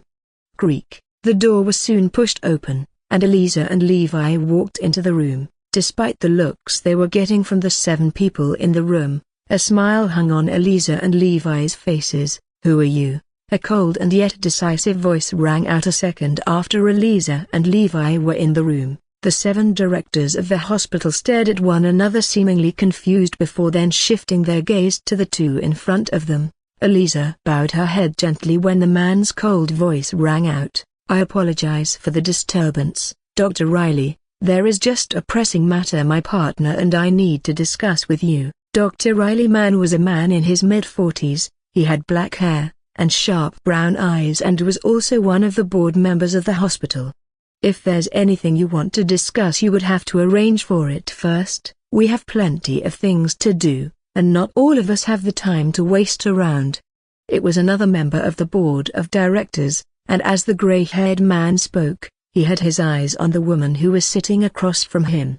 It was quite obvious that there was a conflict between the both of them, and when the woman heard the man, she rolled her eyes at him and then said, "Don't listen to him. Since you're already here, you might as well tell us what it is you want to discuss with us," the woman said politely. A nod came from Eliza. "Thank you, Dr. Rhodes." The 7 directors of the hospital weren't surprised that Eliza knew who they were, as they were renowned figures in society, that even after the emergence of superpowers, they were able to stand on their toes. "My partner and I work for one of the largest enterprises in the world, and we would like to donate to Jersey Saint Hospital," Eliza said. The directors had been in a calm state when Eliza talked, but as soon as the word "a donation" left her mouth, the 7 of them lay upright immediately. As they stared at her, the expression on their faces changed, and the only thing they could think of was the donation that she had mentioned. Every other word that Eliza said was of no concern to them. "The donation will fund graduate medical education, including the creation of 7 new graduate medical residencies," Eliza said, "and we are also considering the development of virtual supernatural programs in the hospital." When Eliza saw the looks that the 7 directions had on their faces, she nodded her head, knowing she had them exactly where she wanted. Eliza soon turned towards Levi and raised an eyebrow. Levi was quick to understand what she wanted, and he took a step forward. "My partner had listed the donations that we have for the hospital, but I will say this: that's just the tip of the iceberg," Levi exclaimed. "Not only do we intend to create 7 new medical residences, but we also would like to expand and renovate Jersey Saint Hospital." Followed by Levi's word was a burst of laughter from the man with gray hair. He had a smile on his face as he stared at the 2 in front of him, and after a few seconds, he stood from his seat. "I apologize for my earlier conduct. I was just too stressed, but, come have a seat. With this sort of donations, we might as well make you the directors in the hospital," the man said. It was no surprise that the man would switch sides immediately. It was, in fact, well expected of him. The directors of the hospital were greedy to the extreme, and even though they were in charge and mostly supported the hospital regularly, they always chose to put their interests ahead, to the extent that they tampered with the funds of the hospital. So, a donation like that meant more money to their pocket, and with wealth came power for them. "Yes, why don't you have a seat?" one of the directors spoke. Eliza and Levi, however, shook their head. "The organization I come from is willing to do all this, but there's one condition you must abide by," she said. The directors weren't displeased or concerned about whatever the condition was going to be. As for them, even if they were to offer their children for these donations to be made, some of them didn't mind. "Condition? Just name it." "We must be kept anonymous," Eliza replied. "We want to avoid the public eye, so apart from us in this room, no other person must be aware of the donations we made. If you're able to keep this in secret, then the donation will be made," Eliza said with a light smile on her face. When the directors heard Eliza, they stared at one another and their cheeks raised, exposing their teeth. It couldn't be any more better than this. Consider it done. The public will never get a wind of this. Ding. Suddenly, one of the cell phones of the director in the room began to ring. and soon enough it began to vibrate. The others turned towards the owner of the phone, and a displeased look could be seen on these 6 of their faces. They felt there shouldn't be any sorry for the disturbance of an important discussion like this. Wesley flashed a rough smile when he saw the looks that his colleagues had. He stared at the phone that was on the table, and as he saw the name on the screen, he raised an eyebrow and then shook his head. Wesley soon switched off his cell phone and shifted his gaze to Eliza and Levi. "I apologize for the disturbance," he said. "Please, have a seat," Wesley blurted a second after. Eliza and Levi glanced at one another.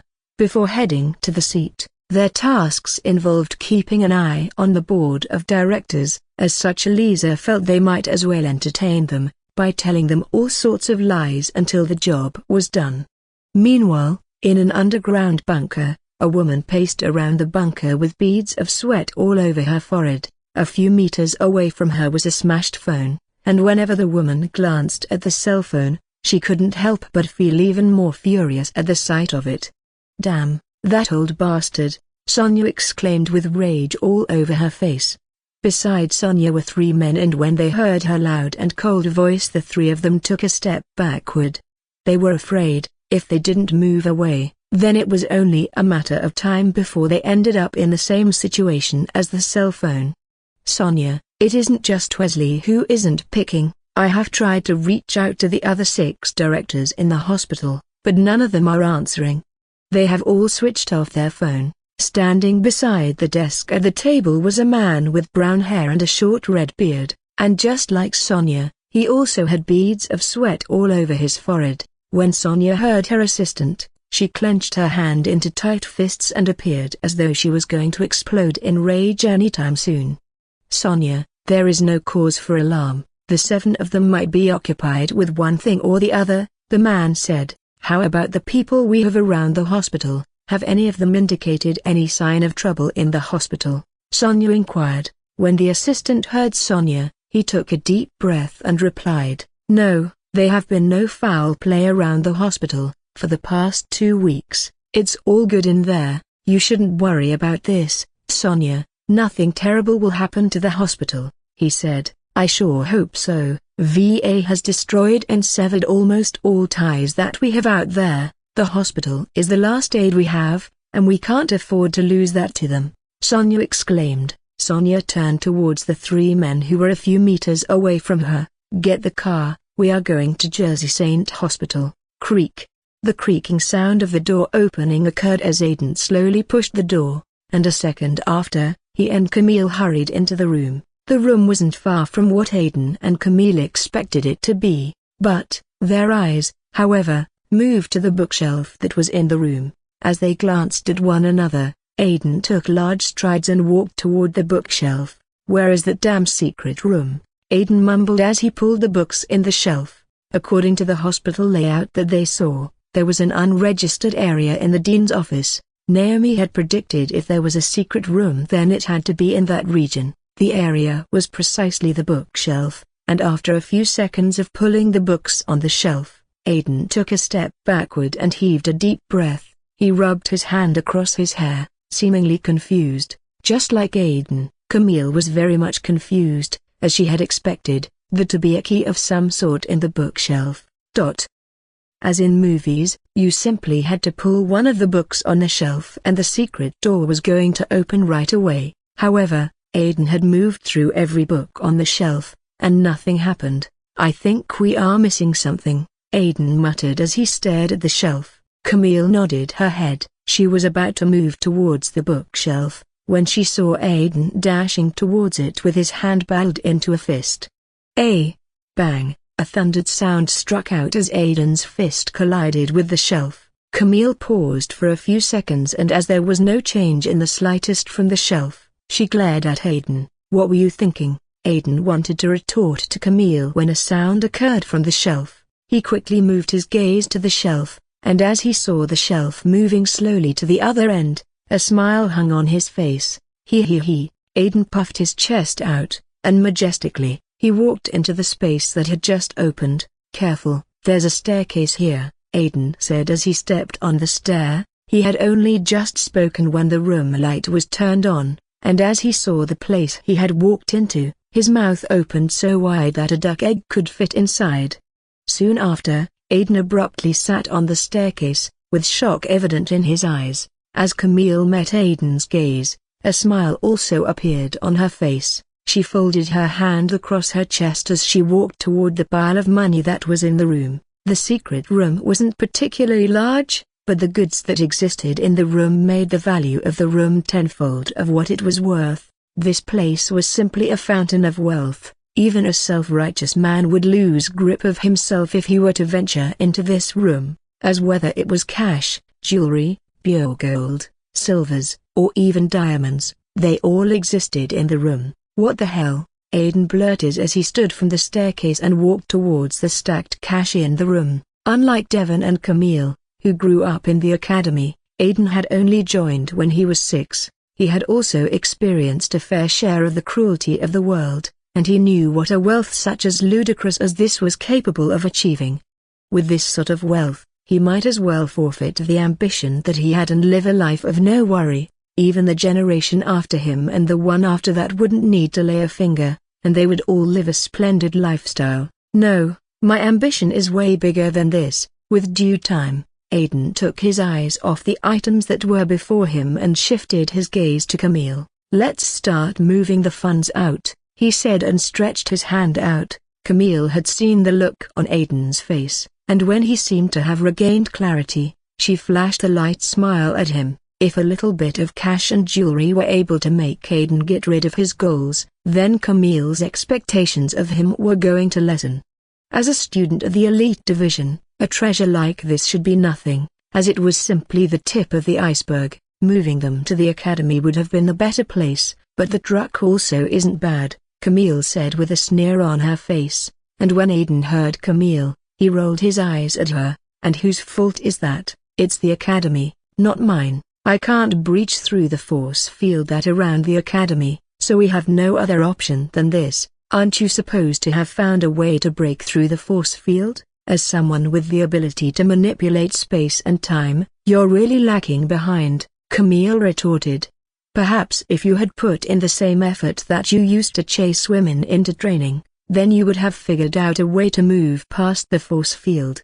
As Camille spoke, she threw the items in the room into the dark portal. There was a frown on her face the entire time, and just as she stared at Aidan, she was met by a face full of smiles. "Why do I get the feeling that you're jealous?" Aidan muttered as he stared at Camille. A mischievous smile hung on his face afterward. Camille was about to respond when a voice sounded from the piece she had around her. "Will the both of you be quiet for a second?" Naomi paused. "There's a woman inside the building. I'm not sure who she is, but she is definitely of high power.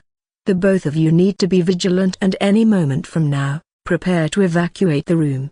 The expression on Camille and Aidan's faces changed when they heard Naomi. The squabble they were having earlier was put past them, and they operated even faster. Meanwhile, as Sonia and her assistant arrived at the hospital, she hurried toward the 7th floor. As for Elisa and Levi, once Naomi informed them about the person who entered into the hospital and was moving toward the meeting room, the both of them concluded their discussion with the directors and left. "Madam Sonia, why?" Wesley and the 6 other directors leapt from their seats when they saw Sonia pushing the door open. "I had no idea you were coming, Madam Sonia," Wesley mumbled and then flashed a rough smile at the woman who was in front of him. Sonia, however, had an irritated look on her face as she stared at Wesley. "Why didn't you answer any of my calls?" There had always been this supremacy air that Sonia had around her that made others, especially men, feel inferior, and accompanied by that icy voice, Wesley gulped. My phone went off, and we were having an meeting," Wesley stammered, and almost all the words that left his mouth were gibberish, as he found it hard to speak to Sonia when she was in this state. "So, the cell phones of 7 of you went off. None of you could answer my call, isn't it?" Sonia retorted, bringing forth beads of sweat on the forehead of the people in the room. "Anyway, take me to that room." Wesley wanted to respond to what room, but he reminded himself that among all the rooms in the hospital, there could only be one room that Sonia could be asking for. Wesley was still in a trance state with his body trembling in fear, but as Sonia snapped her finger and glared at him with eyes that contained the intent to kill, he reacted quickly. As Wesley dashed out of the room, the 6 directors were about to move out of the room as well, when Sonia's voice rang out. "The rest of you can stay," she said. Sonia moved her gaze to her assistant, who immediately understood what it implied, and as she walked out of the room, he closed the door and stood with his folded across his chest and his eyes glued to the 6 of them. The directors knew that they were absolutely not going to be allowed to leave the room, and one after the other, they sat on their seats. The meeting room was also on the 7th floor, but Wesley's office was a bit far from the floor. However, with Sonia tailing behind him, it only took Wesley a few minutes before he arrived at the door. He pushed the door, and without any delay, he rushed into the room with Sonia. As Wesley entered the office, he raised one dark eyebrow and his mouth opened. He stared at Sonia, who was now standing beside him, and then at the bookshelf in front. "Was someone here?" Sonia asked as she took a step closer to the shelf. "No," Wesley replied quickly. Sonia approached the shelf and placed her palm at the center of it, followed by a creaking sound. The bookshelf began to move. Meanwhile, Aiden and Camille were completely focused on moving the funds out. They had no idea when Wesley and Sonia entered the office, but when the bookshelf moved, they heard the sound. Aiden and Camille stared at one another and then moved their gaze to the staircase. Sonia stood at the entrance of the secret room and stared at it from there. She soon moved her gaze to Wesley, and when Wesley felt her overbearing gaze on him, he gulped hard, and his body was drenched in cold sweats. "Lead the way, you better pray there's no one there, or else I'm going to shred you into pieces," she declared. Wesley wiped the sweats that were on his forehead and took a deep breath. Without delay, he hurried into the secret room, and even though he was astonished to see the room light on, he kept a straight face. Sonia clasped her hand beneath her back. As she walked behind Wesley, her gaze was all over the place just in case of any event that might occur. It took only a few seconds and Sonia and Wesley arrived in front of the funds. There was no sign of Aiden and Camille in any area of the room. As the instant they heard the sound of a footstep, they hurried into a safe place. As Sonia stared at the stacked cash and the items in the room, a very stern expression appeared on her face. She began to walk around the room with her eyes glued to the piles of gold and all other items in front. "Madam Sonia, I can assure you the funds are in perfect condition and no harm will befall them," Wesley said and forced a smile to appear on his face. He was, however, greeted by a scornful look from Sonia. She seized him from head to toe, seemingly disgusted, and after a second she moved her gaze away. "Has there been any abnormality in the hospital lately?" Sonia asked. Wesley paused for a bit, and said, "No, Madam Sonia, there has not been any abnormality in the slightest in the hospital. We have been in perfect condition." Wesley responded, "Madam Sonia, I know you're worried about the situation, but the hospital is in safe hands, trust me." While Wesley tried to reassure Sonia about the status of the hospital, Sonia didn't even seem to consider any of the words he had spoken at all. She took a few steps backward and said, "I will have more guards in the hospital, and if there's any problem of any sort in this hospital, inform me immediately." Sonia exclaimed, "What did I say?" "Yes, sir. I mean, yes, Ma." Wesley stuttered. A smirk then came from Sonia, and she walked towards the staircase. She had only taken a few steps when she turned her back at the stacked cash, diamonds, piles of gold, and others, and after a brief moment, she headed back to the office. Wesley waited for her to leave the staircase before he hurried to the office. Wesley was delighted that when Sonia got to the office, she didn't waste any time, and left afterward. "Let's go." A second after Sonia arrived on the 7th floor, her loud voice rang out. It wasn't then up to 2 minutes after she spoke, and her assistant was in front of her. The two of them soon walked into the elevator of the hospital, and once they were out of sight, Wesley took a deep breath. He wiped the sweats that were on his forehead and readjusted the medical suit he had on. Meanwhile, throughout the entire time that Sonia appeared on the 7th floor, and even when she left the hospital, she was being watched. It was only after she stepped into the black limousine and set off that the person who was watching her stopped and informed the others about the detail. "Aiden, Camille, the both of you can continue with the transfer," Naomi said. A dark spiraling portal appeared in the secret room soon after, and Aiden and Camille jumped out of the portal. "Aiden, you really need to get your head in the game. You can't possess this sort of power and keep using it to handle petty duties," Camille complained. The complaints had started since when they had to move the items back into the secret room, and also disappear, and it continued when they appeared back in the room.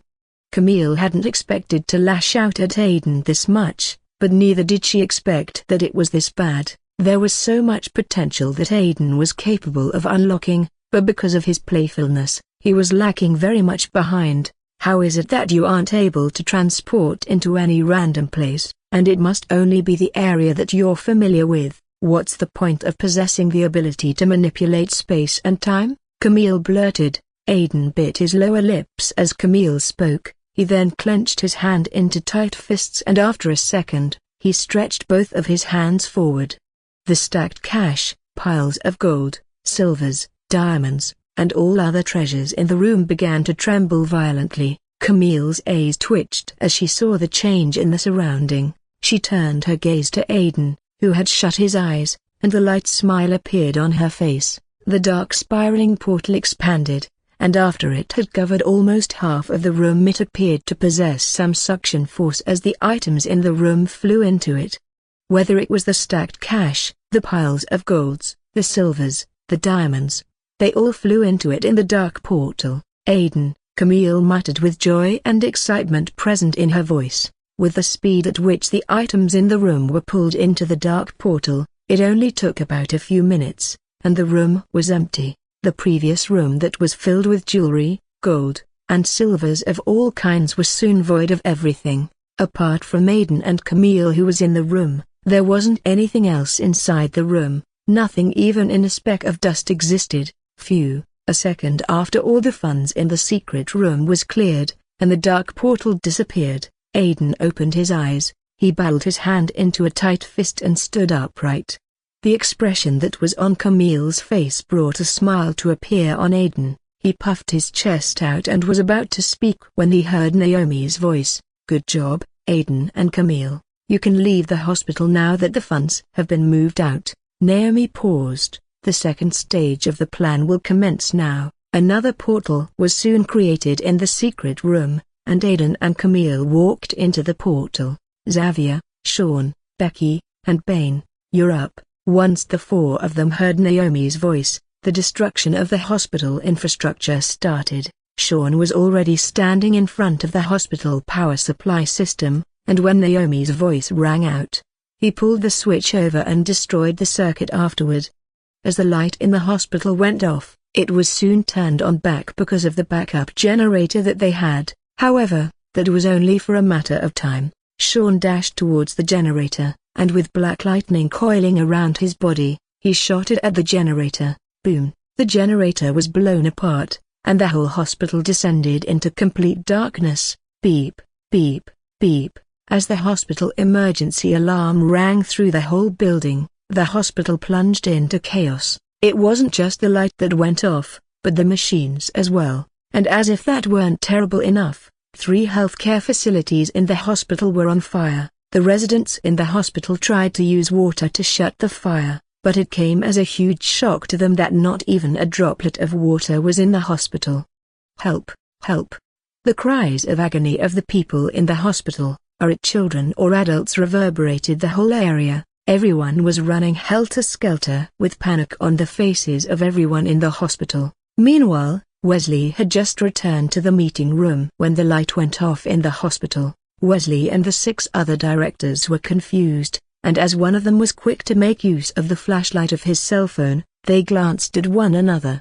"Why hasn't the backup generator been used? What is wrong with this people?" one of the directors exclaimed. As the entire 7th floor was soundproof, none of them could hear the wails of the people in the hospital, and they had assumed it was simply the light going off and nothing else was attached.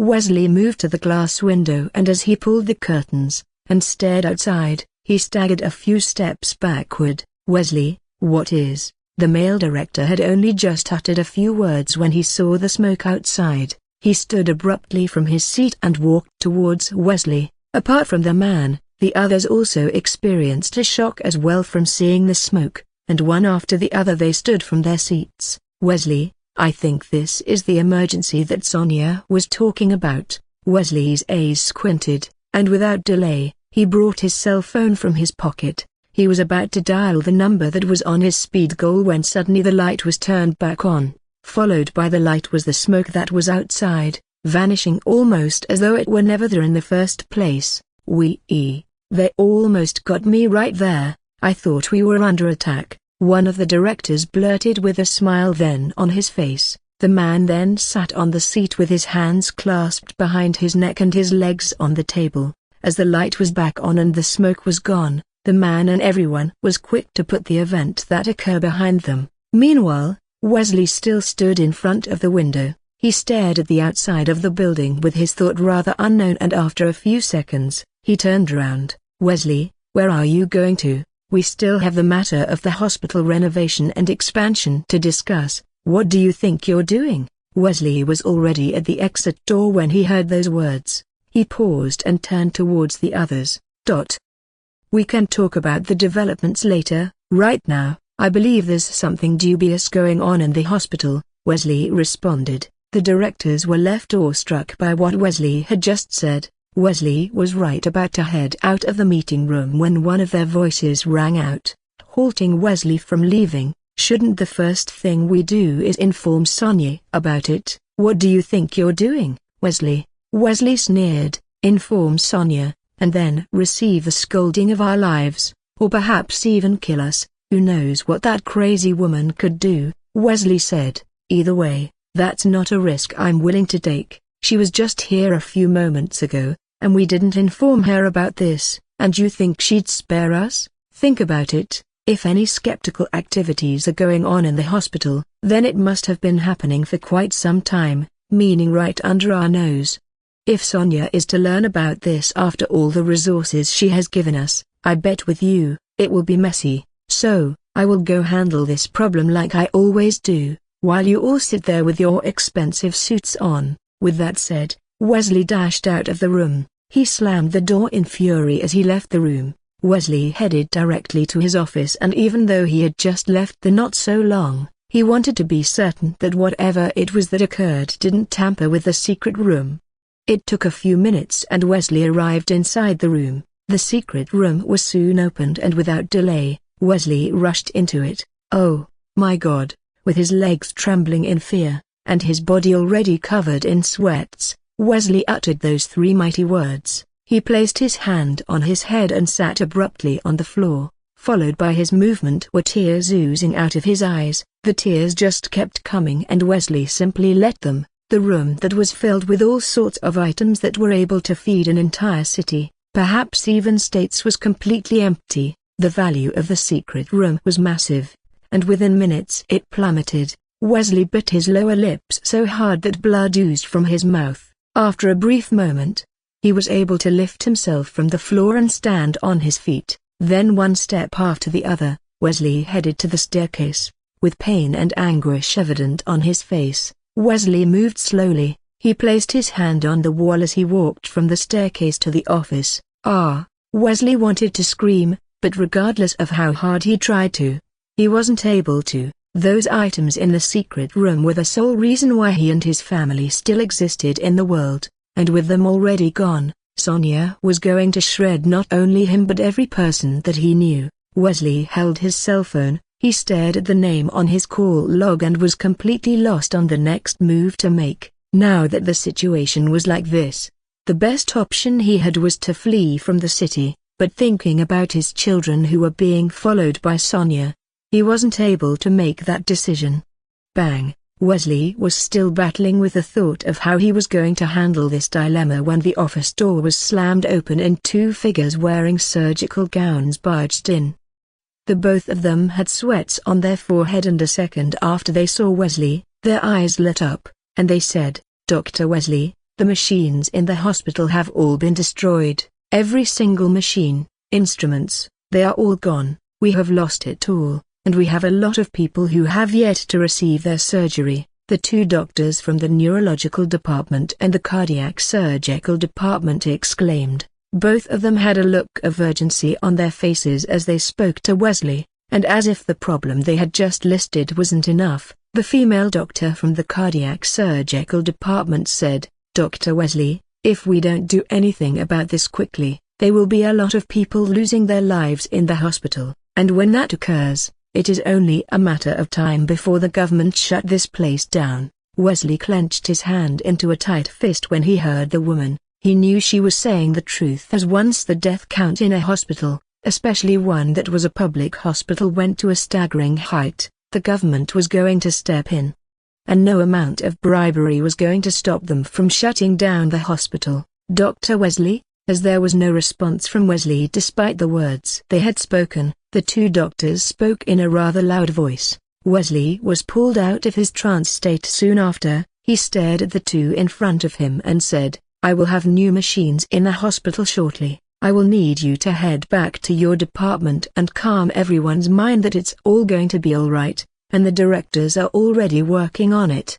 The hospital will return back to normal very soon." A nod from the two doctors in front of Wesley, then afterward the both of them rushed out of the hospital afterward. As for Wesley, he heaved a deep breath and called one of the medical companies he was familiar with. Stryker was one of the most famous medical companies in the world. It was also the company that Jersey Saint Hospital bought all its supplies from. Wesley already had his contact in the hospital, and with a few calls, he had purchased the equipment the hospital needed. After a few seconds, Wesley placed his cell phone back into his pocket. He stared at the bookshelf, gulped hard, and then walked out of the office. To Wesley, the funds and the equipment lost in the hospital were of extreme importance, but at the moment, the equipment was of priority. The funds could be handled later, but the equipment had to be installed in the hospital right away, or else they were going to be shut down by the government.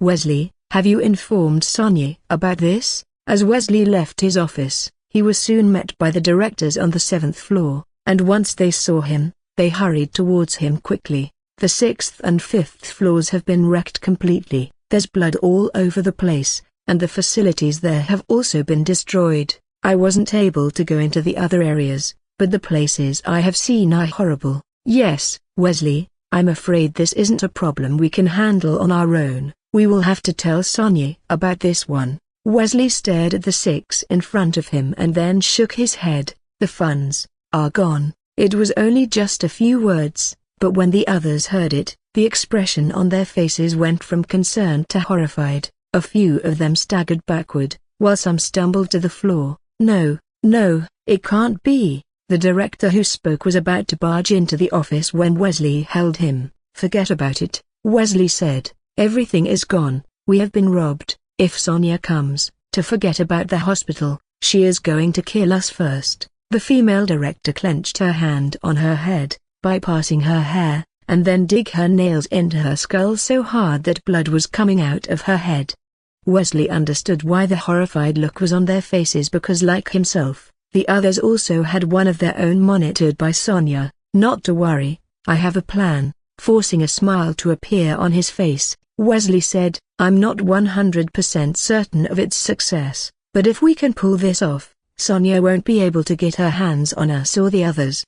Just as Wesley was able to put the six directors into despair, he also seemed to be able to pull them out of it. The faces of the six of them lit up when they heard Wesley, and they immediately pulled themselves together. "What is the plan, Wesley?" The question had just been asked when three figures came out of the 7th floor elevator and began racing towards Wesley's office. "Dr. Wesley, we have a problem." The nurse breathed in and out, trying to regain her composure, and once that was accomplished her voice rang out. "The hospital is filled with people, all seeking medical help, from the 1st floor to the entrance door, and several others are fighting their way inside." A few hours ago, those words would have brought a smile to appear on Wesley's face, but now it was more or less akin to the devil's whisper.